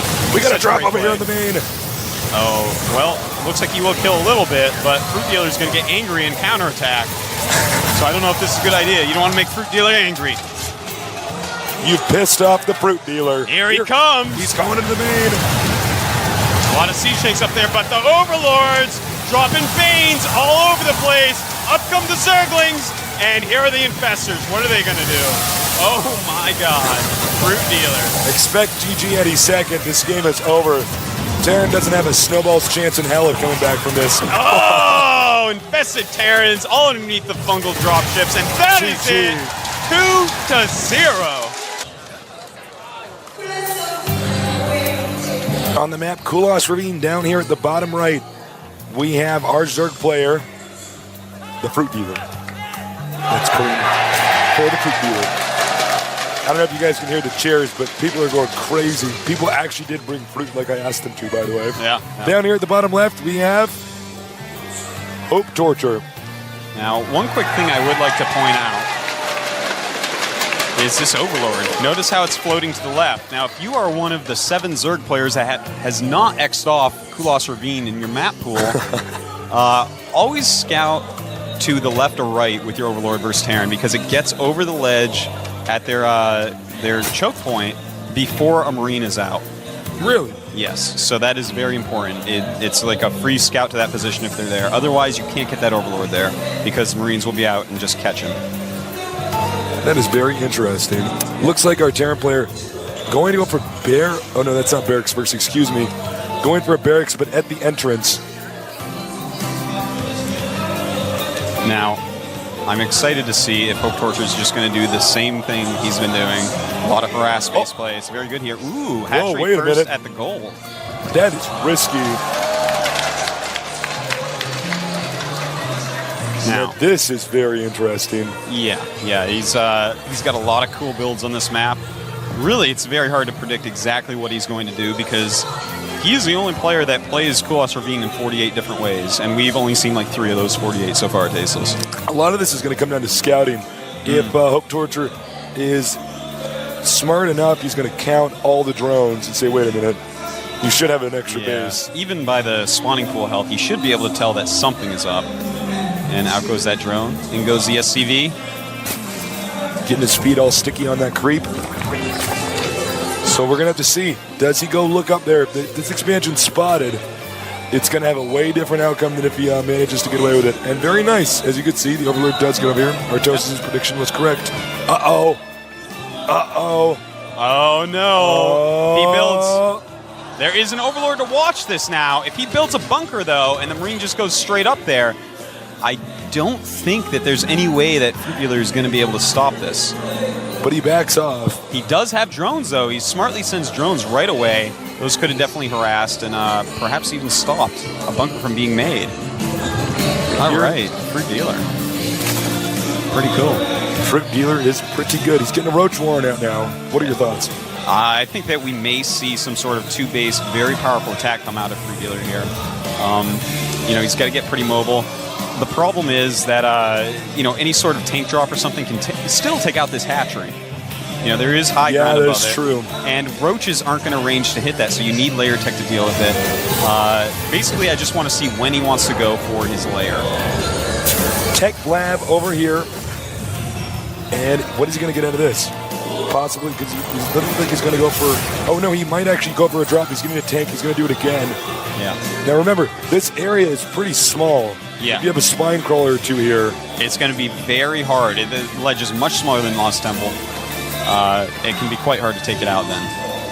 And if Hope Torture starts to lose momentum, it's going to be disastrous. Layer on the way, halfway done. Yeah, he's getting a well-timed layer here. And this is pretty cool. Those spine crawlers are actually going to have range of almost the whole ledge. And if he could actually spread creep around the other side, that would be the ultimate coolness, but we aren't going to see that here today. One tank, drop ship, and he's making Marines. I'm curious to see what he puts. Okay.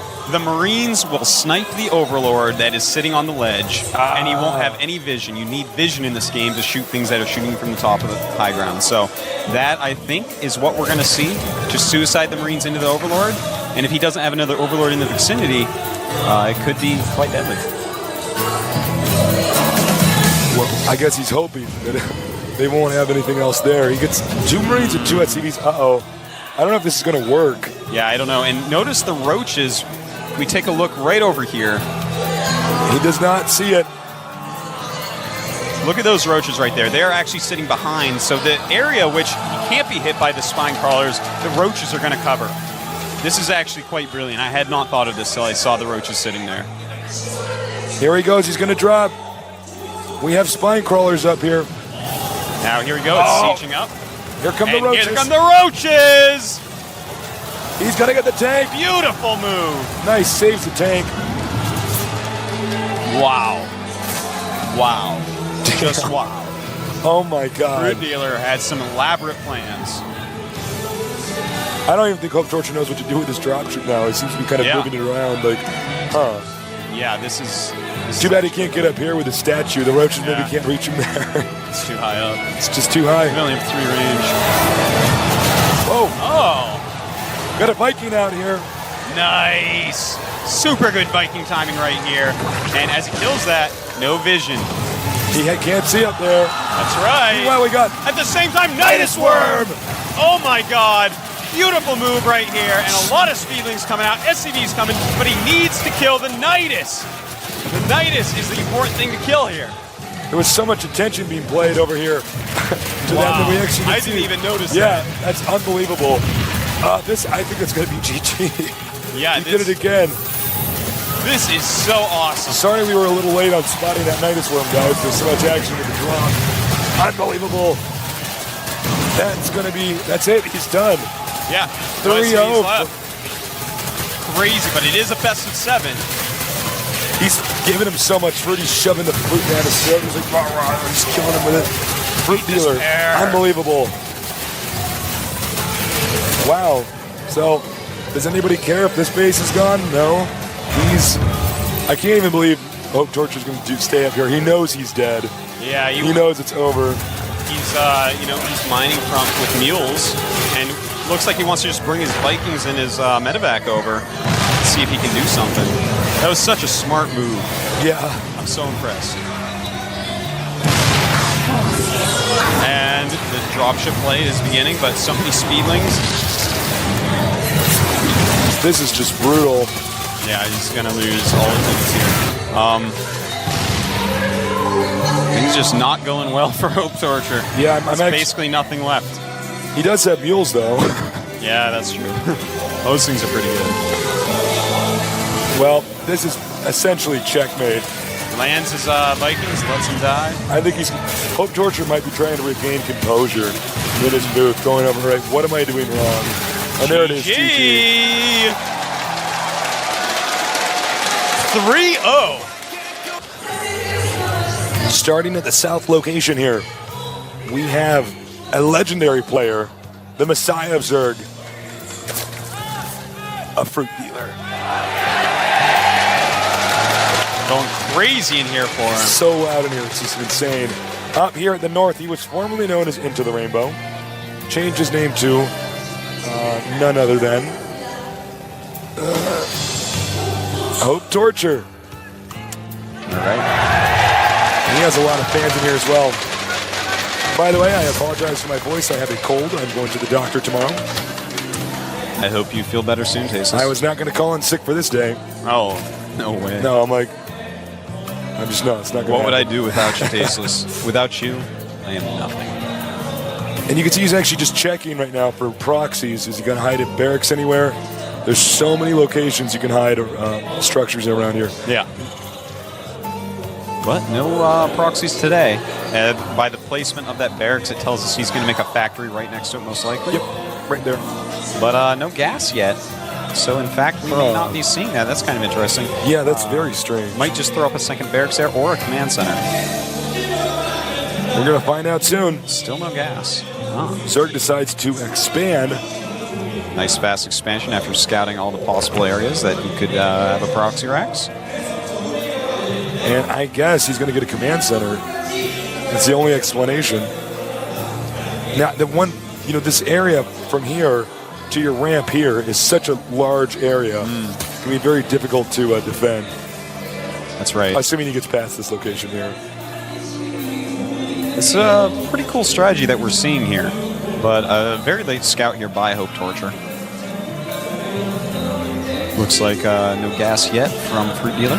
He actually wants to make the command center over here, but he's blocking from doing that. And a moon the barracks down there, though. I guess he can just wall off this area over here. Yeah, pretty easily. I like that a lot. It's pretty smart. I like it. The new destructible rocks, you know, they have a lot of health, they have a lot of armor. It's going to take a while to get through there, especially as Zerg. Your Zerglings do not do a lot of damage to that. So you kind of have to get roaches up there or something, which are so slow at this point without speed. Just it's a very safe build that we're actually seeing here from Hope Torture. Blizzard definitely did a great job by putting stuff like this in the game. Oh, yeah. And actually fixing this map, because this map was actually a nightmare when it first came out in the beta. It's so good now. Yeah, it was pure Cheeseville, and nowadays it's actually getting a lot better. I'm definitely enjoying my games there a lot more now. So much money on the line. Hope Torture, I mean, he's got to know that he's pretty deep underwater right now. Yeah. I mean, he needs to get back here. This is not just about money too. It's about your future career as a pro gamer, sponsorship, stuff like that. And Fruit Dealer, who's been an underdog for multiple phases of the tournament, just keeps proving everybody else wrong. That's right. Now speed being researched for Zerg player Fruit Dealer, and a lot of barracks being made for Hope Torture. All right. Yeah. He gets my seal of approval on this build order.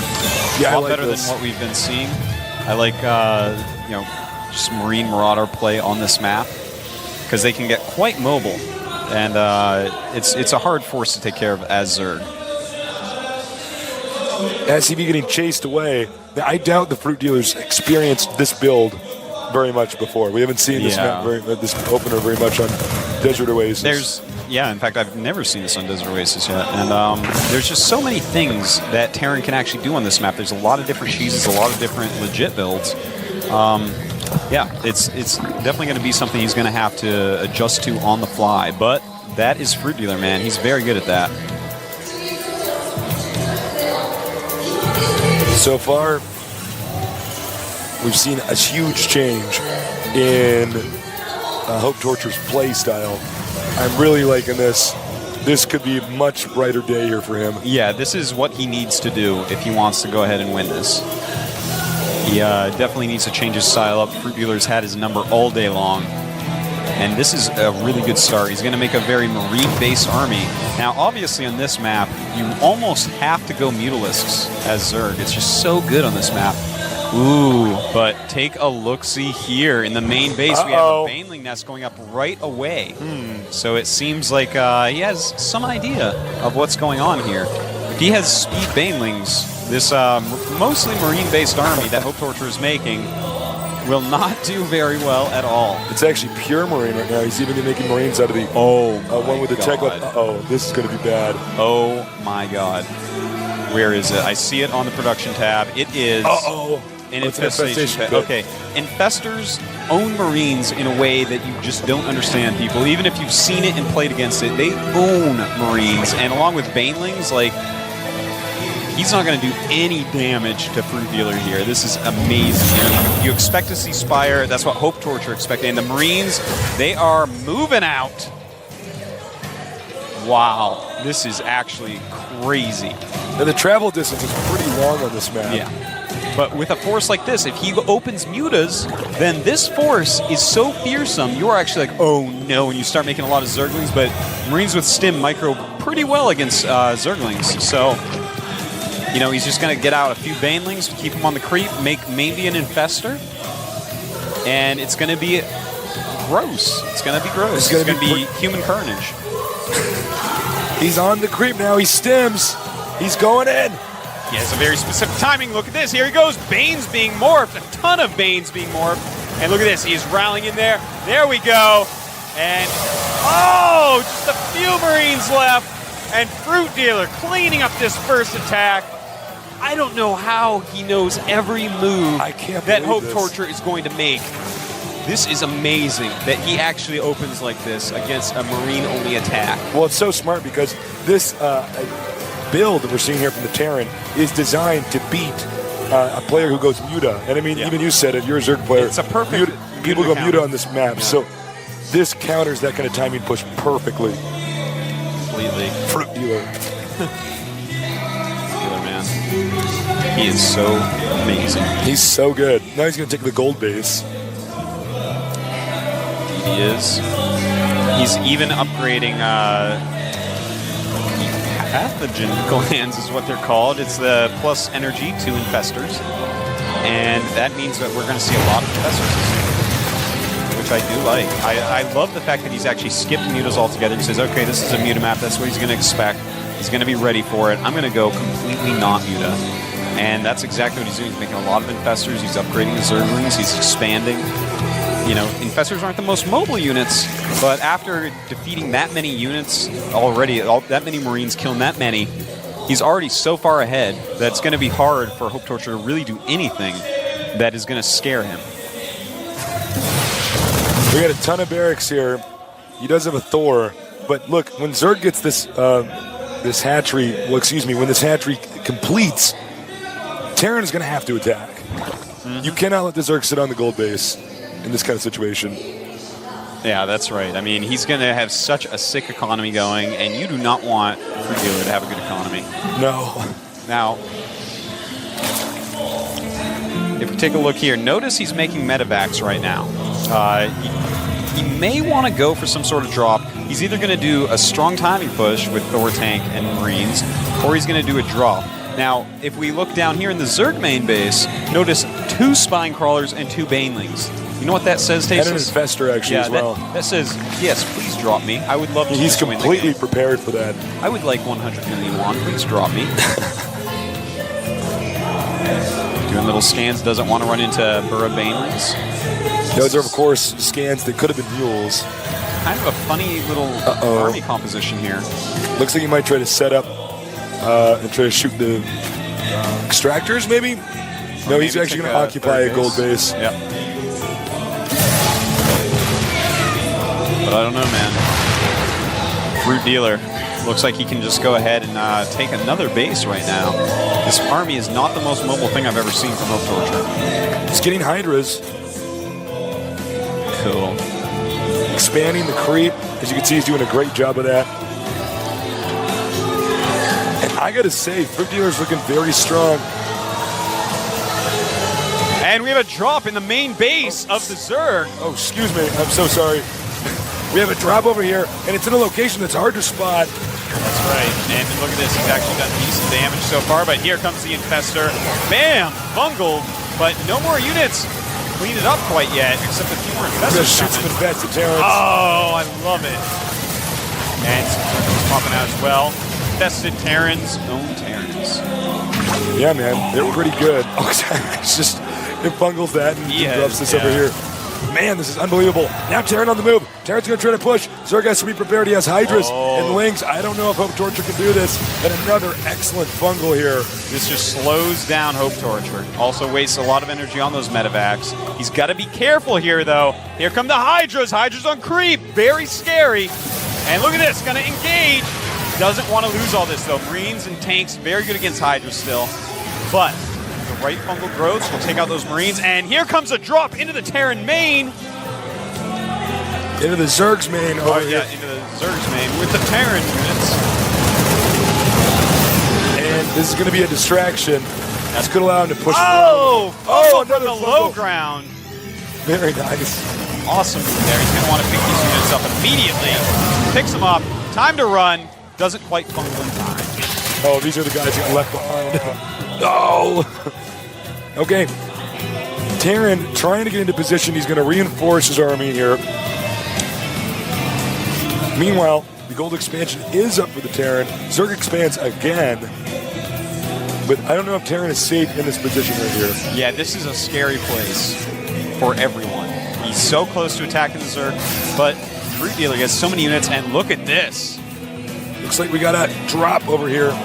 Looks like he wants to hit the Terran main, and there is nothing in that Terran main. So this is actually something that's going to be so deadly. But at the same time, a push coming. Is he going to push? Some Marines running in. Bungled. Gets bungled, but here comes the Zerg drop. Here we go. This is going to be deadly. Hope Torture in a lot of trouble here.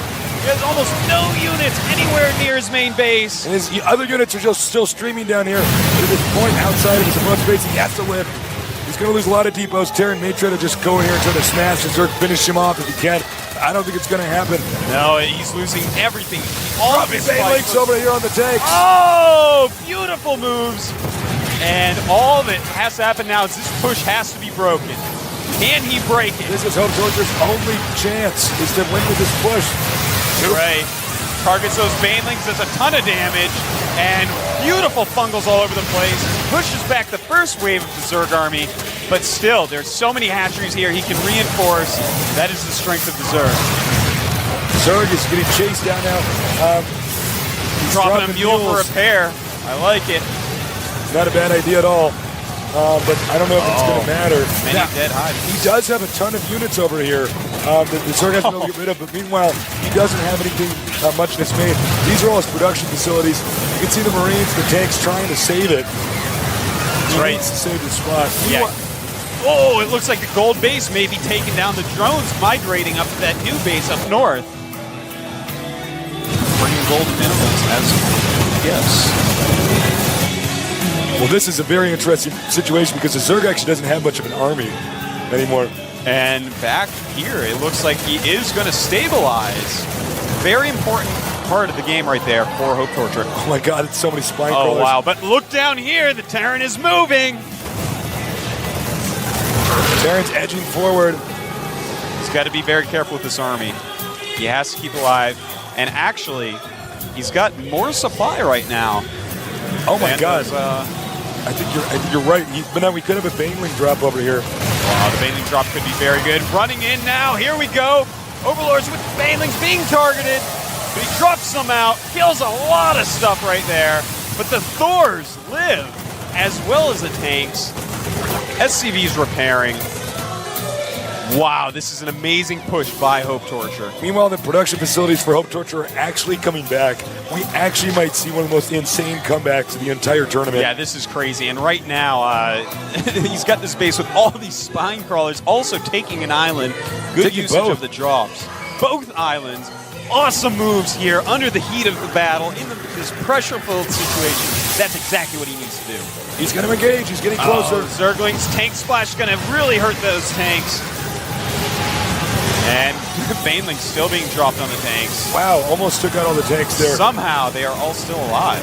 Terran's reinforcing. Wow, this is a constant stream of reinforcements, and it looks like he is in trouble. Look at this, hatcheries going down. If he can get into the main base, all the tech will be gone for Fruit Dealer. He moves in with some more lings.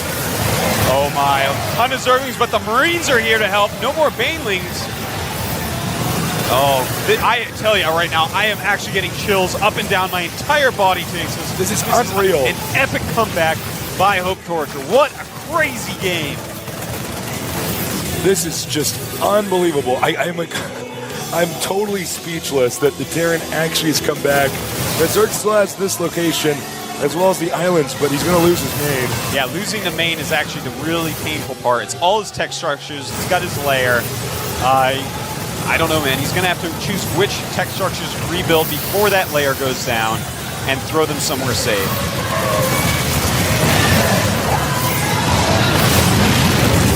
All right, this is just insane. Looks like he's scouted now all the Terran new production facilities. I think Zerg might actually tap out. Yeah, it's looking not very good. Nice fungals. Yeah, very nice.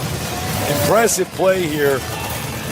Yeah, but I don't think it's going to be enough. He is forcing the medevacs to be drained of energy. We have another drop over here. Oh, no, excuse me, it's full of drones. Oh, but he's going to take out the island expansion. Wow, one island expansion already going down. This is going to leave him with Spine Crawler Central in the top left island. Hope Torture tries to expand down here. Denied, however. So many Spine Crawlers here. I don't think this thing is going to get killed anytime soon. Yeah, he's going to have to use siege tanks over there. Now remember, Terran only has one expansion, and it is the gold. So maybe if Hope Torture can hang on. And it looks like he's going to attack into here. Poor move. The Hydra's picking off a lot of important units right now. Yeah, he doesn't have any more medevacs. It means his island might actually be safe. Wow, that's actually really nice. Now, let's see here. Taking out the remaining buildings.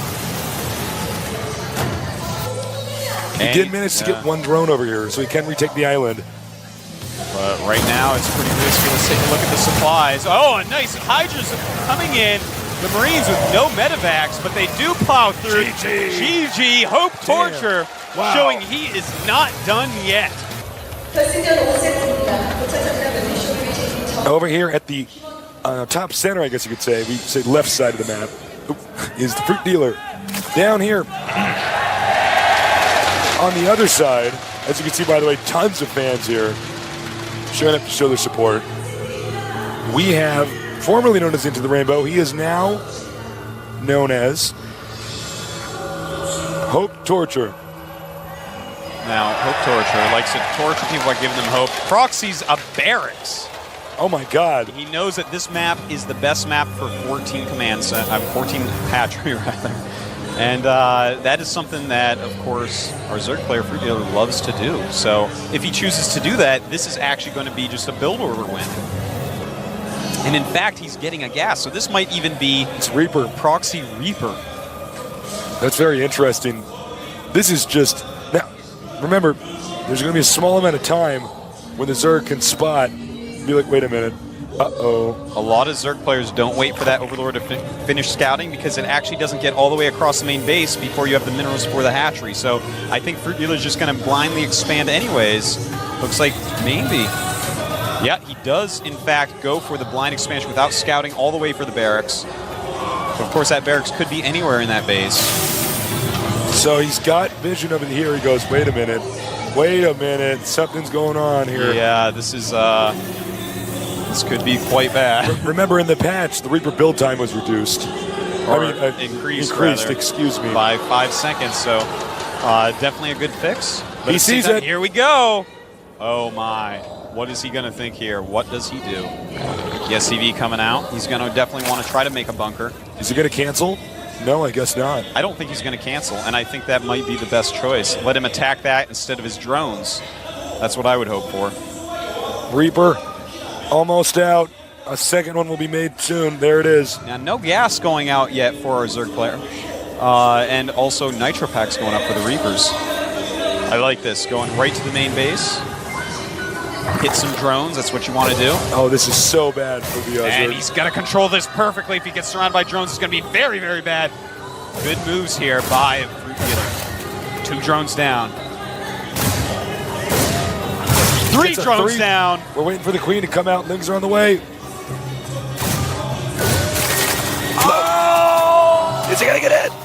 And no, Gets away, escapes. barely gets away. Only 2 hits left to the Zerglings. It's micro time, Tasteless. It's micro time. Micro wars here. These kids are micro machines, man. I used to play with those when I was a kid. Me too. Excuse me. He's just going to go for the hatchery here. There's nothing Fruit can really do about this when he goes down here. Zerglings coming down. They want to kill that SCV. Will they get it? Yes! Yes, they get the SCV. Oh, wow. He's going to have to send another SCV over there for sure. And this Reaper may get surrounded. No. Microed out of there. Very nice. Zerglings going for the counterattack. The Reapers have to chase. So those Zerglings, oh, they turn right around in the smoke. Beautiful move. Using the smoke. That is so amazing. That is what that smoke is for. Ambush. Amazing play here. I can't believe that. I cannot believe you turned around. I was positive he was just going to go for the counterattack, but that was such... Oh my God, that was so high level. Of the smoke, that is something we don't see a lot yet. That is why Blizzard put in the game for moves like this. Unbelievable.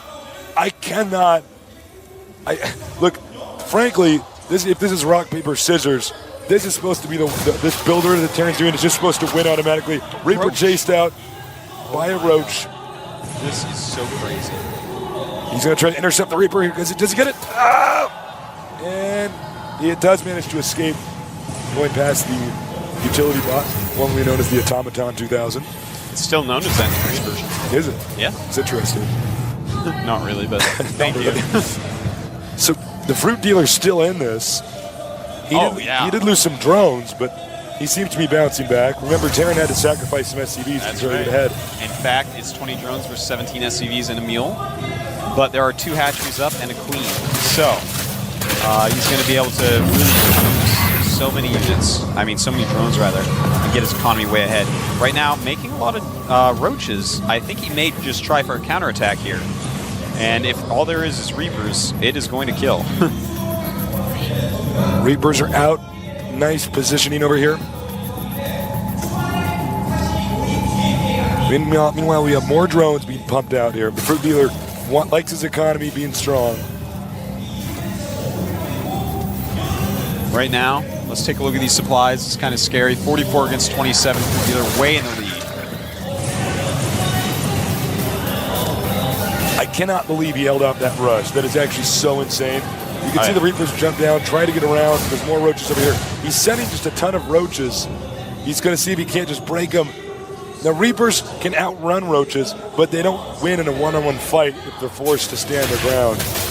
Yeah, and now he's hitting these barracks. Luckily, the barracks has a lot of hit points, but he's got to get some SCVs up there. I can't believe he's not repairing this barracks right now. He should have been ready for this. Oh no, and the Marauder is actually blocking the SCVs from repairing. He's going to get it. So bad. He could get it. Even with this one roach not attacking, he does break it down. The Marauders, they do a really good job against Reapers, roaches, but he's losing so many SCVs. Oh my. Just targeting SCVs, getting so far ahead economically speaking. He's getting, this is such a mission success here from the fruit dealer. Just taking out SCVs. Meanwhile, these Reapers did not manage to do anything. I was watching them on the minimap the whole time. Let's see if he can come back now, though. The Reapers hop up, but the Queen is there. Taking one out. Takes one out. She's very protective of her baby drones. And nope, this is denied again. Wow, the Zerglings even have speed at this point. He's got 2 bases going very well, and in fact, adding a 3rd hatchery at his natural. He's going to hardcore 2 base. Yeah, he's just going to try to take him out now. Which is just a perfect choice right now. The Reaper Ass really didn't do enough. Terran takes the island over here. That's one thing going for him. Yeah, that's actually a very smart move. He realizes, you know what, I cannot get out there and actually expand to my normal place, so this is what I have to do. Nice block there. He's going to go for the barracks again. I don't know if this is a wise decision by the fruit dealer. It takes a lot of hits from Martyr to actually kill a Zerg. That's true. He's not repairing. What? He just assumes the Zerg will run away, and the barracks may go down. What? The barracks goes down again. Fruit dealer. Oh my God. Are you serious? You know, what's so funny about that is I saw him do that, and I thought, well, he should really just turn around, because the Terran could repair it. And of course, the Terran thinks, well, I can repair it, so he just needs to turn around. But then he actually called his bluff. Yeah. Beautiful move there. Gold Expo being taken here. And a Spire going up. Yep. I don't know how you're going to deal with 3 base Spire after an opening like that, Hope Torture. There. You better do something ghostly. He goes up here, takes out the SCV. It's like the Terran player can never just get it started. You know what I mean? He's been so behind now. I don't even know what his game plan is going to be from here. Turtling is going to allow Fruit Dealer to just make his Ultra Army. Maybe a Thor drop? Okay. Thor drop, decent idea right now. Thor drop on the way. He can defend the island with this. Now, the sad thing is the Spire is just about to finish. And when that thing finishes and a bunch of mutas pop out, he has a lot of money banked up, as we see, and starts 9 mutas. And unless 5 turrets go up at that expansion, maybe 4 plus quick repairing and a Thor, maybe 3 and a Thor, I guess would actually do it. But no, he has to prepare for this right now. These mutas are almost done. Some turrets going up, but I think the timing on them is a bit late. Let's see here, the Zerg. Mutas have hatched. But actually, does the Zerg actually know? The Zerg doesn't even know about the island. Yeah. The island, excuse me. But an Overlord was up there, and Thor's attacking it. I think he can put 2 and 2 together. That's true. And here he goes. Realizes, the turret's just in time there. Hope Torture's got to counter everything that Fruit Dealer does right now. You're just going into the main base. Mutas, just going to see if there's any holes here.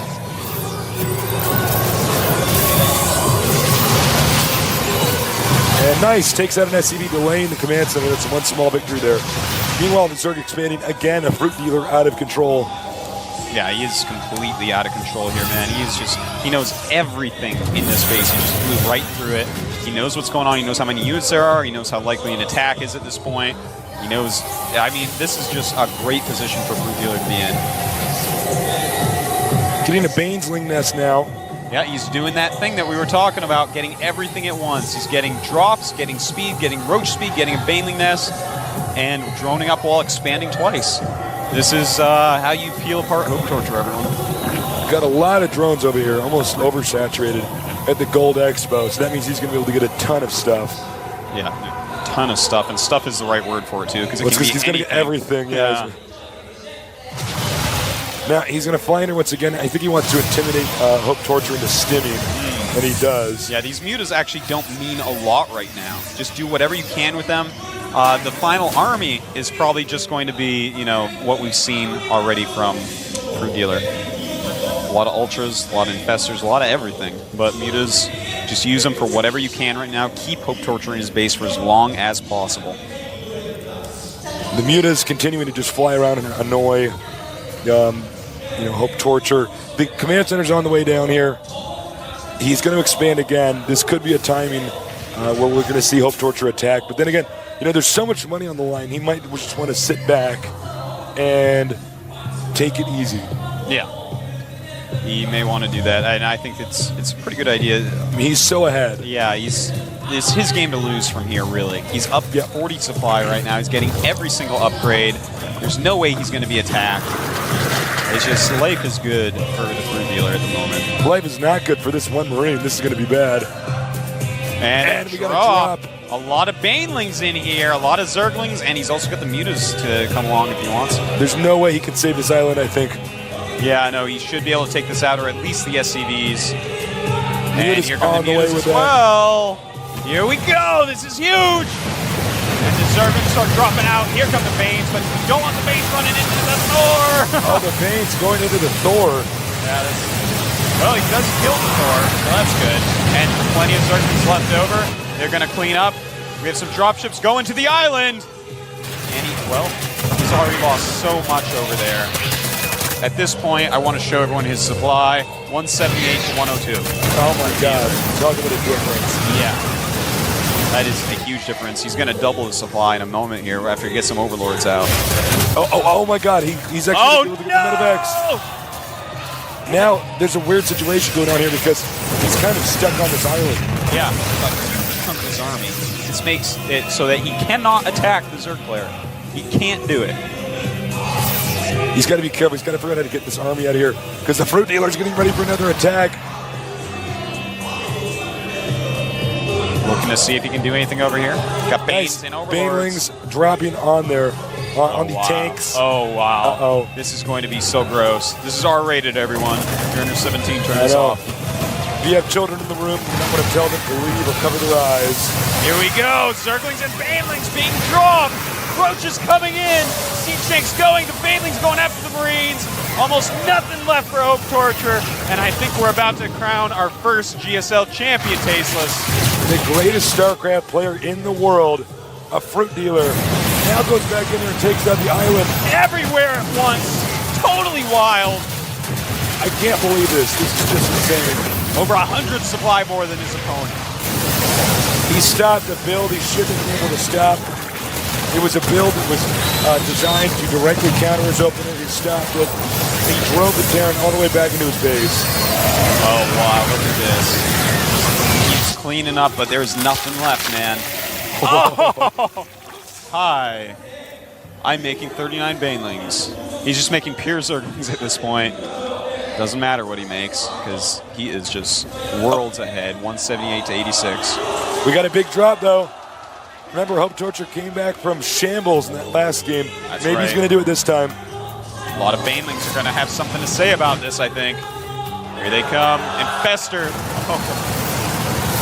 This also is going to be very gross. Here we go. One dropship sells units in it. Oh, my God. Fruit Dealer. Looks like this is it. We're going to see a GG in any second. And Fruit Dealer is going to be our champion of the first GSL. Amazing, astounding, stellar Zerg play. This guy is so good. Undoubtedly, he's winning with a race that nobody else can win with. Yeah, right now, and he's doing it. He's got unbelievable strategies, so many different styles. By the way, I guess this is his last-ditch effort. And he doesn't I don't think so, buddy. Goodbye, medevac. Goodbye, Marine. Hope torture. He's just pulling himself together for the GG, realizing that he has been destroyed. And this is going to be it. Look at that fearsome army. Here we go. Perfect balance of units here.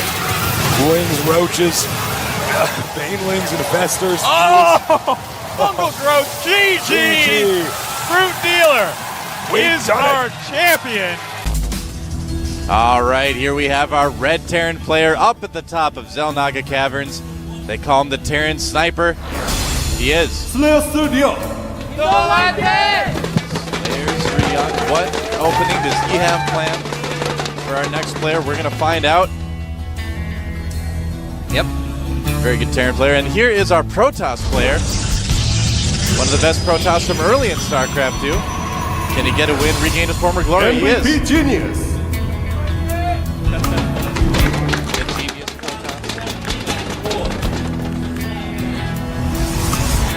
Sorry. And I'm laughing at some fans. We'll hopefully get a shot up here in a minute. But there. It's one of our cheerfuls.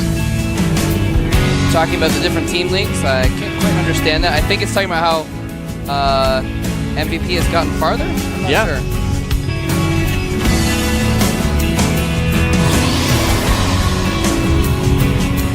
The third team in March won.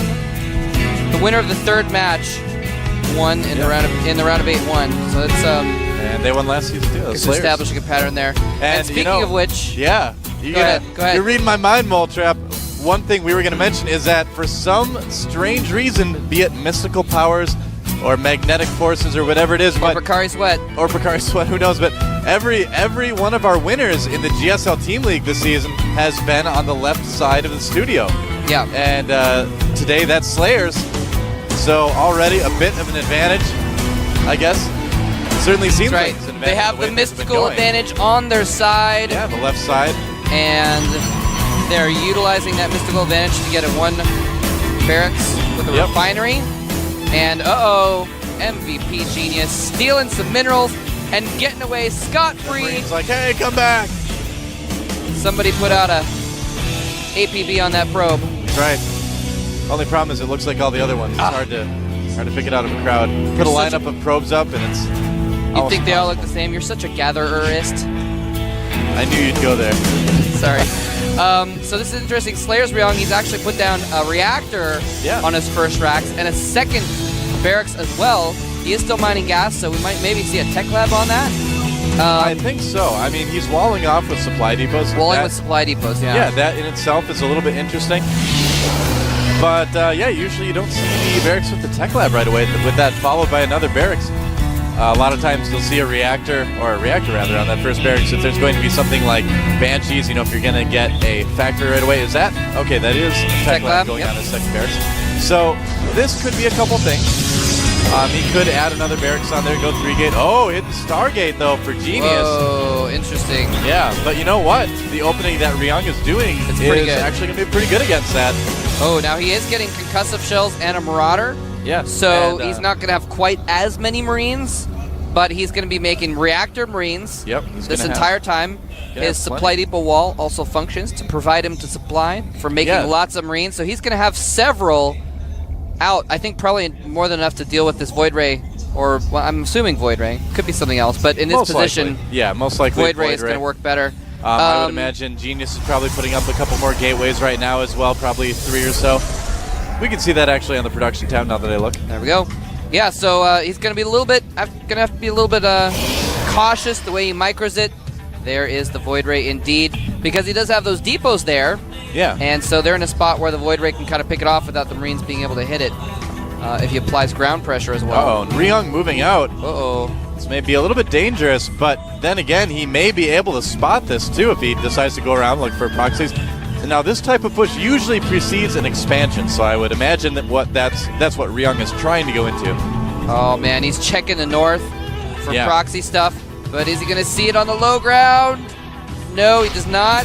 Void Ray finished the probe. It's going to get up there but not see much of anything right now. And there's going to be some pretty decent pressure brought on by Ryung. Oh, man. Although it looks like Genius might just try to hold things and then attack with the Void Rays. He's waiting. He's not going with the one. Yeah. He's waiting for more than one. Oh, never mind. He's actually sending one up. Oh, is he? I know. We'll find out soon. Now, it looks like Ryung is falling back, which is going to work out in his favor. Yep. And he's going to need to defend against these Void Rays. Wonder if that got spotted. Might have been. Yeah, he's already putting up a bunker, so I think he does know about the Void Rays. He does have a good amount of Marines. He doesn't have Stim, of course. Oh, he is getting it now. It's about halfway done. I'm pretty sure he hasn't seen the Void Rays yet. He may suspect. Yeah, I think he's got kind of an inkling, because he is putting up the bunker, so he knows something's going on. Yeah. He also might be worried about ground pressure as well, which is a legitimate concern. Yeah. He does have a lot of Marines and Marauders, though Stim is almost finished. Yeah, this timing might work out very well for Ryung, actually. He's got a lot of bio. Stim finishing his command center is almost finished. If Ryung can hold this off, he's going to be in a great position. Taking down that pylon is certainly going to help. Yeah, that's going to help. He won't be able to warp him, and actually supply blocked him too, which is nice. And Ryung going around the outside. He knows there's something around there. I think he suspects it. He's like hunting around, but he can't find it.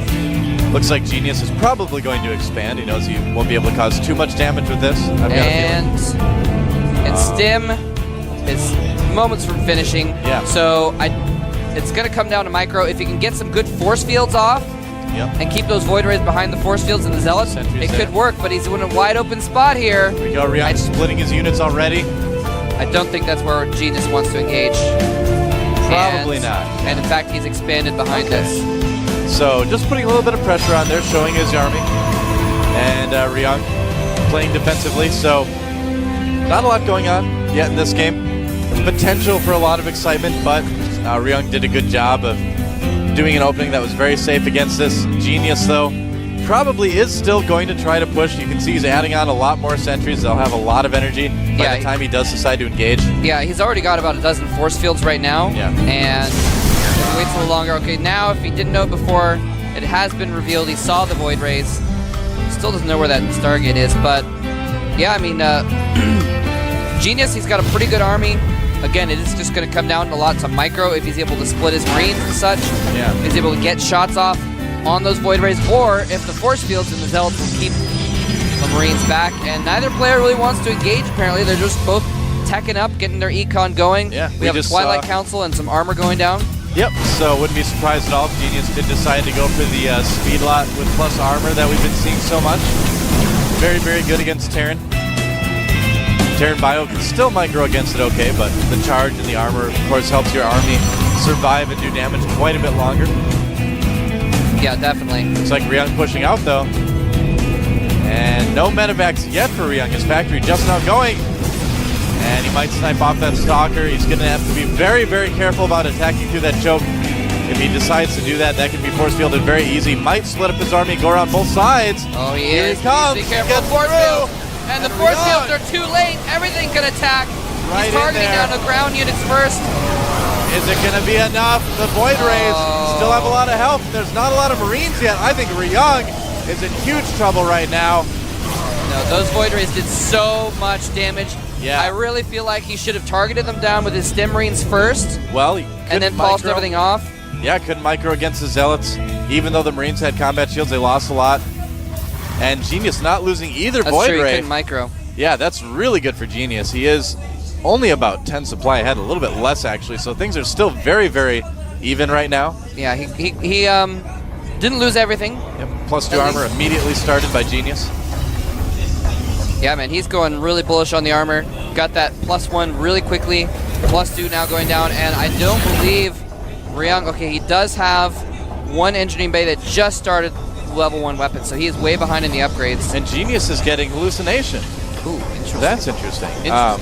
You can do a lot with that. I mean, obviously you can scout your opponent, but a lot of players use it to gain vision on the high ground to warp units up. Now he already has some Void Rays, and he could make Phoenixes to do that too. But or we've even seen players try and trick their opponent into thinking they have tech that they don't. Yeah, or he like could sometimes just, I've seen games where they like hallucinate a bunch of Colossus, make them go anti-air, and then go for more ground units in actuality. Well, Ryung could just Or rather, Genius could just hallucinate a couple extra Void Rays too. Yep. And they're just good for soaking up damage, that's for sure. Especially if you have more than, let's see, he's got 7 sentries, which is pretty much infinite force fields. And I really like where both players are going with what they're doing. I mean, right now we see Ryung getting his Ghost Academy. Obviously, EMP is hugely helpful in TVP right now. And there we have the Templar Archives going up for Genius. Ooh. We might see him decide to utilize either Storm or, even just go for Archons, as they are, a lot better right now, I think, than they used to be. And we've seen Protoss players trying to use them more and more. He did also get his third. Ryung looks like he wants to take his gold base. And has Ryung seen that Stargate yet? No, I don't think he has. Yeah, I'd have to assume that if he knew it was there, he would take it out. He still hasn't taken, still hasn't done anything about that. Yeah. It's not really doing much at the moment anyway, but... Nope. Uh-oh. Ring gets taken out. He does clear out those rocks. And so now he's got a command center building in his natural. He can float it over there and probably planetary that up. But, wow. In the long game, a little bit worried for Ryung. He's got a primarily Marine army. And I'm a little bit worried. He's not going to be that good against force field with charge lots. His third base. Uh-oh. Ryung, deciding not to push in, actually. Saw the units, and there are Archons indeed. Getting Storm now, but using his first Templar just for Archons. Yeah. Pretty good. Yeah, he's got a lot of charge lots. He's got the sentries to force field the traps so the charge lots can do as much damage as they possibly can. And once he gets Storm, in addition to that, man, it is just painful to watch a group of bio units get force fielded in place and stormed and then crushed with zealots. Yeah, they just get slaughtered. It could go so badly for Ryung if he doesn't maybe, he is making ghosts. So yeah, get some EMPs off that can easily turn things the opposite way. Yeah, I mean, charge lots, sentries with force fields, High Templar with Storm, Archons. The Archon just is like the bio-killing composition. I mean, that's what it does. There's going to need to be some pretty amazing EMPs by Ryung to survive a fight with that army. Yeah, EMPs are... Yeah. He needs EMPs so badly. Yeah. Because he's chosen... This is kind of cool, though. He's decided to not go for the traditional Colossus route. He's going for the ground route with the Templar as well. And EMPs are going to counter all of that. The Sentries, the Templar, the Archons, if he can get enough of them. But again, only 2 ghosts, despite the fact that they are now a little bit cheaper with this patch. Yeah. Now, right now, always going in for the third. Is he going to get it, though? Big stim. It's going to be close. The army for Genius is right there. This may not have been the best idea. Oh, he does EMP. Oh, wow. Not the best force fields either. He does EMP half the sentries and all but one of the Templars. There's only one Storm there, so it's actually a decent position, but he couldn't count on that, so he's actually going to fall back to a more open area, which is really good. Yeah. If he got force fielded in there, he would lose the game. Well, Ryung was so lucky right there that Genius was, that kind of left a gap in his force field wall for the units to sneak out of. Yeah. So right now, Ryung getting his ghost upgrade. Maybe going to take out a pylon here. We'll see if it dies first. I don't think it will. Nope. And so the question is, what is Ryung going to do about this? I mean, his army isn't terribly strong straight up if his EMPs miss. A lot depends on that EMP. A lot depends, of course, on good positioning as well. But I'm curious to see if he's going to try something like maybe starting to incorporate some drops as well. Got a lot of effects. Oh, losing a chunk of his army right there. And here comes Genius. Is he just going to push out? Yep, and look at that. That Stargate's still not destroyed by Ryung. I can't believe it. Stargate's just chilling. Yeah. Yeah, and all those units have now charged their energy back up. So those EMPs from before, thing of the past, all but forgotten. And he's going to need to get some more. He has 4 ghosts in play. Again, it is, like you said, it's just going to come down to if his EMPs land or not. Stimming in a Marine to check out where the army is for MVP Genius. Oh, wow. Yeah. That's such a good thing to do that not a lot of people actually do is. Oh, wow. Did he just get a huge EMP off on that army, actually? Thought I saw something. No, maybe not too big. Myself. Oh, no, there are ghosts up there. He did just EMP that. Oh, getting the ghost from the high ground. Very, very smart move by Ryung, but will it be enough? There's only 1 sentry there that has any energy left. He is charging down, though, and he got some, I think he got some feedbacks. No, he didn't, but he got some damage on those medevacs. He's having to kite back. There's just too many units there. The charge lots and the stalkers chasing things down, taking out the medevacs as well. The Archon's doing so much splash damage to these injured bio units. Ryung is on the run. He's on the Ryung. He's on the Ryung. Back to his base. Genius's army just way too strong.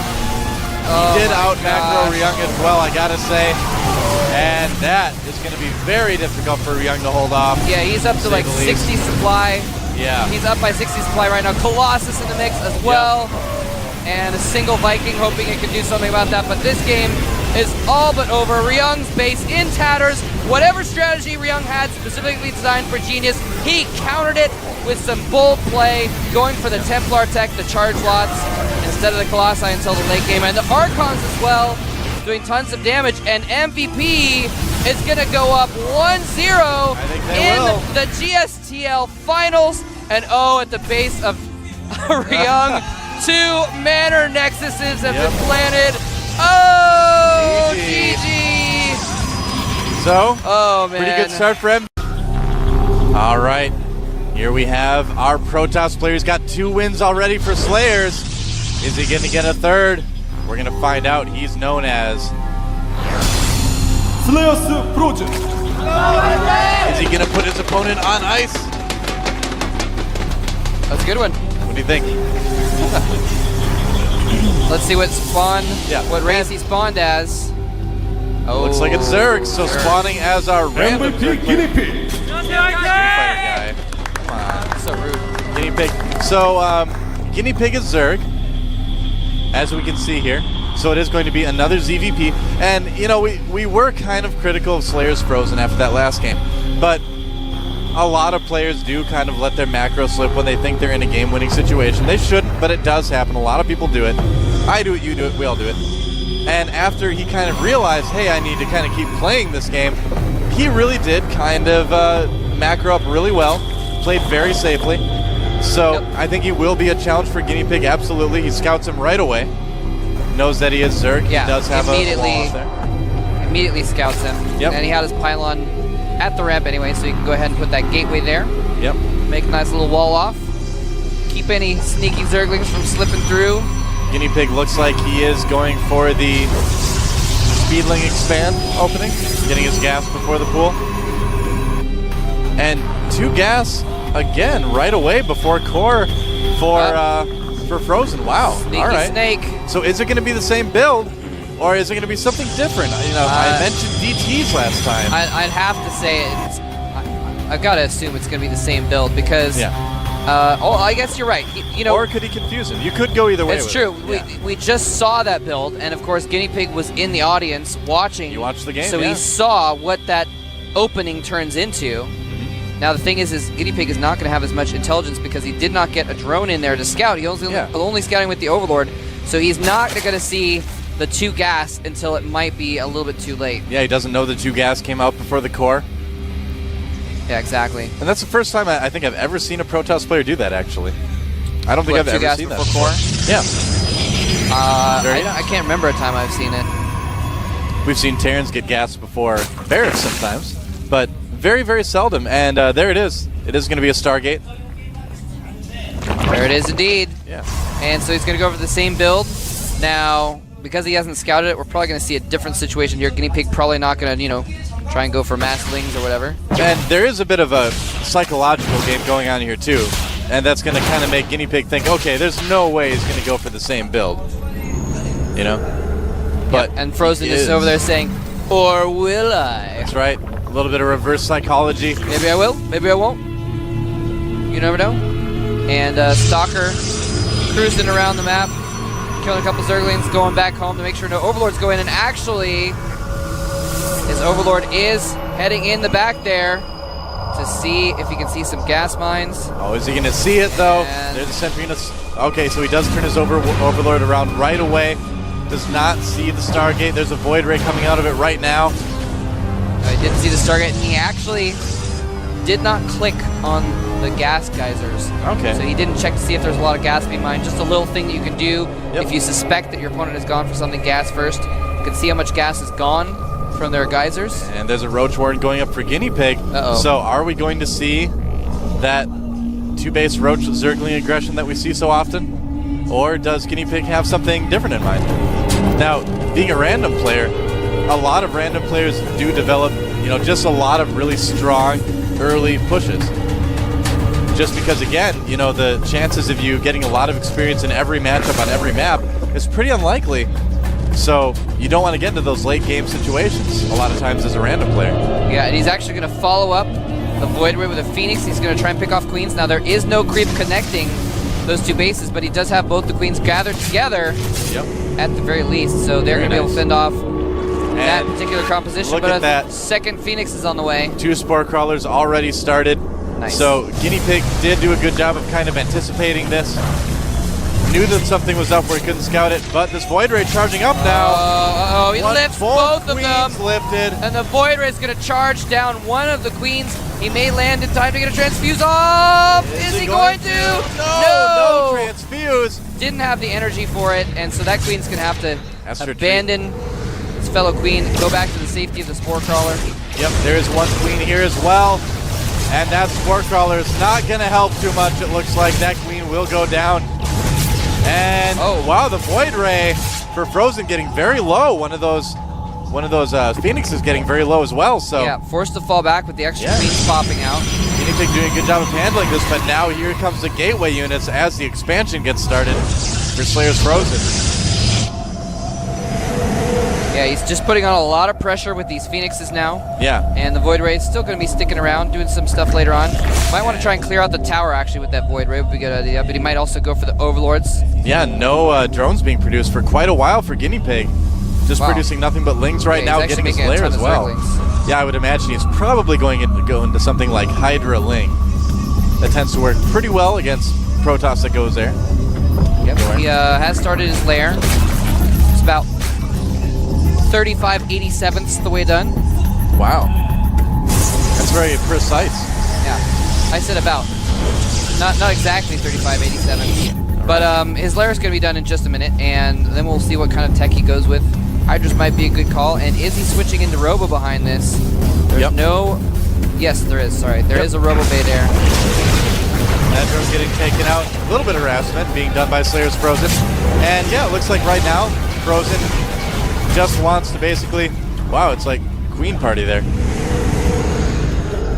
And They're it is having going to be a Hydra Den. There it is. There you go, indeed. Hydra Den is going up. Now, the thing is if he goes straight for a robotics bay, robotics support bay, I call it, and starts getting Colossus out, he's going to counter those Hydras before they even come out. Yeah, drops being researched. Ooh. So, something we've seen once in a while. Yeah, if you see more than 3 Phoenixes, a lot of Zerg players have been getting the drops. We remember, if you remember, probably one of the most famous instances of that. There's been a couple, but one of the most memorable ones is July Zerg taking a game off MC in the finals a couple of seasons ago. Yeah, that was cool. By Hydra dropping on Terminus, I believe. If you can get those Hydras dropped in there right before the first Colossus comes out, it can do so much damage. Hydras have so much damage per second. They kill stuff so fast. You know, the tough part, though, is with all the map control that Frozen has with those Phoenix Eye, is that it's going to be really, really difficult to get the Overlords across the map without being seen. That is indeed the case. Yeah. Man, those 3 Queens going around creeping up the place, getting creep tumors everywhere. He's starting to get creep spread all across the map. And they are also able to kind of keep a little bit less map control for those Phoenixes. Because he's got one at his main and natural still to do larva injects, and those 3 can just kind of wander around and attack stuff. Yeah, adding on some roaches as well, so we'll be kind of roach Hydra with a little bit of Lings added on. It's pretty durable. He's actually going to have +1 range upgraded Hydras at almost the exact same time that his drop finishes. And here's the thing right now. It's going to be a very devastating drop. Guinea Pig is about 30 supply almost ahead of his opponent. So just in straight up macroing, it's going pretty well.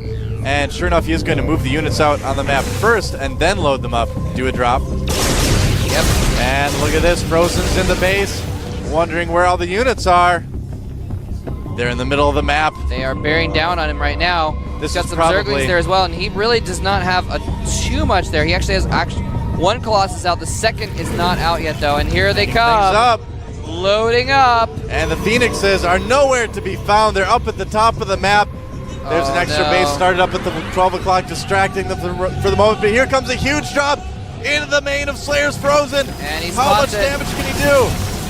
Oh no, the Colossus getting too far forward. It gets picked off. He needed that so badly. That is huge. Queen's getting dropped as well with roaches and Zerglings and Hydralis. So much damage being done. And is he going to be able to transfuse the roaches? Transfusing the Queen before the Void Ray can kill it. Probes coming off the line right now. This has been a pretty good drop so far for MVP Guinea Pig. Wow. He actually picks off the second Colossus as well. Very little damage done. Yeah. Creep going on everywhere. The Transfusion is doing so well, keeping things alive, that the roaches are still able to take out the last cannon on the top. And there's still a few more Stalkers warping. No, he has 4 warp gates. 5 warp gates, so he can get units in pretty quick. He may hold this off, but his base is in tatters. Yeah, he lost a lot of probes already to everything in his base right now. And more reinforcements coming into the natural. It's going to be almost impossible for Slayer's Frozen to hold this off completely. Another Colossus comes out, but is it going to be able to do any damage? It's on its own. The natural under attack. Oh, man. And this game could end very, very quickly. Yeah, he is down to half the harvesters that Guinea Pig has, and now he's starting to pick away at that natural expansion. Gateway's starting to go down. Finally, he's starting to take out the infrastructure buildings as well. He might even just snipe that Nexus, or he could go for the Colossus, and it falls, and GG proceeds. And Guinea Pig has taken... All right, over here in the red, up at the top of Terminus, we have our Slayers player. He is Slayer submit. And Min. Pretty quick hands there, as you can see. Getting his hands warmed up, and he's going to need them warmed up to take down this guy. 1 win already for MVP. He is MVP Genius. And Genius. If he can get 2 wins, I'll be very impressed. Especially against a player like Min. If he gets 2 wins, you can color me impressed. Really? What color is the color of impressed? I don't know. Hopefully purple. You like the color? I like purple. There you go. Mole Trap facts. We learn something new every day. MoleTrapSecrets.com. You're at the GSL. That's right. Yeah, and it does look like Genius is setting up for a Forge expand. And you know what? You remember what happened when we saw a Forge expand from Inca versus Nesty on this map? Yeah, that's right. We saw something crazy, Motrap. We saw a Spine Crawler rush. We saw a Spine Crawler rush. Yeah. For those of you who may not have seen that game, well, first of all, what's wrong with you? Go watch it. Go watch Secondly, okay, pool first before Gasterman. But secondly, what Genius did was, or not Genius, what the Genius Zerg did, what ST did was fast tech the lair, drop some creep from an Overlord in front of his opponent's base. Built 3 Spine Crawlers. Yeah, just start poking away. Yeah, they're able to outrange the Forge, stay out of the range of the cannons and kill off the Forge and the Nexus eventually. Yeah, it was very impressive. Cool. Don't know if we're going to see something like that from Min. He's not the type of player thus far that we've seen to do kind of really out there things, but we certainly could see something a bit different than his older playstyles. He's actually, where is he planning on expanding? I kind of expected there to be an expansion by now. He does have 300 minerals, although he was probably saving up for the Queen and Zerglings. That certainly could be. Okay, never mind. Maybe I'm just... Yeah, he might expand. Yeah, he's going to send a drone down now. Never mind. And interestingly, we did have Genius actually go for the Forge first when he saw that pool, but then he was able to kind of see what's going on with his probe. He sees that there's not a ton of pressure, so he gets the Nexus down and the cannons follow. Doing a lot of damage to that probe as well. That one needs to run. He tags out. The other probe comes in. Chase away the drone. Yeah. A little surprised he did Nexus first, actually, to be honest with you. Oh, really? Just because even though he saw that pool first, it wasn't like a super fast pool, and he didn't know where he was. I guess it'd be risky. It'd be risky, but if Zerg doesn't scout you immediately, you can get away with it. And here's those Zerglings. Cannon gets in just in time. There's already a cannon there, so they won't be able to do a whole lot of damage. Maybe poke away at the Nexus. Nope, still too close. Really, really nice building arrangement by Genius, actually, that cannon can cover that Nexus. He needs to be careful. A little bit of a run by, though. He's putting down a second cannon. But that depot, that neutral depot makes it so you can't put anything, you can't put a building to block your ramp entirely. Yep, that's right. Now, he could just send that probe to attack it. It would kind of gradually whittle it down, but some options. And look at that, Min just sitting in the mineral line right now. Any probes that come down there are going to meet a gruesome death. So so preventing Genius from doing that. But really, Genius doesn't seem to have a whole lot of probes right now. How many does he have? He 22? has Yeah, 22 probes. Okay. To 22 drones. So Min is now macroing up as well. Yep. He actually just getting his first gas, so he's nowhere near speed or anything like that. And He's Zealot been will be making able to primarily chase those drones. So the question is now, where is Genius going to go from here? There's a lot of different options that Protoss players have after the Forge expand. A lot of players prefer to go air. But really, I mean, anything in the tech arsenal is really available. And the core just came up, so we're probably going to find out soon what it is going to be. He's getting the warp gate research, although pretty much standard. We haven't seen if he's going to go for air or anything like that. He only has the one gateway at this point, and he is just going ahead and getting some more gases. He's got all 4 gases, so definitely thinking about some high-tech units here coming out, but we have not seen yet what it is going to be. Just being really greedy with his economy right now. Now, Min has taken a third already, so indeed this is the Min we've seen before with a pretty quick third base. Although a lot of Zerg players would be taking a third at that point after seeing an expand like that, where you know you're not going to be under a lot of pressure. This one Stalker is, of course, trying to pick off a few units here and there, but it's not going to really be able to do a whole lot of damage. Yeah. And, he could pretty much anticipate there wasn't going to be too much coming out. Yep. There's the Roach Warren just starting now for Min. We caught a glimpse of the ghost of the Roach Warren for just a second. Evo Chamber as well. Huh. That's a good call. Get that Evo Chamber just look in at this, case. though. But there's more gateways. Bunch of gateways coming up for Genius. It is not going to be. Yeah. And now this is actually something that, in my experience anyway, is a little bit less common after Forge Expand is to go mass gateway. Normally it's something a little bit higher tech from what I've seen today. And this Overlord wanted to see, but yeah, Min going ahead and continuing to power up. He's now getting +1 attacks and roach speed and burrows, so he's definitely going to be going very roach heavy at this point. He's getting a lot of upgrades for the roaches. Run, probe, or rather float more quickly. It's like a lion chasing a gazelle across the Serengeti. Only it's metal, Terminus Re. and it's in space. But other than that, very similar to the Serengeti. Yeah, other than that. Look at this probe. It's going to get all the way in here. I like what Min is doing right now, getting roach speed, getting burrow. Probably going to see burrow movement for the roaches after that. And that Overlord's going to get taken out. Yeah, he's definitely going heavy on the roaches. Now, on the other side of things, Genius getting a Twilight Council and ground weapons.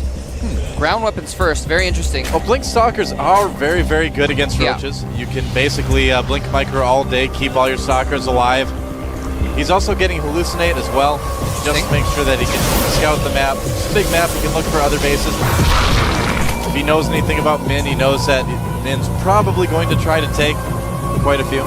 Yeah, it's if you don't go for the Robo, which he has not, he's just gone for the Twilight Council tech, you almost have to get Hallucinate, so you have some way of scouting the Zerg and finding out what's going on, seeing what tech buildings they have, seeing if they have the Roach Warren or the Spire or whatever, and you are indeed right. Tunneling Claws coming up right after the speed finishes, and a dozen roaches popping out. Yeah, so basically what he's going to try to do is engage the Army of Genius head-on and get around force fields just by burrowing underneath them. And that's something that we saw Zergs doing for a couple weeks, maybe about a month ago or so, and it never really caught on too much. I mean, we've seen a lot of Zerg players, like Moonblade is an example of one who likes to get the burrowed roach movement quite a bit. Oh, wow. But it hasn't been Look at that. Got Overlords all the way across the middle map, forming a creep highway. He is just massing roaches. He basically got exactly enough drones to almost fully saturate all 3 of his bases, and now he's just massing high-tech roaches with speed. He's getting Tunneling Claws. He's getting +2 attacks. Yeah, is it going to work, though? And I don't know exactly what Genius has to deal with this. Blink just finished, but he does not have a ton of Stalkers yet, and there are currently 44 roaches. Look at the supply count right now. Oh, my goodness, 165 to 103. So, Min, talk about a macro Zerg. He may just be able to overpower Genius right here just for the simple fact that Genius does not have a lot of stuff. He does not have a lot of anything, and there's the Tunneling Claws finishing as well. Yep. And he is going in. Genius is not going to be able to get a third. He's going to have to hide up here. Force field's going up, but he burrows underneath him, and there's no robo. No detection. He's able to get right in underneath. He's going to pop up. Now. Oh! He's going to burrow right underneath the army. That's right. Oh, there's the cannon. There's just so many roaches. Doesn't even matter. So many roaches. Genius forced back again, and if Min can pick off these cannons, there's going to be no way that he can see or stop these roaches. Right now, Min producing 14 more of them. The last cannon going down, and now Genius, there's nothing he can do to stop this. Yeah, and he's just picking off whatever he wants right now. He can just power up so much with those roaches. He has dozens more roaches routed along that creep highway to join in this battle. He is going all in here with mass roaches, and he is winning. Genius forced back into his mineral line. Genius was Blink Micro's doing nothing. Yeah, it's good, but with this sheer volume of roaches, it's just not going to be enough. There's just too many roaches. They can get so close. Look at all that. Blink Stalkers has arrived. Blink Stalkers forced up against the wall, and they're going down so quickly. Producing 14 roaches, 16 roaches at a time, and I don't think Genius can catch up. Yeah, he just does not have the production. He's only got 6 warp gates right now. I gotta say, Genius is doing an absolutely wonderful job of holding this right now. But, I just can't see this lasting in a longer game. Min does pull back, so Genius only for a moment. Amazing micro. Only for a moment. Now more roaches coming in. He's able to produce so many more roaches than Stalkers. The Stalkers can blink around, but once they're all damaged, this doesn't really do much good to blink away. And all those creeping all over the front as well. Yeah. Here comes more of the probes dying is to ensure that Genius can't replenish those Stalkers as fast. And Creep is going to make sure he can't put down any more cannons. And Overlord's even spotting the high ground so he can hit the Stalkers on top. And he doesn't want to charge up that ramp yet. First, he's going to kill every single thing at the bottom of the ramp. Dancing the Overlords on top of Genius. And GG, the Dance of Death forces MVP Genius out of the game. All right, we have had some fun in the early rounds, but now it's time to get serious. This is the finals, and here's our Slayers Protoss player. He is Slayers Project. It's a good thing Street Fighter voice guy. Yeah, there you go. He's a new face. You get used to it. Probably see him a lot in the future. And here's our Zerg player, War 3 Pro and StarCraft II Pro at the same time. He is MVP Violet. Violet, another one of Mole Traps and my Code 8 kids. We're so proud of him. One of our Code 8lets. Yep, getting through Code A, getting into Code S, showing the world that he is a great Zerg player. Now, the one time we did see a PvZ on this map before, we saw that the Protoss was able to just get a wall with just a pylon and a gateway in that little choke. And it looks as if Golden, I don't know why I say Golden. I keep getting his name wrong. Frozen. Gosh. The Protoss player is going to go ahead and do something similar. During the break, Mole Trap got hit in the head with a clown hammer, and he's having a little bit of trouble. Yeah, I've got these birds it's okay, guys. Don't around worry in though. circles around my head. Yep. It's just he's just dazed. Won't last very long. And there's that gateway in that choke point now. That's right. Oh, it looks like he wants to block the hatchery for a little while. Pretty normal thing, and it looks like it's going to be a speedling opening for Violet. He may have something completely different planned, but that Roach speedling push is so good against Protoss. We've been seeing it so much. I would have to imagine that's probably what he's going to do. Depending on what they do. Yeah, and Frozen has got to mention that too. What? We are real Slayers. All right. Whoa. Set in the lower right. He just put down 2 gas before his core, man. Really? He is going super gas heavy right now. Now, a Protoss that gets that much gas that early, normally, in a lot of cases, that means DTs. It often does. And, like I said, we saw sort of a gimmicky kind of play in him from Frozen the first time. He may just be thinking, all right, you know what? This guy's Code S Zerg. Let me just try and cheese him out and see if I can get an extra win for my team. Yeah, if not, we'll snipe him with someone else. Drone walks right in. Not a care in the world, and he will see the Cyber Core hidden a little bit behind there. It's going to get cleaned up by the Zerglings. And Violet probably going to expand pretty soon. He's getting Zergling speed on the way right now. And, in the most recent GSL finals, We saw Inca try DT openings versus her quite a bit. Oh, but forget that. Forget DTs. It is a Stargate. Gosh. That's right. So we've got a very, very fast Stargate, and the drone sees it right away. That was a little bit newbie by Frozen. That drone just hid in the corner of his base, and he's like, oh, it's gone. I don't see it. It must have disappeared or burrowed or something. And this is something we mentioned about this map before. It just comes back in and scouts everything. Yeah, there's a lot of places you can hide units on this map. The bushes sticking up everywhere can hide worker units very, very easily. And he's going to try to pull the Zealot out of position. That Stalker's going to end those dreams for that Zergling and his friends. Yep, does 36 health off that pylon, though. Yeah, chipping it down bit by bit. Not too bad. Yeah, so MVP Violet knows exactly what's going on. Yeah. He knows it's a Stargate. He's producing another Queen, although that's normal for this timing anyway. And a Void Ray, indeed, on the way for Frozen. Now, Violet did see this. Oh, and So actually, how's he gonna he wants to kill that pylon, that man. pylon. And he might get the pylon. He is going to get it and surround the Zealot. He says, "Oh my gosh, he's gonna. He might even kill the Stalker." He is all in, producing a ton of Lings right now. He knows that there's not going to be a lot of Gateway units out, and they certainly won't be with that Gateway unpowered. Look at that. Frozen having to reproduce a lot of pylons to keep the Lings from getting in. He's going to keep doing it. Oh, the Lings can get in, though. Get in. They're going to kill the Sentry and the Probe. And this is going to be very, very annoying for Slayer's Frozen.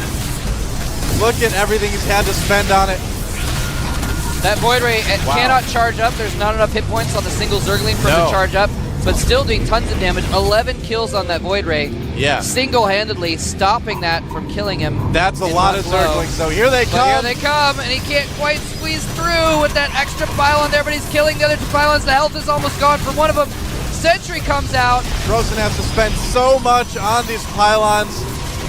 Really being a bit of a money drain right now for Slayer's Frozen, but Violet needs to be careful. This is giving him time to prepare for that Void Ray eventually. I don't know if he's going to be able to kill Frozen right now. I kind of doubt it. Yeah, he's actually lost over 24 Zerglings at this point. Although he did kill a Zealot, Stalker, a couple pylons, a couple sentries. So Forge being produced by Frozen, probably going to put a couple cannons to help at the front there. But Violet has done a very good job of making Frozen spend a lot of money. 2 Void Rays coming across the map, though. What does Violet have to prepare for this? Only a couple Queens. Yeah, he actually was kind of depending on that break working before the Void Rays come in. He only has 2 Queens, and his bases are not connected by creep. Yeah, so this Void Ray these 2 are going to be able to take out that Queen pretty easily if he doesn't get back to the other side of the creep. There's a Phoenix there, too. The Phoenix cancels Wow, any idea of a retreat, and that Queen goes down. I gotta say, I'm a bit surprised that Violet wasn't better prepared for this. This is actually really bad. I mean, it's really, really hard to kill Protoss with just Lings. And now look at this. Violet is in huge trouble. He's getting some Spore Crawlers, 2 at each base. Yeah, I don't know if the Spore Crawlers or the Natural are going to go up, though. Dying so fast. Forced to cancel them. Those 2 charged up Void Rays there at level 3. And he is going to take out the Natural expansion. Queen's going to pop out and immediately die. Yep. And only barely prolong the life of that hatchery. Yep. And wow, Violet thought he had a chance. He got too aggressive, though. Wow. Made too many Zerglings, did not prepare at all for the Void Rays. I'm so surprised. That is really surprising that he didn't do anything for the Void Rays. Yeah. And now that's actually really shocking. Yeah, all Frozen really has to do is micro a little bit. Can he keep the charge? He doesn't. But there's only 1 Queen there. A couple Spore Crawlers. They're not going to be able to do it. You know, now the Spore Crawlers do burrow in 6 seconds, though. Oh, yeah. Well, it faster. Might die in 6 seconds, too. Oh, yeah, that's the thing. Gets a couple shots off and dies. And the Queen gets picked up. None of the Spores are burrowed right now. He is doing so much damage. This might be the end. We might see Frozen take out MVP Violet, the Code S player for the MVP team. Yeah. And Slayers has a history of their no-name players really taking the gold, and it might happen here again. Yeah, absolutely. Looks like Frozen will get 2 wins at least for his team right now. There's not a lot Violet can do about this. And MVP Violet, wow. Really making a very surprising I gotta say, a little bit disappointing choice around this map. And he's trying to get some Zerglings out to just do a last-ditch counter all-in, but there's a cannon and sentries back at the main base of Frozen, and he's actually supply blocked. That's kind of funny. Putting up a ton of pylons. Is he just walling off his mineral line with pylons? He's just making extra pylons just because he's supply blocked himself. Trying to micro quite a bit.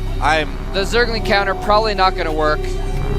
All right, so Violet does more or less hold it. He is getting Hydras, so I suppose he's still got a chance. He's so far behind, though. 30 supply behind. Good old one gas Hydras.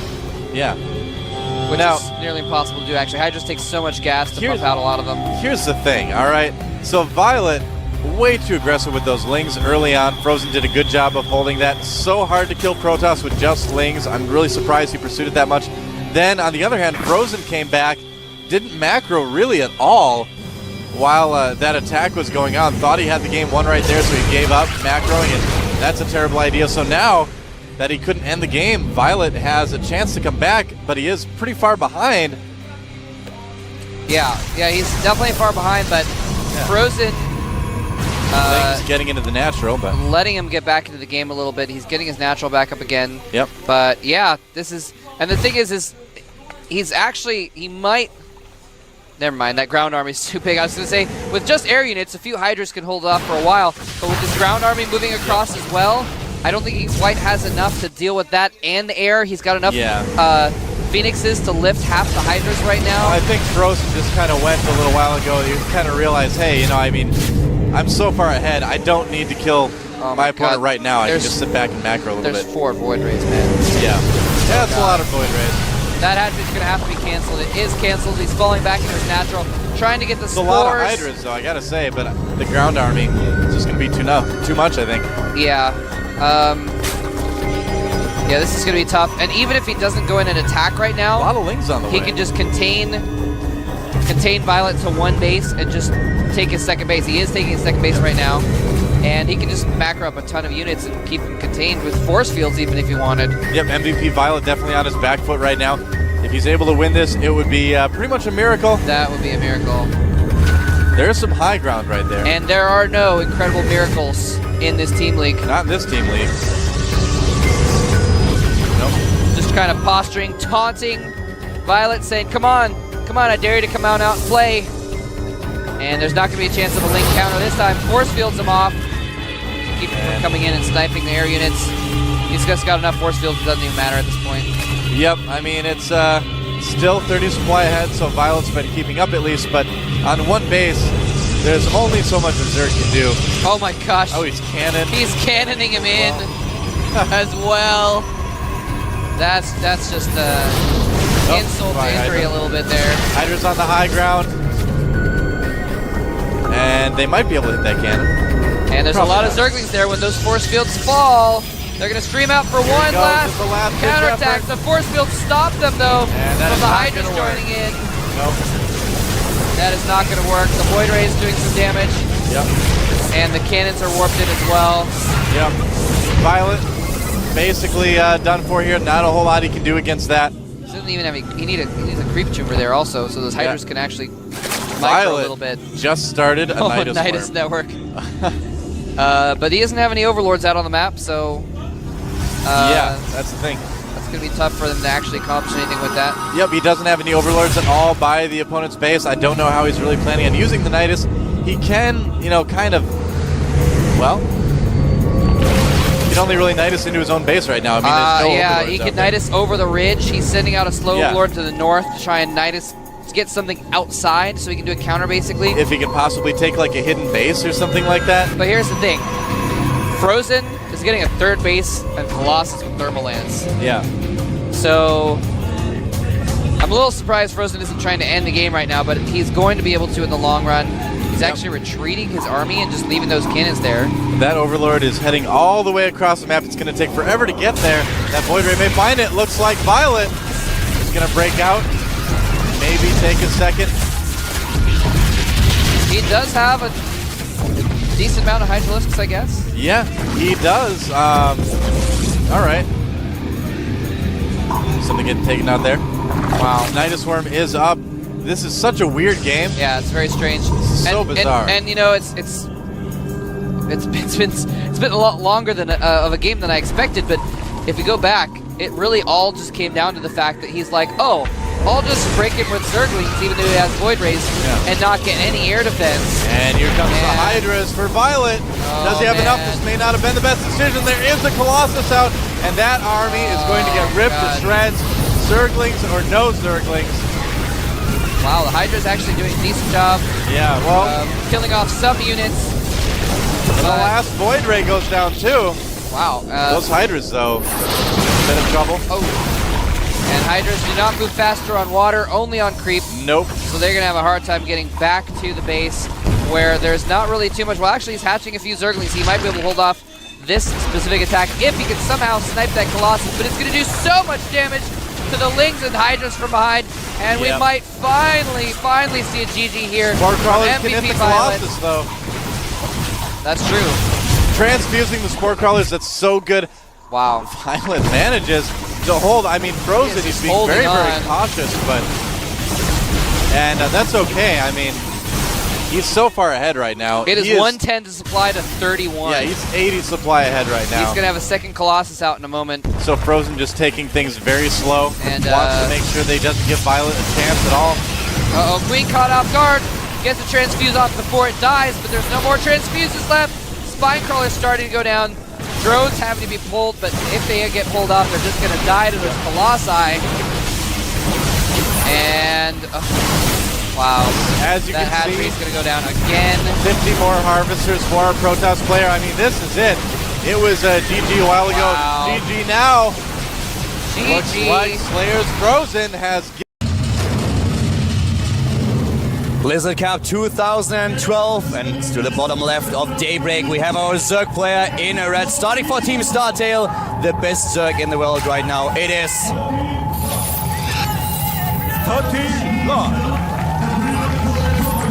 We all knew that life is good, but we didn't know that it was that good. Yeah.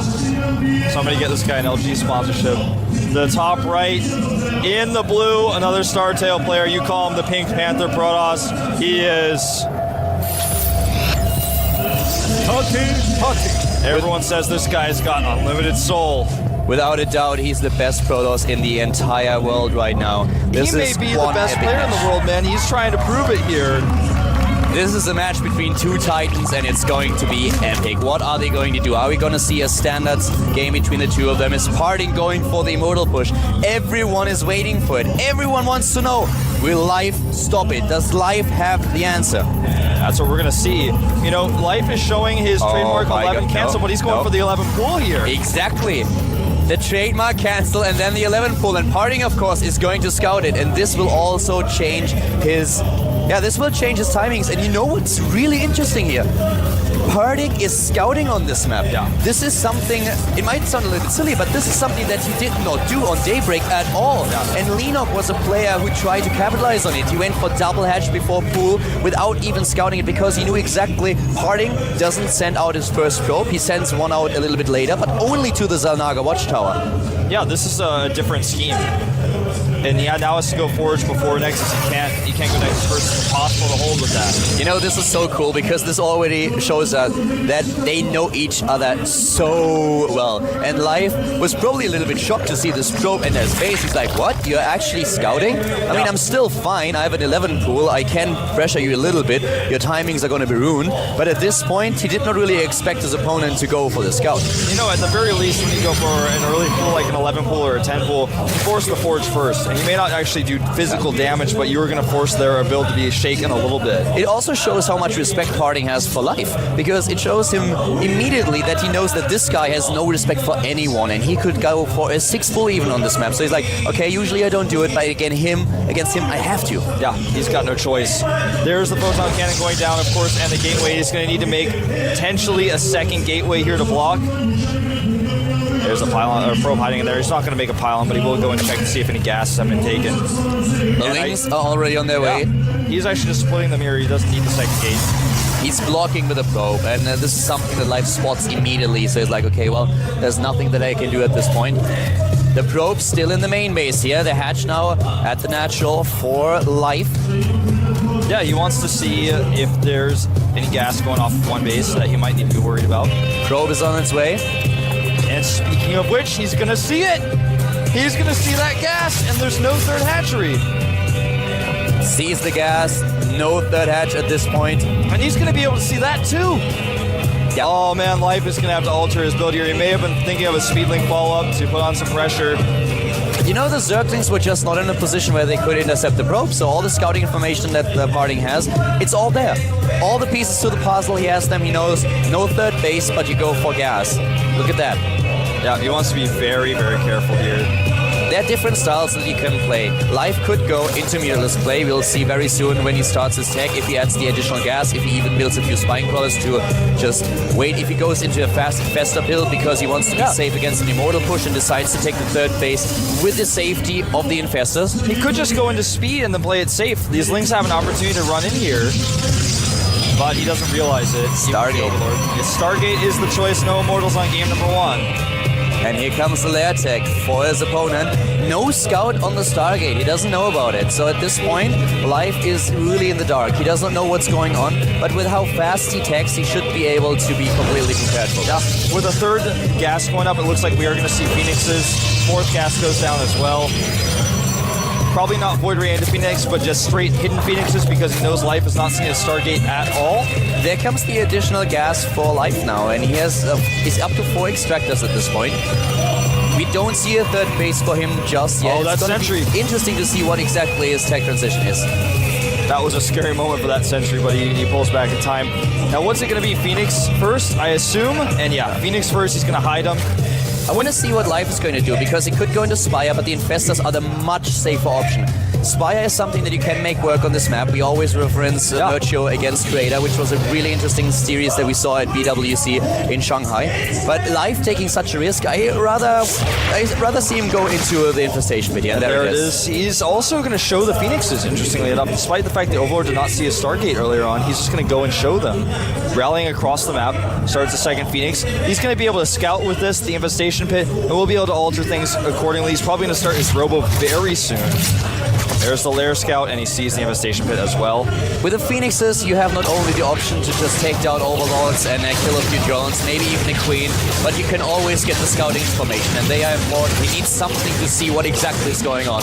So kills an Overlord here, nice micro on the Phoenixes so far by parting, and all the scouting information. He doesn't know about the third yet, but he will. Now he's going to find out. He flies by, he sees it. Now he knows, oh wow, that's a really late third, so as long as I hold your pressure with your Infestors at my third, I should be okay here. But without Colossi, it is going to be a little bit tough, because what will likely happen in the next few moments is Parting will take his third base, he'll start to wall it off and get cannons. No, actually, he's adding gateways in his main base, though, instead. He's not going to take a third right away. That's not what I expected. Yeah, me neither. Usually with this style, when Parting decided to not go for the Immortal push, we've seen him take a third base so often in this matchup. So he apparently really tries to go for a very strong two-base styling here. Takes down a few drones. Harvesters are not a problem, but loses one of the Phoenixes in the process. Yeah, a bit overzealous with one of those Phoenixes. You know, I have to say, this is not going to be something that Life expects at all if he really hits with a heavy push. And this is kind of what it's about. It's not only about playing a straight up style and playing the solid, but to surprise your opponent. These are mind games that we are seeing. These players know each other. They practice with each other. They've encountered each other countless times. And now with a different style, with the party using a different style here, that could be so important for him. But it looks like he's going for the third base after all. He's just playing it a lot more safe and later than he usually would. Yeah, you know what happens next is he'll take this base, he needs to wall it off, get a lot of cannons up there, and then when the Infestors come, they're going to realize that, hey, I've got a moment where I can maybe push my Infestor Terrans. That's where the Colossi come into play. And he goes straight into the Twilight Council, which is of course so important. If you are really going for a style where you want to have a third base, you need to make sure that you have Blink. You also want to go for the +2 attack upgrade, but Blink is really important here. In case your opponent is trying to attack you, you need to be a little bit more mobile than you already are. Yeah, very true. Observer for Colossus, in fact, that's very conservative by Parting. Wants to have all the vision in the world about what's coming. That Phoenix might be out of luck.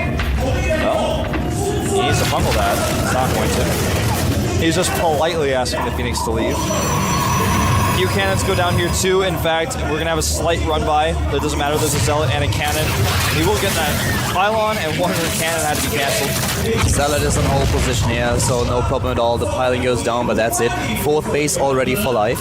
And you know, Life at this point will be pretty confident in what happens here. We talked to him after Parting was able to win against Sniper, and I asked him, what exactly do you think about the Immortal push? And he said, oh wow, it's really, really strong. I actually think it's too strong. So that was the one thing that he was really worried about. I feel, even though Parting is like a boss in the end game as well, in the late game, this is a scenario that Life is much more happy to. You know, it feels like, to be perfectly frank here, it feels like when you face Parting's Immortal push, it's in the hands of Parting's sentries whether you live or you die. Yeah, and this is why we saw this different opening for Life.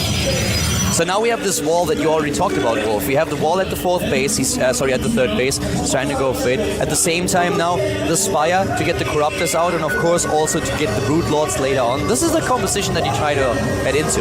Yeah, and these are the Infestors that are moving across the map that I was talking about earlier as well. He wants to trade Infestor Terran Energy for some really good, not fungals. He may get a fungal or two if he gets lucky, but he wants to try to take out units. Yeah, this is why the risk that you're so important. It's so risky if you actually do it. And he's going to pick it up. This is really smart. He sends one across, but he has to retreat with the rest of them. Wow.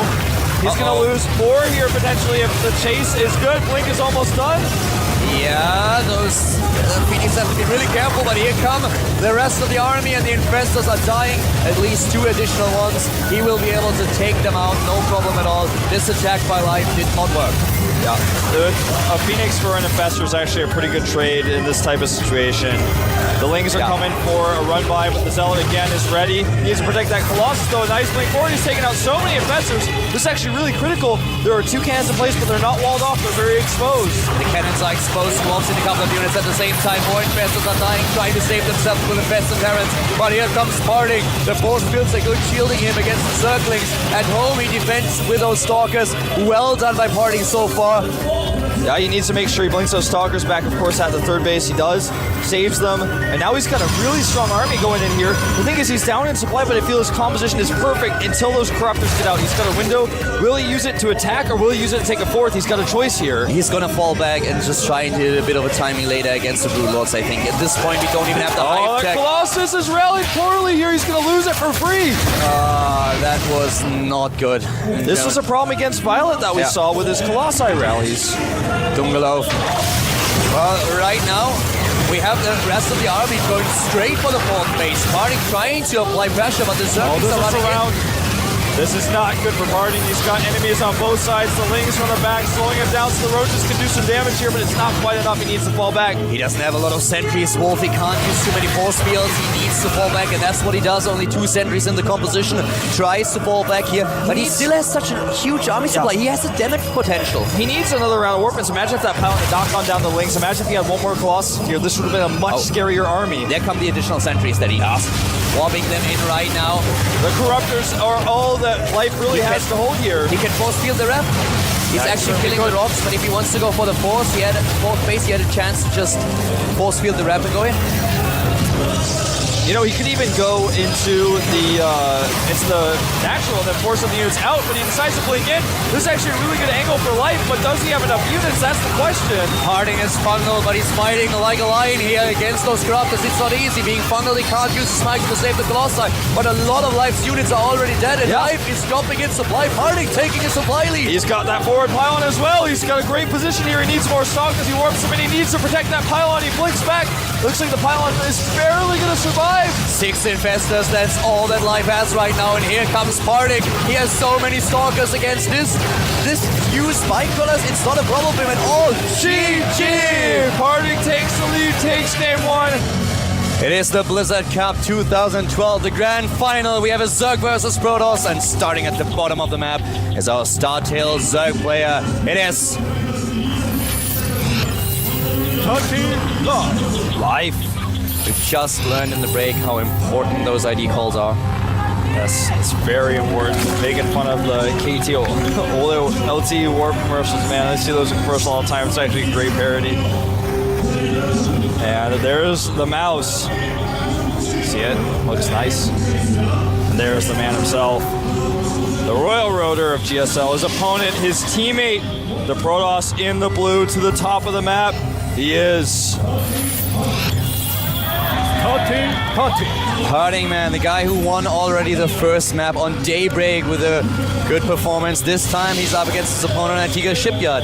A map that kind of symbolizes what Zerg versus Protoss is all about these days. Oh, absolutely, man. We talked about it earlier. In the early game, Zerg with an early advantage, Protoss with an early advantage, and then later on it's the Zerg who has a high win ratio if he gets those Broodlords out. And no other map has, I feel, split Zergs and Protoss as Antigua Shipyard. In the early game, so strong, an immortal push, a 2-base time against the 3rd base of a Zerg player if he goes for this double expand, and then later on, really, really difficult for Protoss to take his 3rd base and defend it. Parting has done it in the past, might do it again, but maybe he shows us his trademark style.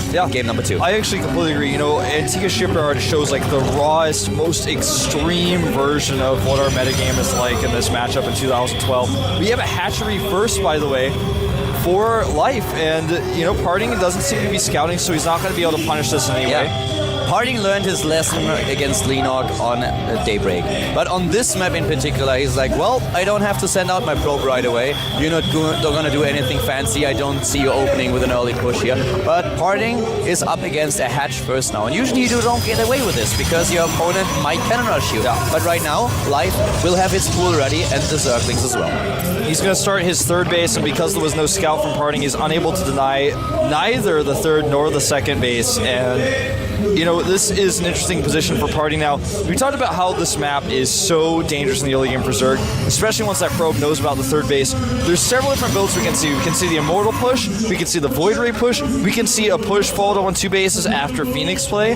That 3rd is so difficult for a Zerg player to defend without creep spread there, and even if your creep is spread there, that ramp, if the Frost gets up there and shuts you out, you've got no chance. Yeah. Scouting is everything here, and one of the things that you could see is that the 2nd Overlord for Life immediately positioned itself between the 3 bases, so you could see a probe coming in. Some Zerg players try to send the Overlord over to their opponent's base, trying to get a 2nd scout into position so that later on they can get into the main base and discover what kind of tech their opponent shows, and that's what he's going to do with another Overlord now. But the first Overlord, with the build that he was going for, the early expansion without the pool, that was so crucial to see when is this probe coming? What can the probe do? And do I have to send out a drone to stop it? Exactly. Here come the Lings, by the way, into the natural. He's trying to hold position them to do a little bit of damage. He's got to avoid that cannon. Look at that perfect placement by Parting. Yeah, if he wants to mine with a little bit more than that many probes, he's going to have to micro, but he should be okay here. Nice. Tricky. I like it. 2 Zerglings, that's the same cost as 1 probe stops 3 probes from mining. It's very, very subtle. Yeah, it's subtle, but it's extremely important. Look at how much damage, how much frustration he's already starting to cause. Parting says he skipped his Zealot. Wow, he's really killed one. Yeah. He's really messing with Parting now. Oh, and Parting goes for the Robo. Uh-oh. Now this is just the first step. Yeah, it's only step number 1, but still. Now Parting does not know the angle of approach with the Overlord either. He does take his 3rd assimilator. Oh, this is tense, Calder. What's he going to make first when that Robo's done? This is when everything changes. He's got +1 on the way. And he started the Robo before he starts +1, which is usually an indicator that you go for the Immortal push. Yes. And, well, Protoss players all around the world are just now hoping to see an Immortal as soon as the robotics is done and not an Observer. Yep. We're going to find out. No units lost at all for Parting at this moment in time. Nothing. Robo is finishing. What's it going to be, Parting? I think it's an Immortal, and it is! It is an Immortal. He's going for the Immortal push. Oh, this is so difficult to hold, especially on this map. Life is the teammate of Parting. He's probably practiced against Parting's Immortal push more than anybody else, but this is still not going to be easy. This Ling run by could affect things a lot. The Ling run by trying to affect the gas here, but what is Life doing against the push now? He's already spreading his creep at the 3rd base. Very important to make sure that the Protoss can't place a pylon in the vicinity, that he has to rely on the Warp Prism, can't use it for the micro. This is something that Parting has shown against Sniper, and Sniper really struggle against this. So spreading your creep, making sure that there is no close pylon is really important. Yeah. And also it gives you the speed advantage that you need to set up your flanks, that you can just delay the push for as long as possible. This is actually really cool. This is what you need to do to limit Parting's sentry count. As long as he can't mine his gas, he can't build the sentry count that he needs. He may have to use a force field. No, decides to pull back. Again, right now, he doesn't know though. Life doesn't know what push he's about to face. He's about to find out. That's what that Overseer is for. The Overlord is in, and for his opponent, we have now speed. Life is starting with the circling speed, with the roach speed. He's getting the roaches. He has all the pieces in position. He sees the immortals. Those sentries better turn around right now. He's got no time to lose. He needs to go ASAP, setting up the double wall. Look at the creep spread here. Third immortal is ready. Wolf, I certainly hope that you have your ticket for the Parting Express, because the Soul Train is about to leave the station. It's moving out right now. He's got the triple pylon wall, so even if his natural is breached, the main base will be safe. He's very committed. He's got no turning back now. That group of Lings is not enough to turn him around. He cannot waste time. He needs to protect those sentries, but he needs to keep going. Sniper lost against this. Sniper did not have an answer. Does Live crush Parting's push, or will he also die? We will see the 2-0. Parting is on the move. Sniper is preparing. Life is a genius, man. He knows that on this map, you can't actually stop that assimilator from being killed with the normal cannon placement that you have on this map. He's going to lose a Stalker here as well. And this is so smart. He takes down the assimilator. He makes sure that there's not enough gas for Parting to later on warp in those units. And look how many sentries he has once again. He has a high sentry count. The creep spread is good. The circlings are being built. The speed is done. Range attack is nearly completed. He's got everything in his favor, but can he stop those force fields that have been such a problem for every Zerg player that Parting has run up against? He did not really spread his creep at the third, and here come the force fields. The pylon is already being built. He needs to pull those sentries back. He's going in. He's trying to force additional force fields, and here we go, and there is the gap. We immediately have the trapped roaches, and they are taken apart, but on the other hand, the reinforcements for Life are streaming in. I don't think those force fields could have been any more perfect, Calder. Look at this. He's even got the Observer out now, takes out a tumor, and those rocks are going to die if he gets up to the top of that ramp. I feel like Life has little to no chance of holding this. Here he goes. He needs to walk up that ramp right now. If he walks up the ramp, then suddenly Parting will be able to use the force fields to block both Life ramps. goes for a counterattack, it looks like, or at least catching reinforcements he can find. He will get this pylon. And look at it. He already pulls the drones back. He's like, okay, I might lose my expansion here, but I still will have my drone count. And the pylon goes down, another one already being built, and Parting is pushing his way into the natural, or is he? Yeah, he's just waiting a little bit longer. He wants to make sure he has that pylon up. We talked about it before, but that pylon is so critical. Without the pylon, you can't use the Warp Prism to lift your immortals. You have to actually micro without it. He has 13 sentries. This is so many force fields. If you have infestors against this, you just see them pop like pimples, but we don't have infestors. We have roaches, we have circlings, and once again, those force fields are brilliant. Parting is the Warp Prism pilot here. He's dropping the immortals out. This is looking so scary because the production is severely affected by the fact he doesn't have that 30 hatch. He has no macro hatch, and he's got roaches dying already. He can't afford to lose these without force fields being dropped. 2 more roaches go down. Life, get yourself together. The third base is done, and here comes Parting with the force fields. They are brilliant, and they trap everything. The supply is dropping for the Startail Zerg plays down to 120, and Parting with the patience that he is known for. He's moving slowly He takes up the lead in supply, and he's going to be able to take out these roaches. The Overlords are in danger as well. GG! The Soul Chain defeated Life in game number 2. But his opponent was already a step ahead of him. Is this also true for Cloud Kingdom? Starting to the bottom left, we have in blue the one and only Soul Train conductor. Party, party. Party, party. He is the conductor, the winner of all tournaments in Asia the past month. He is just looking fine, man. No matter who he's up against, no matter what strategy he uses, he seems to be unstoppable. Again, totally skips on the forge. He goes for the scout. And in fact, we don't have the pull down just yet. He's going to drop it very soon. He can't really try to drop a hatchery when the probe's already here. And there's the pool. He goes for the pool, but actually I think that he was toying around with the idea a little bit. Yeah, he definitely considered it. Yeah, it was a little bit later of a pool. Well, at this point, Parting is already up 2 games, and if he is able to get another win here, then he only has to win that one additional map to win the entire finals.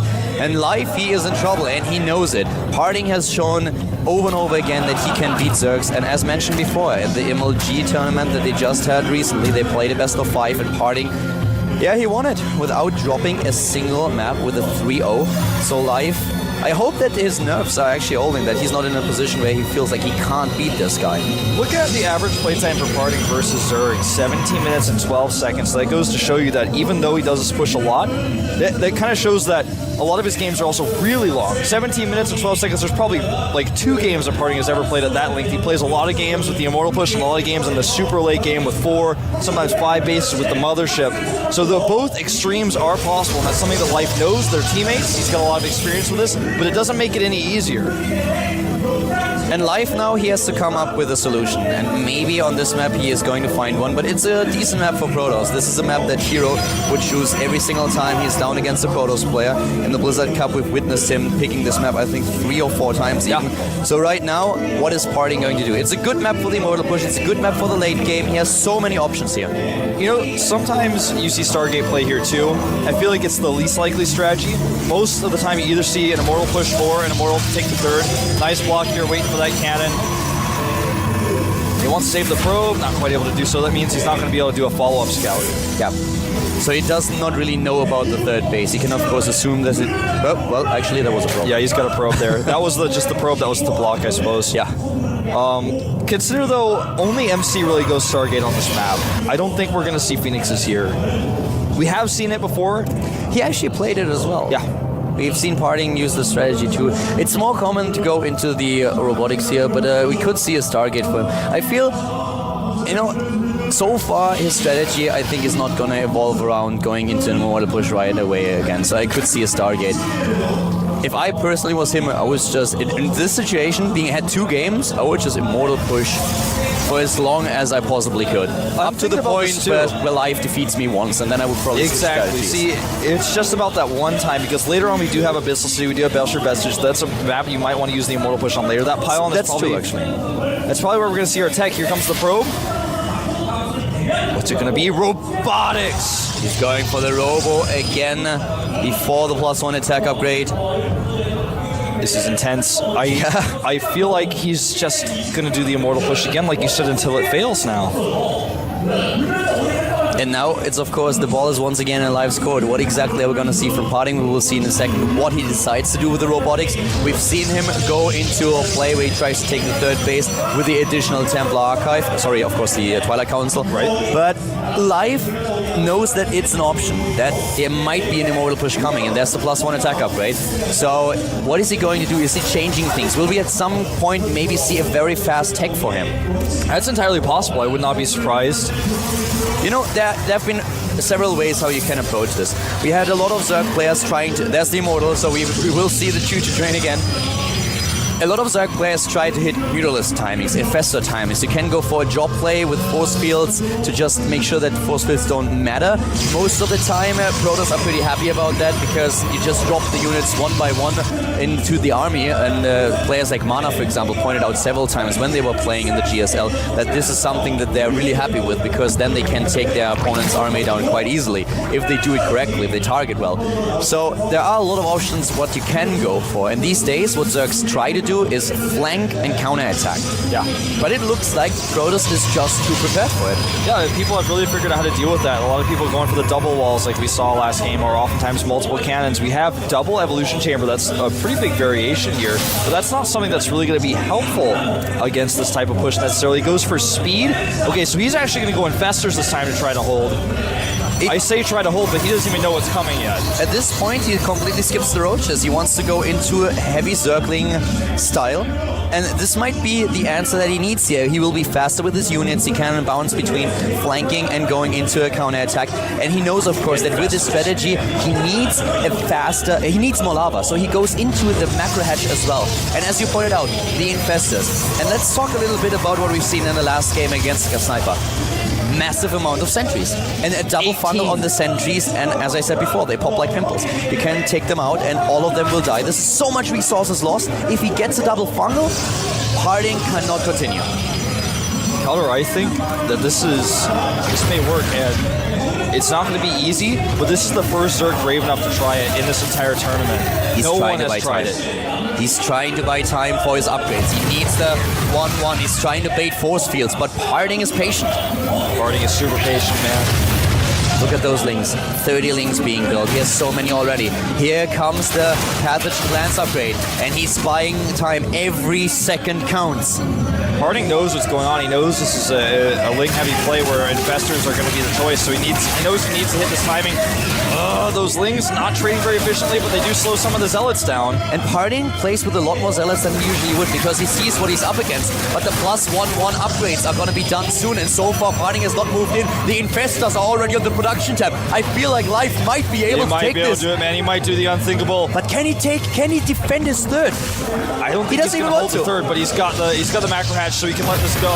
He doesn't even want to take save the third. He already built all those spine crawlers at his natural. Yeah, he's just going to let the third go. And the infestors already will. Look at how beautiful this timing is. Pathogen Glance finishes, and a second later we have the infestors. Harding needs to walk away. If he actually tries to walk into those spine crawlers with infestors, he's going to watch his immortals flash before his eyes. He needs to walk away. This is Life. He has everything. Oh, what a beautiful funnel from the high ground. He needs that Warp Prism for vision. The spine crawler finishes, infestor pops. Those zealots are actually not going to really accomplish too much. He wants to target down an infestor. Nice micro. Can he get the second funnel? He needs more funnels here. The spike crawlers doing their damage. One funnel hits. He is ready. Those sentries, they pop, and now suddenly Harding is in a little bit of trouble. He's still at the same supply. He has a lot of units on the high ground, but can he deal with those infestors? He's losing zealots to the spine crawlers at the front. He's not microing as well as he could be. A lot of infested energy has already been used, though. We only have 2 of them left. I think he may hold here. The Zerglings have to take down the Immortals, though, before they kill all the spine crawlers. That's the scary part here. He's trying to get more units in. The supply lead is for Life, but for how long? Yeah, for how long? The spine crawlers are going down. The infestors are exposed. More zealots warping in. He needs them for the Zerglings. A great choice here. But those things have 1/1. He needs to fight for the Immortals back. Where's the Warp Prism? The sentries are gone. The sentries are gone. And now suddenly there comes another bundle. The Queens are trying to move in. Where are the Zerglings? They close the distance. The zealots, they die. And Harding, he might lose here. He only is at 70 supply. He needs to pull that Immortal back. He does not really have anything to reinforce those Immortals to support them. Finally a round of warp-ins. But is that enough?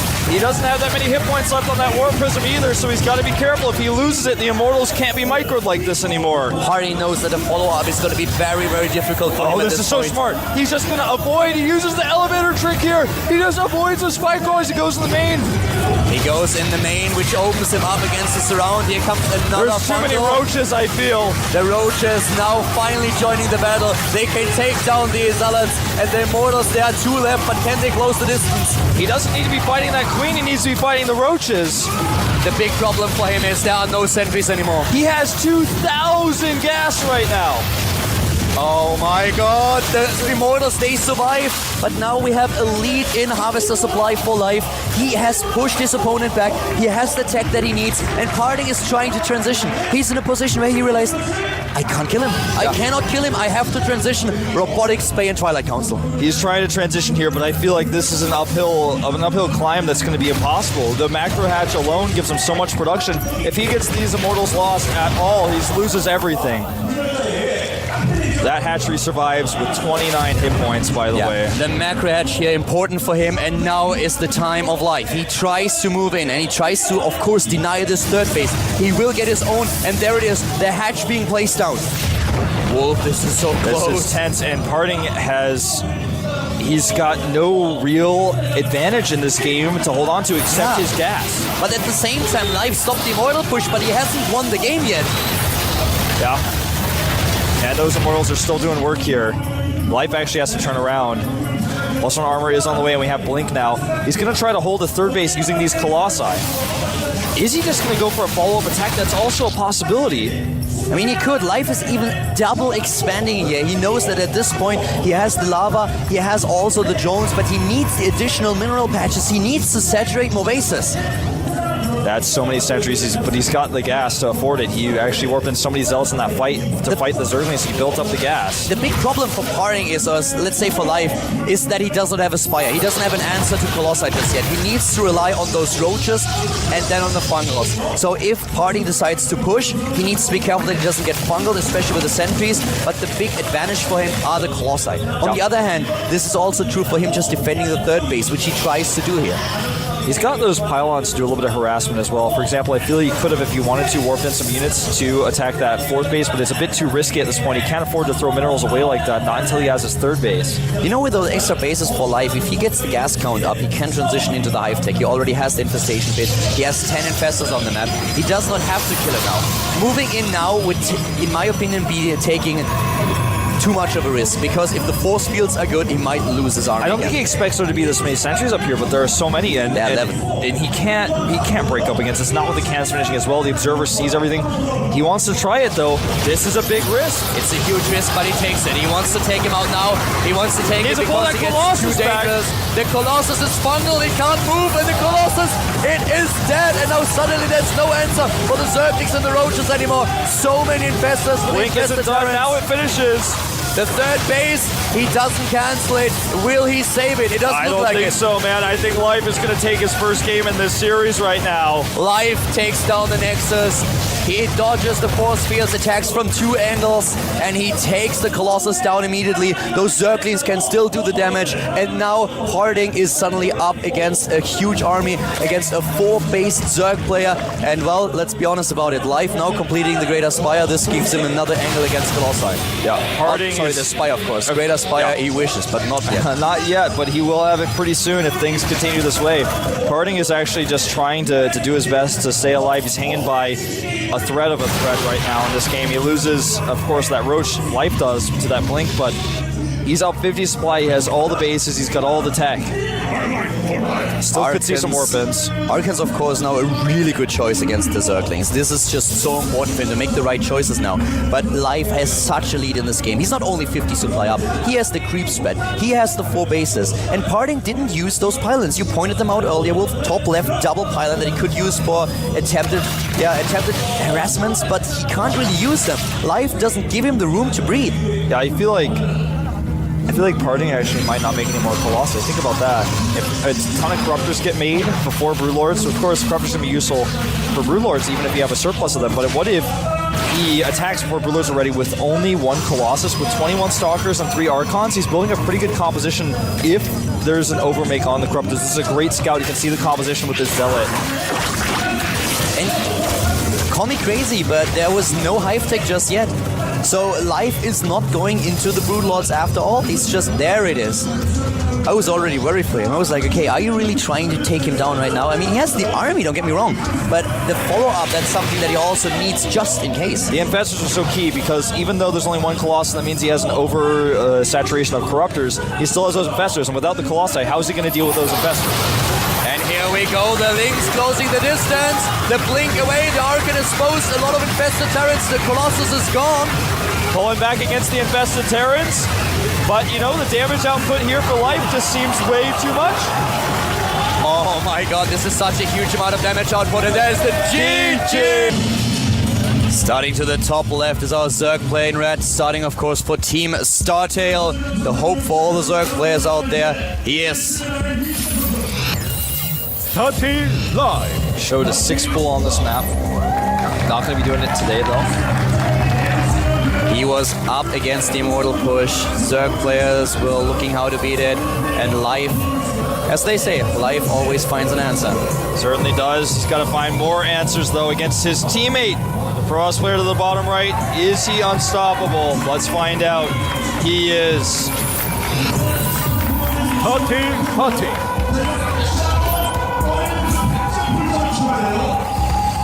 Not invincible as shown in last game. Not invincible, but still in the lead. Still in a position where he is ahead, 2-1. This 4th game might change things though. It's a big map, and it's cross positions. This is like, okay, well, if anyone in the entire world can pull off an Immortal push against Zerg on cross position and when it's Parting, but I think not even he is gonna try it. I don't think so, man. That would be crazy. That's like the worst map and the worst positions ever to go for an Immortal push. He goes even Forge first here. if he goes forward first on this map, it's a little bit scary if you don't scout your opponent right away. It's hard just to see what spawning location your opponent's at, and also if he scouts a hatch first, which is a little bit more common on this map, he might be able to punish it. And while we have those build orders just evolve in front of us, unfold, let's once again give a big of a shout out here to the players, and I want all of you guys, all the Zerg fans out there, all the Protoss fans out there, to add them on Twitter or at least send them a tweet. Their accounts are for Parting, ST_Parting, and for his opponent for life, it's actually StarTale_life. So add the two of them. They definitely deserve your support, and send them a tweet. Tell them that you cheer for them. Also make sure that you add the two of us at ProxyWolf and at Calder, and tweet at StarCraft, the Blizzard account, that you really appreciate this tournament. Yeah, and also, of course, hashtag the GSL. It's the easiest hashtag to make. It's the shortest one. It's one we always use for these finals. Hashtag it, talk about it, get it trending, and make sure that all your friends who follow you on Twitter who are non-StarCraft people know this is going on. You can even post on Facebook about it. It's the finals, guys. It is indeed, that much is for certain. Now, you can see the win rates here for Parting at certain intervals in the game. The late game is one of his strongest, as is the early game. That's what I was talking about earlier. That's why he kind of has that middle ground where he wins most of his games. Third base now coming up for life. And Parting, well, he has to change his build a little bit on this map. We've even seen a Stargate on this map, which is usually something that a lot of players try to avoid and rather go into the third base right away. Reason being that the map is just so big that it takes an eternity for you to arrive at your opponent's base, at least if it's cross position. Yeah, very true. Probe scouting away. And, at this moment in time, we have to wait, of course, for that quarter finish. It's just started. We don't have any gas for life yet, so right now he's playing a bit more this really heavy economy style where you want to get into the macro game and then overwhelm your opponent later on.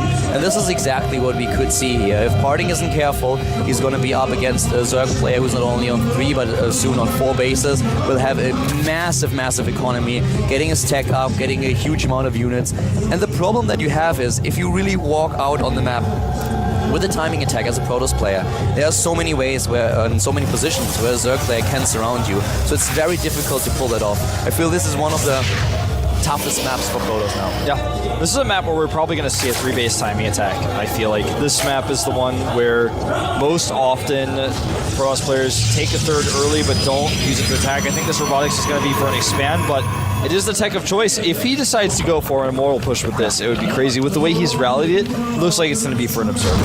A lot of Zerg players actually argue that on a map like Whirlwind, especially with the cross position, it's already a little bit too big, especially when you try to go into, for example, Broodlords. It's really difficult because your Broodlords are so slow, and if your opponent plays it well, then suddenly he can harass you with a Warp Prism with speed. He can try to just run around your army and hit your base, and you have to kind of find out if you want to defend or attack. So one of the plays that we could also see are, for example, Mutalisks. Not that common, but still an option. Yeah, it's more common on maps like this, like Tal'Darim Altar, like Whirlwind. They're big and open. We have Observer first. So don't be alarmed, Zerg fans. This is not going to end early. This is actually going to be a third base for Parting.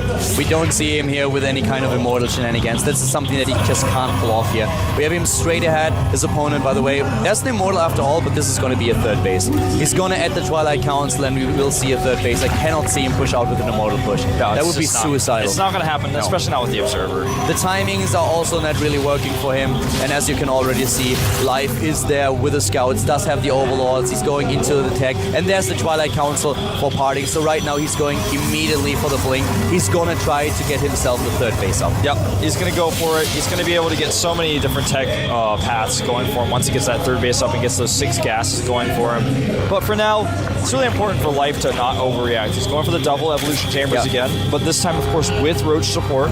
Exactly, he has the Roaches right now. He skipped them on Cloud Kingdom because it was a very different strategy that he was trying to hit there. But now we have the Roaches for him. He has speed as well, and there's the third base. Third base for Parting. To the left, something that he scouted, of course, he saw with the Zergling, not the structure itself, but he saw the move out, and he will confirm with the rest of his units. Yep, here they come walking across the map. 5 Roaches.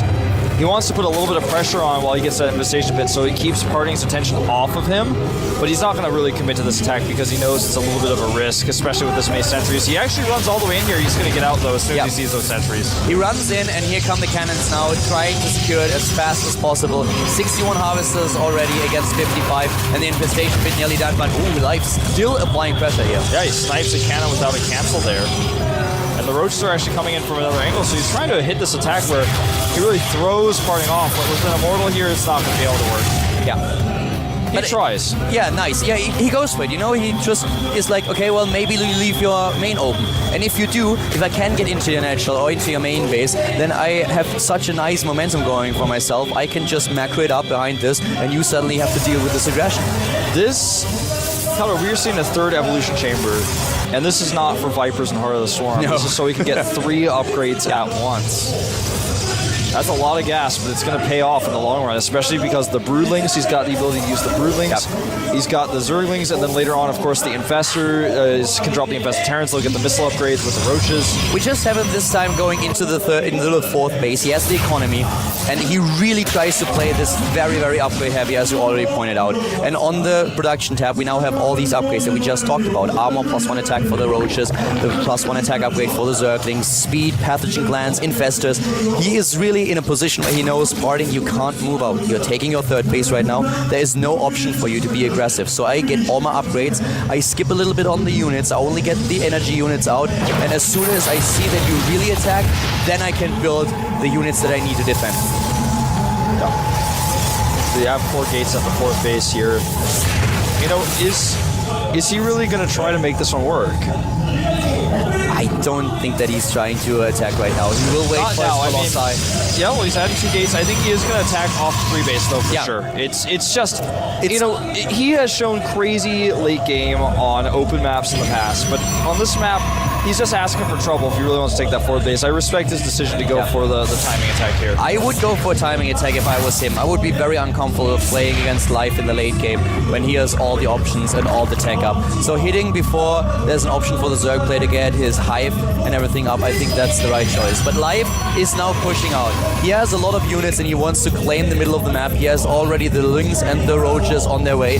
Parting with a lot to defend here, though. Yeah, and I feel like with that Fleet Beacon, well, he starts Stargate first, of course. With the Stargate coming out, it indicates he is very willing to go into a 4th base on this map, which is pretty crazy to me. That's very brave. +3 coming out here. He's got that Colossus. Trying to help zone out here. A good funnel, though, on those sentries. He needs a few more. Nice trapping one of the Infestors. And you can just see how Parting prepares for everything. The Spire is up, but as already mentioned, the Stargate is not only on production tab, it's nearly done. And the Fleet Beacon will follow soon. So Parting on those 3 bases, already going into the Mothership again. This will help him later on. He can get the energy out earlier, but he has to defend here first. Yep, and the force fields are pretty good here. The Roaches can't quite get through, although invested Terran energy is just going to be dropped. Pretty useless. Really good force fields here, and he forces Life back. Life is now on the retreat, and Parting, so far, has done a really good job with his defense. He has the 3 bases, he did not lose too much here, and now we have suddenly the Fleet Beacon. The Fleet Beacon up, exactly. With the Fleet Beacon now, he can get everything that he needs. He can get the Mothership out, and this is just so cool for him. Both of them playing really, really well in this game. That Overlord finally taken out is actually going to supply block Life just a little bit here. The pylon going down here as well. Now, Parting just needs to keep his cool until that Mothership is out. If he really wants to take a 4th base, he is really going to have to make sure he has observers like he does right now. And there it is. Scatter across the map, and he's just going to do it. Yeah. On this map, he is going to take a 4th base on Whirlwind. He takes the 4th, he is happy with the defense at his 3rd base, takes a 4th now. We have him with double Colossus, a lot of Stalkers. He already has the Colossi as well. And now we have him with a Mothership on the production tab. Where Life just now starts his own high tech. Yeah. Trying to snake around here with his Roaches. A few Roaches get trapped on the left side.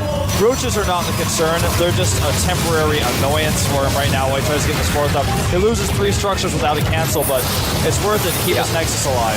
Good force fields, trapping a lot of Roaches. Again, this is kind of what we see from Parting the entire time. Blink forward, he's trying to chase them down. He's trying to get them right now, blinks after them, but then does not want to overcommit here. That's always the risk of running into Infestors and being funneled. Exactly. Now that Mothership is halfway done. There's a big Ling force. He continues to produce Lings. 24 additional Lings coming in here. He actually runs to the left side. But everywhere, Parting has such good cannon coverage.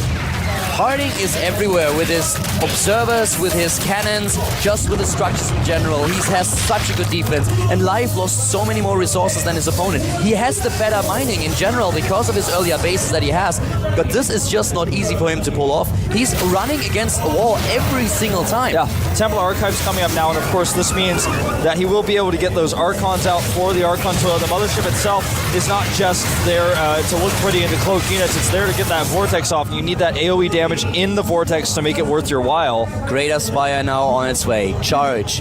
Twilight Council is already done. All the pieces of the puzzle. Exactly. It's just both players are just trying to set their chess pieces into a position and go for the checkmate. And this is a pretty good position for Parting. He starts to clear up some of this creep. This is really important on a map of this size. He needs to make sure he does not get flanked. Beautiful force fields. Never a wasted force field. Look at those hexes. They're perfect. Yeah, they are really, really perfect. They are fantastic force fields, a fantastic micro by Parting throughout the entire series. Just both players, you know, even with the good forces, he still grabbed those stalkers and tries to grab them again. Parting is on top of it, immediately pulling back. And both of them just working at this bank now, going for 3,000 minerals even for Life. I'm a little bit surprised that we don't have an extra base for Life. He wants to stay on 4 at this point. Another base would open him up a little bit against aggression, against harassment. But I feel that at some point he has to decide to go into a 5th or just for a massive aggression. Yeah, I mean, the bank is starting to get really scary for Parting. He's also adding all these gateways, getting a second robotics, getting armor. He's getting all the tech upgrades, so as soon as he's got those, first 5 broods. The Brood Lords are now just being off 8 of them. Mothership has been spotted as well. He needs to make sure he has some extra Corruptors out because he just morphed a ton of his Corruptors now into Brood Lords. This game just gets, the economy for both players just gets bigger and bigger. Parting takes the 5th base before Life does. That is pretty telling. He's actually going to throw these sentries away. That's fine. He needs more supply for damage-dealing units. Even the armor upgrades are now being started. The speed upgrade for the War Prism. There we have the Robo, another on the tap. Both of them gearing up so hard now. It's getting +1 for air. This and is 3 additional Stargates. 3 Stargates, man. Those sentries are going to die here, but I feel like Parting is moving into, he's actually just a step ahead in almost all aspects of this game. He built the Stargates against Violet. I feel it was Cloud Kingdom. Yes, Cloud Kingdom. He never ended up using those. Exactly. Stargates. He never used them. He gets them because he has the bank and he knows at some point might be in a position where I have to be flexible enough to just change my tech entirely. And this is something that is always awesome for Zerg because Zerg can do that so easily. But he just prepares for the game. He already gets those upgrades up. Wolf, this is going to be such a great late game between the two of them. Finally catches those Lings and forces them to unburrow. He's got 4 cannons finishing here, now the 5th one. And Life's Roaches are stuck between cannons and a Stalker place. He just gets rid of them.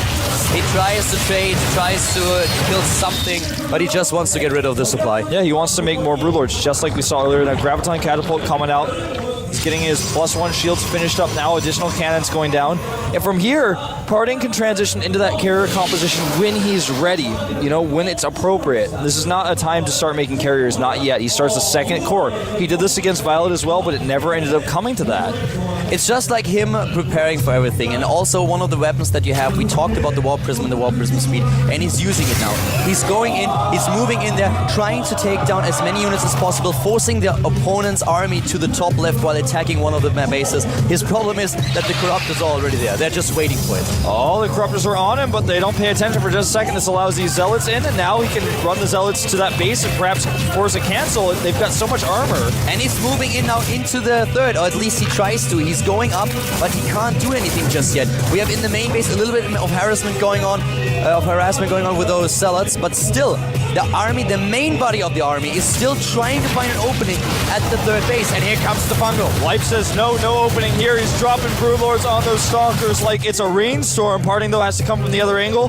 There are a few spines waiting for him with all these shield upgrades he has, though, for those Archons. He should be able to break through, and another attack at the natural. Yeah, he's trying to capitalize on the immobility of his opponent, And there he moves in right now. The Guardian shield is up. Here come the defenses against all those Zealots. We have the Infested Terrans now. At the same time, the recall being used, but 3 of the Immortals are actually still trapped at the There's top left. trap there, but will they be able to get the base? I don't think so. We don't have a shot of it, in fact, but... They didn't kill it. Yeah, they didn't kill it. I want to see how many hit points it has left, because that could be another target for the Warp Prism a little bit later on, maybe with just even 3 Zealots. And the carrier transition, it's on. He's got +2. He's going into the carriers right now. We have him with carriers on the production tab. He wants to transition here, and the +2 attack upgrade for the air weapons is already being researched.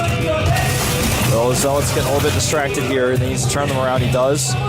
This Protoss army is very fragmented. I feel like the core of life could actually shut him down hard since it's all together. The Infestors, the Corruptors, and the Broodlords, they're all together in a trio. And life is trying to end it. He's at 600 gas and he doesn't have a 5th base. He's not trying to expand again. He's moving to the bottom, but Parting is just moving up to the top, trying to attack again. He has the Mothership. He is actually using the Mothership to the top right. He could use a recall later. What is he going to do with it? Yeah, it looks like he just wants to use it as part of his attacking force, but I feel like we're going to have an elimination race because Parting cannot go home. Life sends his Infestors home, which is really smart, but leaves his Broodlords and his Corruptors to actually start taking out these bases where there are carriers actually that will spawn and die. This is the worst possible scenario for Parting's carriers. This is wasted resources right there. He can't do anything about it. He should cancel those carriers. He can't really do anything about it right now. And at the same time, the third base is gone and Parting is now moving in. He's moving into the natural. He's trying to take down the tech. It's an elimination race. You said it best earlier. Yeah, I really feel he should have canceled those carriers, but he wants to buy as much time as possible, so he actually has them out there as beat shields. The Archon's shields are getting really low, but they have +2. He could always try to recall the carriers to the Mothership, but only if there are 4 of them at the same time. Yeah, and now it's of course too late with the Stargates already gone. They are dead. Now he's trying to break it up through here, but there's too many spines, there's too many Infested Terrans. The Stalkers come for a flank. Will he be able to break through? The Corruptors are nowhere to be seen. Now if they come out, really scary. All those Infestors, they have too much energy, and now suddenly the Spine Burst can't even attack the Colossi. 3 of them are dead, and look at the main base at the bottom right. The army for life is incredible. It looks like he may actually do it. He may tie it up. Life looking unstoppable here. The Spine Crawlers remain alive. He's still got the better army. He needs a little bit more economy, though. Uh-oh, Infestors dying left to right here. Gotta be very careful those Infestors. The Observer is nearby. This play by Life is just crazy. But Life has to think about if he needs to hide some buildings at some point. Yeah, he will. Something to consider, though, is even with the Mothership here, he needs Archons, and there they are. He had enough resources to make those Archons. He needs to keep those Archons with his Mothership so that he can eventually kill those Broodlords. There's no other way to fight them. You know how many Archons there is? This would be such a 6 Archon toilet. Yeah. If he actually gets those Broodlords into the Archon toilet, they're going to be not long for this world. A little bit of a cancel there. All these probes are not going to be found. The probes escape. Oh, does he see them? It's too late. They're going to get away. The resources for both of them, the bank is gone. They are at very similar supply account numbers now. Where is the bundle? No, it doesn't even go for it. He's just going to blink away. He should blink away. He could, but he doesn't. More and more bases being eliminated, but the drones have been pulled away. And with the numbers of harvesters and drones, just in general, that we have 18 to 51, Life has ended on this army. He can't reproduce anything. He's going to make 1 Overseer right now. That's actually the 6th Overseer he'll have. He's going to make sure he needs to keep those alive, because if he doesn't have those Overseers, then suddenly the Mothership has cloaked units underneath that he can't deal with. He's taking down those last few bases that we have for Parting. And Parting is, of course, now in a little bit of trouble, but the army supply, that's what it's all about. He needs to pull these Archons back. He cannot afford to lose them. And here come the Corruptors. I don't feel like there's enough anti-air. He just needs to target down that Mothership. Do we have Neural Parasite? I don't think so. I don't think so either. I didn't double check. And right now we can. But I don't think there's Neural Parasite. And with Neural Parasite, he has to dart in with those Corruptors and take down the Mothership. He has 16, so he should be able to do it. Needs a Vortex here. Double Vortex to save the Mothership. Well worth it. The Archon toilets are going in. If I was a Corrupt, I would feel pretty shitty now. Yes, I would too. If he's flushing, then this might be the end of the anti-air for Life. And he gets away with most of the Corruptors. For a second. But Still you know, 11 left. the Broodlords are still something he has to kill, and now he finds himself on no mining and also no vortexes. He's starting to be a little bit low in buildings. He's getting the hatch now. That probe is so valuable, actually. You need to make sure he keeps that alive. 106 supply for our Zerg player. 98 for parting. He's just going to turtle here because he knows at this moment in time, how can he approach that location with so few units? I mean, yeah, he's got a big army, but the composition is not going to really let him go up there against Infestors and Broodlords. He can't lose those Corruptors. If he cannot take down the Mothership and the Mothership gets a good fungal against the Broodlords, it's over. Yeah, you're so right. That's why he's got to make sure he knows exactly where it is at all times so he can't get that angle. Taking down Spinecrawler after Spinecrawler. They're hidden everywhere on the map. And this also opens up a weird scenario for Life, because if Life really has to defend like one point on the map, can he really move out with those Broodlords? They are so slow, it's such an immobile army, that if Parting is able to get past him, he will never be able to be back in time to save them. Yeah. He can't move with the Broodlords, I feel. I feel he has to hold that base. He knows Parting is not really mining. Parting has a base up to the top left, but it's not mining at all. He doesn't even have probes trying for that. It's not even close to mineral line. Yeah, look at those probes. They're all just sad and shy. He's going to start working on this extractor, which is pretty smart considering that that's one of the structures that's away from Life's normal army, and he's not going to bleed out. Extractors don't bleed out over time. Look at that army. 1 Ling, 10 Infestors. That's so many Infestors. But 21. The Mothership, he needs to protect it. Oh, he goes in. He's trying. He's trying. Oh, he's got a few energy left, and then he'll have that Vortex available. Both of them are so patient here. This is awesome. It's all about the positioning, and here comes the Vortex again. Yeah, but I don't know if he can stick around with the Broodlords here. I think he has to leave. He can't actually fight here.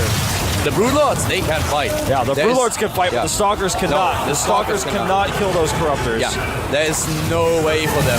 Not without the energy. And once again, the Corruptors are dodging those Archons. And the Archon count is getting pretty low for Parting here. They only has 2. Yeah, he lost those Archons. Now he tries to blink around, and he gets bungled. This could be the end of this game. The Stalkers are getting eliminated here. Oh my god, the anti-air is about to be done. He's moving in. He's trying to kill the hatch. He's targeting it. That's still an extractor. He is still an extractor. Yeah, there's the extractor that's being targeted. There's another extractor there. He will get the hatch. This is it. This is it, Wolf. I don't think he has enough. GG! What a crazy game. To the bottom left of Entombed Valley at the Blizzard Cup 2012, we have the Zerg player for Team StarTale who was able to tie the series against his teammate. It is StarTale Live. StarTale Live. Such a great player. Showing some dates, man. That's Heart of the Swamp. Yeah. Heart of the Swarm dates in March. Now to the top left, the StarTale Protoss, the king of all Protoss players. He is StarTale Party. We were talking about the king of the north. He's the king of the world. He is on top of the world, potentially the best player in the world. He wants to prove it today. This is such a crazy series. I love it. And I love that we are having Entombed Valley now. This is a map. It's an iconic map, you know? It evolved. The play on this map evolved so much. Vortex Valley at some point. It was all about the neural parasite against the Vortex. Then we had Seed suddenly come up with this timing attack on 3 bases where it goes into up to 11 gates actually. We had timing attacks with Colossi on this map. Then Parting suddenly starts against Violet with this early Mothership.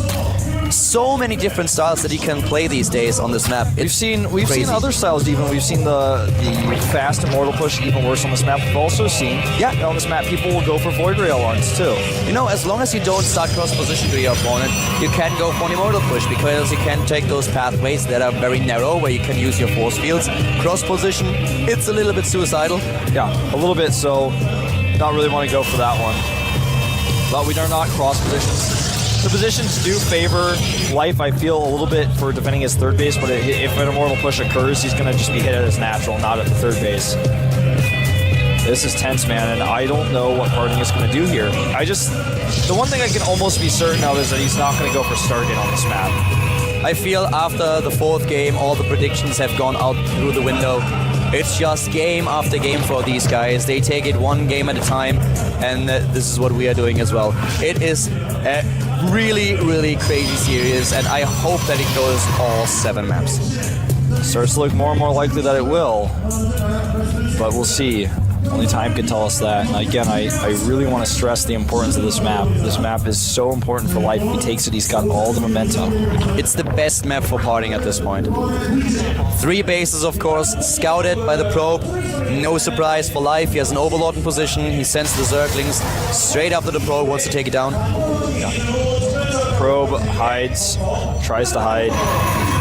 There's the core. When that finishes, that's the parting tech timer. When that finishes, we're going to find out what happens here. Just taking a glimpse into the main base, he doesn't have a pylon planted at his ramp, which is normally where you see him put his immortals. It's possible he just makes it at his natural in vision of the Overlord. If he goes for Stargate, that's something that we'll likely see. Core is finishing. He's got 200 gas already. What's it gonna be, parting? Everyone is silent right now. Everybody is waiting. The Korean casters don't say a word. The Korean casters are silent as well, and robotics. It's the robotics. Right away. No 3rd base just yet. What is he gonna do? Stick with what works, man. I think he's gonna go for the immortal push on this map, but Last 3rd one base. attack. You know, the thing is, on this map, you can take a 3rd base with immortals, but it's actually just not even really necessary. Most people will go for the faster 3rd with gateway units. Oh, he sees the 3rd base with that probe. That was so close. Nice attempt of a denial. Yeah, well, he saw it earlier that it was building, but now he has the confirmation that it's actually there. And we are close to getting this one robotics done, and then we'll find out what's going on. He's got enough resources for the immortal. Everything lines up. Immortal. He's going for the push. And it's totally hidden. Life has no idea. Yeah, so far he doesn't. And Life is going for the tech at the same time that the first immortal has been started. Here come the additional gates. It is the Soul Train once again. This time, Life trying to defend against it with Evolution Chamber and also with the Roach Run. On Cloud Kingdom where he won, he went into double upgrade Zerglings and into Fast and Fastest. Yep. Here comes that Overlord to try to scout. That's what that probe's going to check. He's going to kill the Overlord first. He wants the Overlord, though, to see that he's killing the rocks. That kind of lets him know, oh, you're probably going to take a 3rd. He's going to see the gateways, but that's not enough to tell. You know, seeing all 3 gateways, though, is a pretty good sign, because normally if you make 3 gateways like that, you're going to be making them at your 3rd base as a wall if you're making a 3rd base at all. This is once again one of those scenarios. If you get up on the high ground at the 3rd base, for example, the 3rd base is dead. You can't get units in there anymore. Here come the additional gates. Harding is preparing. Taking down those rocks, and at the same time, let's have a look at his opponent. 55 harvesters and going straight into Ling Roach. He wants to make it look like there's a 3rd base with that pylon again. He's attacking the rocks with his sentries. But he's not going to take a 3rd. No way. Great scout denial. Oh, this is so tense, Scout. Life can't take a 3rd base yet. No way. Life is very aware, I feel, of what's happening. He's not taking the bait. He starts his links now. He's already got enough links on the map to slow this down. The Parting Express is on the move, and it has been scouted. Yep. One day there'll be children's books written called The Parting Express, and if you don't believe in him, he will blow you to bits. That phase disruptor. The Warp Prism is on its way. Life knows what's going on. Oh, wow, this pylon will never happen. Nope. Oh, wow. This is brilliant for him. This is awesome. Now he needs to wait until he has another probe there. This is so crucial. And the probe can be intercepted by the Zerglings. Exactly, and he's going to lose that pylon as well. Ouch, and now he can't use the Warp Prism for weapons anymore. I think he may actually just give up. He may give up the push here. I think he can't. It's so Against late. 3 bases? You can't give it up. You have to go through it. He has to, and you know, he stepped back for a second, but he's got his wits together now. He's going to hug the wall so the Lynx can't get us around. He doesn't need force fields on that side. But he needs now the Warp Prism to warp units, and he can't use it to micro. And there we go. Everywhere, Zerglings, Roaches trying to go in. The force fields, of course, once again, brilliant. What else would you expect? But still, is it enough? They are splendid force fields, but They're about to fade. He needs a few more sentries. The high ground vision is not there. Well, he has it with the wall. Now he's got it, yeah, and he's... Whoa, that was a sick pickup on that Immortal. And he takes down the sentries. He's pushing his opponent But back. he's lost so much already. He's lost a lot of ground here, losing another sentry. Oh, yeah, Party. Yeah, of course. Life is doing a great job. Yeah, Life here. has a sick position here. He's even got that high ground, continuing to pester and poke. He's getting even another flank out. He wants to attack from a different angle. He's setting 3 different attacks up against his opponent. Force fields. Decent force fields, trapping a lot of units. Yeah. Does he have the lava? Already spine crawlers. This is still scary. It's the best position for Life because he killed the probe and the pylons. But still, this is a strong push. It is strong, man, and he's going to trap these units on their retreat path. But he's got to pick up these Immortals. Where's the Warp Prism? There it is, just in time. The sentries. Oh! He saves it. He saves all the Immortals, but the sentries, they are running out of energy. Left. That's it. This is about as threatening as a light show at this point.